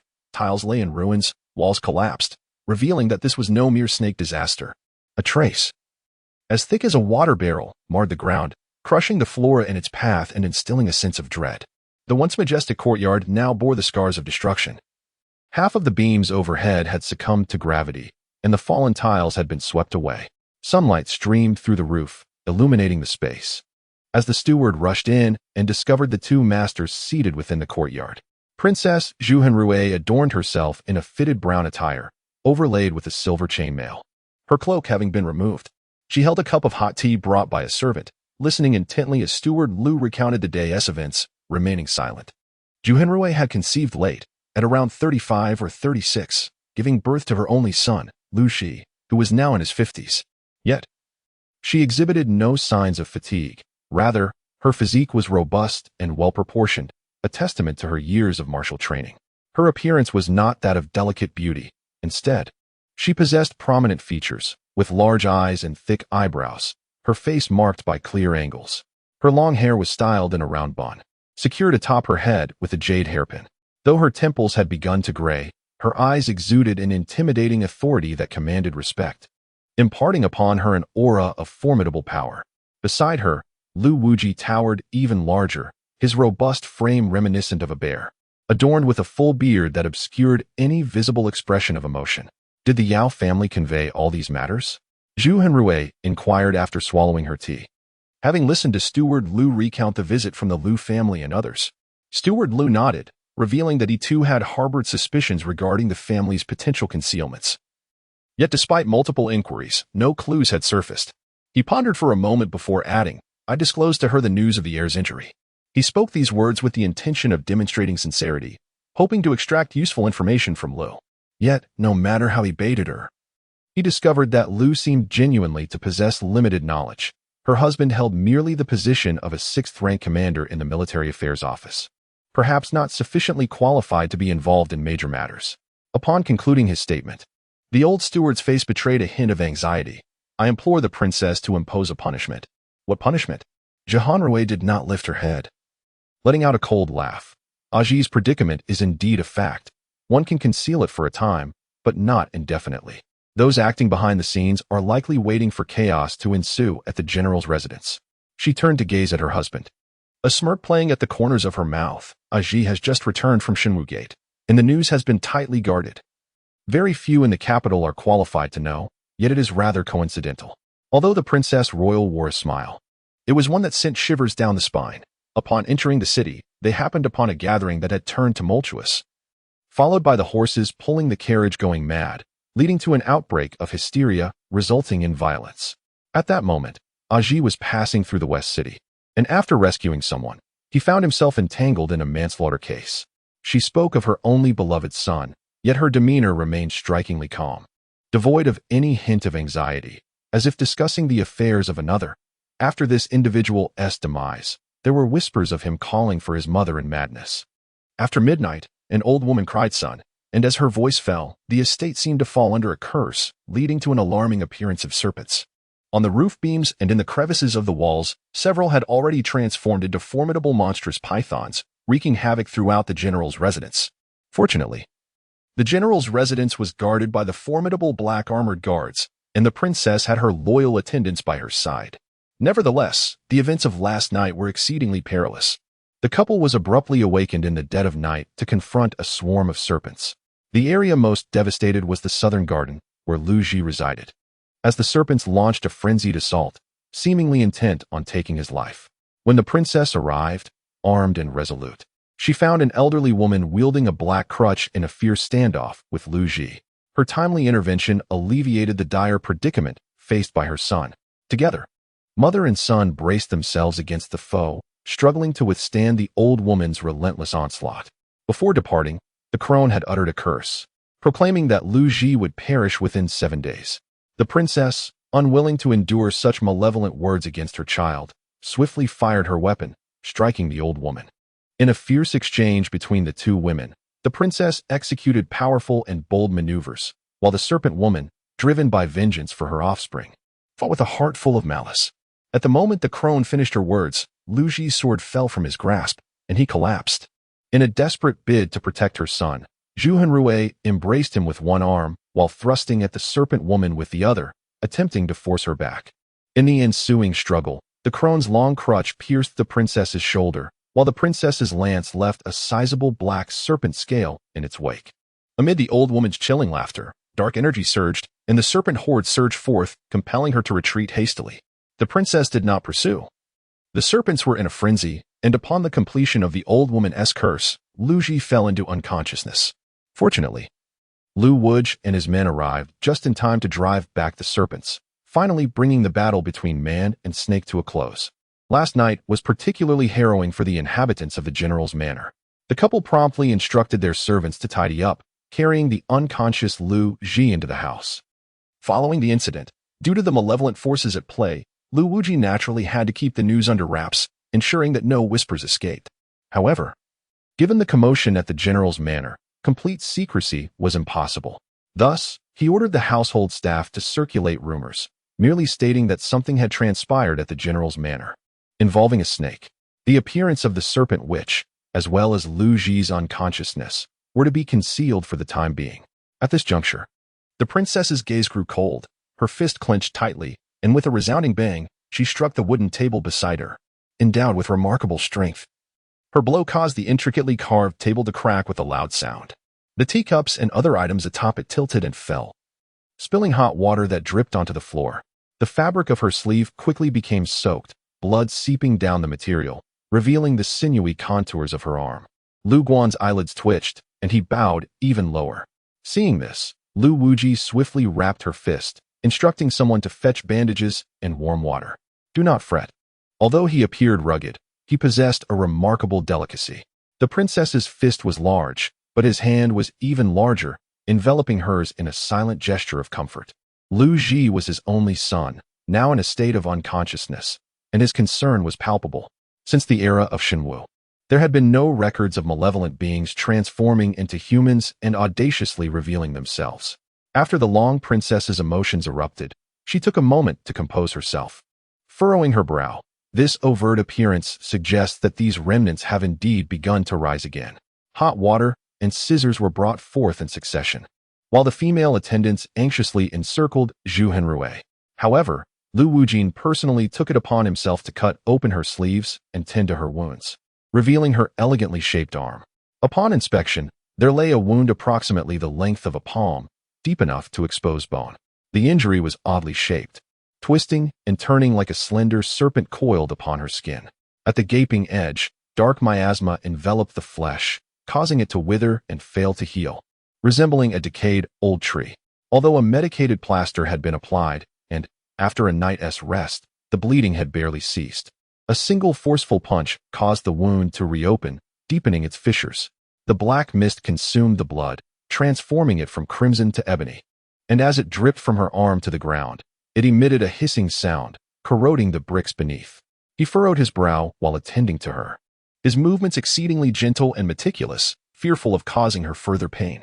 She expressed a tinge of regret, yet Lu Wujin remained silent. In truth, both spouses were acutely aware that the serpent horde had ensnared those within the estate, making it impossible for them to join forces against the threat. Additionally, their son had suddenly been afflicted by a curse, rendering it exceedingly difficult to contain the already transformed monstrosity. What was the situation on Aji's end? Lu Wujin pondered for a moment before inquiring of the steward. The old steward's face revealed a grave expression as he shook his head. We have dispatched numerous clandestine guards to maintain vigilance, while Luo and Gu remained concealed in the shadows to protect the young master. He harbored some concerns. The heir had yet to awaken, and it felt as though his vitality was waning. Although the heir's courtyard was fortified as if it were an impenetrable fortress, capable of repelling 1,000 troops, the adversaries they faced were not merely human but rather elusive and sinister beings. Luo Ziwen and Gu Changya, hailing from the divine martial sect, possessed remarkable skills. However, When it came to the enigmatic shape-shifting demons, unless they confronted them directly, they would undoubtedly suffer losses. Lu Ji himself was ensnared by a curse, trapped in a deep slumber, rendering the situation all the more perilous. Has the identity of the person whom Ji killed been ascertained? Lu Wujin inquired. The old steward replied, the deceased was merely an ordinary individual. There are no discernible traces of demonic energy lingering upon the corpse. Lu Wujin pondered for a moment. It is indeed possible that my son has fallen into a trap. This scenario bears a striking resemblance to the rumored demon curse technique. His words were few, yet each was laden with significance. Upon hearing this, Zhu Henrui nodded in agreement. I have also perused the family records. The Zhu family, having established a nation by exterminating the celestial demons, possesses a wealth of documentation regarding the celestial demon lineage. The notion of a demon curse crossed my mind immediately after the incident last night. According to the records from the divine martial sect, it is noted that demons can utilize their own lives and cultivation as a curse, striking down upon others at the moment of their demise. Until yesterday, Lu Ji had remained untouched by such fates, yet thereafter, he became ensnared by vengeful curses. However, to possess the ability to inhabit a human without leaving behind any traces of demonic essence is not something an ordinary demon could accomplish. Zhu Henrui allowed her husband to tend to her wounds, gently moving her arm. The pain in her arm served as a reminder to remain composed and not act impulsively. In those years, the esteemed scholar, Mr. Zhang, imparted to me a profound revelation gleaned from the Ying Tian Book Bureau, proclaiming that my son would possess extraordinary fortune, capable of stabilizing the realm and safeguarding the common people. Such individuals, born with great destiny, are typically shunned by malevolent spirits who cannot approach them. My son generally refrains from meddling in affairs, yet yesterday he unexpectedly took action, slaying that malevolent entity, thus disrupting his fortune and becoming entangled in karmic consequences, which allowed the evil to draw near. She exhaled a long sigh. Under normal circumstances, upon the emergence of the malevolent spirit, the Lu family would have faced certain demise. However, at a critical moment, Lu Ji appeared and saved her life, thereby shattering the Lu family's fatal predicament and granting her a new lease on life, albeit at the cost of Lu Ji's fortune, which became tainted, leaving him besieged by malevolence. Consequently, the personnel of the general's residence began to suspect that the previous day's events were a meticulously orchestrated scheme specifically targeting Lu Ji. Yet, for any scheme to be effective, the individual must be willing to engage with it. The princess, despite her best efforts to comprehend, could not fathom why Lu Ji had chosen to intervene. Thus, when the Yao family arrived today, it was none other than the steward Lu, hailing from the divine martial sect, who, upon hearing of the news, hastened to seek Lu's counsel, hoping to uncover vital information from her. Investigations revealed that this matter had initially stemmed from the young lady of the Yao family. Yao Xian believed her concealment to be flawless, yet following the incident last night, the general's residence had already unraveled the entire sequence of events with clarity. She had suffered from frailty since childhood, plagued by ailments, and had fallen into the hands of an inept physician. Steward Lu consolidated the information he had gathered and recounted it to the couple, who had remained restless since last night.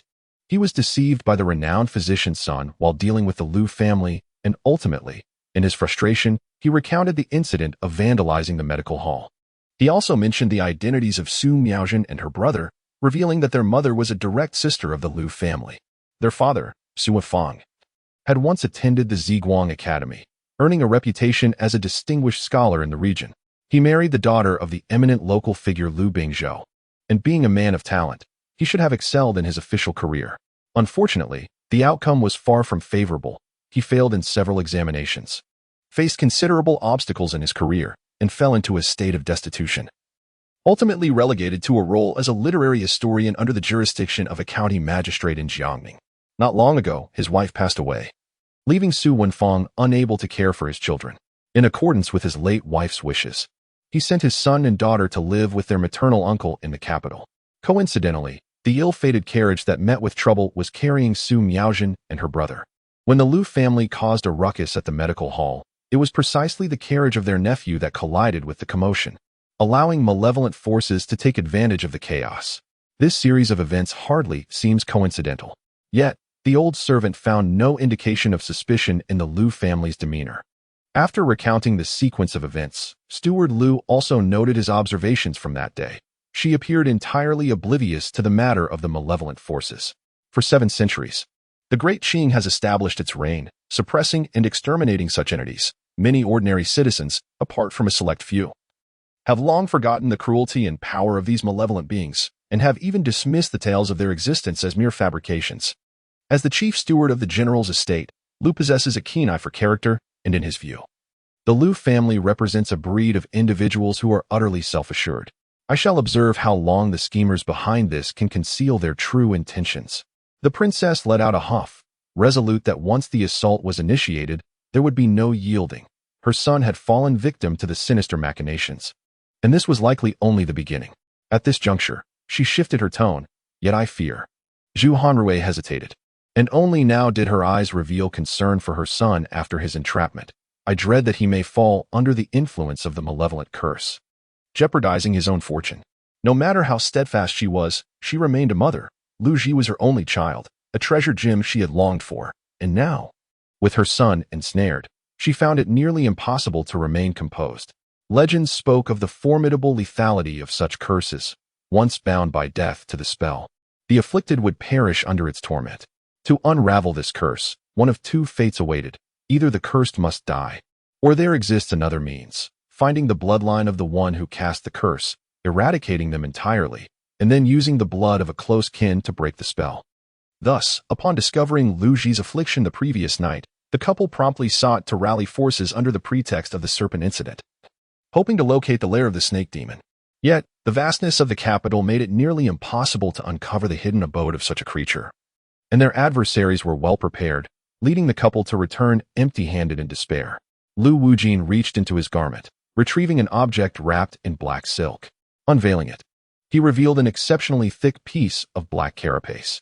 Upon closer inspection, the blood upon it had long since dried, yet it appeared to be enshrouded in a dark mist, exuding an extraordinarily eerie aura that instilled dread in all who beheld it.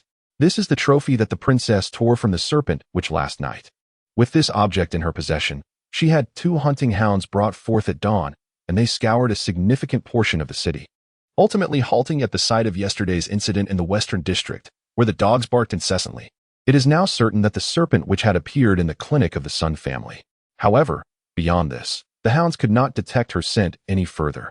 Although this creature is said to possess formidable powers, the hounds, raised on the flesh of nascent demons since their youth by her servants, are particularly sensitive to the scent of the supernatural. If they cannot locate her within the city, might it be possible that this ancient hag's lair lies beyond the city limits? Zhu Hanrui glanced over, her brows knitting in concern.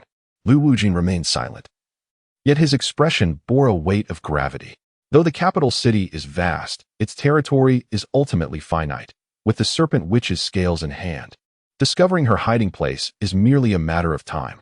However, once one ventures beyond the city, the search area expands tremendously, demanding considerable time for exploration. Yet, this matter cannot be delayed. The longer the demon's curse resides within a person, the deeper its influence becomes. Each day that the curse lingers within a body exacerbates the situation. Those afflicted not only suffer damage to their spirit and fortune, but may also experience a transformation into a demonic form, allowing the demon's soul to be reborn through them. Even if one later devises a means to expel the demon's soul, the physical body and consciousness would have sustained severe damage, making recovery nearly impossible. Contemplating this, the princess could no longer contain herself and rose abruptly. Why not?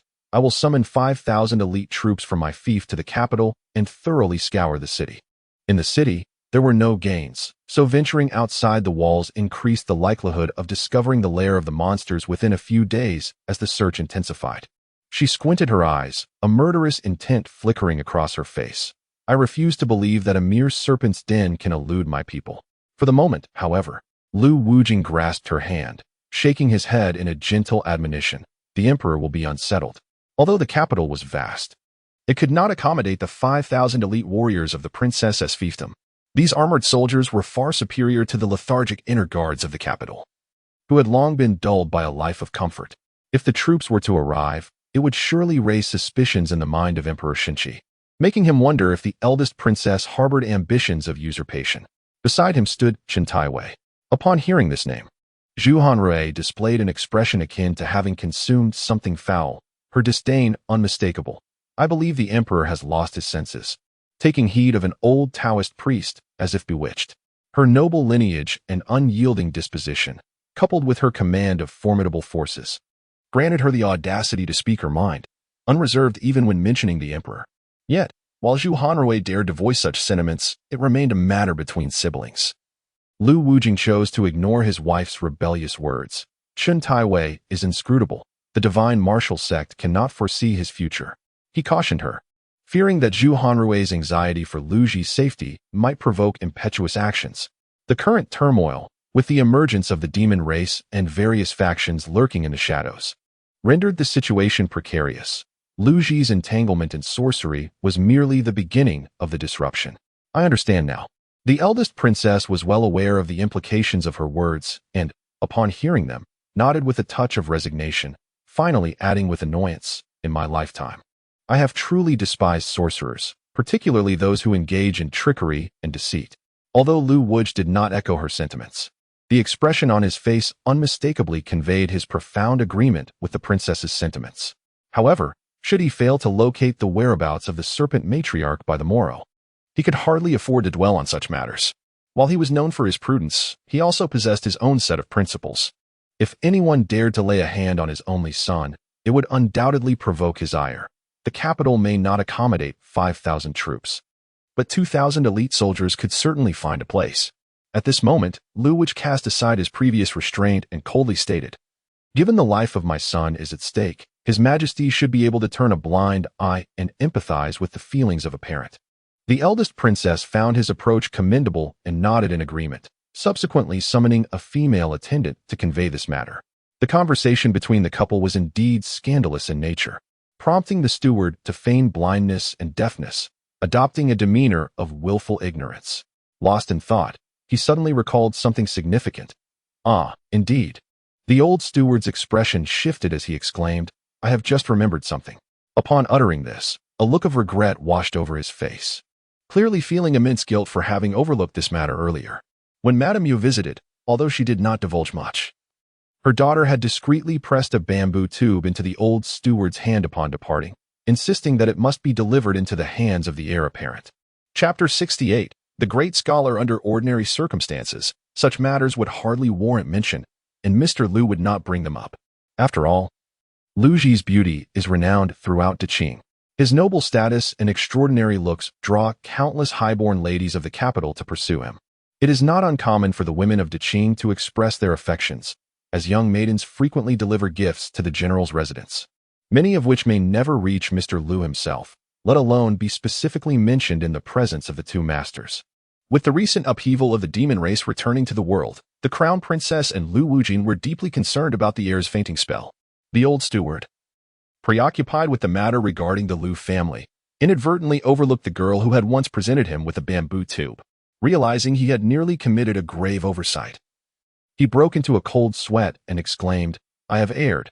I almost forgot this matter. He promptly summoned someone to bring the bamboo tube gifted by Yao Shouning into the grand hall. Given his meticulous nature, he would not have neglected the bamboo tube before meeting the two. It was merely an item he carried with him. However, due to its ambiguous origins, especially following the recent attack by the demon python, he instructed his attendant to hold the item with care and not to bring it into the hall. Yet, as the conversation turned to Lu family matters and the celestial demon clan, he momentarily forgot to address this issue first. Upon hearing this, the crown princess's expression brightened. It was only after her mother nearly encountered peril that she arrived on the scene, but her stay was brief. According to the two, Lu Ji appeared to treat her with extraordinary attention and care. At that moment, she was escorted by Lu Ji, who personally helped her into the carriage. The two of them linked arms, whispering intimately to one another. Although Lu Ji was in the prime of his youth, he had yet to experience the stirrings of romance, and he typically displayed little warmth towards women. His protective gesture surprised many onlookers. The grand princess, despite her inner doubts, felt unable to pursue the matter further. Were it not for the incident involving Lu Ji and the sorcery, Miss Yao's gift would hardly have piqued her interest. To her, it seemed merely the innocent affection of a young girl. Lu Ji had saved her mother, was handsome, and hailed from a noble family, which might explain her boldness in presenting a gift. However, the current circumstances were drastically different. The Yao family was heavily implicated in the case, with too many coincidences surrounding them. Miss Yao Shouning's act of gifting was thus imbued with an air of peculiarity. Contemplating this, the Grand Princess narrowed her eyes. What lies within the bamboo tube? Since it was specifically requested by Miss Yao for the heir, the old servant had not yet seen its contents. As Lu Ji spoke, a servant outside carried in the bamboo tube. The tube was approximately 3 feet long and as wide as a bowl, appearing rather unremarkable at first glance. She gestured for it to be brought forth. The old steward hesitated as he accepted the bamboo tube. After all, the heir had just fallen victim to a malevolent curse, and that curse was linked to the Yao family. Given that this bamboo tube was a gift from Yao Shouning, he could not be certain it was devoid of any issues, and thus he was reluctant to place it directly in the Grand Princess's hands. Zhu Hanrui seemed to discern his apprehensions and lazily remarked, "Bring it forth. During my time with Wu Ji in the southwest, I vanquished countless nascent evils. Ordinary spirits and demons would not dare to cause mischief before me. If it were truly a matter of fate, even if separated by a distance of several paces, what harm could it inflict upon me would inevitably reach me. What purpose is there in attempting to evade it?" Her words exuded an air of calm assurance, radiating an undeniable aura of authority. The old steward acknowledged her with a nod, reverently approaching with a bamboo tube in hand, offering it to Zhu Hanrui with the utmost respect. The tube felt remarkably heavy as she cradled it, lightly tapping it twice. Merely ordinary southern bamboo. Lu Wuji leaned in as well, feeling its surface. He sensed no trace of demonic energy. The bamboo tube had aged, its top adorned with a lid. Without a moment's hesitation, Zhu Hanrui lifted the lid, revealing a tightly rolled piece of xian paper within. As she drew it out, Lu Wuji, as if struck by intuition, shifted from his previous nonchalance to a demeanor of gravity. Before his wife could speak, he reached for the scroll, unfurling it. Steward Lu, upon hearing his voice and witnessing his actions, felt a pang of anxiety, fearing that the paper concealed some mystery. Yet upon closer inspection, he discerned that the strokes, though chaotic, possessed an underlying order, each line exquisitely crafted, seemingly spontaneous yet reflecting years of dedication by Lu Bingzhou. Regardless of the writer's skill, the peculiar nature of this work rendered its meaning elusive. Could Miss Yao be playing a prank? The steward, standing before the princess, peered closer at the scene before him, exclaiming in surprise. At the moment when Zhu Hanrui's husband withdrew the rice paper, she sensed something amiss. Releasing her grip, the paper unfurled, and the couple exchanged glances, their eyes gradually revealing a mix of astonishment and doubt. The power of Confucianism! Confucianism! They exclaimed in unison, unable to conceal their delight. What Confucianism? The old steward inquired, puzzled by their reaction. The paper bore chaotic strokes, the characters and images indistinct, a blend of black ink and white paper, devoid of any apparent mystique. However, the extraordinary expressions of the princess and Lu Wuji undoubtedly indicated that this artwork was anything but ordinary. Rumors suggested that a scholar who cultivated the righteous aura could, through their own mastery and realm, produce an exquisite piece of art. Grasping the rice paper, Lu Wuji's eyes sparkled with fervor. When completed, if hung in a home, it possessed the remarkable ability to secure the residence, warding off malevolent forces and ensuring the health of its inhabitants, rendering them immune to harm. Conversely, should evil spirits intrude, this righteous energy could manifest in another profound way. If its power reached a certain threshold, it could drive away or even vanquish such entities. As he spoke, a smile graced Lu Wuji's face. This power is known as the might of the Great Confucian. Behold, Chapter 69. Lu Bingzhou Zhu Hanrui, with her impatient nature, promptly rolled up her sleeve and forcefully tore away the bandage tied around her arm. The freshly bound bandage, stained with dark blood, snapped under her divine strength, revealing the horrifying injury concealed beneath. The unrestrained black blood trickled down her arm, swiftly reaching her fingertips. She raised her hand to let the blood drip onto the rice paper. Upon witnessing this scene, Princess Lu's steward could not help but exclaim in shock. Just a moment ago, he had heard Lu Wujin speak of the painting's extraordinary nature, and now he was taken aback by the princess's intention to spill her blood. Instinctively, he reached out, fearing that the tainted blood would ruin the artwork. However, in the next instant, as the blood fell upon the canvas, something remarkable occurred. The painting, which was neither framed nor covered, should have absorbed the toxic blood immediately. Yet, at the moment the drop of black blood touched the surface, the once still image began to move. It was as if an invisible barrier lay over the rice paper, preventing the corrosive blood from permeating the surface. The chaotic brush strokes on the paper seemed to come alive before the onlookers, gradually shifting and swirling. The fusion of black and white hues released a thick mist, forming a grand yin-yang taijutsu upon the canvas. With a hiss, the black blood, stimulated by this force, transformed into a tiny serpent that slithered across the fabric. But as the totem rotated, it emitted a fog that swiftly engulfed the black blood. Once consumed, the shadow of the serpent dissipated and the gray mist surged forth, awakening the stubborn dark energy coiled around the princess's withered arm, which morphed into countless serpentine shadows filled with resentment. Amidst the hissing sounds, those black serpent shapes struggled desperately to burrow into her flesh, but could not withstand the power of the yin-yang totem. Before the formidable force of Confucianism, the sinister energy rapidly disintegrated, swiftly dissipating into nothingness. Once the dark aura above the wound dispersed, the inscriptions ceased their motion and all brushstrokes returned to their original positions. The mist faded away, revealing an unremarkable piece of rice paper held delicately in the palm of Lu Wuji. Indeed, the power of the great Confucian scholar was manifest. This profoundly mysterious scene left several onlookers wide-eyed in astonishment. The sorcery at play was nothing short of miraculous. Although the old steward hailed from the divine martial sect and had heard tales of the wonders of Confucian power, he recognized that, in contemporary times, the influence of Confucianism had waned significantly. In today's world, the principles of righteousness were gradually declining, the populace was suffering, and malevolent beings had emerged. This was the first time he bore witness to Confucianism wielding the power of calligraphy to vanquish evil. Had he not seen it with his own eyes, he would have found it utterly incredible. The old steward sighed and rubbed his eyes.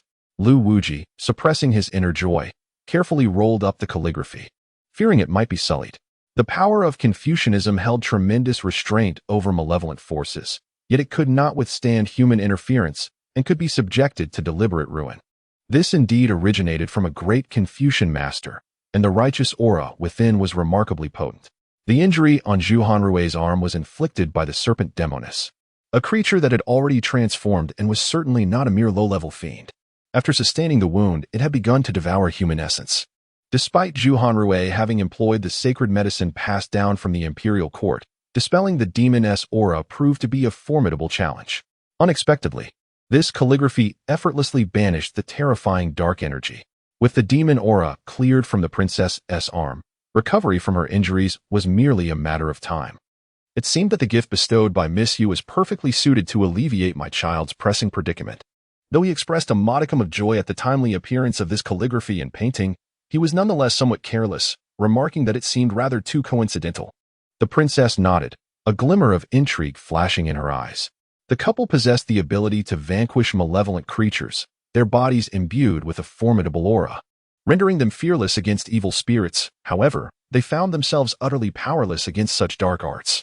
Lu Wuji, hailing from the divine martial sect, practiced the strength of the diamond and honed a robust physique. Yet, as a martial practitioner, he could only rely on the support of his sect in times of crisis. The divine martial sect had remained hidden for centuries, and while its warriors were indeed known for their fierce prowess, the sect had also attracted numerous extraordinary individuals over the years. There were indeed methods to counter the demonic curse, but regrettably, they required time and patience. Unfortunately, Lu Ji had fallen victim to the curse, and during the chaos wrought by the serpent matriarch last night, the curse had been activated, proclaiming that Lu Ji would perish within 7 days. Calculating the time, it was already the second day. The Confucian righteousness possesses an absolute restraining power over malevolent forces. As long as this painting remained, the couple could steadfastly guard against the serpent matriarch's assaults and ensure Lu Ji's safety. Once the members of the divine martial sect arrived, they would be able to locate the serpent's lair and eradicate the serpent horde. At that juncture, united, they could slay the serpent matriarch, thereby breaking the curse afflicting Lu Ji. In truth, since the serpent demon had manifested last night and suspicions had arisen regarding Lu Ji's affliction, the couple had contemplated utilizing a painting imbued with the essence of a grand Confucian scholar to subdue the demonic energy within their son. Although such grand scholars' exquisite brushwork is rare, given their status, it was not difficult to procure. Yet, the immense power contained within this unnamed masterpiece far exceeded their expectations. Most importantly, at a time when they had yet to truly wield the formidable power of Confucianism to suppress the malevolent forces, Yao Shouning delivered this exquisite piece of calligraphy and painting. Was this mere coincidence or a premeditated gesture? At that moment, hot compresses were brought in anew, prompting Lu Wujing to temporarily suppress his lingering doubts as he tended to the injuries of the Grand Princess. This time, the expulsion of the demonic energy proved considerably simpler. As the medicinal powder was sprinkled, the bleeding subsided significantly. After wrapping the bandage, Lu Wujing wiped his hands with a cloth and remarked with a smile, "In this world, few possess the ability to cultivate the strength of Confucianism. Particularly, the characters on this rice paper possess a potency that exceeds our expectations." Zhu Henrui attempted to move her arm and felt a marked ease after the demonic energy clinging to it was dispelled, a faint smile gracing her lips. Hearing her husband's words, she added, "In my earlier years, my mentor, the great Confucian Zhang Rao, was capable of such writing. However, he has since passed, and most of his ink treasures are preserved within the royal collection, thus rarely seen in the outside world. Even if they were, which of Mr. Zhang's works is not revered and deemed priceless?" Lu Wujing then reached for the bamboo tube, noting its rough surface and seemingly unremarkable appearance. How could something so casually folded be placed within this tube? It is a sheer waste of precious artistry. The Yao family is entangled in this matter, and Aji has fallen victim to sorcery.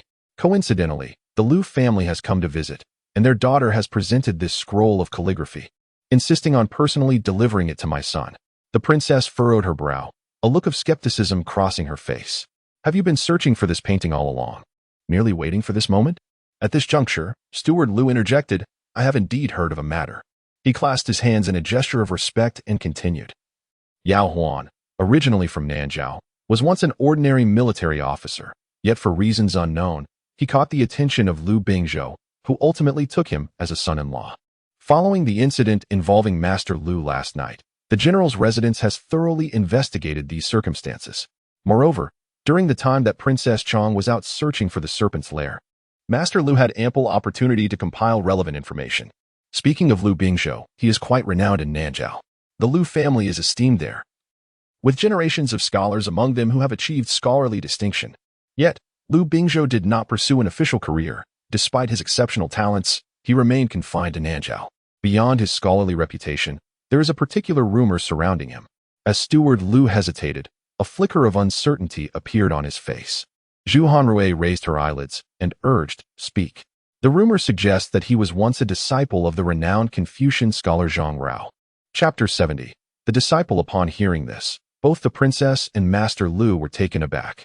In his time, the illustrious scholar Zhang Rao was renowned throughout the land, and the imperial family held him in particularly high esteem. His life could be described as legendary, having once participated in the enigmatic Yingtian Book Bureau, where it was rumored he glimpsed the secrets of the heavens.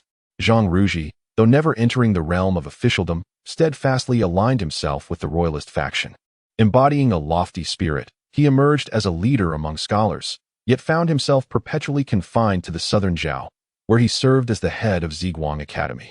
He once proclaimed his desire to serve the nation, aspiring to cultivate talents for the Deqing dynasty. As the head of the academy, he naturally had a multitude of students, yet these were merely nominal associations. In truth, these students had not received his direct mentorship, let alone the intimate guidance of a true disciple. Should Lu Bingzhou genuinely be one of his inner disciples, the revelation of such a connection would undoubtedly draw throngs of eager scholars to the Lu household. What? The astonishment on Lu Wujing's face was so pronounced that even his thick beard could not conceal it.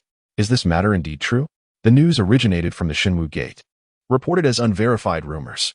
Were it not for Lu Zhizheng's recent predicament, such rumors might not have captured the attention of Xinwu Gate, thus prompting Lu Wujing's inquiry. Upon hearing his question, the steward of Lu bent slightly at the waist. In this world, there are always those who seek fame and fortune, falsely claiming to be disciples of Mr. Zhang. As the number of these impostors grows, tales of disciples of Zhang Ruji frequently emerge in various locales. Were it not for an extraordinary piece of calligraphy imbued with a lofty spirit, the news regarding Lu Bingzhou being a disciple of a great scholar would likely be dismissed as mere fabrication, a ruse by another shameless charlatan. Yet, curiously, the existence of this remarkable artwork renders the absurd rumor strikingly credible. How peculiar. Lu Wujai, taken aback by the overwhelming revelation, felt his cheeks twitch in astonishment. Prior to this moment, he had never heard of teacher Zhang having any disciples. Zhang Ruji had passed away, and during his lifetime, he had never mentioned such a matter. If Lu Bingzhou were indeed his disciple, why would he not proclaim his status? His two daughters had married into very ordinary families, even described as lowly unions. The eldest, who married Yao Shouning, was now merely a sixth-grade military commander, while the second daughter had fared even worse, with Su Wenfang still wandering aimlessly, deigning to serve under a county official in a clerical position, leading a life of mediocrity. Given the strength of this calligraphy, it seemed evident that Lu Bingzhou was not a man of insignificance. Had the news been released earlier, the Lu family would not have descended into such a plight. Perhaps his two sons-in-law could have thrived under his influence, ascending to great heights. Zhu Hanrui had also never heard of Zhang Ruji having any disciples and was filled with astonishment. Upon seeing the bamboo tube containing the rice paper, she could not suppress her excitement. If Lu Bingzhou were truly a disciple of teacher Zhang, then his descendants would undoubtedly be distinguished. Her tone was resolute. Previously, Zhu Hanrui had harbored doubts about the Lu family due to the involvement of the Yao family in this case. But upon learning of Lu Bingzhou's close relationship with Zhang Ruji, she immediately placed her trust in him. This was entirely due to the fact that the eldest daughter of the late emperor, the princess, had been fortunate enough to receive personal instruction from Zhang Ruji during her youth. The late emperor regarded this daughter, born of the principal consort, as his most treasured jewel, expending great effort to invite the renowned Zhang Ruji to the capital, where he spent 2 years imparting foundational knowledge to her. At that time, the emperor harbored an exceedingly audacious thought of elevating his beloved daughter to the throne. This unprecedented act, both bold and uncharted, was driven by his belief that this cherished jewel, endowed with innate strength and remarkable intelligence, possessed the potential to be a female sovereign in the eyes of the late emperor. Aware that such a notion would meet with fierce opposition from the entire court, the late emperor painstakingly sought out Zhang Ruji, hoping to compel him to acknowledge a mentor-student relationship with Zhu Hanrui. With Zhang's assistance, the literati and scholars of the realm would undoubtedly rally behind the princess, supporting her rightful ascension to the throne. Although the concept of a woman reigning as emperor would alter the course of history, Zhang Ruji's willingness to protect and support Zhu Hanrui throughout her life could ensure the continued peace of the Deqing dynasty. Regrettably, Zhang Ruji, of unparalleled integrity, was impervious to the allure of power and status and remained unaffected by the temptations of fame and fortune. Despite the late emperor's threats and inducements, he would only acknowledge the title of instructor, refusing to accept Zhu Hanrui as his direct disciple, ultimately causing the late emperor's aspirations to crumble and leaving him with a lifelong regret. He had once remarked that the princess, with her forthright nature and innate prowess as a warrior, was an extraordinary talent capable of safeguarding the nation, yet not one suited to steer the tides of fate. This assessment troubled the late emperor deeply, leading him to suspect that Zhang Ruji's character was merely obstinate and arrogant. Believing he might disdain the notion of supporting a female emperor as contrary to the principles of governance, this issue ultimately became a source of inner turmoil for the late emperor, prompting him to privately criticize Zhang Ruji's rigid disposition and, yielding to the sentiments of the court, he chose to raise the current Emperor Shenqi, the son of the reigning empress, as the crown prince. My teacher, with a heart full of righteousness and concern for the world, for the common people and the nation, could never conspire with malevolent forces. The words of the princess consort resonate with strength. If Lu Bingzhou is his direct disciple, then it is only natural for him to produce a piece of calligraphy imbued with the essence of a great scholar. However, though Lu Bingzhou is a student of a learned sage, he contentedly resides in a corner of Nanzhou. His ability to create such profound work suggests that his knowledge is undoubtedly substantial. Yet to this day, Lu Bingzhou's name has not spread widely across the realm. From the information gathered by Manager Lu, it is evident that he seems disinterested in fame and fortune, perhaps even more discreet than the once-renowned Zhang Rao. However, with his lineage entangled in the case of the demonic charms involving Lu Ji, and at this juncture, Yao Shouning presenting a work of art, what could this signify? The princess consort felt puzzled, suspecting she might have overlooked something significant. After a long contemplation, Lu Wujin also found it difficult to grasp the intricacies involved. But holding tightly to his bamboo tube, he sighed deeply. Such reclusive individuals often harbor profound depths within. He pondered for a moment before suggesting, rather than engaging in baseless conjectures, it would be more prudent for us to visit Mr. Lu in Nanzhou when time allows. The princess consort found this approach agreeable. Upon hearing her husband's proposal, she nodded in agreement, then with a glint of cunning in her eyes, remarked, Since the Yao family is his descendant, this calligraphy must indeed be authentic. However, she shifted her tone. Gazing at her husband with a smile, this matter arose from the Yao family, and this Miss Yao has taken the initiative to engage, delivering her painting at a most opportune moment. Whether intentional or not, in accordance with Master Zhang's words from years past, once one enters the game, one becomes a player within it. Chapter 71. Displaying majesty. Having been married for many years, a mere glance between the couple sufficed to convey their thoughts. Lu Wood chuckled softly. Since the Yao family has presented a gift, why not seek an occasion to invite this Madame Yao, along with her daughter, to our residence for a discussion? The princess nodded in agreement, responding with a smile. That is precisely my intention. With Lu Ji in a state of unconsciousness, she, having received this assurance of safety, lost patience to ponder further matters and urged Lu Wood to hasten and deliver the painting to Lu Ji's chamber.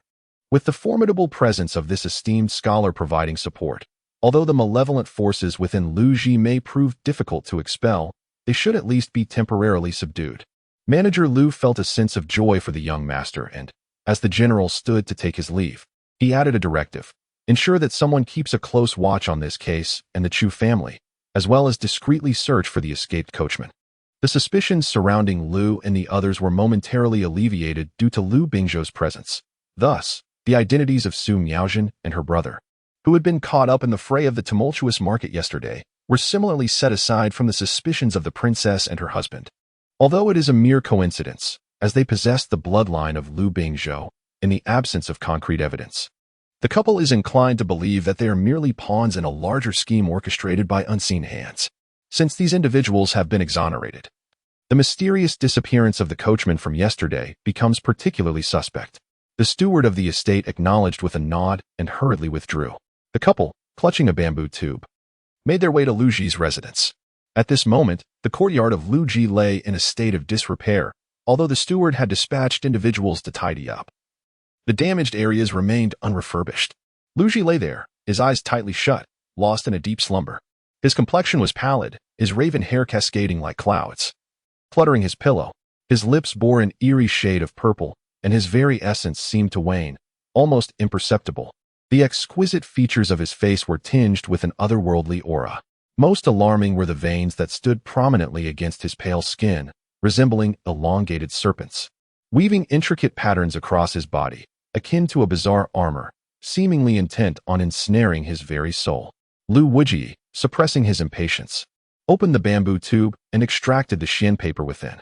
However, before he could unfurl the paper, the righteous energy contained within sensed the demonic aura in the room. Soaring into the air, the crumpled paper unfurled on its own, revealing chaotic strokes that danced like a dragon.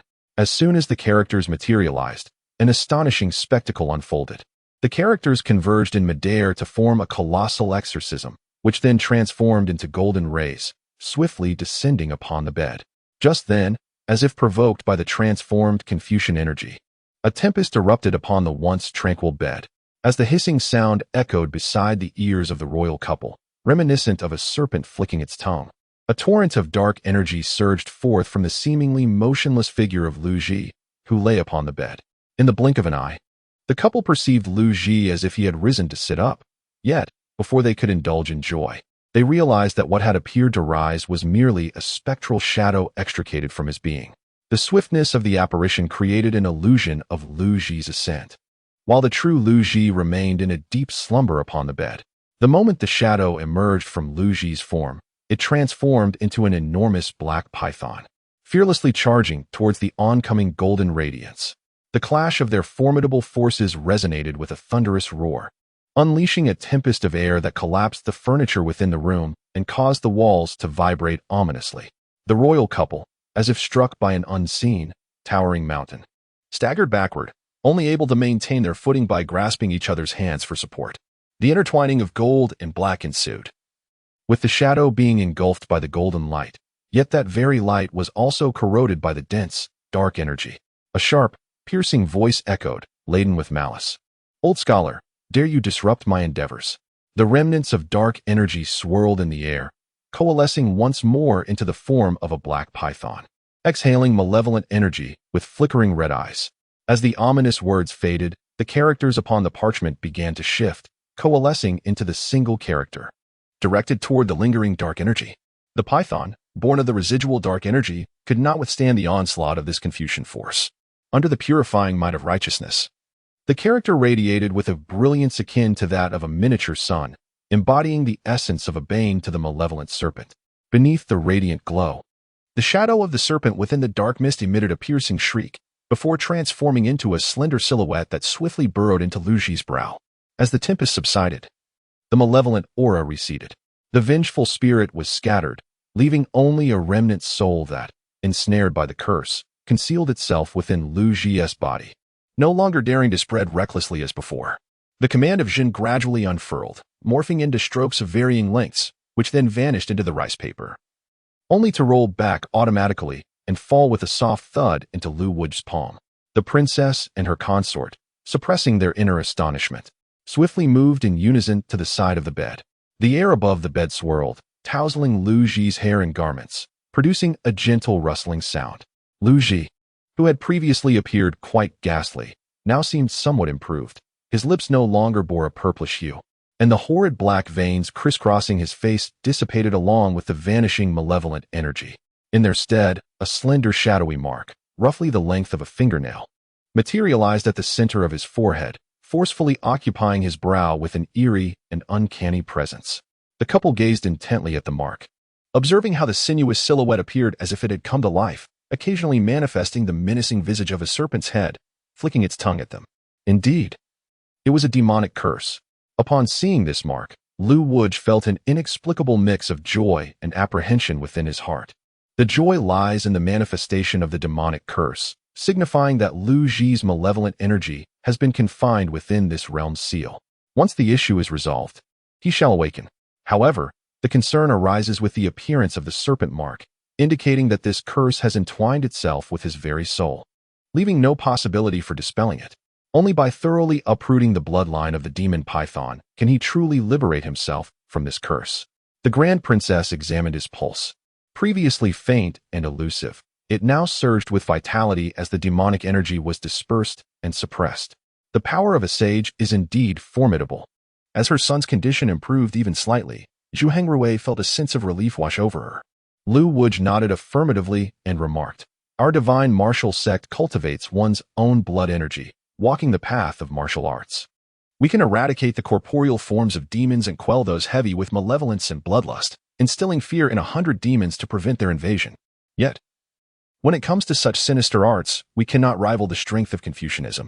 Alas, in this day and age, there are too many who seek fame without merit, and the true power of Confucianism has long been diminished. The serpent matriarch may return." Lu Wu gripped the Xian paper tightly, a glint of murderous intent flashing across his face. "Hanged as talisman in our son's chamber to protect him. The serpent matriarch is the progenitor of the serpent curse and seems to lead the serpent clan. Should we eliminate her, the remaining serpents would lose their potency. At that time, as the curse upon Lu Ji is suppressed, there will be ample opportunity to gradually send people to search for the remnants of the serpent clan. Once we eradicate their nest, the curse upon Lu Ji will pose no threat." With this thought, the couple felt the tension within them ease slightly. At that moment, on the other side, Yao Shouning remained oblivious to the profound impact her calligraphy had already made, embedding her name indelibly in the hearts of Lu Wujin and his wife. She was still engulfed in the discomfort stemming from the reprimands of the Lu family, reflecting on her mother's cold demeanor, yet contrasting it with the gentle and warm gaze of Su Miaojin. Lost in these thoughts, tears began to well up once more. Chapter 72. Comforting the younger sister, Dong Kue had never encountered such a pitiful sight of Yao Shouning before and felt compelled to console her. "Volunteering," she suggested. "Miss, why not allow me to assist you in grinding the ink?" Yao Shouning remained silent, her tears brimming at the corners of her eyes, her delicate phoenix-like eyes slightly swollen from weeping. The thought of having to transcribe further only deepened her sense of grievance, leading her to stubbornly resolve she would no longer acknowledge her mother. After shedding another tear, she dutifully remained in the room to continue her writing. Dong Kue entered and exited a few times, noticing that Yao Shouning had ceased her crying, and thus felt at ease to remain outside, unwilling to intrude upon her solitude. As the hours passed, Yao Shouning's heart gradually calmed. Feeling somewhat fatigued from her writing, she stretched languidly and moved her sore arms. Just before she could rise, a faint cough wafted in from outside. The surroundings were enveloped in silence, with Dong Kuei being acutely aware of Yao Shouning's troubled spirits, conducting her movements with utmost care. The moment the cough broke the quiet, Yao Shouning instinctively lifted her head. The only person in the household likely to emit such a restrained cough was Yao Wanning. However, given the recent chill in the air and her frail constitution, what could possibly bring her to Yao Shouning's room? Just as this thought crossed her mind, she was startled by Dong Kuei's exclamation, "Why has the eldest young lady come?" The words of Dong Kuei validated her suspicions. Indeed, Yao Wanning had come. Yao Shouning hastily set aside the brush in her hand and rose to her feet. Before she could exit, she heard Yao Wanning's frail voice say, "I heard that Shouning has not eaten lunch. I wanted to come and check on her." After finishing her sentence, a fit of coughing ensued. Within the confines of the room, Yao Shouning felt a mix of concern and guilt upon hearing her sister's words. The Yao household was modest in size, with considerable expenses, typically, aside from Yao Wanning, who required a separate small kitchen due to her frail health. Yao Shouning dined alongside Lu Shi. Though somewhat childish, Yao Shouning was not capricious. Upon hearing her sister's voice, regret flooded her heart, prompting her to swiftly rise and step outside. There, she saw Qing Yuan and Bai Yu supporting Yao Wanning as they made their way down the long corridor. Yao Wanning's petite and slender frame was encumbered by heavy layers of clothing, as her two devoted maidservants, fearing she might catch a chill, had draped a thick cloak over her, making her movement laborious. Yet, upon spotting Yao Shouning, her eyes brightened, and she waved. "Sister." Yao Shouning hurried forward to assist her. The moment she linked arms with her, she felt her sister trembling. "What brings you here?" Yao Shouning murmured softly. "You ought to be resting." Yao Wanning extended her hand from beneath the cloak, grasping Yao Shouning's palm tightly. In a whisper, she said, "I heard you had a disagreement with Mother this morning and didn't eat lunch." Although she suffered from palpitations, making her words falter, her eyes were filled with deep concern for her younger sister. "Mother scolded me, threatening to confiscate my writings, just when I thought my emotions had settled."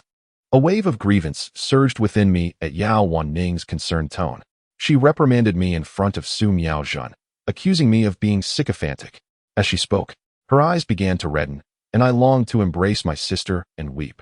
Yet, seeing Yao Wanning's frail figure, I stifled the tears that threatened to spill. In the past, Yao Wanning was always seen with a cheerful smile, her lively spirit seemingly boundless, a trait that evoked envy. But now, the young girl's eyes were swollen, glistening with unshed tears, appearing utterly pitiable, which softened my heart. "Please, don't cry. How could Mother say such things about you?" I took out a handkerchief, gently tiptoeing to wipe my sister's tears, and discreetly inquired, "Was cousin present at that moment?" "Yes," Yao Shouning nodded, recalling Su Miaozhen's critical words about her, feeling the weight of injustice once more. "Let us discuss this inside." Yao Wanning squeezed her hand, and the two entered the room. She then sent Qing Yuan and Bai Yu to prepare tea and meals before asking Yao Shouning, "What did cousin say?" With a quivering voice, Yao Shouning recounted the events that led to Lu's reprimand, concluding with tears, "When I cried, cousin advised Mother, saying I was at fault and urged her not to scold me publicly." Upon hearing this, Yao Wanning's brow furrowed in concern. "You may have erred, but it is hardly a grave mistake."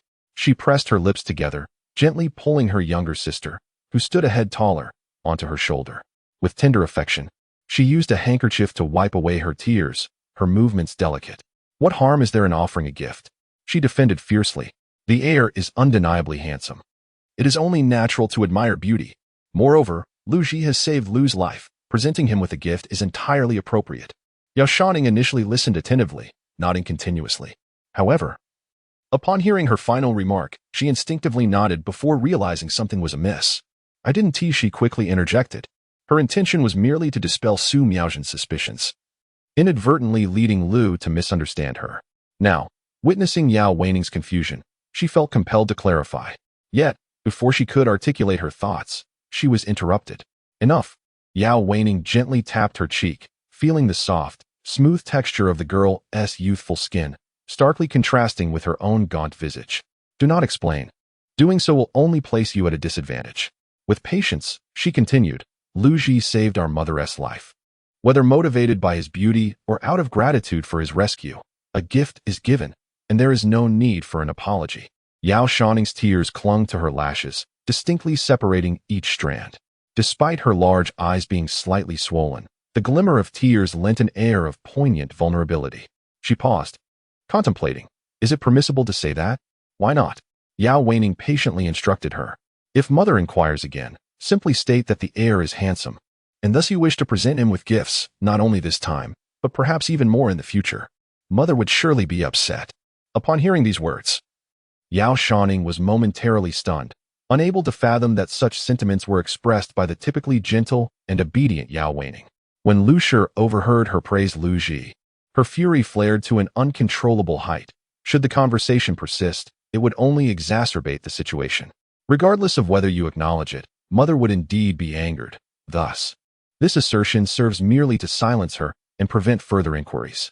Yao Shouning, with her soft and soothing tone, suggested, moreover, based on my understanding of mother, the more resolute you are, the more you oppose her, the more she will panic and patiently persuade you to abandon such thoughts, rather than provoke you. Chapter 73. The innocent. After speaking, Yao Shouning casually added, Sister, you. Yao Shouning straightened in her seat, momentarily forgetting her tears. Her expression a complex mix of emotions as she gazed at Yao Shouning, as if she were seeing her for the first time. With a gentle and demure smile, Yao Shouning remarked, You, my dear, are simply too honest. You readily admit your mistakes, and whenever mother speaks, you are exceedingly obedient, compliant, which is why you often bear the brunt of her reprimands. Yao Ruojuan was away pursuing her studies, leaving Lu Shi with little to impart. Yao Shouning, being frail, was cherished and coddled by Lu Shi, who could hardly bear to raise her voice at her. It was only Yao Shouning, the youngest daughter, who, being healthy and having been by her side since childhood, was both obedient and charming, allowing Lu Shi's domineering nature to be fully manifested in her management of this daughter. Originally, there existed a mutual understanding between you and mother, one willing to govern, the other willing to comply, yet I had no desire to interject. She fell silent. Listen to what Yao Shouning has to say. She believed that in the Yao family, the elder brother was taciturn and stern, while Yao Shouning herself was gentle and quiet. Yet at this moment, the sister they had always deemed to be the epitome of grace and propriety surprisingly declared that she was the honest one. The voice of Su Miaozhen accused her of being a habitual liar, hypocritical and foolish. However, such a trivial matter, where the mother publicly humiliated her, ought not to have happened. Yao Shouning remained oblivious to the inner turmoil her sister was experiencing. Instead, she recalled her remarks about Su Miaozhen, furrowing her brow. And for the first time, a hint of disdain for her unfamiliar cousin surfaced on her face. It would be best if you kept your distance from Su Miaozhen. She was well aware of Lu's temperament. Ordinarily, such harsh words would lead to regret. However, with Su Miaozhen fueling the fire, the situation would only escalate her anger. I shall not befriend her. Yao Shouning nodded, having shed tears earlier, her eyes still slightly reddened. She does not like me. Who among normal people would dislike you? Yao Shouning was fiercely protective, asserting, unless she is not normal. The two sisters exchanged glances and could not help but burst into laughter. Yao Shouning smiled through her tears, feeling the heaviness in her heart lift considerably, her eyes regaining their sparkle. All right, do not dwell on the anger. Let us eat something first. Do not let yourself go hungry. She turned around, cleared her throat twice, and patiently comforted her sister. Is it not merely a matter of a storybook being confiscated? I will have Qing Yuan go out and buy you some more. The gloom that enveloped Yao Shouning was dispelled by her sister's words, bringing her immense joy. Finally, as if recalling something, she asked, Sister, do you believe in the existence of ghosts and evil spirits? Without lifting her head, Yao Shouning replied with a smile, I do. In a family like the Lu's, where belief in the supernatural was scarce, it was quite astonishing that Yao Shouning would affirm the existence of such entities. After Yao Shouning had comforted her, Yao Shouning cast aside her previous discontent. Confined at home, she resorted to asking Dong Kue to gather information. According to Dong Kue, the apothecary of the renowned physician's son had mysteriously been sealed off, and although the authorities dispatched personnel to investigate, they uncovered no substantial leads. Coupled with the unresolved case of Lu Ji's murder, this incident was deemed the work of petty criminals, ultimately fading into obscurity. For several consecutive days, Yao Wei left early and returned late. The commotion at the general's residence regarding the snake incident and Lu Ji's illness had already spread through the capital. It was said that the princess believed the heir's involvement was serious and suspected that there were ill-intentioned individuals aiming to frame the general's household.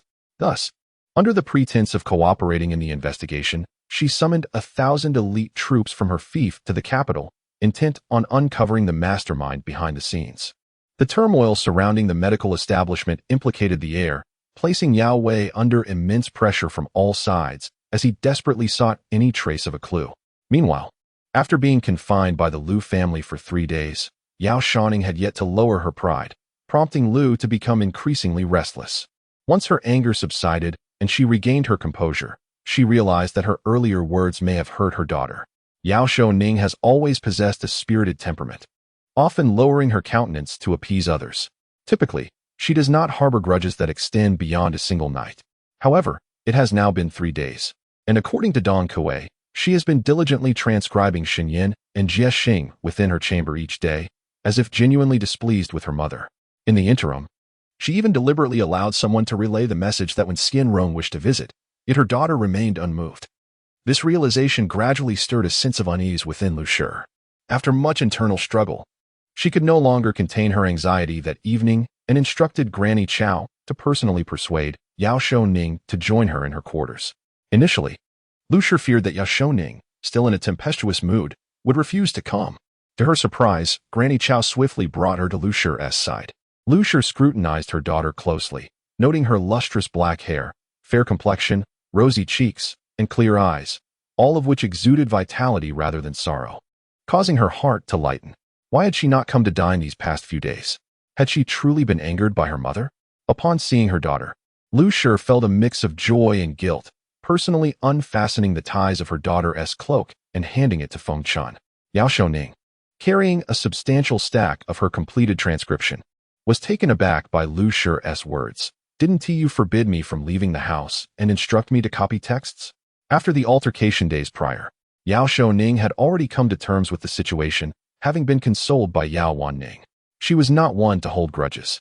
Lu Shi's hurtful words had been uttered in a moment of desperation, and upon reflection, she had naturally let go of her anger. Mother merely spoke in haste. Upon hearing this, Lu Shi's expression revealed a hint of embarrassment. I had no idea you had remained indoors for so many days. I thought you were upset with me. Yao Shouning remained silent, her lips pouting as she recalled the events of that day. I was indeed quite unhappy. Lu Shi seized the moment to respond. Mother was indeed at fault for saying that. But you should not have insisted on sending that scroll of calligraphy and painting to the crown prince.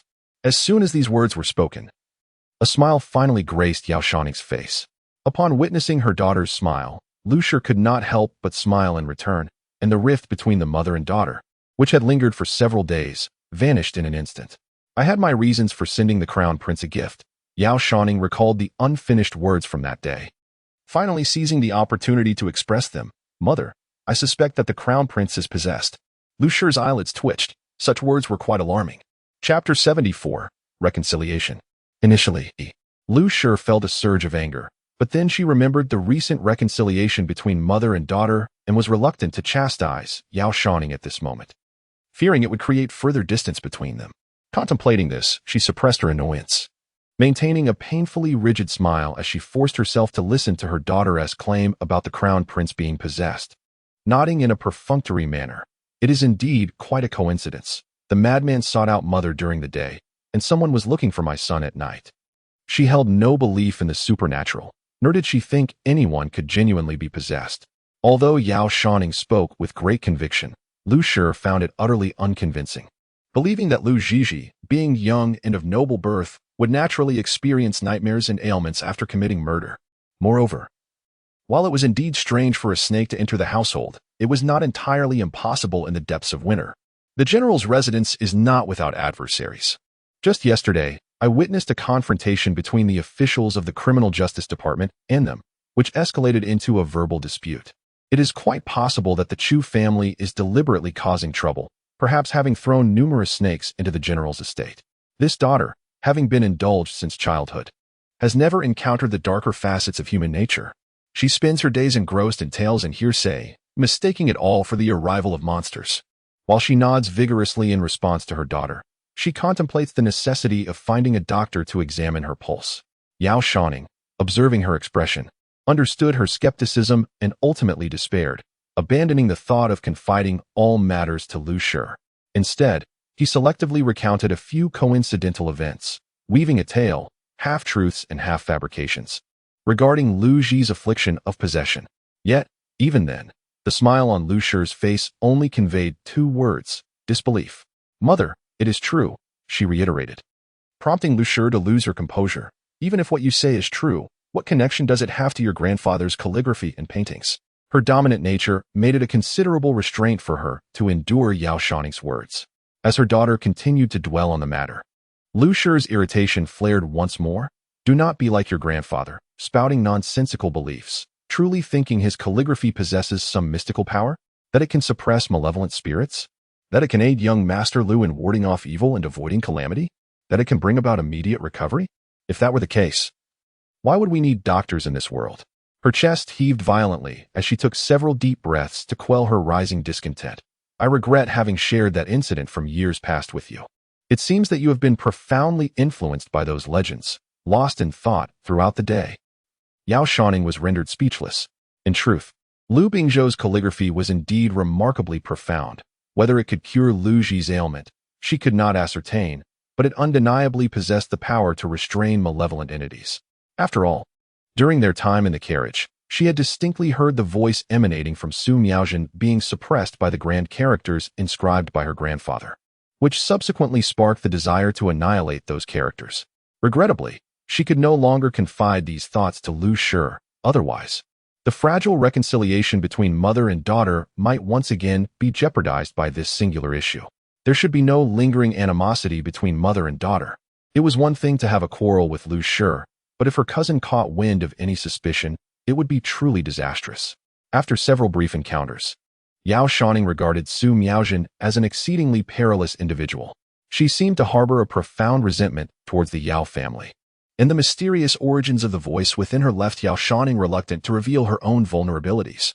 Should she divulge everything to Lu Shi at this moment? Given Lu Shi's current affection for Su Miaojin, it was conceivable that during their conversation, her cousin might inadvertently extract sensitive information from her, placing her in a perilous predicament. Contemplating this, Yao Shouning could only remain silent. She discerned that since Su Miaojin's arrival, an invisible chasm had seemingly developed between her and Lu Shi.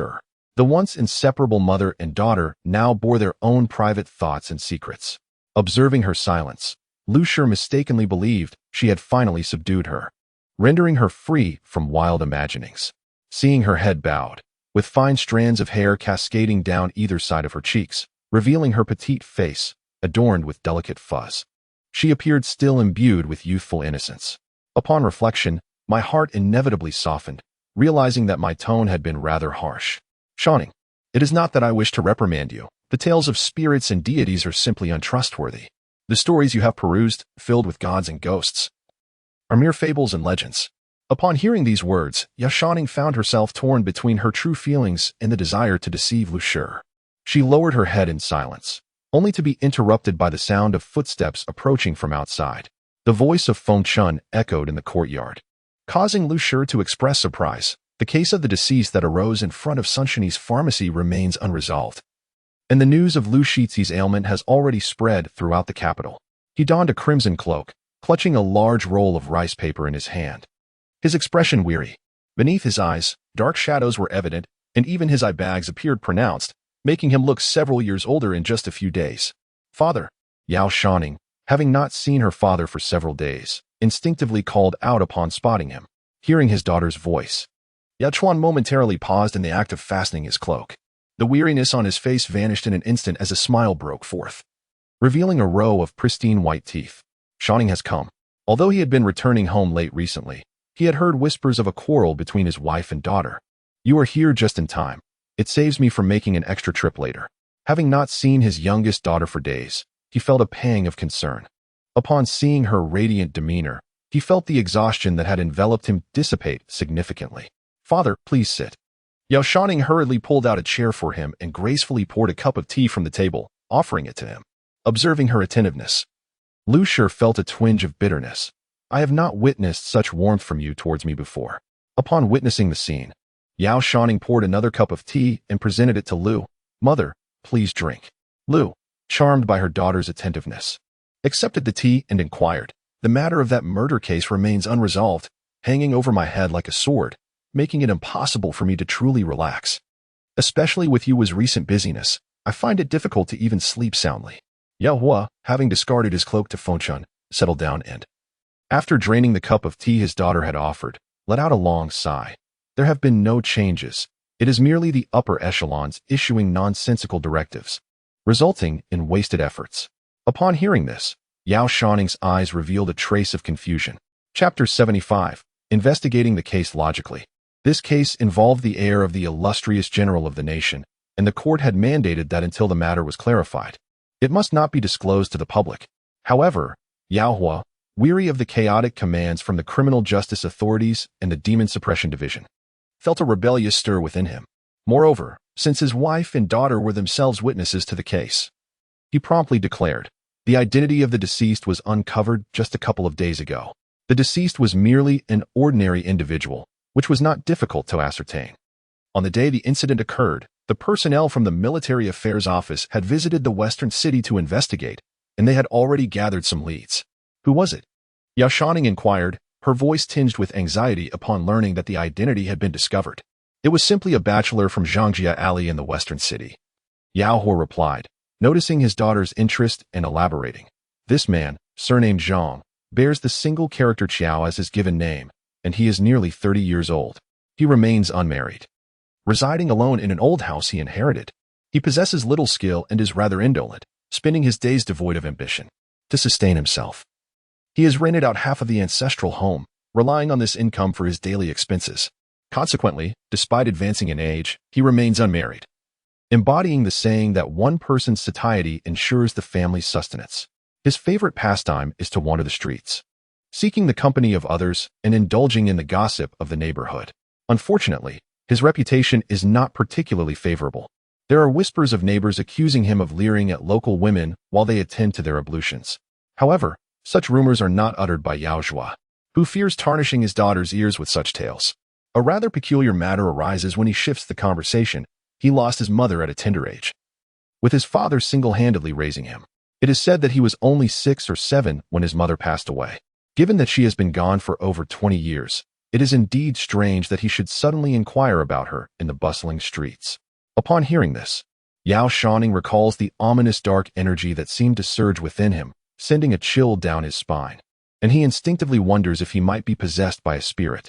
Just as Lu is about to speak, Yao Zhua interjects with a laugh, asserting that his mother has been dead for so long that if there were any lingering spirit, it would have long since reincarnated. His diversion prompts Lu to inquire whether he might be suffering from epilepsy, losing his senses to the extent that he believes his mother is still alive. Her reasoning holds merit. Indeed, Yao Zhua had contemplated this notion previously. Alas, he let out a long sigh, deliberately attempting to amuse Lu with his feigned airs. It is a pity that the presiding officer in this case is not you. The court has temporarily assembled a tribunal from the 3 departments, enlisting personnel from the General's Office, the Department of Justice, and the Demon Suppression Bureau to oversee the proceedings. I observe them merely issuing nonsensical commands. They are far less reasonable than what you suggest. His words elicited a suppressed laugh from Lu, who felt a twinge of amusement but also deemed it inappropriate, casting a reproachful glance at her husband. Yet, upon hearing his subsequent remarks, concern crept in. What shall we do then? What else can we do? Yao Chuan wiped his face, revealing a look of exasperation. We shall investigate. The authorities have summoned a coroner to examine the body of Zhang Qiao. As of now, they cannot ascertain whether he was truly mad before his demise. Since we cannot determine if he was insane at the time of death, his final utterances serve as a clue. All parties concur that since he sought out his mother before his death, there must be a reason behind it. They insist we must uncover the identity of this man's mother, whether she be his biological mother, adoptive mother, aunt, or any other maternal figure. Anyone bearing the title mother shall not be overlooked. Consequently, in recent days, I have been running about tirelessly, nearly wearing out my shoes, diligently tracing Zhang Qiao's relatives to identify any individuals connected to this case. Upon hearing this, Lu felt both helpless and sympathetic towards her husband. The recent scandal he had been investigating had yet to settle, and now he was burdened with this heavy responsibility. Yao Shouning, unusually silent for a considerable time, suddenly inquired, "Father, where is the body?" "The body is currently held within the Department of Justice." Yao Chuan responded, somewhat perplexed. "Why do you ask this?" Has the Demon Suppression Division seen it? Yao Shouning pressed further. Upon hearing this, Lu felt a frown crease her brow, yet she remained silent. Naturally, they had seen it. Yao Chuan found his daughter's inquiry rather peculiar and retorted, while Yao Shouning felt a tinge of disappointment. Did they not discern anything? No, Yao Chuan replied, bewildered. Why the sudden question? It's nothing. Yao Shouning suppressed her confusion and offered an excuse. I just feel that the person who suddenly attacked seemed possessed. And with the commotion it caused in the Demon Suppression Division, I thought there might be some underlying reason. Yao Chuan, without suspicion, chuckled and said. The members of the Demon Suppression Division came because it involved the heir. They are reluctant to fall behind and likely wish to uncover some information to report to the Emperor. His explanation was reasonable. Yet Yao Shouning harbored an indescribable fear and trepidation. She had clearly seen two streams of black mist emanating from the deceased, entering the bodies of Lu Ji and Physician Sun, coupled with the fact that the deceased had called out mother before dying, and the elderly lady searching for her child in the dead of night. This was evidently amiss. Had the members of the Demon Suppression Division truly discerned something but pretended to be oblivious, or were they genuinely incapable of grasping the situation? Father, what has become of Physician Sun? Yao Shouning suddenly inquired. Yao Chuan answered, he is confined within the military division, proclaiming his innocence while awaiting judgment. He paused before adding, once the verdict is rendered, he may face exile, and it is unlikely he will pose any further threat. Yao Shouning bit her fingernail, her mind swirling with thoughts. Why did Lu Ji succumb to illness from the black mist, while the esteemed Dr. Sun remained largely unscathed? Moreover, on the fateful night, when the old woman in the west of the city called for her son, Dr. Sun's clinic was vandalized, and the culprits had yet to be apprehended, leaving Yao Shouning in a state of unease. She sensed that there was something amiss, yet the events unfolded before her like a shrouded veil of mystery, eluding her comprehension. A sudden foreboding arose within her. She felt an ominous event was on the horizon, one that would surely threaten her family. However, the nature of this impending calamity and whom it would affect within her household remained a complete enigma. Father, she suddenly reached out, resting her hand upon Yao Chua's shoulder. You must be well. You absolutely must be well. Her inexplicable words startled Yao Chua, for he observed the typically carefree girl now clouded with worry, her innocent demeanor dissipated, and her large eyes brimming with concern. His heart softened, and he gently patted her wrist, saying, of course, I am well. If something were to happen, who would support you when your mother scolds you in the future? His playful remark dispelled Yao Shouning's gloom in an instant. Lu, who would normally be irate, could not help but chuckle, shooting him a glare. Stop being so cheeky. Chapter 76. Seeking a coachman, Yao Ji laughed heartily, and Yao Shouning, feeling the influence of his mirth, allowed her tense heartstrings to loosen slightly. Father, I find this matter rather peculiar, she ventured. Fearing that Lu might interject, she hastily poured forth her thoughts. This man sought my mother in his madness. And that very night, there were reports from the West City of an elderly woman calling for her son. Lu cast a glance at her, remaining silent. Yao Shouning pressed on swiftly. That same night, an abundance of snakes appeared at the general's residence. When I accompanied my mother to purchase candied hawthorns, I heard that the snakes were transported away by cart. Following their emergence, young Master Lu fell gravely ill. These occurrences are no mere coincidences. If there is something amiss, you must be cautious during your investigation. This was the first time Lu had heard of such a multitude of snakes at the general's residence. Initially taken aback, she then harbored some skepticism, dismissing it as mere gossip among the common folk. However, recognizing her daughter's concern for her husband, she wisely chose not to interrupt and listened quietly. Yao Ji nodded. The tale of the snakes and the young master's grave illness had already spread throughout the capital, and he was aware of even more details than Yao Shouning. Yet, her heartfelt concern brought him satisfaction, prompting him to acknowledge her words. By the way, Yao Shouning added, still feeling uneasy, you must keep a watchful eye on that Physician Sunday. This case has unearthed the entire lineage of Physician Sunday. On the surface, he appeared to pose no problems. However, the moment that dark energy penetrated his body, Yao Shouning felt he had become an unstable variable, potentially destined to succumb to illness like Lu Ji. You must keep an eye on him, she advised softly, uncertain yet earnest, to see if he falls ill, or if there are disturbances within the prison. Yao Zhu, despite the lack of clarity in her words, responded with a face full of indulgence. Moreover, she wished to express something further, yet Lu's exasperated interjection interrupted. Enough. With a smile, she continued, "Your father is already burdened by the weight of the general's mansion, the penal institution, and the demon suppression department. Now, with your commands added to the mix, it feels as though he is akin to Sun Yukong, trapped beneath the Five Elements mountain." Upon hearing this, Yao Zhu beamed with delight. Let her speak. My daughter's directives are far more pleasant to hear than those of others. Sighing, Yao Shouning felt a twinge of anxiety within her. Though she yearned to articulate her concerns, words eluded her. Recent days had brought forth experiences, thoughts, and dreams that remained unspoken. The truths regarding Su Miao's secrets were known only to the heavens, the earth, herself, and the individual in question. To voice them would surely invite disbelief and potentially catastrophic repercussions. Once enamored with a life of excitement and revelry, she now found herself longing for the carefree existence of her past and the comfort of a stable life. As she spoke, one hand pressed down on the paper while the other deftly smoothed it out, revealing an image of a man. The man appeared to be of advanced age, sporting a goatee, and his features offered no discernible clues. He wore a short jacket layered over a thick vest and trousers that were loosely fastened at the ankles, complemented by a pair of straw sandals. His attire was exceedingly ordinary. On the bustling streets of Shindushing, one could find 9 out of 10 elderly laborers dressed in a similar fashion. Moreover, beneath the monochrome depiction, the colors of his garments remained indiscernible, and his face bore no distinguishing marks such as moles, birthmarks, or scars. At first glance, it was impossible to distinguish one individual from another, blending into the crowd like a needle lost in a vast ocean. It was no wonder that Yao Chuan had searched for many days without success. Before Lu Shi could inquire further, Yao Chuan remarked, "This is an illustration based on the accounts of Miaozhen and Qing Chun, depicting the coachman Lu Dil. For days had elapsed since the incident occurred, yet few leads had emerged, and the case seemed to be at an impasse." Mentioning the missing coachman, Yao Chuan could not suppress the expression of frustration on his face, despite his desire to shield his wife and daughter from worry. After 4 days, the case remained shrouded in layers of fog, and the higher authorities began to exert considerable pressure. Each of the 3 parties involved had dispatched 2 personnel to assist him in the investigation, which left Yao Chuan in despair.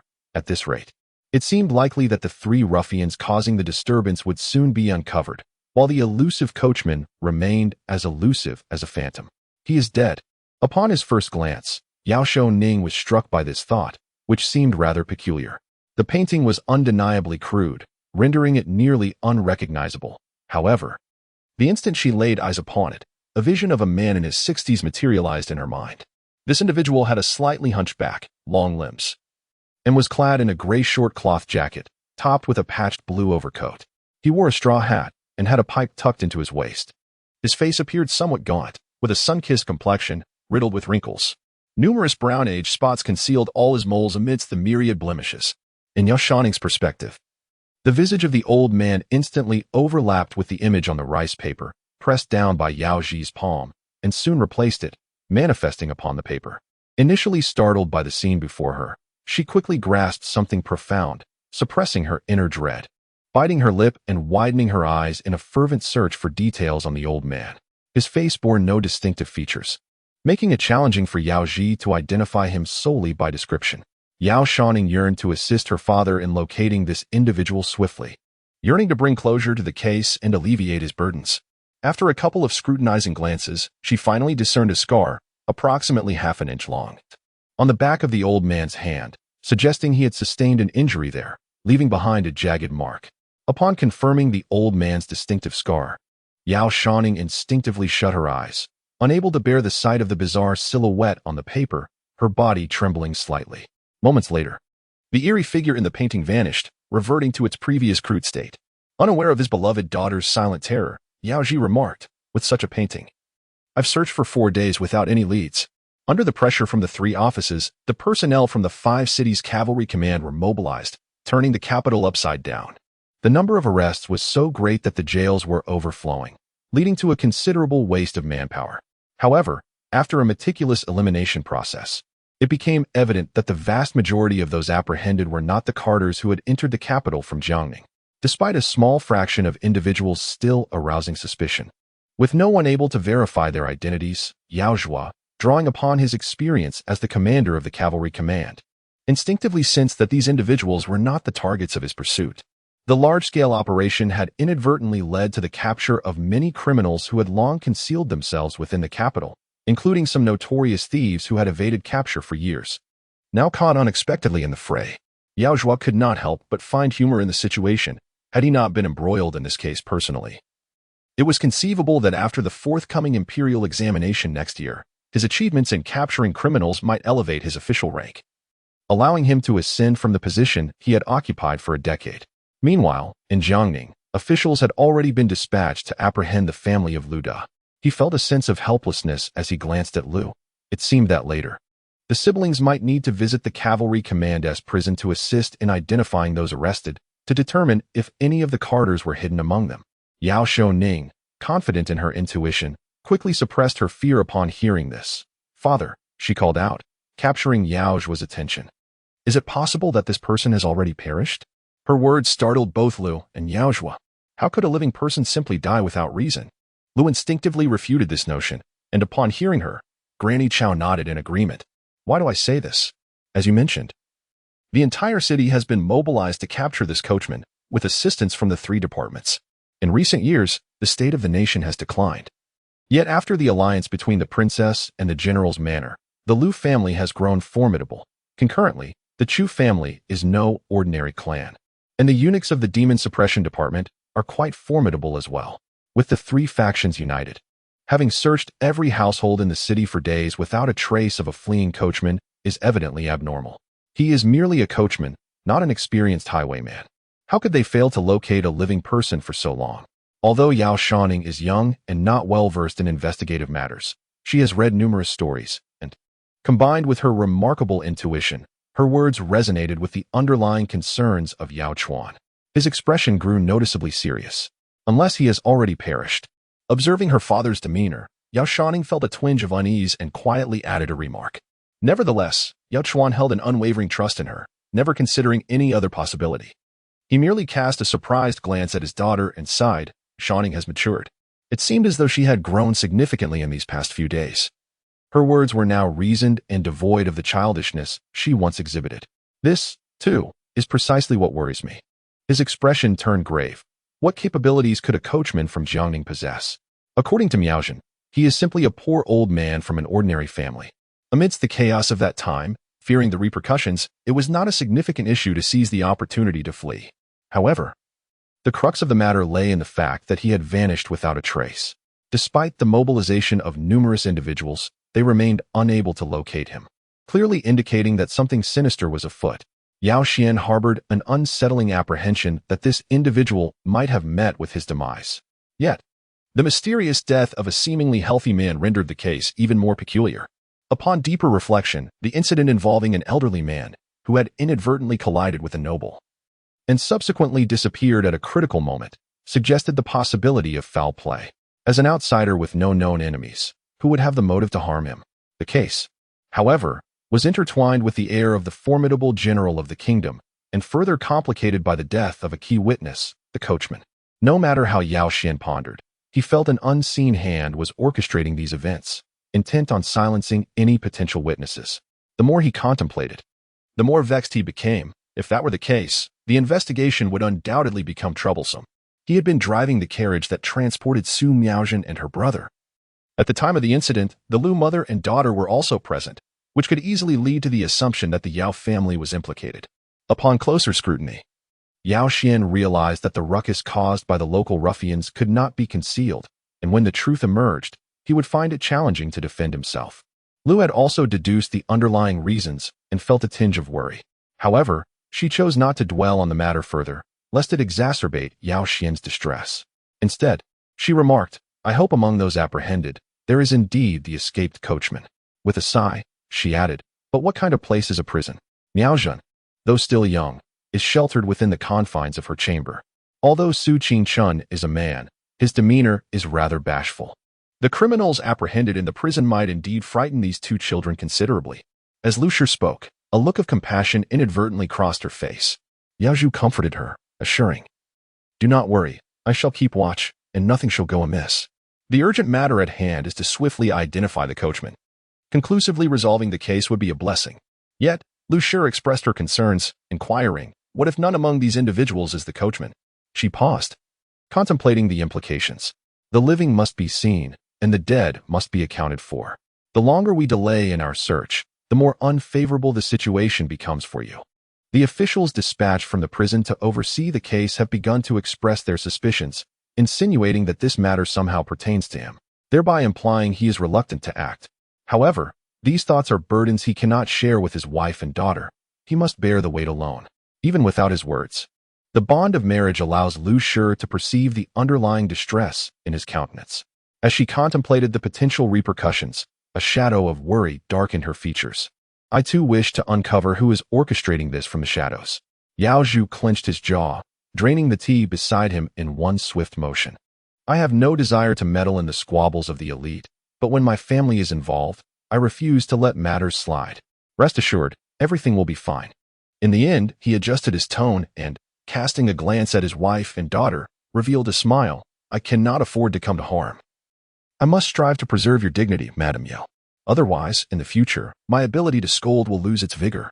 What nonsense you speak, devoid of seriousness.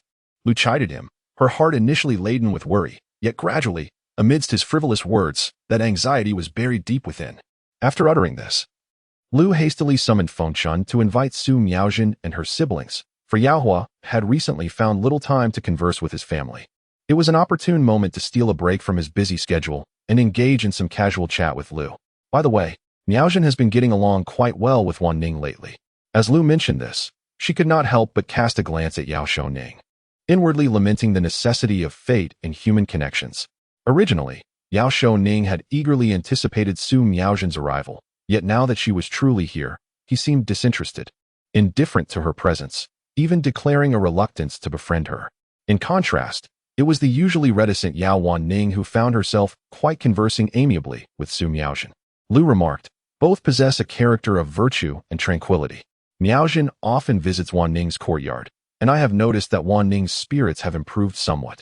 Yao listened intently, a smile breaking through his fierce demeanor, softening his previously intimidating expression. Yao Shouning, overhearing this, felt a twinge of surprise. At other times, she might have accused Lu of favoritism. Yao Wan Ning's health had always been delicate, and Lu had typically regarded her spirited nature with caution, disallowing her frequent visits that might disturb Wan Ning's peace. Yet at this moment, from the words of Lady Lu, it seemed that Su Miaojin frequently sought out Yao Weining for conversation. Rather than reproaching them, she believed that their personalities were well matched. However, her thoughts did not linger on Lady Lu. Instead, she felt a twinge of concern upon hearing that Yao Weining and Su Miaojin had become friends.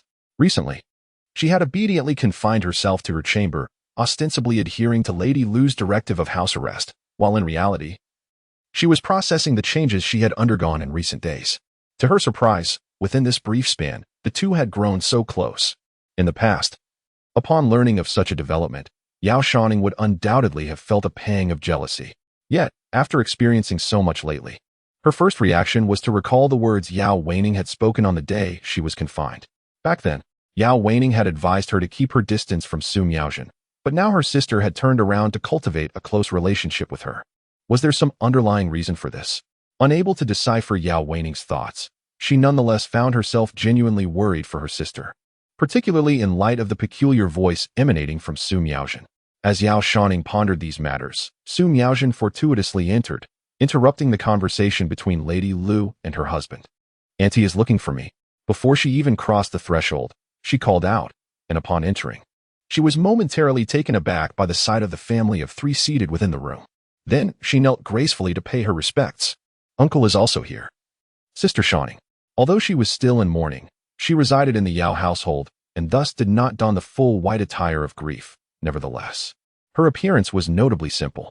Adorned with a modest white silk flower in her hair, she wore a light-hued narrow-sleeved jacket paired with a green pleated skirt, her slender figure accentuated by her understated attire, enhancing her ethereal beauty. Upon witnessing her arrival, Mrs. Lu's smile became genuinely warm. "Miaojin, your uncle has something to inquire of you."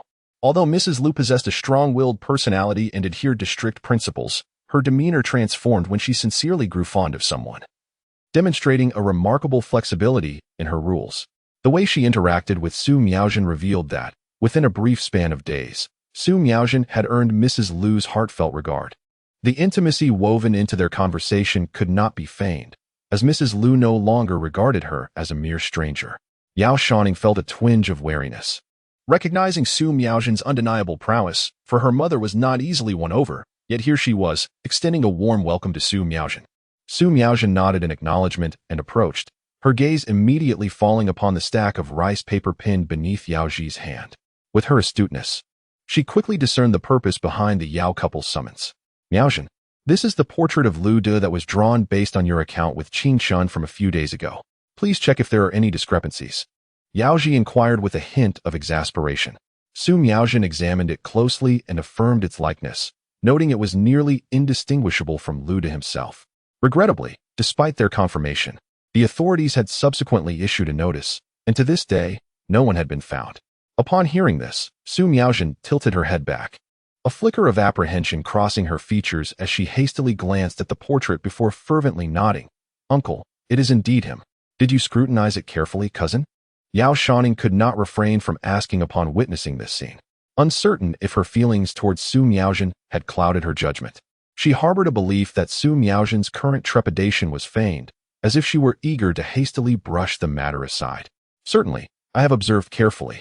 Upon hearing Yao Shouning's inquiry, Su Miaoxin paused momentarily before graciously explaining, the attire worn by Elder Lu is indeed of this nature, and his appearance bears a resemblance as well. Was there anything else that had been overlooked? Yao Shouning pressed further with her question. Lu Shi cast a glance at her, but refrained from silencing her. Su Miaoxin bit her lip, revealing a pensive expression, and as if a memory stirred within her. She added, it seemed as if he wore a conical hat. This detail had not been previously mentioned, although many individuals donned conical hats on the streets. The description remained rather vague. It nonetheless provided a lead. Yao Zhu had not considered that this young girl might be intentionally misleading. He merely assumed she had been in a daze and had overlooked the details. Upon hearing this, he felt a surge of energy and inquired, can you recall anything else? Su Miaoxin pondered deeply for a moment before shaking her head. I truly cannot remember. As she spoke, her eyes began to redden. I am sorry, uncle. After the incident, I was quite frightened, and I have no idea when Elder Lu made his escape. Lu Shi, witnessing her distress, felt a pang of compassion and hurriedly took her hand. You are still just a child. The chaos caused by the horses was beyond your control. It is only natural to be terrified upon witnessing a dead horse and a murder, and it is understandable that you cannot remember. Please do not take it to heart. Yao Shouning felt a sense of doubt. When Su Qicheng was summoned, he was profoundly disturbed by the harrowing scene of the dead horse, vomiting on the spot and unable to lift his head. In contrast, her enunciation was clear. When Yao Shouning and Lu departed, it was evident that she lowered her head, gently patting her brother's back to soothe him. Such a woman claimed she was terrified by the circumstances, yet Yao Shouning found it utterly unbelievable. However, if these events were unrelated to her, why would she choose to conceal them? After all, the frenzied carriage that barreled through the crowd, resulting in a man succumbing to madness and attacking the citizens. Every incident bore no connection to her. Finding Lu De would only exonerate her, leaving her no reason to hide the truth, unless these matters were indeed tied to her, with the crux lying with the coachman, prompting her reluctance for Yao Chuan and others to locate Lu De. This notion left Yao Shouning in a state of profound perplexity. If these occurrences were linked to Su Miaoxin, how had she orchestrated such events, and what was her ultimate motive? Amidst the chaos, Lu almost met a tragic fate. Were it not for Lu Zhi's timely intervention. Lu Zhi, the thought struck Yao Shouning, filling her with vexation. How could she have forgotten him? Chapter 79, Speaking Falsehoods. The voice associated with Su Miaoxin had previously alluded to a connection with Lu Zhi in her past life. Although that voice did not specify the nature of their past relationship, it had later proposed a deal during their carriage ride to the Lu residence. If Su Miaoxin were to destroy Lu Bingzhou's artworks, she would be granted an opportunity to capture Lu Zhi's heart at first sight. If this love at first sight could indeed sway Su Miaoxin, it hinted at a possible destiny between the two in a previous existence. Thus, if Su Miaoxin's aim was Lu Zhi, her actions would begin to make some semblance of sense. Yet, Yao Shouning found herself grappling with certain perplexities. After all, following the incident, Lu Zhi had committed murder. Embroiled in legal troubles, moreover, he had succumbed to the malevolent energy that plagued him, resulting in a serpent infestation within the estate, leaving him grievously injured, news that had spread throughout the city. If Su Miaoxin were indeed his former lover, what could possibly motivate her actions? She bit her lip, recalling a recent altercation with the Liu family.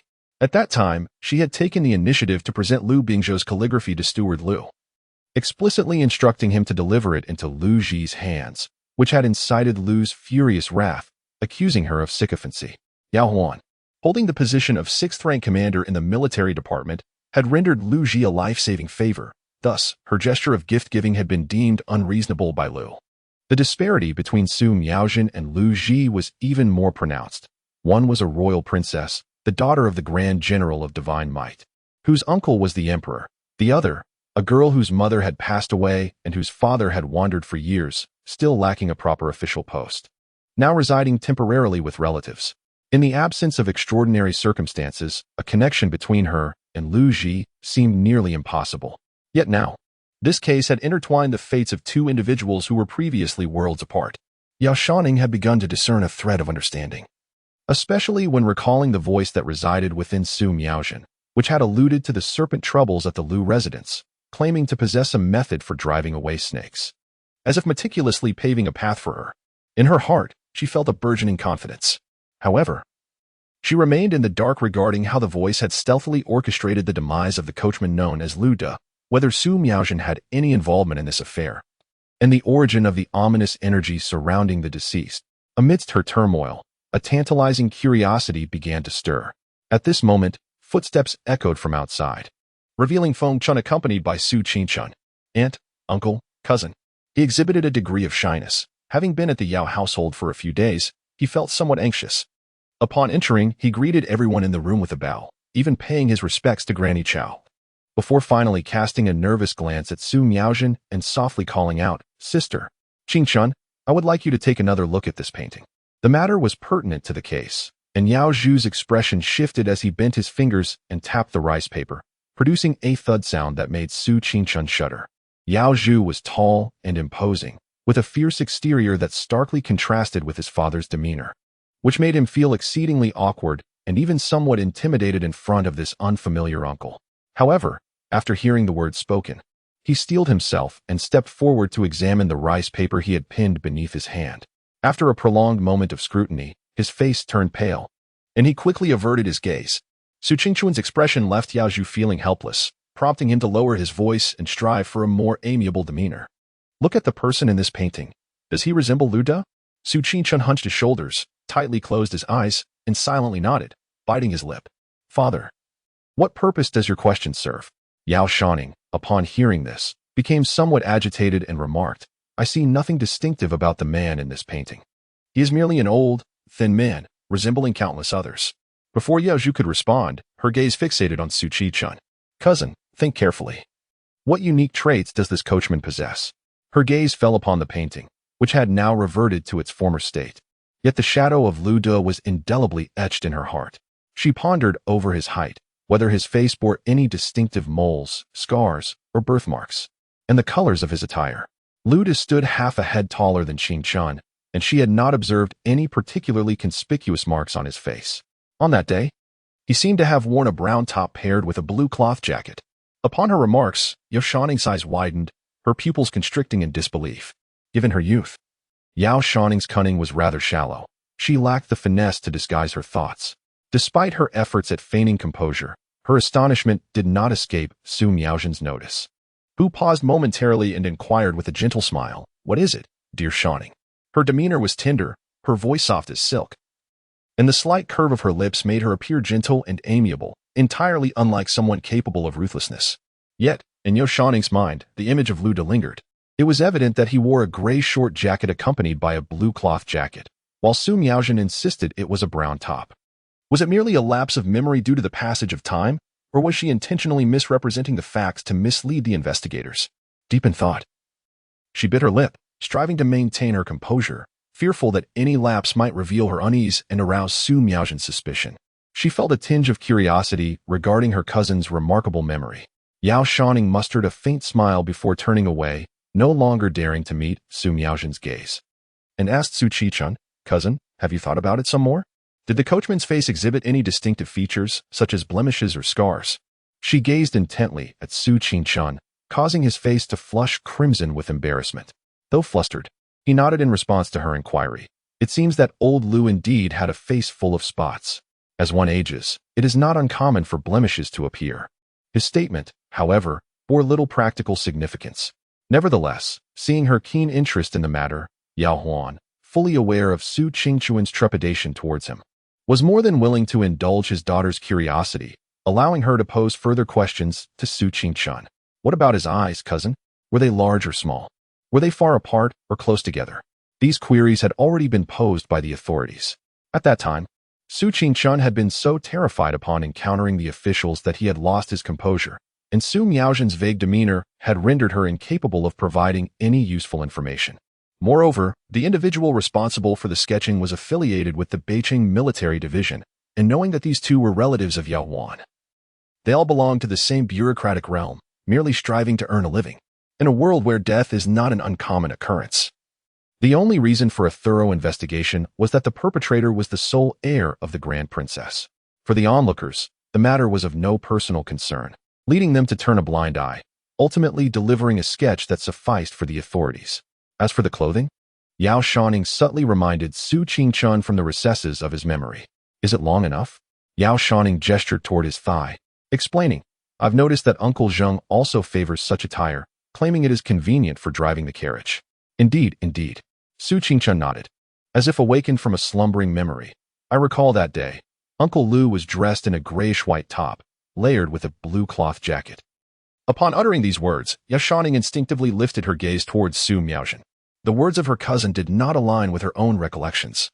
And from her perception of Uncle Lu's appearance, it was evident that Su Qingchuan was a man of integrity, even more sincere than she. This matter pertained to a significant case, yet Su Miaozhen purposely chose to conceal the truth, with their parents present. The inconsistency between her statement and Su Qingchuan's could not escape notice. Yao Shouning, contemplating this, felt a surge of alertness and feigned surprise. Was it a grayish-white top? But just now, my cousin mentioned it was brown. After she spoke, she observed that Su Miaozhen had displayed no semblance of panic. Instead, she appeared somewhat perplexed. Was it indeed a grayish-white top? Maintaining her composure, she cast a glance at her brother. Originally quite certain, Su Qingchuan, under her gaze, inexplicably felt a twinge of guilt intertwined with a flicker of unease, hesitating to respond. It should be. Perhaps, I might have made an error in my recollection. Su Miaozhen offered an apologetic smile, devoid of any signs of dishonesty. The incident unfolded so abruptly that I may have been startled, and thus my memory is somewhat unclear. In retrospect, it is indeed possible that Uncle Lu was wearing a grayish-white top, paired with a blue jacket. Thus, her assertion effectively dismantled the previous account. Yao Ji and Lu did not suspect anything amiss. Upon hearing this, they both nodded in agreement. Yao Shouning, harboring resentment, gazed at the scene before her, deeming Su Miao to be insidiously cunning, feigning a demeanor of fragility and pity solely to deceive the earnest. Though her heart felt somewhat speechless, she recognized that this was not the opportune moment to dwell further on the subject. She thus restrained her irritation and inquired of Su Qingchuan, apart from that, does he possess any other distinguishing characteristics? For instance, does he frequently drive a carriage, and does he have calluses on his hands? Or has he sustained any injuries during his labor? As she gently coaxed, Su Qingchuan seemed to recall an additional detail. His left hand appears to bear a wound. Once, while I was airing out the carriage, I noticed a mark at the webbing of his hand. After guiding Su Qingchuan to articulate various features of Lu Da's physique that she had observed, Yao Shouning finally felt a sense of relief. After a lengthy discourse, she poured herself a cup of water. Yao Ji, displaying a look of satisfaction, began to roll up the open sketch laid out on the table and instructed Fengchun to fetch his cloak. Perhaps we should dine before venturing out. Yao Ji shook his head, stating, this case has lingered for far too long. The three divisions can no longer afford to delay. A final deadline has been set. We must ascertain Lu Da's whereabouts by noon tomorrow. Now that we have Qingchuan's additional input, we can eliminate numerous irrelevant individuals. While clothing and appearances may be altered, the scar on his left hand serves as a distinctly vivid clue, facilitating our investigation. At this juncture, Yao Sun harbored hopes that Lu Da was merely hiding, aware of the trouble he could incite. Upon hearing his remarks, the Lu matriarch comprehended the gravity of the situation and refrained from further persuasion, instead arranging for some baked flatbreads to sustain him on his departure.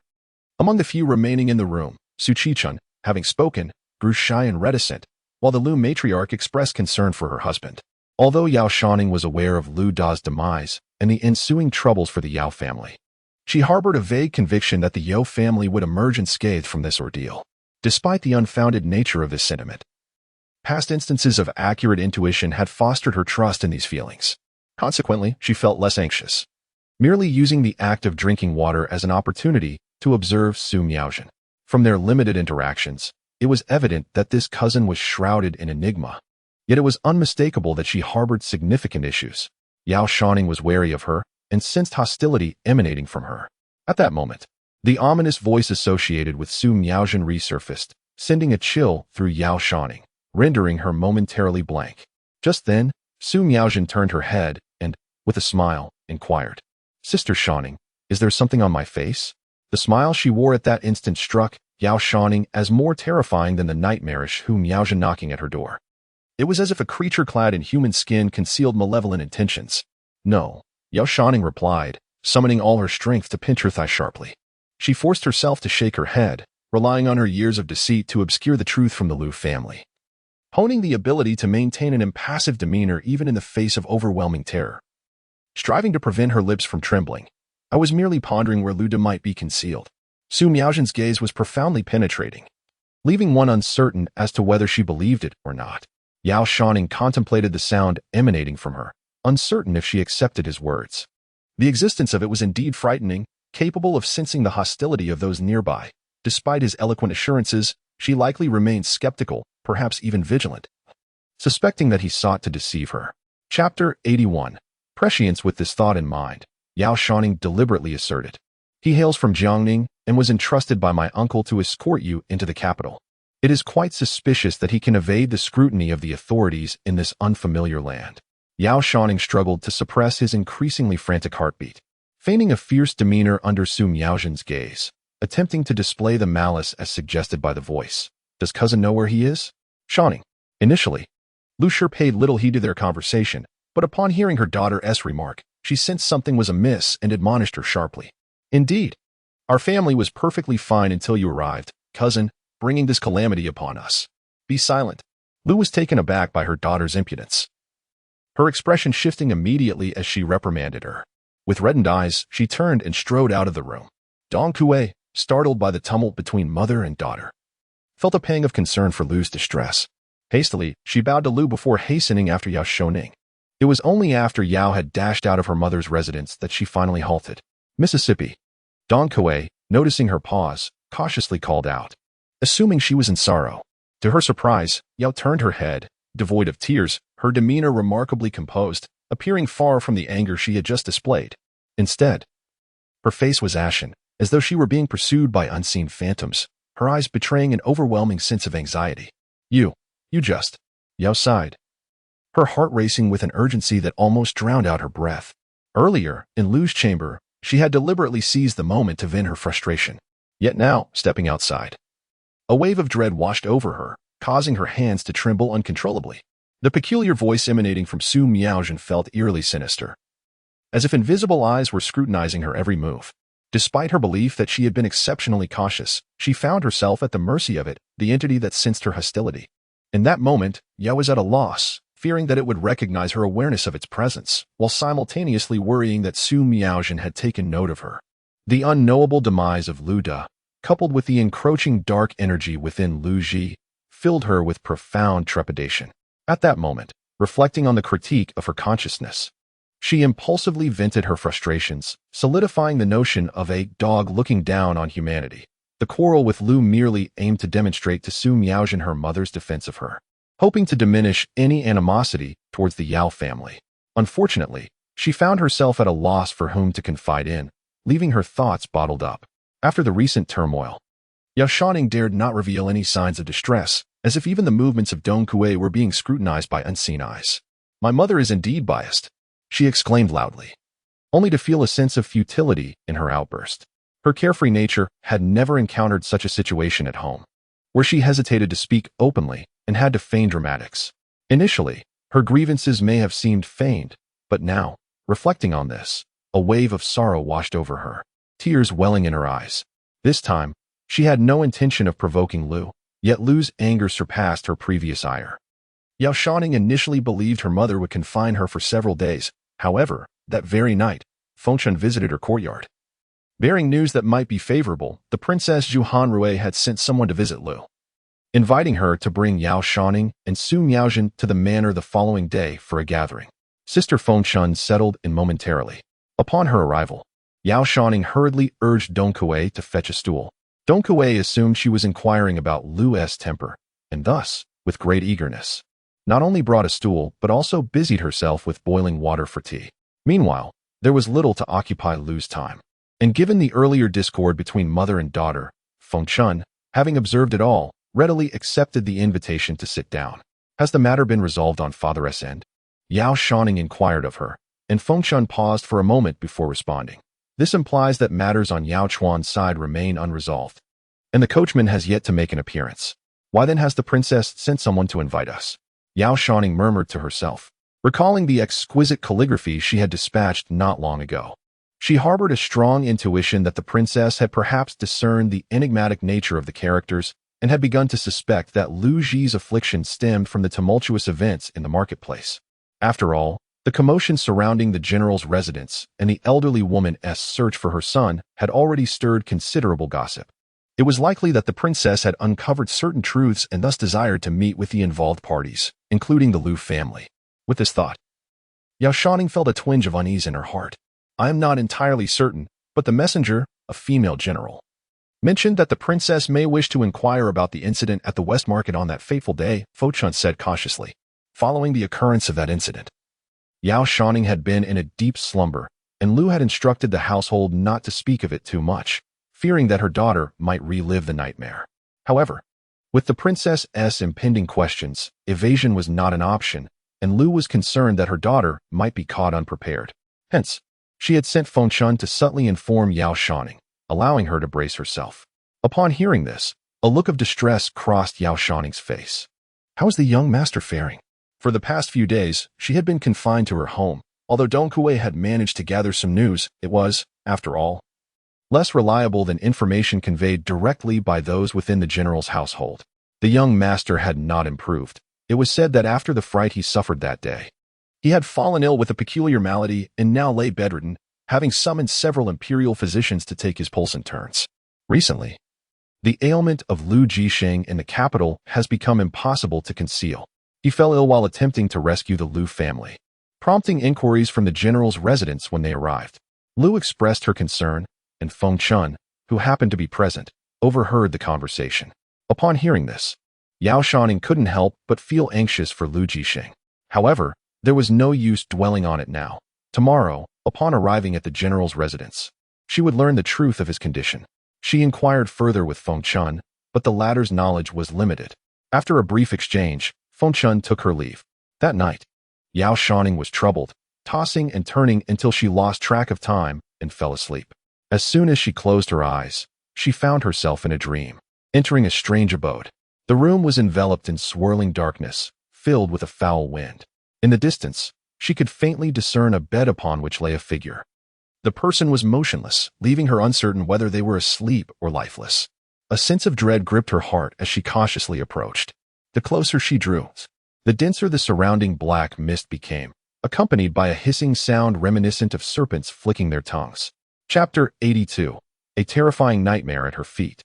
The black mist coiled tightly, as if something cold and slick, akin to aquatic vegetation, ensnared her ankles, slithering around her legs. Help! Help! Yao Shouning cried out in terror, stamping her feet in desperation, yet the binding around her ankles only tightened, making escape increasingly difficult. She shouted for assistance, but in the realm of dreams. Who could come to her aid? At that moment, a faint glow emanated from the bed, a beacon of light that stood out strikingly against the enveloping darkness. Upon witnessing this, Yao Shouning, her eyes brimming with tears, stumbled toward the bed in a hurried dash. The hissing sound grew increasingly pronounced. She fought to suppress her fear and reached out to touch the side of the bed. In the obscurity, she seemed to collide with something cold, which struck her forehead with a thud, causing her heart to freeze in fright. Instinctively, she reached out to grasp the object. This action was purely a reflexive response to the perilous situation. As soon as her fingers closed around it, she felt its icy hardness. Unmistakably not that of a living creature. The thought surged through her mind. and the taut string of anxiety within her snapped, setting her heart racing wildly. Initially startled, she gradually regained her composure, only to realize that she had encountered a long sword that hung from the side of the bed, its blade partially shrouded in shadow. In her prior panic, she had carelessly knocked it aside, mistaking it for a serpent. On the bed lay a figure, cloaked in a dim glow that was rapidly fading. Dark mist billowed from his form, almost obscuring his face entirely. Focusing on the faint illumination, Yao Shouning strained to discern the features of the person on the bed. He appeared to be in his 20s, his eyes firmly closed, with elegantly arched brows resembling fine blades that slanted toward his temples. His long hair, akin to dark clouds, lay beneath him as if he were in slumber. Lu Ji. Upon recognizing the handsome youth, she instantly identified him. In stark contrast to the radiant youth he once was, he now seemed ensnared by a shadowy haze, plunged into a deep slumber, imparting an eerie sense of the uncanny within this bizarre darkness. Yao Shouning called out to him, yet her voice failed to rouse him. At that moment, a sudden surge of black mist enveloped the room, accompanied by the shrill cry of an elderly woman. Lu Ji, come forth. As her voice echoed, the atmosphere shifted dramatically. The once empty space filled with a torrent of dark energy, layers of shadows emerged from the murky depths, coalescing into a form reminiscent of an enormous mountain peak, casting an ominous shroud over the entire chamber. Within the darkness, the silhouette flickered, revealing two glaring crimson lanterns. Amidst a hissing sound, one could almost perceive a long, forked tongue flickering between glistening fangs. My child, the old woman's mournful voice reverberated through the room. Yao Shouning, gazing at the concealed horrors lurking within the black mist, felt her very soul tremble in terror. Throughout her life, she had read numerous tales and envisioned the scenarios in which monsters emerged, yet she now realized that her imagination paled in comparison to the sheer horror before her. In a panic, she leapt onto the bed, desperately shaking the slumbering youth. Your Highness, awaken. Lu Ji, awaken. Lu Ji, awaken. Her frantic cries failed to rouse the dream-laden youth, instead pulling her back into consciousness. Miss, you've had another nightmare? Came the voice of Dong Kue.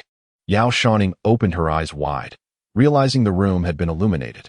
Lu Ji, she exclaimed, straining to pry her eyelids open. As light poured into her eyes, the darkness of her dreams was swiftly dispelled. Huff, huff. I'm terrified, utterly terrified. Yao Shouning fervently patted her chest, repeating soothing words to herself. Yet, no matter how she tried to calm her nerves, the shadow that loomed over her remained ever present. Quickly, bring me a glass of water. She was drenched in sweat, possibly due to calling out for Lu Ji for too long in her dreams, now parched and feeling an indescribable vexation. What time is it? It was precisely the hour of the rabbit, around 6 o'clock. Dong Kue entered with a dress, saying, I was just about to wake you when I heard you murmuring in your sleep, as if calling someone to awaken. As she spoke, Dong Kue cast a furtive glance at Yao Shouning's face, a teasing smile gracing her lips. Little did she expect that throughout the night, Yao Shouning had incessantly called out for the young master, indicating her genuine affection for him. Initially, Dong Kue feared that revealing this would embarrass her mistress. But upon observing the pallor of Yao Shouning's face and feeling her icy hands trembling, her smile faded, replaced by shock. What's wrong? Did you have a nightmare? She touched Yao Shouning's forehead, finding it clammy, with her hair matted together from sweat, making her cheeks feel cool beneath her palm. It seemed that even if Yao Shouning had dreamt of Lu Ji, it was certainly not a pleasant dream. Was it perhaps due to the impending visit to the general's residence? Dong Kue reflected that Yao Shouning's 3 nightmares seemed to be intertwined with this very matter. The first nightmare occurred on the eve of her departure, despite being influenced by the Lu family and harboring skepticism towards the supernatural. She felt an unsettling sense of foreboding and exclaimed, No. Yao Shouning swiftly interjected. The haunting imagery from her dream lingered in her mind, filling her with trepidation. However, she had begun to discern a pattern within these nightmares. Their manifestation was not arbitrary, but rather signified a warning. In her dream, Lu Ji lay in a deep slumber while an old crone appeared, demanding his life, a clear indication that he might be in peril. Lu Ji had shown kindness to the Lu family, and given the uncertainty surrounding any connection to Su Miaozhen, it was evident that this matter stemmed from the Yao family. Regardless, she resolved to visit the general's residence, determined to find a way to alert the princess and safeguard Lu Ji from the malevolent serpent demon. Chapter 83. The Strange Affair. Yao Shouning wiped her forehead, her tone trembling slightly. Good winter, Kay. I wish to freshen up before rising. There was still time, and considering her impending departure, It was unseemly to present herself in a state of disarray. Winter K, concerned about her catching a chill, nodded in agreement, saying, "I shall hurry to the kitchen for hot water." Yao Shouning pressed her hand to her heart, affirming her intent, as she observed Winter K hastily exit. After cleansing herself and preparing for the day, Yao Shouning hurried to Lu Shi's quarters. At this early hour, the dawn was just breaking. And upon entering Lu Shi's room, she heard voices within. Mother. Feng Chun, upon hearing the sound, parted the curtain to let her in. She looked up to see Su Miaojin seated beside Lu Shi, engrossed in conversation, their closeness resembling that of a mother and daughter. When Yao Shouning first encountered Su Miaojin, she anticipated feeling a sense of trepidation due to the presence of that peculiar consciousness within her. However, the haunting nightmare from the previous night lingered too heavily on her psyche. Whether it was Lu Ji's unyielding slumber or the terrifying visage of a monstrous serpent threatening to engulf her, both had left Yao Shouning with a profound psychological scar. In contrast, while the consciousness residing within Su Miaojin was undoubtedly strange, its concealment within her cousins being somewhat alleviated Yao Shouning's fears.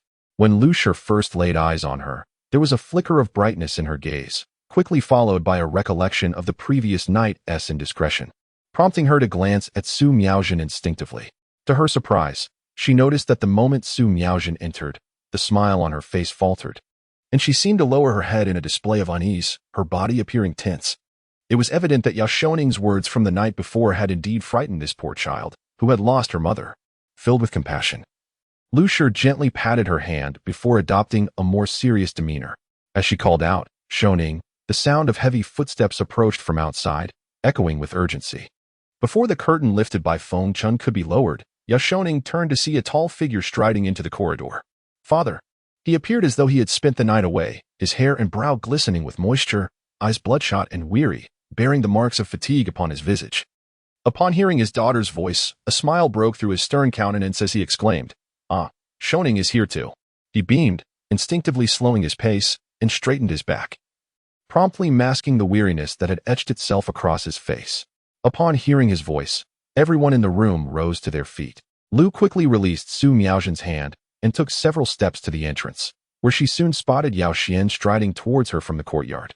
Yao Xian nodded slightly, his smile fading into a more serious expression.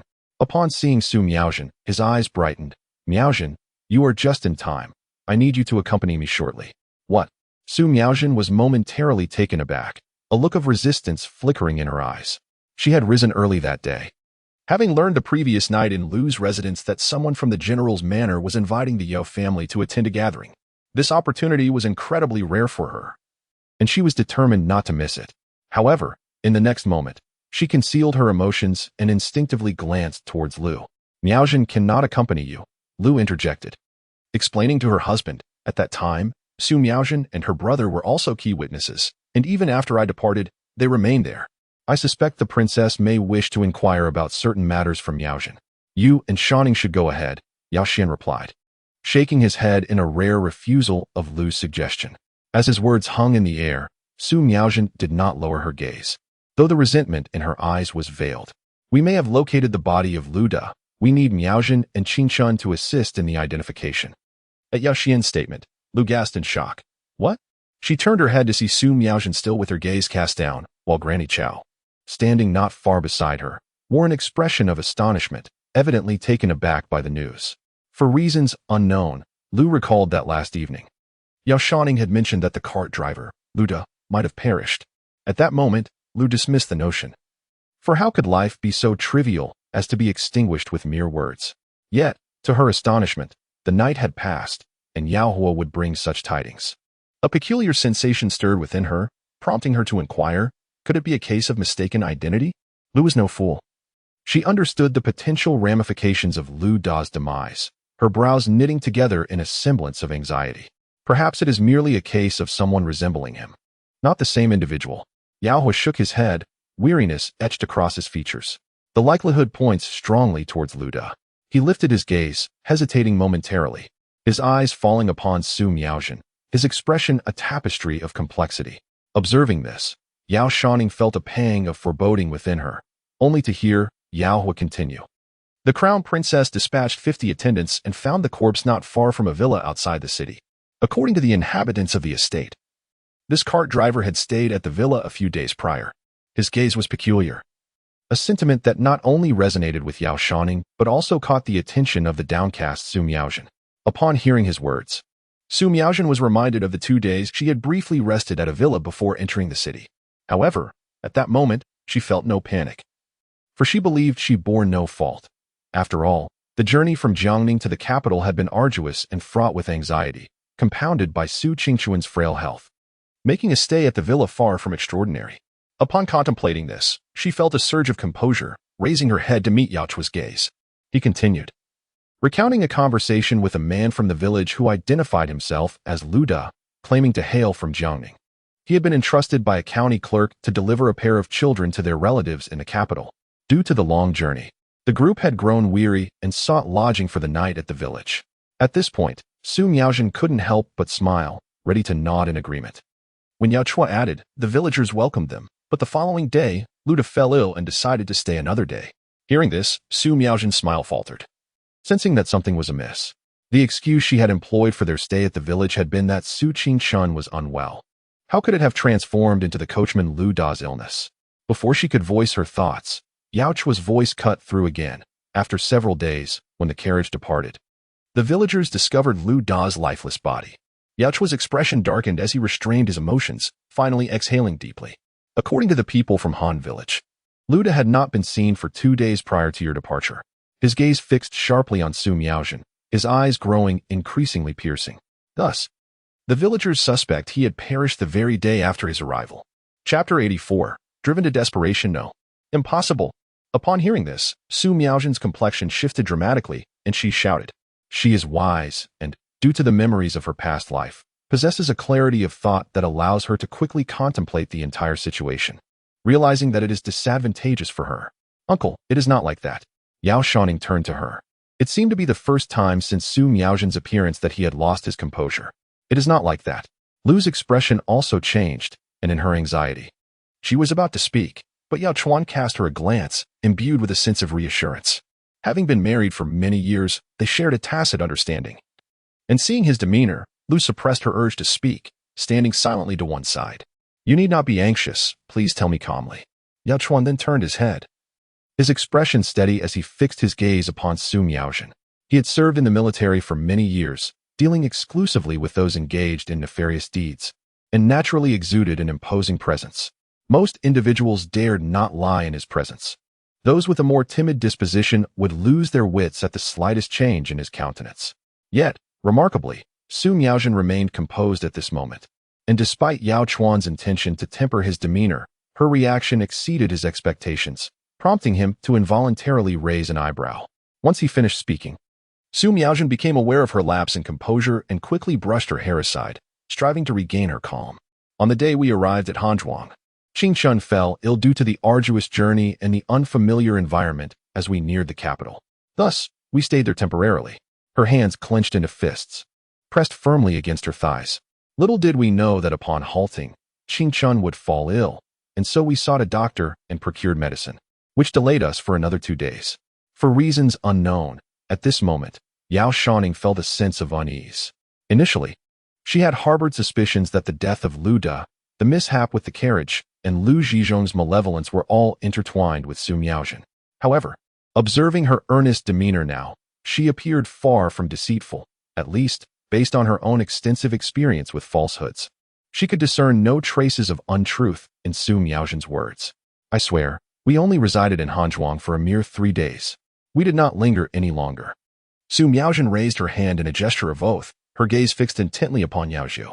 Unfortunately, her uncle remained silent, his bushy beard concealing his expression, rendering it difficult for her to read his emotions. Yet, she understood that Yao Zhu's decision not to interrupt her was not entirely unfavorable. Suppressing her anxiety, she continued.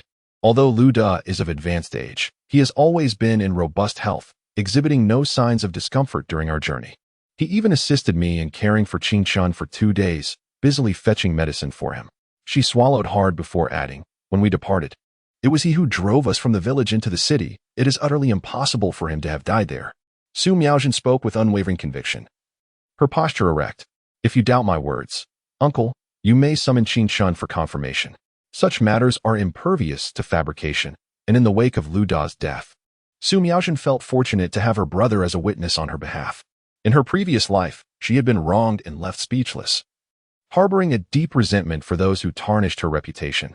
Thus, mentioning these events now filled her with indignation, revealing a glimpse of her genuine character beneath the facade. The case had reached an impasse.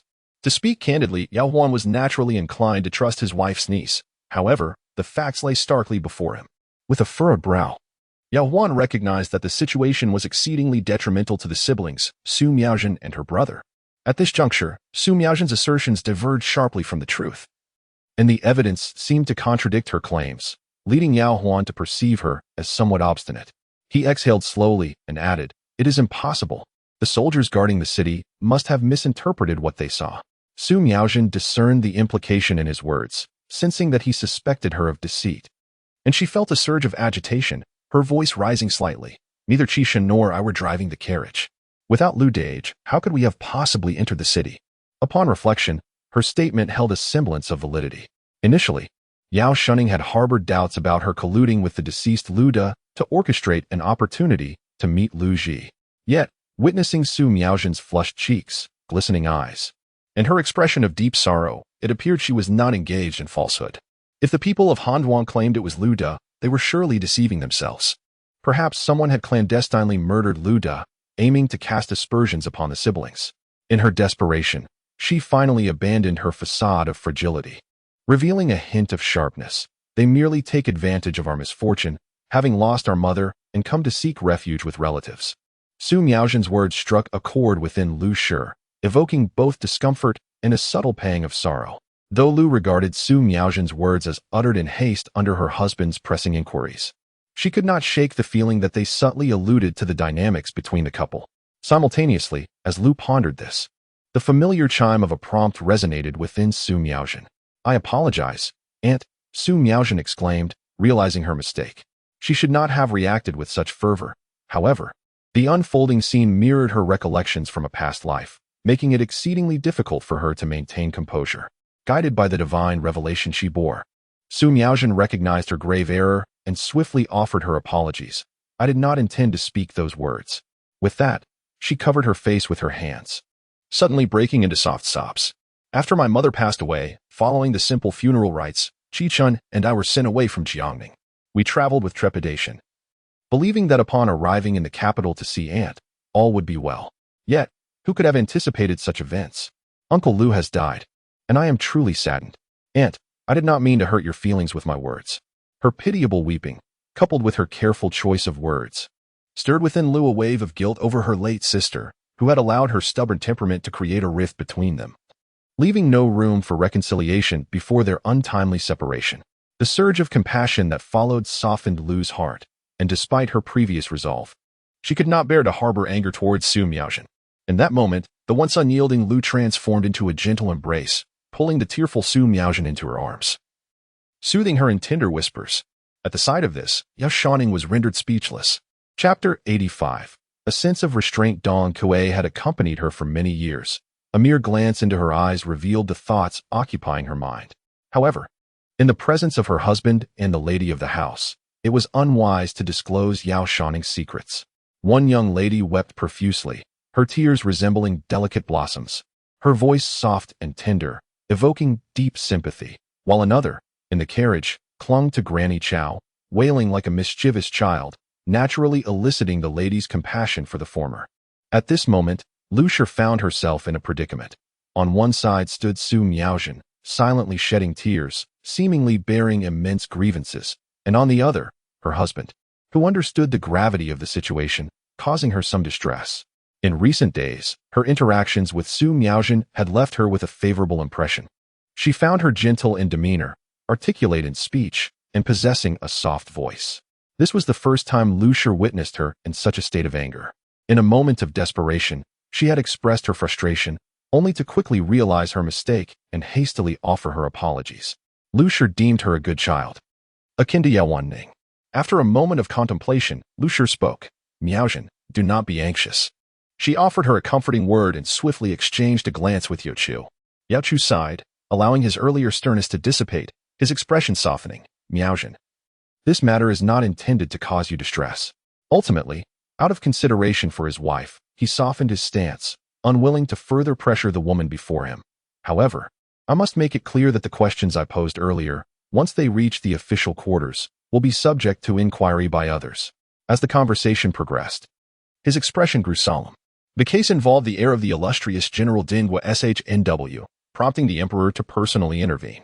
A trial by the three departments was imminent, and it was likely that the interrogators would hail from the formidable CH family. The CH family was not to be trifled with. Yao Shouning, Li SH, and Esmiaz In had personally witnessed the fierce demeanor of the CH family members at the clinic's entrance in the Western Market. Their inquiries would undoubtedly be more incisive than mine, their demeanor even more intimidating, and they might resort to torture. Yao, who was beset by numerous uncertainties, yet upon observing Esmiaz In's countenance, he realized that further questions would yield no answers. Fatigue deepened in his eyes as he rubbed his temples and advised, "Prepare yourself mentally. Rest assured, Uncle," Esmiaz In replied, having shed a few tears, which somewhat alleviated her emotional turmoil. Upon hearing Yaohu's words, she regained her earlier composure, resolute in her stance. "Even under the gravest of tortures, I shall never confess to that which I have not committed." He sighed. "Very well. Since you have stated this, I shall refrain from further discussion on the matter for now. You and QNGCH and should accompany me outside to ascertain Lu Da's identity first." In any case, the Yao family had already waded into this murky water, and extricating themselves now seemed nearly impossible. Embracing his inherent rebellious nature, Yao decided to refrain from envisioning future complications, opting instead to first untangle the present chaos. With the conversation having reached this juncture, there was evidently no room left for negotiation. Su Miaojin trembled all over, her hands clenched into fists. It seemed she had endured much, ultimately resigning herself to reality. Her expression gradually calmed, and she softly replied, Deep within her heart, however, she felt an overwhelming sense of frustration. This situation was markedly different from before, as it was the Long Princess who had personally posted a request.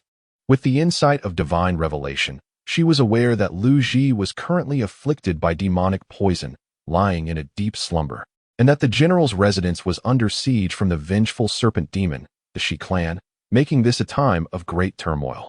She had obtained an effective remedy to drive away the snakes, which she had intended to present to the Long Princess, hoping to earn a favorable impression from Zhu Hongrui and create an opportunity for a future acquaintance with Lu Ji. Yet now, it seemed her schemes had come to naught. Their first encounter would have to be postponed. However, the disparity in their social standings made it exceedingly difficult for her to truly connect with him and secure a place in his heart. She felt an intense unwillingness but understood the principle that one must endure minor discomforts to achieve greater goals. Thus, having come to terms with her thoughts, she wiped away her tears, stepped out of Lu's embrace, and positioned herself beside Yao Huan. Seeing her obedient demeanor, Yao Huan let out a sigh of relief. After their earlier brief dispute, his impression of Su Miaojin had transformed. He had initially perceived her merely as a timid girl, shy and reticent, but now realized he had misjudged her character. With the discovery of Lu Da's corpse, the case had made progress, and he dared not waste a moment. Urging Su Miaojin to accompany him immediately, she followed, taking a few steps before glancing back at Yao Shouning. The look in her eyes seemed to harbor an infinite depth of meaning, causing Yao Shouning to feel an involuntary chill run down his spine, instinctively averting his gaze. "Mother." Yao Shouning felt as though she had lost a battle, her frustration manifesting in an irritable stamp of her foot. What was my cousin just looking at me for? Lu's mind was preoccupied with pressing matters. The death of Lu Da had far-reaching implications, affecting not just Su Miaojin and her siblings, but potentially the entire Yao family as well. Coupled with the recent turmoil, her heart was a tempest of anxiety and dread. In such a state of disarray, she scarcely noticed the subtle exchange of glances between the two young women. Upon hearing these words, Lu dismissed her daughter's childishness with indifference. What could she possibly see in you? You were simply being petty. Yet, Yao Shouning was convinced that Su Miaojin had indeed cast a glance her way, a look that seemed to suggest she was a formidable adversary. As if Yao had stolen her beloved, an enmity that would forever exist between them. A shiver ran down her spine as she recalled her earlier fabrication in the carriage about liking Lu Ji, a lie that now made her skin crawl with dread. Before she could voice her thoughts further, Lu, feeling a throbbing headache, rubbed her temples and impatiently interjected, "Enough, we must leave for the carriage now." In such a tumultuous household, Lu was already reluctant to venture out, but having received a personal invitation from the Grand Princess the previous day, she felt compelled to comply. To suddenly decline would be not only discourteous, but could also risk offending someone of significance. Moreover, the heir was her benefactor. She wished to inquire about Lu Ji's well-being and glean any information regarding the case from the Grand Princess that might aid Yao Zhua. With this in mind, Lu's urgency heightened, prompting her to hasten everyone towards the door. Time was already of the essence, and with such delays, the day had grown late. Although Yao Shouning wished to speak further, upon noticing Lu's displeased expression, her countenance dark as night, she chose to suppress her feelings and hurriedly boarded the carriage with her. Chapter 86. The heart of separation once settled, Yao Shouning's thoughts wandered back to Su Miaozhen's gaze, sending chills down her spine. The secrets she harbored were numerous, and the unknown malevolence lurking within her was indeed a source of dread. While mulling over these concerns, she was interrupted by Lu's voice. You should not always be at odds with Miaozhen. After entering the carriage, Lu found herself preoccupied with worries about Yao Chuan's situation. The circumstances surrounding Lu Da's death were murky, compounded by the passage of time. If Su Miaozhen failed to clarify matters, complications would ensue, and the siblings might be further entangled in this affair. The Yao family was still uncertain how to safeguard themselves. Amid her turmoil, she found the carriage unusually quiet. Turning her head, she noticed Yao Shouning, who typically radiated joy upon leaving, now lost in thought, her expression vacant. Lu was taken aback, realizing that in just a few days, her youngest daughter seemed to have developed her own burdens. Recalling their conversation before boarding the carriage, Lu felt a twinge of headache and reproached her gently. Miaozhen is a poor soul, her mother has passed, and her father is incapable of shouldering responsibilities. Thus, she and her brother have no choice but to rely on us. The very essence of being a guest in another's home, living with trepidation, pained Lu's heart. Yet, Yao Shouning's apparent hostility towards her only deepened her unease. The last time we visited the general's residence, I wish to speak of you. You expressed a desire to purchase candied hawthorn, and in her kindness, Miaozhen intended to assist you by taking the bamboo tube, yet you disregarded her completely. Lu's mind drifted back to that incident, and she chided her daughter gently. These thoughts had lingered in her heart for quite some time. She ought to have addressed them then, but out of consideration for Su Miaozhen's feelings, she refrained from doing so. Subsequently, the mother and daughter had a falling out and ceased speaking to each other, allowing the matter to fester until now. Mother. Yao Shouning found herself increasingly at a loss as she listened to Lu's words. She was unsure how to convey to her mother that Su Miaozhen's offer to assist was not born of goodwill, but rather insincerity. Furthermore, her subsequent coldness towards Su Miaozhen stemmed from an unsettling aura surrounding her cousin. Last time was due to. Never mind. I shall not concern myself with you, yet I cannot endorse your behavior. Lu interrupted her daughter's thoughts with a wave of her hand. Last night, we had a disagreement. But Miaozhen possesses a magnanimous spirit. She holds no ill will towards either of us and came early to attend to my needs this morning. She has borne one son and two daughters. Naturally, the son is not as attentive as the daughters. He is often away studying and only returns occasionally. The eldest daughter is unwell and thus cannot assist me, while the youngest, being rather spoiled, Lu felt reluctant to have her rise early to serve. However, this time, Su Miaozhen displayed an attentive and meticulous demeanor that truly warmed Lu's heart. Promise me, for my sake, to treat your cousin well and to refrain from making things difficult for her, will you? Recently, Lu had quarreled with her daughter twice in quick succession, finding it rather tiresome. Aware that her daughter responded better to gentleness than to sternness, she immediately softened her tone, saying, Miaozhen is already 18. How many more years can she stay in our home? Ultimately, she will have to marry, so there is no need for you to harbor any resentment towards her. I do not wish to hold any grievances against my cousin. Yao Shouning sighed, pondering why her mother could not comprehend that she was not a petty person. However, Lu was steadfast in her disbelief of the supernatural and held a stubborn disposition. Unable to disclose the peculiarities surrounding Su Miaozhen, Yao Shouning wrestled with her thoughts for a moment before reluctantly swallowing her frustration and conceding, as long as my cousin does not oppose me, I shall not act against her. Lu failed to perceive the underlying condition in her daughter's words, and even if she had, she likely would not have paid it any heed. In Lu's eyes, Su Miaozhen was beyond reproach. How could she possibly cause trouble for Yao Shouning? Both mother and daughter were lost in their own thoughts. Although Yao Shouning sat closely beside her mother, she felt a distance between them that had never existed before. Lu was not particularly attuned to the nuances of her daughter's emotions.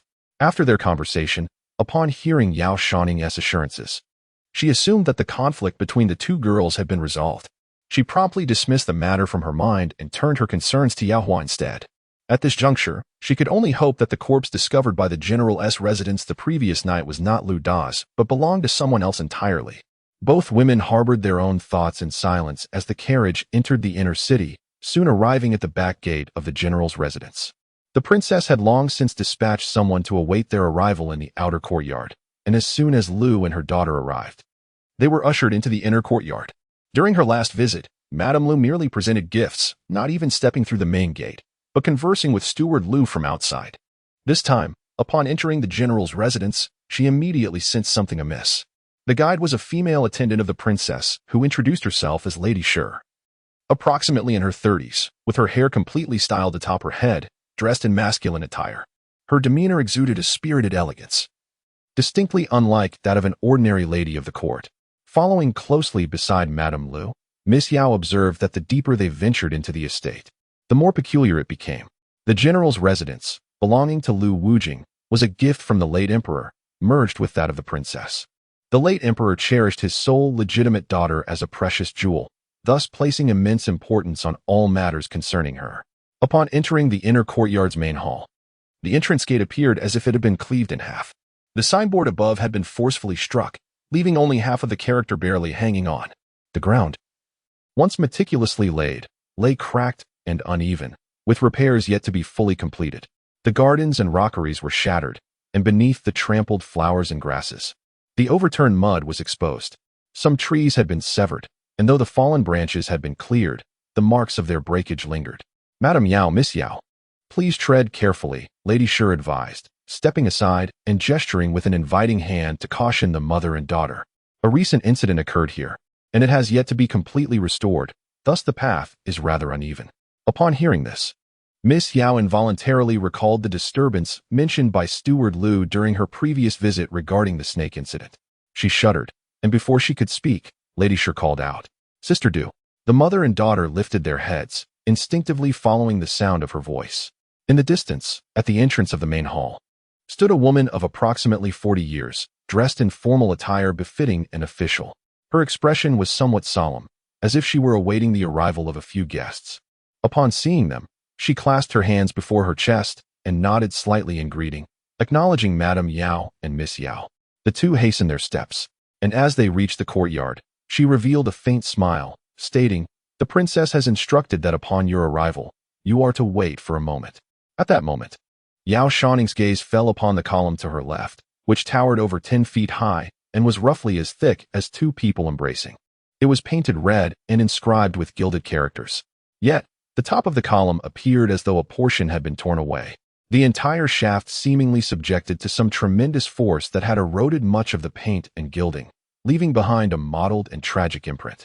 Additionally, the tiles on the roof bore signs of recent replacement, their hue starkly contrasting with the older ones, suggesting that this place had endured the ravages of a fierce battle and was only hastily repaired.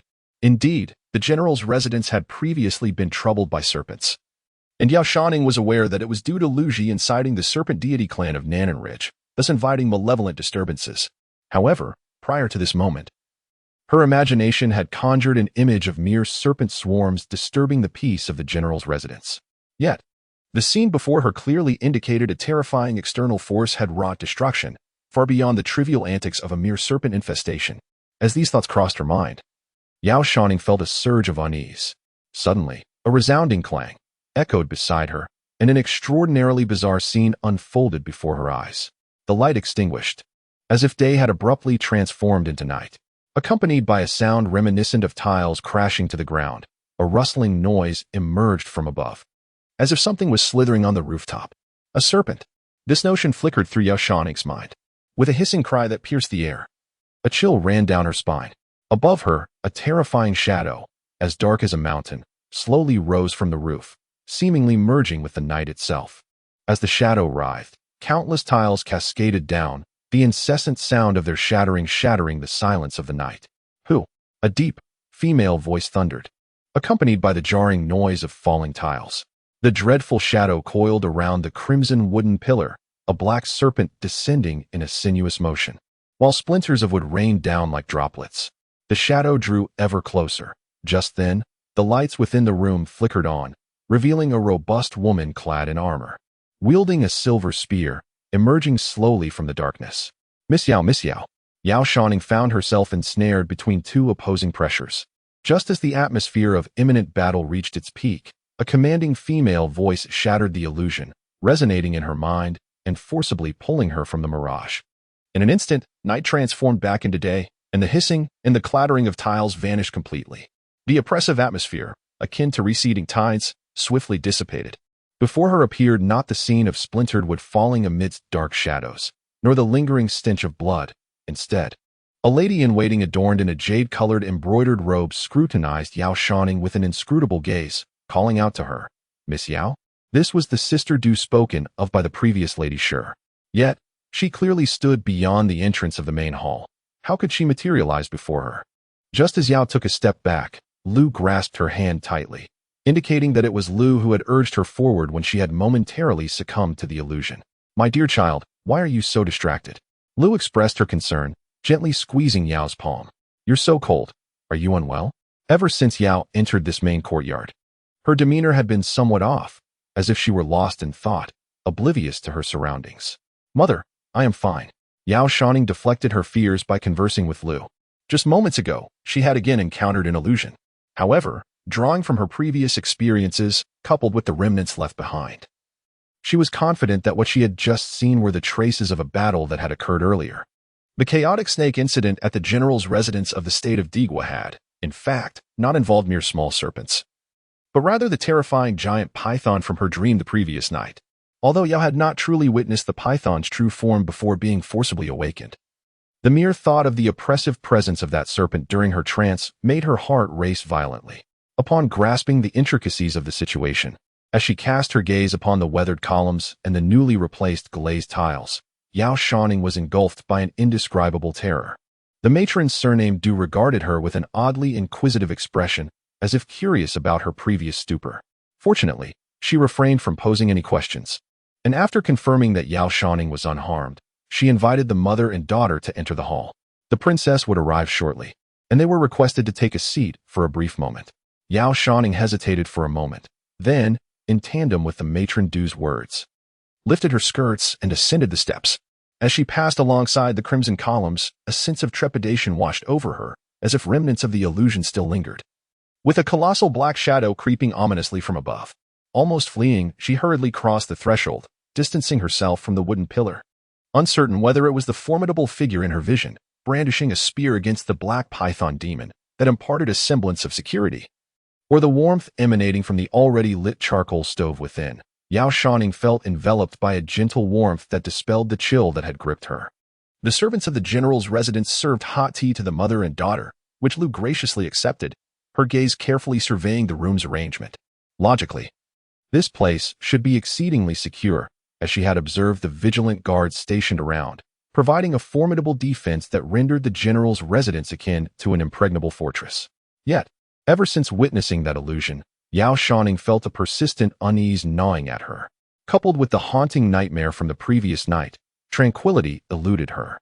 Her eyelids fluttered erratically, an ominous premonition that something significant was destined to occur today. "Mother, Miss Yao is still quite young. She must surely have a fondness for snacks." Du Mama's words coincidentally interrupted Yao Shouning's call. She smiled and said, "The household happens to have oranges bestowed by His Majesty, sweet and tangy, which the young master used to relish." At this point, her tone shifted, and the smile on her face gradually faded, replaced by a sigh and concern. "Unfortunately, the young master has sustained grave injuries and remains unconscious. Who knows when he will be able to enjoy these oranges?" Upon hearing this, Lu Shi also sighed, her face revealing anxiety. Is the young master severely injured? Why has he not yet awakened? After all, he was a life-saving benefactor, and she naturally felt concerned. Could it be due to snake venom? Yao Shouning understood well that it was not snake venom at all, but rather the sinister spirit of a serpent demon that had ensnared him. She felt somewhat restless, shifting slightly, prompting Lu Shi to recall her earlier call and turn to ask, "What is it?" Du Mama also appeared quite concerned, turning her head. "Is something amiss?" "It's nothing." Yao Shouning hesitated for a moment before shaking her head. Although she sensed that significant events were about to unfold at the general's residence and wished to flee rapidly from this place, Du Mama had mentioned Lu Ji. Remembering the scenes from her dream last night, she knew it would be unwise to simply depart. Chapter 88. Words to share upon reflection. Yao Shouning realized that her dream had also revealed numerous mysteries. In her dream from last night, Lu Ji lay in a deep slumber, followed by the assault of a demon python, with her situated right beside him, calling for him to awaken. Does this imply that she intends to inform those at the general's residence, urging them to prepare in advance around Lu Ji to guard against the serpent demon seeking revenge? Contemplating this, Yao Shouning felt a profound sense of distress. Having faced reprimand after attempting to alert the Lu family about the existence of malevolent forces, she pondered whether the people at the general's residence would even believe her claims. Furthermore, the knowledge of the demonic threat was her secret, and with the ever-present threat posed by Su Miaojin nearby, she dared not expose it, lest it provoke danger. In the midst of her anxiety, servants from the general's residence indeed arrived with a large basin of oranges, each one plump and yellow, exuding a fragrant aroma. Under normal circumstances, Yao Shouning might have felt tempted by such treats. However, her heart was now consumed with worry, leaving her disinterested in these frivolous snacks. Lu Shi, preoccupied with her own concerns, exchanged pleasantries with Granny Du, and after discussing Lu Ji's situation, inquired about the summons from the Grand Princess. To be frank, the princess had summoned Madame Yao to inquire about the events that transpired in the western city. The heir's affliction from serpent venom was linked to that day's tragic incident.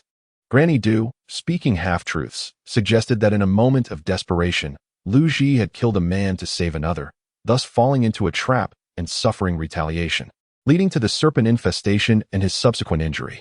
She brought up the case from the western city, stirring a potpourri of emotions within Lu Shi, feelings of guilt and unease mingling with an almost palpable sense of relief. It was reported that last night, the general's men discovered the body of the coachman outside Han village. Indeed, Granny Du did not conceal the truth, nodding in affirmation. Lu's heart leapt with joy, just as she was about to inquire further about Lu Da's death, when she was suddenly interrupted by the sound of numerous hurried footsteps approaching from outside. The noise was heavy, suggesting the presence of several individuals. A languid, hoarse female voice could be heard issuing commands to those around her.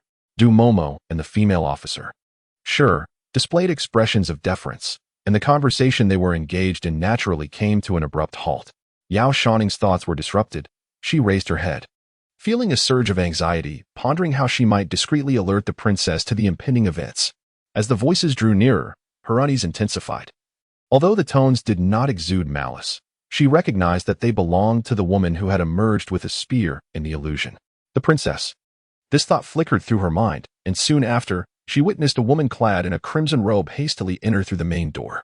The woman, already of mature age, had her hair styled in a simple bun secured with a jade hairpin, revealing a sharp visage. Yao Shouning, who was already considered tall among women, noticed that this woman seemed even taller, with broad shoulders that conveyed strength and solidity. Her appearance did not possess the softness typically associated with femininity. Her eyebrows arched sharply. Her eyes glimmered like cold stars, and her face bore an air of authority.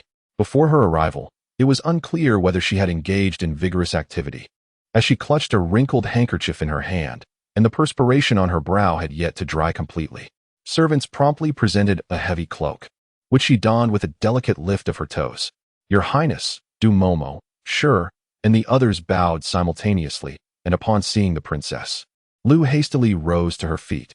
Zhu Henrui unwrapped the bandages binding her wrists and casually waved her hand, signaling Lu to dispense with further formalities. Her gaze fell upon Yao Shouning, and she raised an eyebrow in mild surprise. The young girl was still in her formative years, yet one could already glimpse the promise of her future elegance. However, Zhu Henrui, born into the royal family of Daqing, had encountered many beauties throughout her life in the palace. Her late mother, the former Empress Dowager, was renowned for her beauty within Daqing. Thus, Yao Shouning's appearance merely captured her attention for a fleeting moment before her thoughts shifted elsewhere. She recalled the words of Steward Lu, who had mentioned that it was Yao Shouning's insistence on gifting a calligraphy piece imbued with the essence of a great scholar to Lu Ji. It was precisely this artwork that deterred the serpent demon, allowing Lu Ji to persevere until now. Upon this reflection, her sharp gaze softened considerably as she instructed Granny Du. "I wish to converse with Lady Lu. Please take Miss Yao out for some leisure." Her demeanor exuded an undeniable authority, complemented by an air of commanding presence. Remember, do not treat this lightly. Granny Du seemed to have anticipated her intentions, responding affirmatively to her request.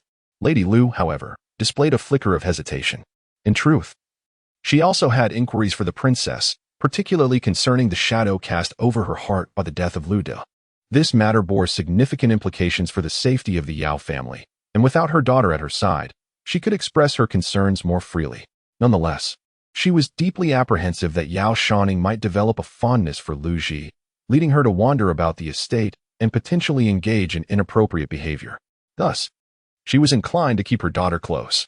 Just as she was about to refuse, saying, "My daughter is willful and unruly. I fear she will roam indiscriminately," and then, "Fear not."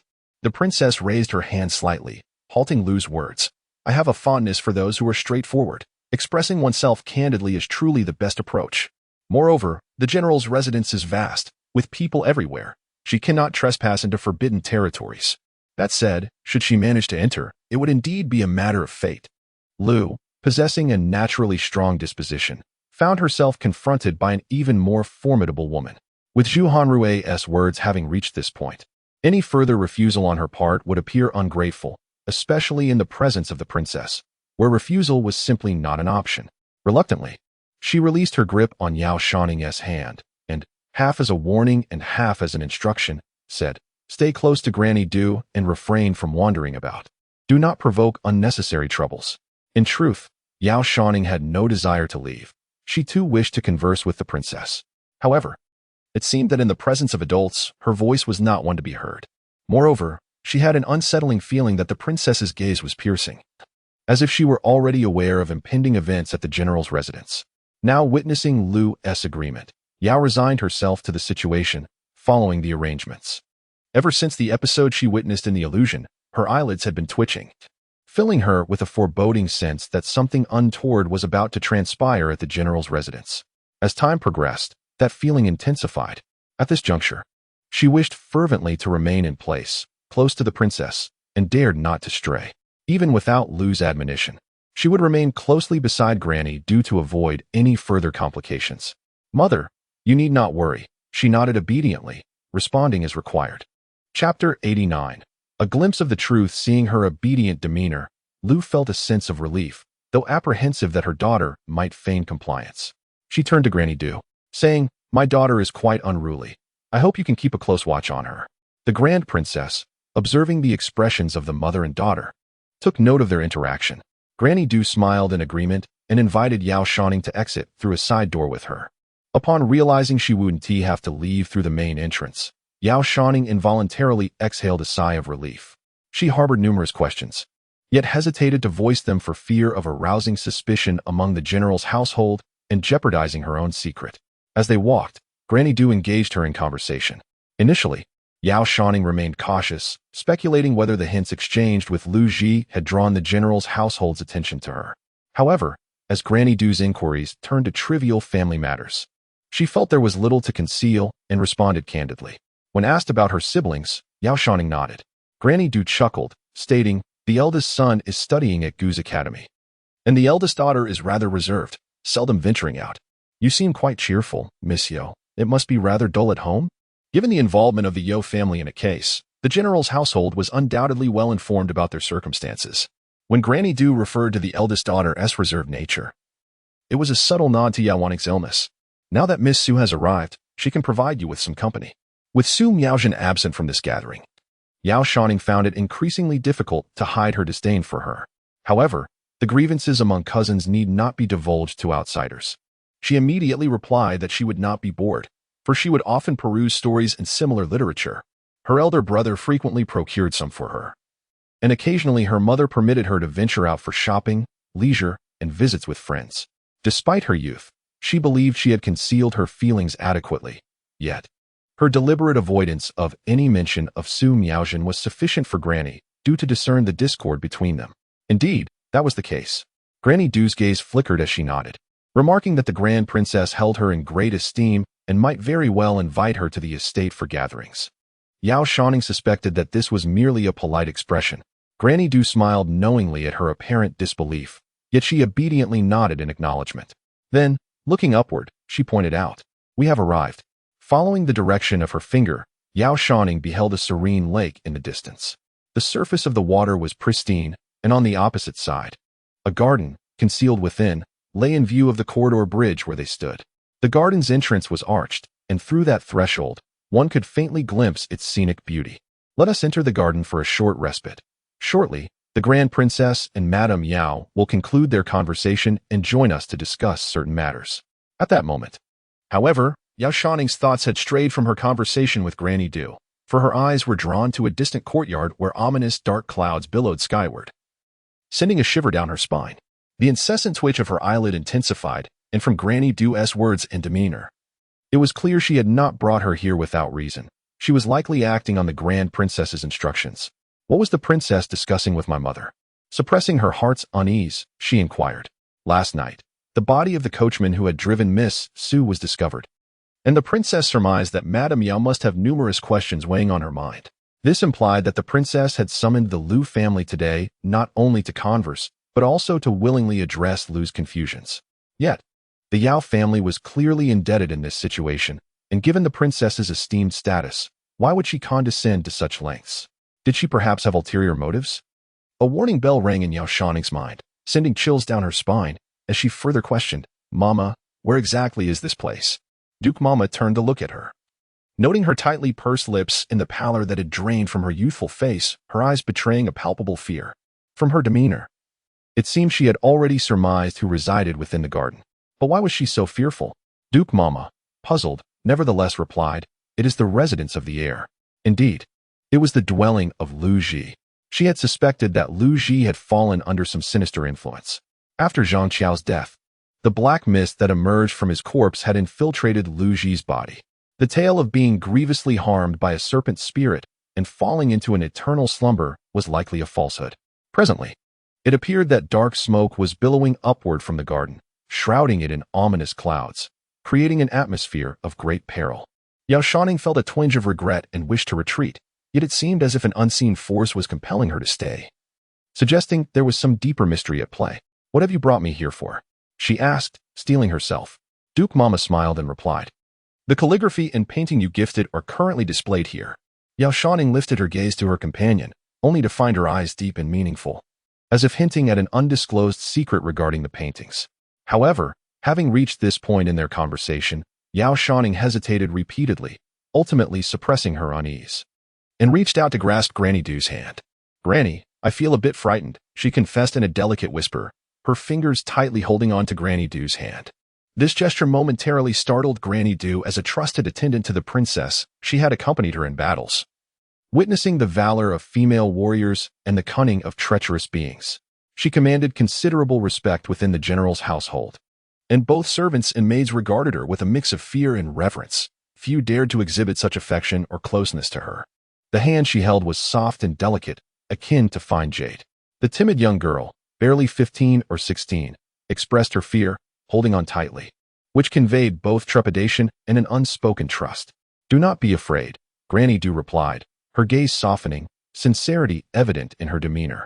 "This is the residence of the heir, where a multitude of protective measures are discreetly in place." She added with a hint of jest, "Even if demons were to gain form, they would find it challenging to breach this sanctuary." Granny Du, who often projected an air of sternness while attending the princess, now softened her tone, appearing remarkably trustworthy. At least, Yao Shouning had come to believe her, lifting her skirts as she declared, "Granny, do not deceive me. I am an honest person. I would never lie." Madame Du's lips twitched slightly, yet her conviction remained unwavering.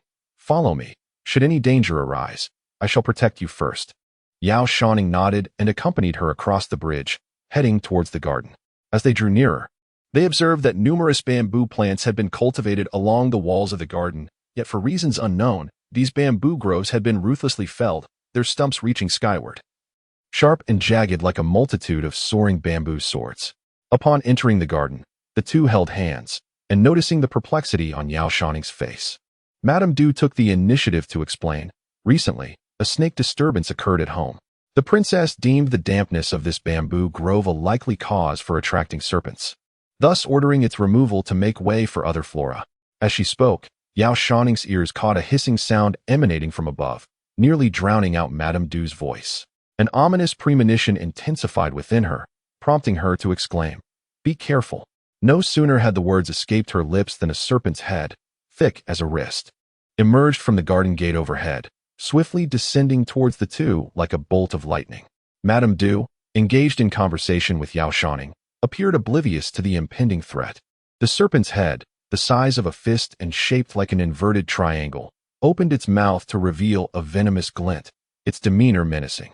As Madame Du continued her discourse, she suddenly sensed the danger. Her expression darkened, and with astonishing speed, she raised her left hand, striking towards the menacing black serpent. Chapter 90. The safest in the preceding moment, Granny Du wore a gentle smile, engaging in amiable conversation with Yao Shouning. In the next instant, her expression turned icy, and with remarkable swiftness, she seized the menacing black snake in her grasp with a sharp crack. As Yao Shouning looked up, she had anticipated being ensnared by the serpent today, but was taken aback when Granny Du effortlessly resolved the situation. The enormous snake, measuring 7 inches, was firmly held in Granny Du's hand. Although she appeared stern and meticulous, her strength was astonishingly formidable. As she gripped it, the bones of the snake emitted a chilling sound, her nails nearly piercing through its skin. This forced the great black serpent to open its mouth wide, flicking its tongue menacingly. The elongated body of the snake fell from the garden gate, desperately coiling around Granny Du's arm, seemingly attempting to constrict her with all its might and compel her to release it. Granny Du remained silent, loosening her grip on Yao Shouning's hand, while her other hand forcefully yanked the snake's tail. With a sudden motion, she spread her arms wide, forcibly tearing the black snake from her arm. The snake's body was stretched taut, and then she swung its tail with great force, slamming it onto the stone ground. The resounding thuds echoed as the black serpent's head was crushed, blood spilling profusely. Yet, despite its grievous injury, the snake did not succumb to death. The shattered head writhed forward, as though seeking escape. Granny Du stepped forward, pressing the sole of her shoe down hard upon the snake's head, obliterating it completely, rendering it incapable of further mischief before finally lifting her foot. "Did that frighten you, Miss Yao?" Fortunately, it did not. Yao Shouning could not quite discern whether it was the sudden appearance of the black serpent that had startled her, or the crude and brutal method employed by Granny Du to slay the creature that had left her astonished. After the commotion with the snake, serpents occasionally appeared within the estate, and they had all grown accustomed to it. She clapped her hands together, reminiscing, "In my youth, while serving the princess of the Long family in the southwest, I often encountered such creatures." Upon concluding her statement, she glanced upward towards the garden gate. The stone bricks, aged by the passage of time and the elements, had taken on a dark hue. The black serpent, driven by malevolent energies, had long since established its presence, coiling upon the bricks, perfectly concealed. Even she had not noticed it at first. How had Yao Shouning detected the serpent's existence? This query flickered briefly in her mind. Yet before she could voice it, the breeze shifted ominously. The once gentle zephyr transformed into a mournful wail. Moments earlier, the air had been clear and serene. But as the lifeless serpent, its head crushed, ceased its struggles, the gentle wind surged into a tempest. The sound enveloped the garden as if someone were softly weeping. Simultaneously, a familiar stench wafted through the air, a scent all too recognizable to those of the general's household. Granny Du's expression shifted dramatically. Trouble was afoot. Yao Shouning refrained from inquiring about the nature of the trouble, for she had already begun to hear an eerie rustling sound. Initially, it resembled the rapid patter of rain upon the roof, yet the day was clear, with fluffy clouds drifting lazily across the sky. There was no rain. As she listened more intently, it seemed as if a multitude of reptiles was swiftly converging upon their location. The general's estate was once again about to be beset by serpents. As soon as this thought arose, a vivid scene materialized before her once more, above the surrounding wall.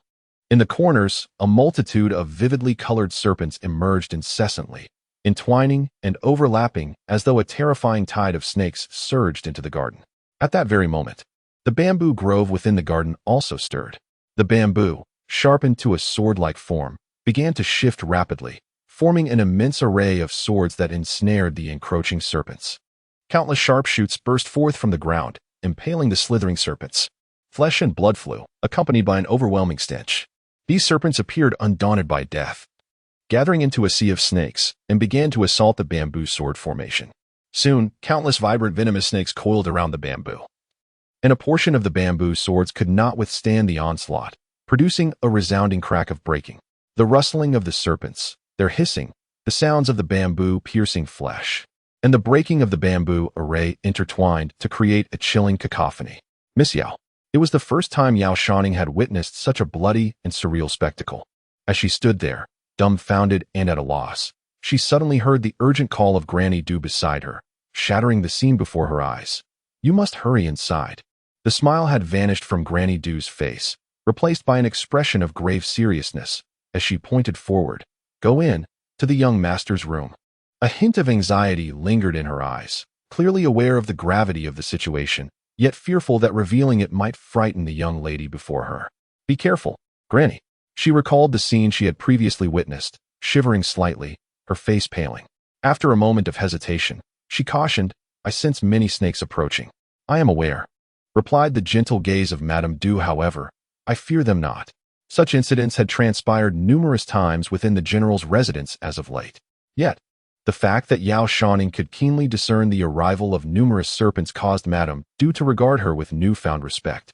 It was evident that the young lady before her harbored a degree of trepidation, having been nurtured in the seclusion of her chamber, sheltered by her parents' affection. She had likely never encountered such a scenario before. Nevertheless, in this moment of fright, she managed to maintain her composure, even reminding herself to stay vigilant. This display of concern was deeply appreciated by Madame Du, who responded in a soothing tone, Miss Yao, at this moment.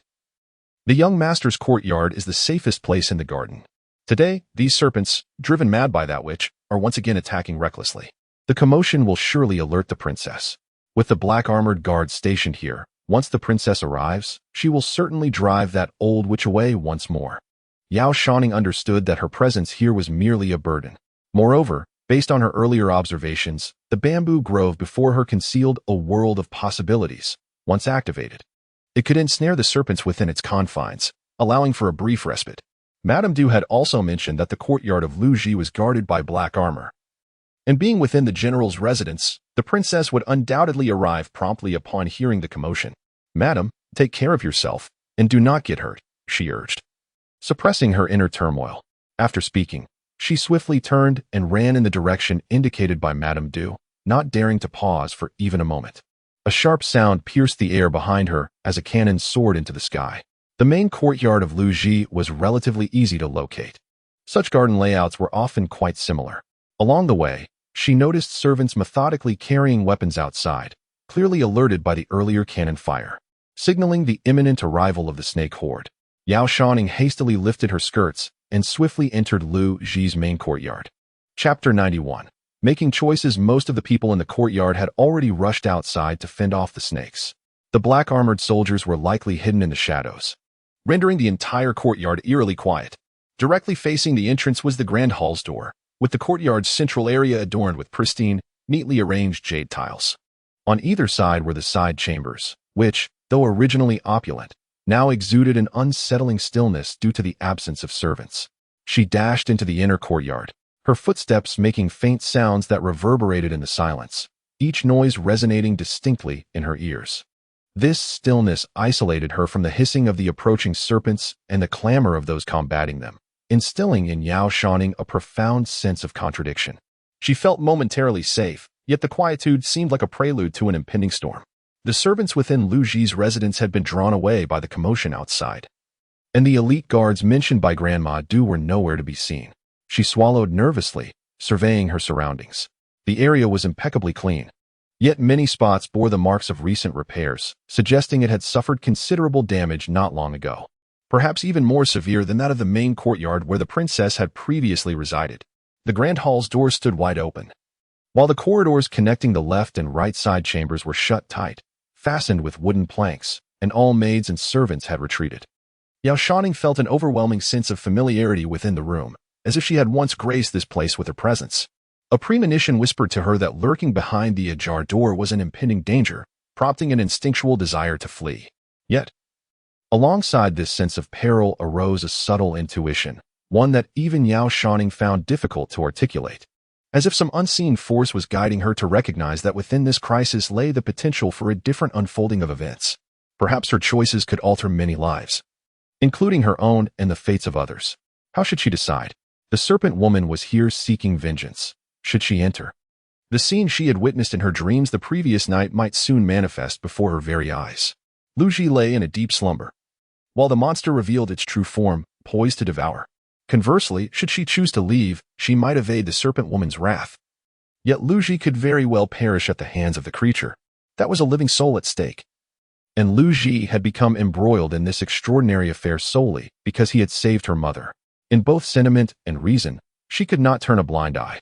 Gritting her teeth, she wrestled with her conflicted emotions for a considerable moment before ultimately deciding to step inside. Is anyone there? She called out, ascending the steps and approaching the threshold. The place bore the scars of severe destruction, the ground fractured as if it had been subjected to tremendous force. The doors were not merely ajar, they had been utterly obliterated. The hall was exceedingly spacious, yet many pieces of furniture and decor had been removed, leaving an unsettling emptiness. As she stepped into the room, the soft sound of her footfall shattered the profound silence. "Your Highness?" she called again, cautiously glancing around as she entered. The area to the right appears to be a study, though many sections of the bookshelf stand empty, and the floor is overwhelmed with books piled high like small mountains. Likely a result of recent unusual circumstances that left the household servants unable to tidy up. To the left of the main hall lies the connected sleeping quarters. But Yao Shouning, standing at the doorway, could not discern much. There was no one on the right. She swiftly made her judgment, recalling the words of Granny Du, and stepped into the sleeping chamber on the right. The further she ventured inside, the more familiar the surroundings became. It was a dream. Everything here was identical to what she had witnessed in her dream the previous night. The spacious courtyard outside, the layout of the main hall, and the flowing curtains upon entering the room, all were reminiscent of Lu Ji's residence from her dream. Help! The terrifying scenes from her dream flooded her mind, rendering her body rigid and nearly robbing her of the courage to step further into the inner chamber. Yao Shouning understood that dreams serve as a form of premonition and a warning, clearly indicating what was about to transpire. Indeed, just moments ago, the sun had shone brightly. Now, in the blink of an eye, it seemed as if a tempest had arisen, completely obscuring the sunlight, casting darkness over the courtyard. The wind rustled through the courtyard with a faint sound, and upon closer listening, it seemed to carry the noise of something swiftly moving in this direction. Within the dream, the shadows concealed by the black mist had instilled such fear in Yao Shouning that, although she had yet to truly glimpse the monster's true form, the mere sight of those two crimson eyes, glowing like lanterns, was sufficient to draw tears from her. She wished to turn and flee, but outside, she faced a swarm of serpents, leaving her with no means of escape. Moreover, with Lu Ji still in slumber and the impending arrival of the demon, she remained unaware of his fate, whether it be life or death. Having arrived at this juncture, Yao Shouning fervently encouraged herself, reasoning that it would be prudent to take a look. Suddenly, a resounding crash echoed in response to her words. It was as if a tile had been swept from above by the wind, shattering upon impact and creating a cacophony that pierced through the tranquil courtyard. "Oh, mother!" Before Yao Shouning could muster her resolve, the sound nearly caused her legs to falter. Without further hesitation, she gritted her teeth and rushed into the inner chamber. The clatter of falling tiles persisted outside, a harbinger of the crisis intertwined with the shattered echoes, heralding an impending storm. Fortunately, the windows within the room were sealed, maintaining a semblance of tranquility, though the wind that gusted through the broken door stirred the sheer drapery, caressing the pillars and producing a gentle sound. The furnishings in the inner chamber had been nearly stripped bare, save for a large bed that remained. On the wall hung a painting, the very piece she had gifted to Steward Lu, with the stipulation that he personally deliver it to Lu Ji. This artwork, penned by Lu Bingzhou, was a vibrant depiction. Yet, whether it was merely Yao Shouning's perception, she couldn't shake the feeling that the paper no longer appeared as pristine white as it had just days prior, now faintly tinged with yellow. Upon the sight of the painting, Yao Shouning's heart sank. The remnants of the serpent's assault were evident throughout, indicating that this was indeed the epicenter of the snake demon's rampage. The presence of Lu Bingzhou's calligraphy here suggested that the people of the general's residence were likely already aware of Lu Ji's affliction, perhaps even devising countermeasures. The chamber was nearly devoid of furniture, with only the large bed remaining. In a vivid recollection of dreams, she cast a complex gaze towards the bedside, where indeed hung a long sword. Its scabbard was black, adorned with intricate patterns, the very weapon once held by Lu Ji. Suppressing the turmoil within her heart, Her eyes fell upon the bed. There lay a youth clad in a black soft brocade robe, his features strikingly handsome, eyes tightly closed, seemingly in slumber. This was the first time Yao Shouning beheld Lu Ji again after the uproar at the Western City Medical Hall. Despite being in a deep sleep, an aura of aloofness emanated from him, as if he were an impenetrable fortress. Although they had previously met and even shared close conversations, this marked her inaugural moment of truly observing him. Chapter 92. The rising demon. When Lu Ji's face was not large, his cheekbones elegantly sculpted, skin fair and delicate, akin to exquisite jade.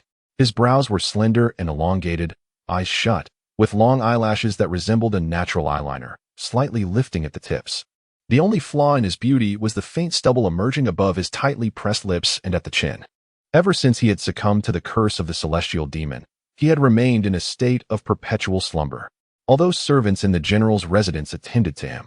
The recent rampage of the serpent demon rendered comprehensive care impossible. Yao Shouning perceived the stubble as tarnishing the overall softness of his visage, infusing his beauty with a touch of youthful boldness and defiance. As she gazed intently, it seemed she discovered something, prompting her to hasten to the bedside and lean down to examine the center of his forehead. In her dream, after the demon energy had entered Lu Ji's body, a black serpent-shaped mark appeared upon his brow. She gazed for a long while but discerned nothing. Yet, an inexplicable conviction lingered that Lu Ji remained in slumber, possibly linked to the mark upon his brow that had manifested in her dreams. As this thought crossed her mind, she instinctively reached out to touch the space between Lu Ji's eyebrows. However, just as her fingertips were about to graze his skin, an unprecedented change occurred. From the beautiful youth's brow, dark energy surged forth, swirling in a cloud of inky smoke, within which a slender black serpentine shadow writhed. With a sudden hiss, half of its head darted out, its mouth agape, lunging towards her fingers. This unforeseen turn of events startled Yao Shouning, yet before she could retract her hand in alarm, she witnessed the ink painting, inscribed by Lu Bingzhou, hanging on the wall stir to life. The characters within the artwork flickered, and a golden radiance flooded the room, forcing the dark shadow that had nearly bitten Yao Shouning's fingertip back into Lu Ji's brow. Old scholar. As Yao Shouning's heart raced in a tumult of fear, she scarcely had time to ponder the recent occurrences when a chilling and fierce wind howled from outside, followed by a male voice bellowing, "Who dares to conjure spirits?" Indeed, Dumama was no charlatan. Upon hearing the voice, Yao Shouning's heart leaped with joy, and she quickly withdrew her curious hand, clenching it into a fist at her side. Thump. Thump thump. Thump. Thump. For reasons unknown, her heart began to pound wildly, only to be interrupted by a heart-wrenching cry. "My son! My son! Ah!" Upon hearing this anguished cry, Yao Shouning could no longer contain herself and let out a panicked scream.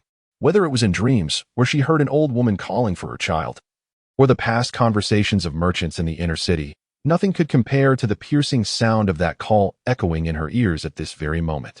The voice was exceptionally sharp and high-pitched, infused with resentment and hatred. It resembled a summons, yet was laced with a curse. As the words faded, their resonance lingered, as if a vengeful old woman were pressed against her back, whispering ominously into her ear, sending chills down her spine. As the call dissipated, a creaking sound emanated from the beams above, as if they were struggling under an unbearable weight. The wooden beams in the heir's chamber of the general's estate were certainly not in disrepair, yet above, it felt as though a heavy burden pressed down, causing the entire structure to tremble. Yao Shouning recalled the visions of her dreams, tears welling in her eyes. At that moment, she could think of nothing else but to clutch her head and scramble onto the bed, seeking refuge behind Lu Ji. Although he lay in a deep slumber, the devoted Dumama, entrusted with his safety, had rightly observed that this place, while seemingly the most perilous, was simultaneously the safest. As she climbed onto the bed, she nudged Lu Ji, shaking him as if in a dream. Young master, awaken." However, he was ensnared by malevolent forces, and despite all the efforts of the general's household over several days to rouse him, her pleas proved futile.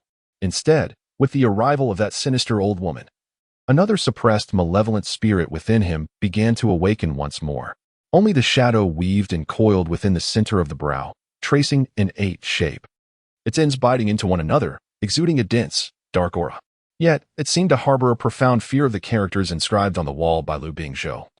Hesitating to venture outward, "My lord, awaken." This scene was nothing short of bizarre. especially with Lu Ji lying motionless on the bed like a living corpse.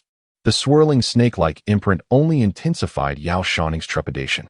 She regretted her impulsive decision to touch his forehead. If this serpentine shadow were to vanish, gazing upon the serene visage of the slumbering beauty would surely be preferable to witnessing the current spectacle. In her panic, she reached out once more to nudge Lu Ji's body. He remained unresponsive, the dark aura surrounding him lending an air of sinister charm. Clang, clang, clang. The heavy object above began to shift slowly, and as it moved, shattered tiles cascaded like hailstones. Dust billowed into the air, and outside, the hissing sounds resumed. The serpents had emerged. The moment Luo Ziwen's voice rang out, it served as a signal, prompting the hidden black-armored soldiers to materialize, yet a fierce wind surged forth.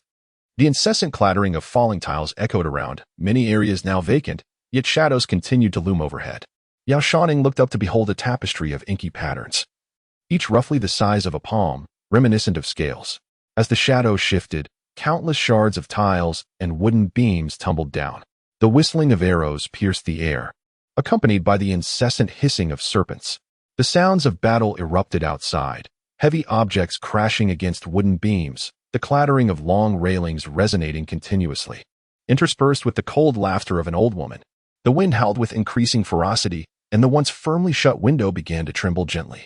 The steel nails gradually extricated themselves from the wooden planks, allowing the window to open with a fluttering motion akin to a butterfly desperately beating against its confines. The cacophony heightened Yao Shouning's unease, his eyes widening as he vigilantly scanned his surroundings. Conversely, through the crevices of the window, tendrils of black mist, propelled by the raging wind, infiltrated the room. The malevolent aura surged skyward, and the characters pinned by Lu Bingzhou began to emit a golden radiance amidst the swirling darkness. Almost brought to tears by fright, Yao Shouning perceived this spectacle as a beacon of hope amidst despair, his eyes shining with newfound light. Yet, in the next moment, he heard the cold scoff of an elderly woman. "Old scholar, you have thwarted my endeavors time and again." Chapter 93. The serpent matron emerges. As the words of the serpent matron echoed, the winds outside grew ferocious. The ominous gusts assaulting the window with a frenzied intensity. Bang, bang, bang. After several strikes, the steel nails could no longer withstand the onslaught of this malevolent force and were propelled out with a resounding crash. The once sealed window was violently thrust open by the wind, as if a sheet of paper had been torn apart, crashing into the wall on one side with a thunderous impact. Boom! The black, sinister wind surged into the room, transforming into an all-encompassing shroud of darkness that enveloped the entire space. "Help!" Yao Shouning screamed in terror as the drapes above the bed billowed wildly, the bed itself rocking violently in the tempest. The longsword hanging above the headboard swayed along, clattering against the bedpost with a resounding clang. Yet, amidst this chaos, the sole entity that remained steadfast was the painting hanging on the wall. The unframed characters stood steadfast against the malevolent wind, their strokes twisting and transforming into a colossal slate character. Descending upon the black mist, a chilling thought emanated from Lu Ji's brow, seemingly daunted by the sword that swung relentlessly at his side, hesitating to make a move. Witnessing this scene, the pale-faced Yao Shouning suddenly comprehended that Lu Ji had wielded this very sword to slay the man possessed by the malevolent spirit, instilling fear in the demon's soul towards this sword's aura. Resolving herself, she rose without hesitation, grasping the incessantly swaying long sword in her hands, and with a determined pull, she severed the hanging cloth, causing the sword to fall into her grasp. With a tremulous voice, she raised the sword above Lu Ji's head, calling out, "Come forth! Come forth!" Simultaneously, the encroaching black mist coalesced into a swirling vortex, from which emerged a clawing specter, lunging towards the large character hanging on the wall. The serpent matron had attempted this several times, only to be thwarted by Lu Bingzhou's character, compounded by the formidable Lu Wuji couple, ultimately returning empty-handed. In her rage towards the character, the specter charged at it, and the slay character boldly met the oncoming shadow. As the two forces collided, the air erupted violently, and Yao Shouning heard a sharp crackle in her ears. The slay character barely enveloped the apparition, yet in the next instant, the specter passed straight through it. The Confucian power within the calligraphy had withstood the malevolent forces for a considerable time, yet its righteous aura had waned significantly. The creature, fueled by resentment, unleashed its full wrath, the demonic energy swiftly overpowering the golden radiance. A shadow surged past the obstruction of the character, crashing onto the rice paper with a thunderous impact. leaving behind a vast pool of inky blackness. The paper was sullied, and the dark liquid trickled down its surface. The spirit of the characters suspended in midair instantly diminished, as all the strokes that had once soared returned to the confines of the paper. Upon those strokes, a foul, black liquid had already been scattered, draining the paper of its essence and rendering it a mere ordinary illustration, no longer capable of warding off the malevolent energy. With a gust of wind, it fluttered and fell. Upon witnessing this scene, Yao Shouning was struck with terror, her soul seemingly escaping her body. She had never anticipated that the handwritten words of her esteemed grandfather would now be powerless against this creature. In a state of panic, she trembled as she attempted to draw her sword. Lu Ji awakened. At this moment, she no longer called out young master, her heart overwhelmed with profound regret. The scenes of her dreams entwined with reality, as the shadow of a serpent, reminiscent of a small hill, was about to materialize. However, in her dream, she had fortuitously evaded disaster due to her awakening. Outside the dream, who could possibly save her life? Within the room, it was only she and Lu Ji. Although she clutched a long sword, Yao Shouning was acutely aware that her fighting prowess was non-existent. Conversely, Lu Ji, who once possessed the ability to fight, lay ensnared by malevolent energy, now in a deep slumber. She felt that today was ominous, and that she should not have ventured outside. Yao Shouning, on the verge of tears, pushed Lu Ji twice. The youth remained as unyielding as a log, allowing her to shove and strike him while lying motionless at her side.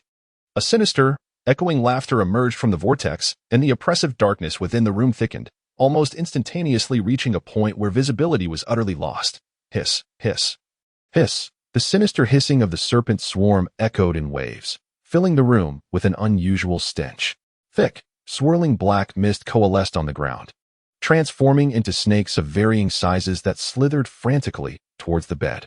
The oppressive black fog had risen to the ceiling, where it flickered ominously, revealing two blood-red lanterns suspended high above, exhaling a foul breeze.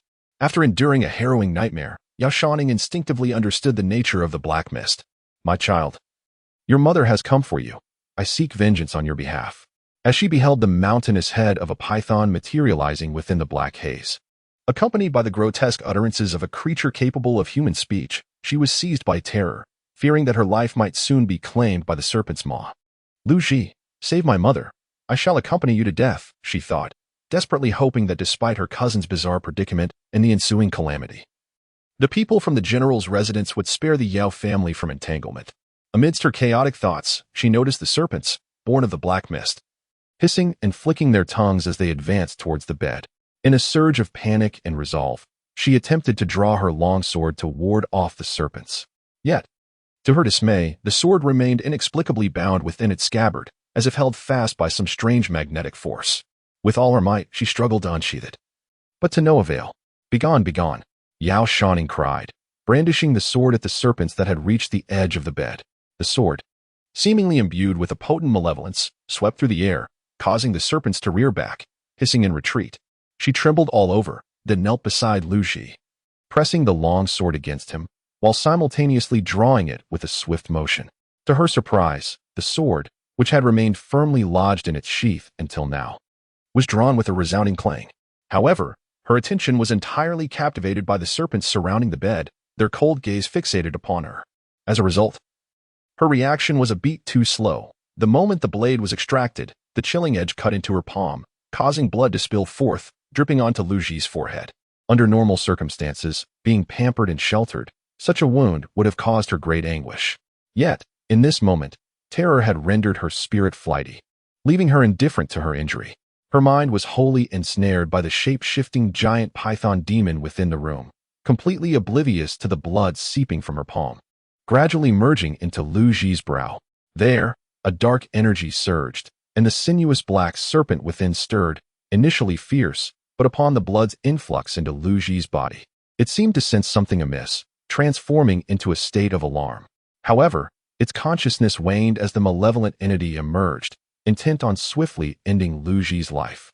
Consequently, no one noticed that the shadow was temporarily subdued by Yao Shouning's vital energy. The serpent-shaped imprint reluctantly faded from Lu Ji's brow, along with the dark energy, coalescing into a vortex that sank deep into his soul. Chapter 94, Awakening Him. Lu Ji, return my son's life. Return my son's life. In the midst of the ominous black mist, a rasping voice filled with malice echoed, emanating from an old crone, instilling a sense of dread. A monstrous serpent's head, grotesquely large, slowly emerged. As the demon python revealed itself, the already dilapidated roof could no longer withstand the weight of the serpent's presence, shattering under its oppressive force. The beams of the structure cracked loudly, and shards of broken tiles cascaded down, creating a cacophony of noise. Dust and black fog coalesced, swirling upwards to form a dense shroud of shadows. The serpent's body was entirely obsidian, adorned with scales, its eyes a blood-red hue. 2 horns protruded from the top of its head, while its coiled lower half resembled a dark, eerie hill, obscured within the swirling dust and mist, exuding a formidable threat that sent chills down one's spine. Its icy gaze locked with that of Yao Shouning for a prolonged moment before it gaped its blood-chilling maw. The sharp fangs glistened like poisoned swords, and the cavernous mouth resembled an immense abyss capable of engulfing a person whole. Its tongue flicked out, a meter long, resembling a streak of red lightning, retracting and extending with a menacing rhythm. The colossal serpent spoke in human tongue. Lu Ji, surrender your life. The surreal landscape of the dream morphed into harsh reality, and Yao Shouning, overwhelmed with terror, felt tears welling in her eyes as her body trembled uncontrollably. She despised her inability to awaken from danger in her dreams, and now, faced with real peril, she loathed her consciousness for being unable to slip back into slumber.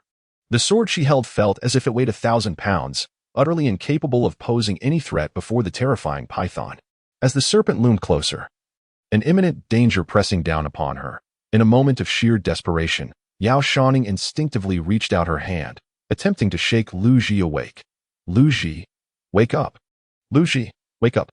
Lu Ji, wake up. Lu Ji had already succumbed to the demonic energy, drifting in a deep slumber for several days, leaving the personnel of the general's residence utterly unable to rouse him. Yao Shouning, whether in dreams or reality, had called out to him numerous times. Yet her efforts were in vain. Consumed by fear, her actions were merely instinctive reactions to the looming crisis. With tear-filled eyes, she fixated on the approaching serpent's head, oblivious to the fact that the youth lying beside her had stirred at the sound of her voice, his lashes fluttering. After she called his name thrice, he gradually opened his eyes.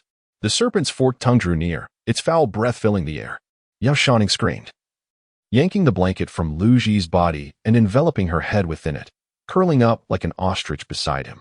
She believed that in the next moment, her fate was sealed, destined to meet her end within the belly of the great serpent alongside Lu Ji. However, before her anguished cries could fade, a hand reached out, clasping hers tightly, encompassing both her hand and sword in its grip. He gathered his energy and executed a dazzling sword flourish.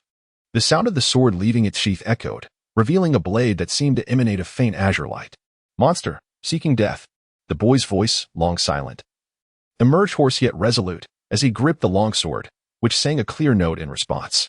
Without hesitation, he aimed at the dark mist and thrust forward with force. Yao Shouning felt his powerful grip on her hand, compelling her to rise partially and lean forward. She attempted to retreat behind Lu Ji once more, but found herself unable to evade, helplessly caught in his grasp as the sword pierced through the dark energy with a piercing cry. The serpent demon, immense and clad in thick scales, instilled in her a profound sense of helplessness. She doubted her ability to pierce its formidable hide. Trembling with fear, she closed her eyes tightly, anxious that her own quaking might hinder Lu Ji's performance. With no hope of victory in battle or escape, she felt the foul stench erupt against her cheek. In the next instant, the long sword seemed to pierce the demonic aura, plunging with a thud into flesh. A shrill and piercing wail erupted from the black mist, a cry reminiscent of an elderly woman in agony. The golden radiance clashed with the dark energy, transforming into a powerful force that battered the bodies of the two on the bed. Their long hair whipped about in a chaotic dance, and Lu Ji's gaze turned fierce as he channeled his energy, driving the sword deeper still. As the blade penetrated further, amidst the swirling darkness, one could faintly discern the piercing of a black python's eye. The colossal serpent thrashed wildly, morphing into an old woman clad in black robes, only to revert back to an enormous python. Release me. The black python transformed once more into the old woman, who swung her staff menacingly towards him. With one eye blinded and blood streaming down her face, she resembled a vengeful ghost. After his demonic afflictions were subdued, the golden glow enveloped his form, endowing him with a strange power against the malevolent forces. Within a few exchanges, the old woman was left battered and bruised, reduced to a state of frantic flight. "You wretched girl, you have thwarted my plans." Realizing her quest for vengeance had failed, and that Lu Ji might very well slay her, she resolutely lunged at the bed. Raising her dark staff as if to strike Yao Shouning with lethal intent, "I shall take you down with me." Her hair was disheveled, her face obscured by dark mist. One eye punctured and blood flowing ceaselessly, she appeared as a specter demanding retribution. No, no, no. Grievances have their origins, and debts have their masters. Upon witnessing this scene, Yao Shouning was so frightened that her soul seemed to flee, desperately covering her eyes and pleading, "Do not consume me, do not consume me." Before her words faded, a soft sound pierced the air. A long sword emerged from the old woman's back, impaling her through the chest and lifting her body high. The black crutch fell limply to the ground as the elderly woman, unwilling to accept her fate, uttered, "My son." Before she could finish, Lu Ji stirred the sword within her chest, creating a gaping wound. Dark mist and demonic blood erupted forth, and the woman's face became adorned with numerous black scales. Her lips revealing two sharp fangs as she strained to declare, "In the name of the celestial demon Shi clan, I curse you to exhaust your fortune. Transform into nourishment for my celestial demon lineage, your soul shall scatter." She continued, "As long as my Shi clan endures, the curse shall persist."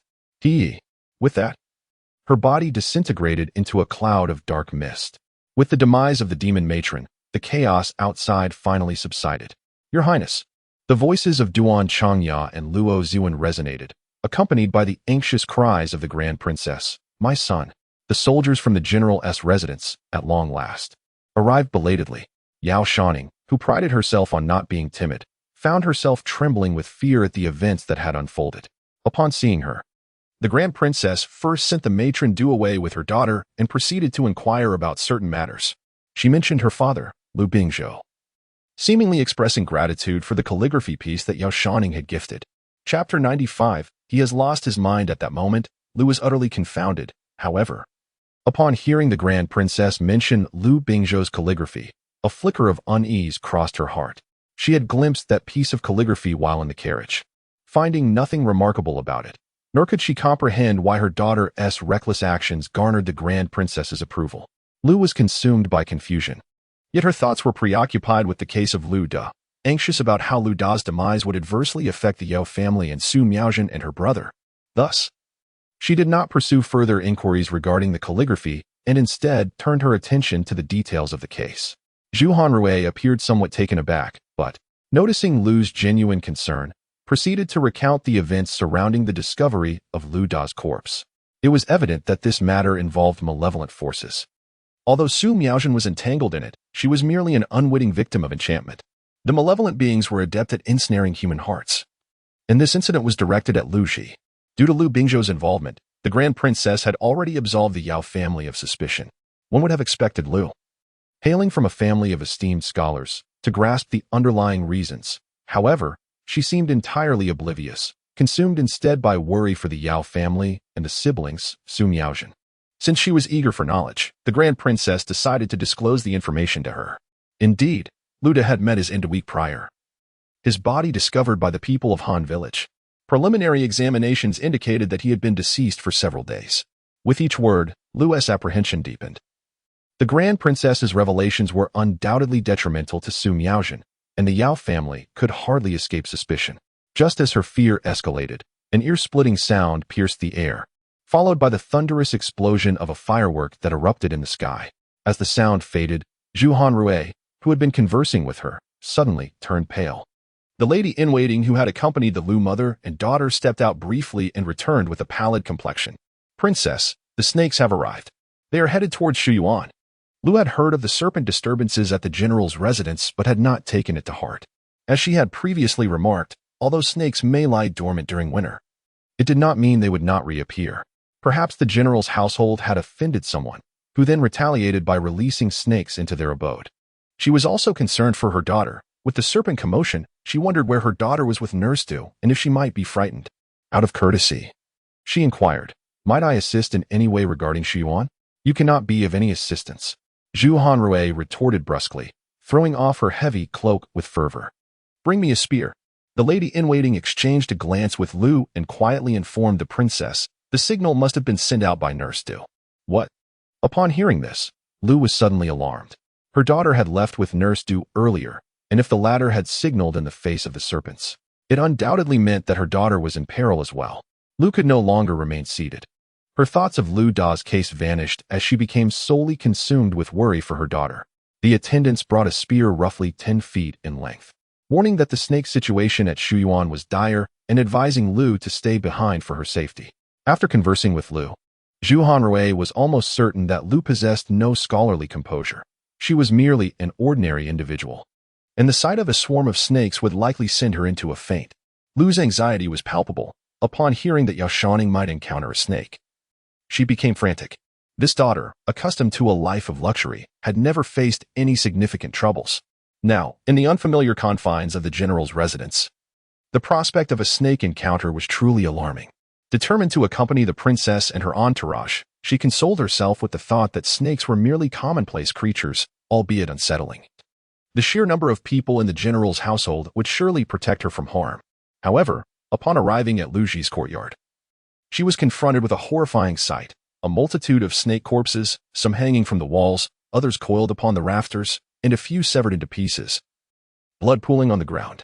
The gruesome scene nearly left her breathless, while the outside world spoke lightly of a mere snake disturbance. Lu was overwhelmed by the stench of blood that made her dizzy. In her disorientation, she spotted Granny Du but did not see her daughter. Upon inquiry, she learned that Granny Du had encountered a snake and, sensing danger, had sent Yao Shouning into the courtyard, assuring her that it was quite safe and well guarded. At that moment, Lu could hardly reproach Granny Du. Her sole concern was for Yao Shouning's safety. The arrival of the princess and her companions significantly alleviated the anxiety among the household staff, as the chaotic snake situation was gradually brought under control. When they rushed into the main courtyard, Lu Ji had just awakened. Inside the room, Yao Shouning was huddled in a blanket, trembling uncontrollably. Even though the snake matriarch lay dead, revealing its true form, Yao felt as though her very soul had been startled away, leaving her momentarily disoriented. Before her stood Lu Ji, clad in a black robe, his hair cascading freely, his gaze as piercing as the coldest stars, an intimidating presence that heightened the atmosphere of fear. He grasped a long sword, upon the tip of which coiled a fearsome black serpent. Upon sighting this, she shuddered involuntarily, and while she trembled, she noticed a faint flush on Lu Ji's cheeks, along with remnants of blood upon his visage. His gaze, dark and profound, locked onto her, sending chills down her spine. I did not intend to climb into your bed. As Yao Shouning met his eyes, a shiver coursed through her, and she suddenly recalled that in an effort to awaken him, she had carelessly struck his face several times. At that moment, the red marks from her slaps still lingered on his cheeks, and this exalted air might very well feel insulted, potentially seeking retribution. It was possible he had feigned unconsciousness to lure the serpent demon into revealing itself. With this thought, Yao Shouning felt a surge of regret and anger. Hastily sitting up to offer an explanation, I did not mean to hit you. However, before she could finish her sentence, Lu Ji flourished the sword into a beautiful arc, as if confirming something. The coldness in his gaze dissipated, and with the blade pointed to the ground, he knelt on one knee. Mother. His eyes were icy, yet his tone remained composed. Mother, I apologize for my delayed arrival. The demon has been vanquished. Please rest assured. This. Yao Shouning believed that after narrowly escaping the clutches of the serpent demon, she had gained a wealth of peculiar experiences, convinced that nothing could ever shake her quite like that previous crisis. Meanwhile, equally affected and driven by a singular desire to rescue her son, Zhu Hanrui hurriedly approached with a spear in hand. Ever since Lu Ji had succumbed to the poison and fallen into a stupor, she maintained a facade of composure. Yet her heart was plagued by profound anxiety. Unexpectedly, upon awakening, this ungrateful child knelt before Yao Shouning, acknowledging her as his mother. Lu's expression was one of utter confusion. She was at a loss for words. Chapter 96. The aftermath. While it was certainly a relief that Yao Shouning was unharmed, she found herself lying in bed, clutching a blanket, with the disheveled heir kneeling before her. Lu felt a throbbing pain begin to creep into her head as she forcefully blinked her eyes. The furious voice of the princess jolted Yao Shouning awake. She opened her eyes wide and gazed at the approaching crowd. Zhu Hanrui wore an expression of agitation, while her mother, Lu appeared deeply conflicted. Mother. On that day, she had deliberately spoken ambiguously to mislead Lu, intending to deceive Su Miaozhen. However, with Su Miaozhen absent now, she saw no reason to continue the charade. Please, allow me to explain, it is not as it seems. She was eager to clarify and attempted to rise from the bed. Yet, lying on Lu Ji's bed in disarray, Lu took a deep breath, unwilling to listen to her. Instead, wishing to pinch her own flesh. Who were they? The youth half kneeling before her turned his head, noticing Yao Shouning's intent to get up. Suddenly, Lu Ji reached out, pressing down on her knee, rendering her immobile. There is also an ominous presence. Mother must be cautious. She realized that entangling with Lu Ji only served to complicate Lu's already troubled expression. Just as Yao Shouning was about to pull him away, she suddenly recalled and exclaimed, "No, heir, I am not your mother." Zhu Hanrui immediately retorted with resentment. "I am your mother." "Yes, indeed, she is your mother." Yao Shouning nodded vigorously, responding in agreement. Lu Ji let out a cold laugh, partially turning his head.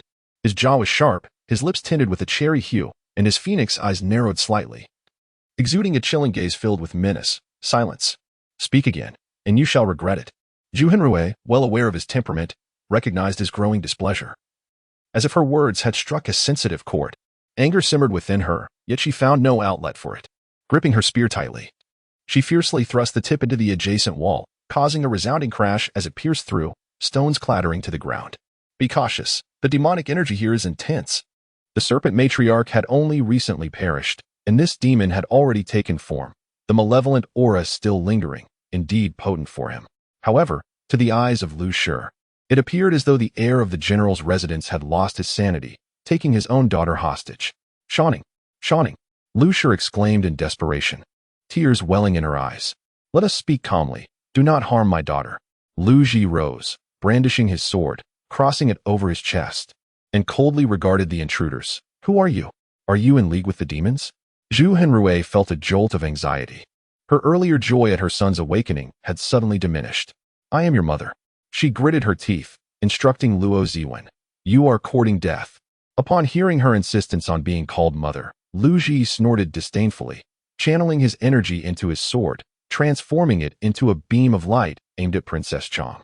The princess, initially filled with urgency and panic, felt her heart surge with fury upon witnessing his lethal strike.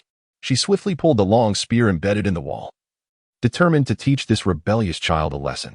Zhu Hanrui's attacks were bold and vigorous, striking with overwhelming force. Lu Ji, not to be outdone, wielded his sword with grace, creating an ethereal shadow that countered the princess's moves. Amidst the chaos, footsteps echoed from outside, and she heard Du Mama's exuberant call for the general. Upon Lu Wujin's arrival, he joined forces with Zhu Hanrui, subduing Lu Ji. "Release me," he protested, struggling vehemently against their grasp.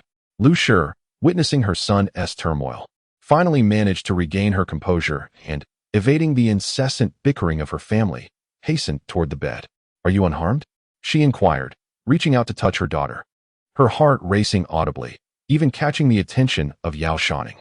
"I am fine," Yao Shouning replied, shaking her head, still dazed from the tumult. Lu Shi noted that although her daughter's hair and clothes were disheveled, her attire remained intact, suggesting she had not suffered any severe misfortune. However, given the current situation, it was evident that her son had descended into madness, unable to recognize even his own mother. It seemed unlikely that her daughter could clarify the chaotic events that had transpired between them anytime soon. Lu Shi had never anticipated such turmoil during their visit to the general's residence, leaving her feeling both fearful and regretful. With Lu Ji gravely ill and the details of Lu Da's affairs still unclear, her daughter was shaken and unaware of the preceding events amid Lu Ji's frantic struggles. "Get up," Lu Shi urged, suppressing her swirling thoughts as she helped her daughter to rise. Yao Shouning, overwhelmed by the series of events, allowed Lu Shi to guide her from the bed, stumbling toward the door. "Mother." As she passed by Lu Ji, the young man called out loudly. "The demonic aura here has not yet dissipated. I have fallen into the hands of treacherous individuals. Mother, please leave for the time being. Once I extricate myself, I will come to your rescue." The absurdity of the dialogue was matched only by Lu Ji's earnestness. Lu's lips twitched, and the crown princess was momentarily tempted to strike him. Inside the carriage, Granny Chow and Dong Kue observed the peculiar expressions of the mother and daughter, utterly perplexed. "There are matters at the estate today," I regret I cannot keep you both any longer. Even the formidable crown princess, who showed no fear when facing the serpent demon, was deeply disturbed at the thought of her son, who had only just awakened, being ensnared by demonic enchantments and mistaking others for mother. Shouning. She called out to Yao Shouning, only to see the girl instinctively look up, seemingly still in a daze, unable to recover from the earlier shock. Lu's complexion was equally strained, recalling the earlier scene. Even the crown princess, who had never known retreat, felt an overwhelming urge to find a crack in the ground to hide in. Chapter 97. A matter of gratitude is the second young lady referred to by this name? Would it be acceptable for me to address her thus? Of course, I do not mind. Lu's expression was stiff, and she instinctively shook her head. I apologize for the fright you experienced today. The crown princess spoke with a hint of implication, but Lu mistakenly thought she referred to Lu Ji's madness in recognizing people, and quickly replied, the young master did not act with malice. The crown princess shook her head. She was referring to the sudden appearance of the serpent matriarch in Lu Ji's courtyard. However, Lu, being skeptical of the supernatural and having not witnessed it herself, was not the right person to engage in such discussions at this moment. Regardless of Lu's ignorance, Yao Shouning is undoubtedly well aware of the situation. The princess harbors lingering doubts in her heart. Her son has succumbed to demonic manipulation, and even the formidable warriors of the divine martial sect find themselves at a loss. The Confucian scholars can merely suppress the chaos, preventing further disturbances, yet they are incapable of rousing Lu Ji from his slumber. She remains unaware of the method Yao Shouning employed to temporarily seal the demonic force within Lu Ji, thus awakening him from his deep sleep. Although this does not equate to a genuine awakening, at the very least, Lu Ji is no longer ensconced in unconsciousness, a feat unattainable even by the members of the divine martial sect, accomplished instead by the young daughter of a mere 6th-rank commander. Zhu Henrui's gaze fell upon Yao Shouning's hands, noticing her right hand tightly clenched, where a wound, seemingly inflicted by a sharp blade, had been hastily treated by the military household, cleansed and bandaged. My son has offended Shouning. It is his fault. The princess inhaled deeply and declared, after he has recovered somewhat, I shall personally escort this unfilial son to your esteemed residence to offer my apologies. The bitterness with which she uttered the phrase unfilial son was palpable. Lu's once adroit demeanor had vanished entirely, leaving only a rigid smile and a reluctant nod in agreement. The princess felt an overwhelming urge to articulate her thoughts, yet the military household was currently embroiled in turmoil. The serpent matriarch had disappeared, and she had seen the black serpent entwined around Lu Ji's sword, necessitating confirmation of its identity. Most importantly, she sensed an impending need to engage with Yao Shouning again in the future, and thus, she refrained from hastening to voice her sentiments at this moment. Upon reaching this point, the grand princess suppressed her swirling thoughts and beckoned with her hand. Nurse Du approached, cradling a bamboo tube, which the grand princess received with a glance at Lu, before passing it to Yao Shouning. This time, we owe you a great debt for procuring Mr. Lu's calligraphy, which has proven immensely helpful, though regrettably it has been damaged. Yao Shouning, mustering her strength, nodded and accepted the bamboo tube. She had witnessed the scene of the serpent matriarch attacking Lu Bingzhou's characters and the destruction of her grandfather's artistry. Although there was a sense of loss, the outcome was ultimately favorable. The serpent matriarch had perished, and while Lu Ji's spirit seemed somewhat unhinged upon awakening, she believed that with the support of the general's household, a solution would eventually be found. I shall remember this favor. The grand princess regarded Yao Shouning intently and said, once matters within the residence are resolved, I will personally visit Nanzhao to offer my apologies to Mr. Lu. No need. Lu, perplexed, was taken aback to hear that Zhu Henrui intended to journey to Nanzhao over a mere piece of artwork.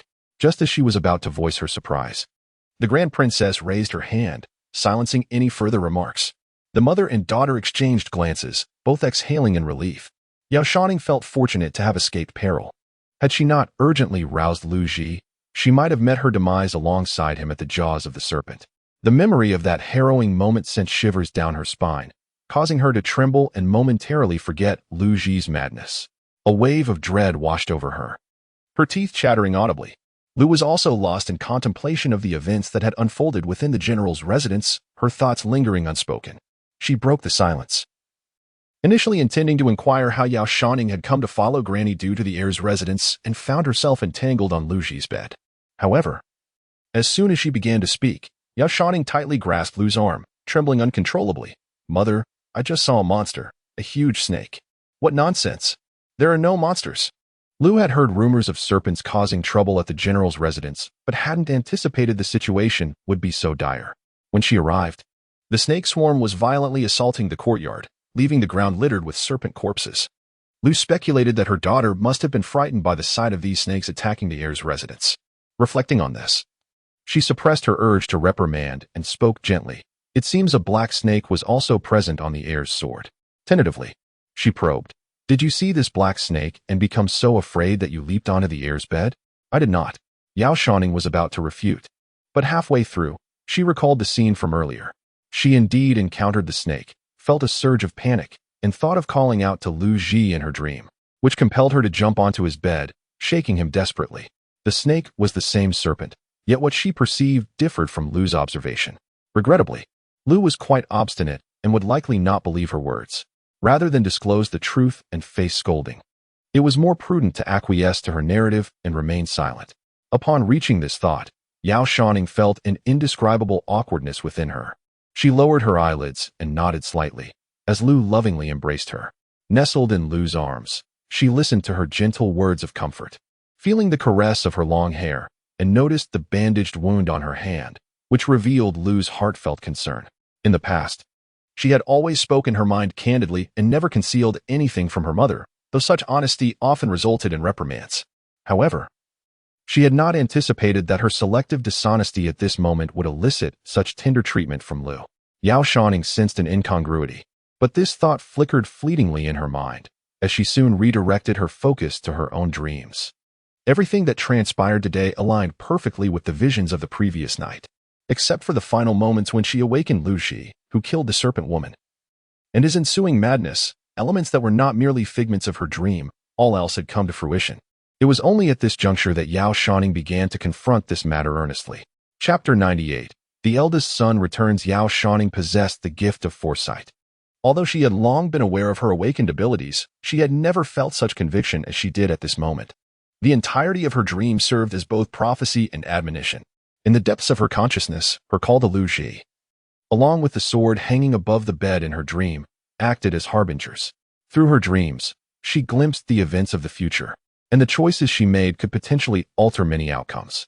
For instance, despite her knowledge of the dream's warning and the foreboding events to come, she resolutely stepped into his chamber, choosing to awaken him. This decision not only altered Lu Ji's fate, but perhaps her own as well. And what of her cousin? She recalled the night before Su Miaozhen's arrival in the capital, when she dreamed of her cousin knocking at the door. The incident of Su Miaozhen knocking on the door serves as a portent from her dreams. However, the fact that her cousin claimed the surname Hu carries a deeper significance.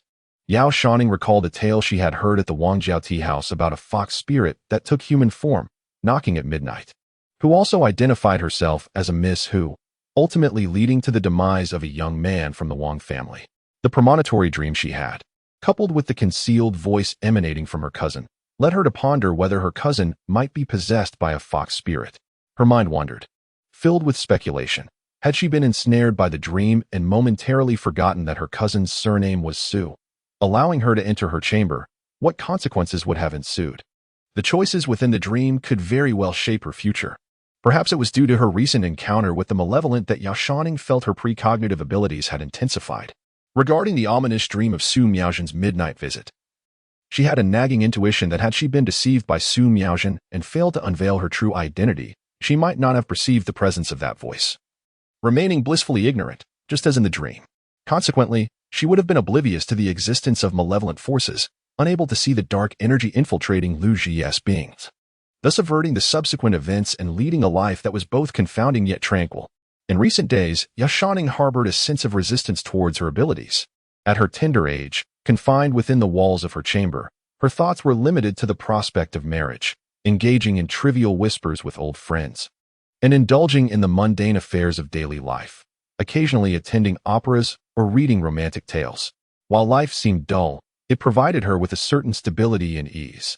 The power of foresight opened for her a fantastical, yet perilous portal, one that was both unknown and exhilarating, compelling her to confront what she had previously sought to evade. With a long sigh, she resigned herself to the inevitability of her circumstances and resolved to unravel the underlying reasons. regardless of whether malevolent forces plague this world. She was determined to protect her family. Shouning, what do you say? What do you mean? Lucia responded, momentarily taken aback. She still cradled her young daughter in her arms, yet the tone and demeanor with which she spoke seemed strikingly transformed, as if she had matured in an instant, shedding some of her previous innocence.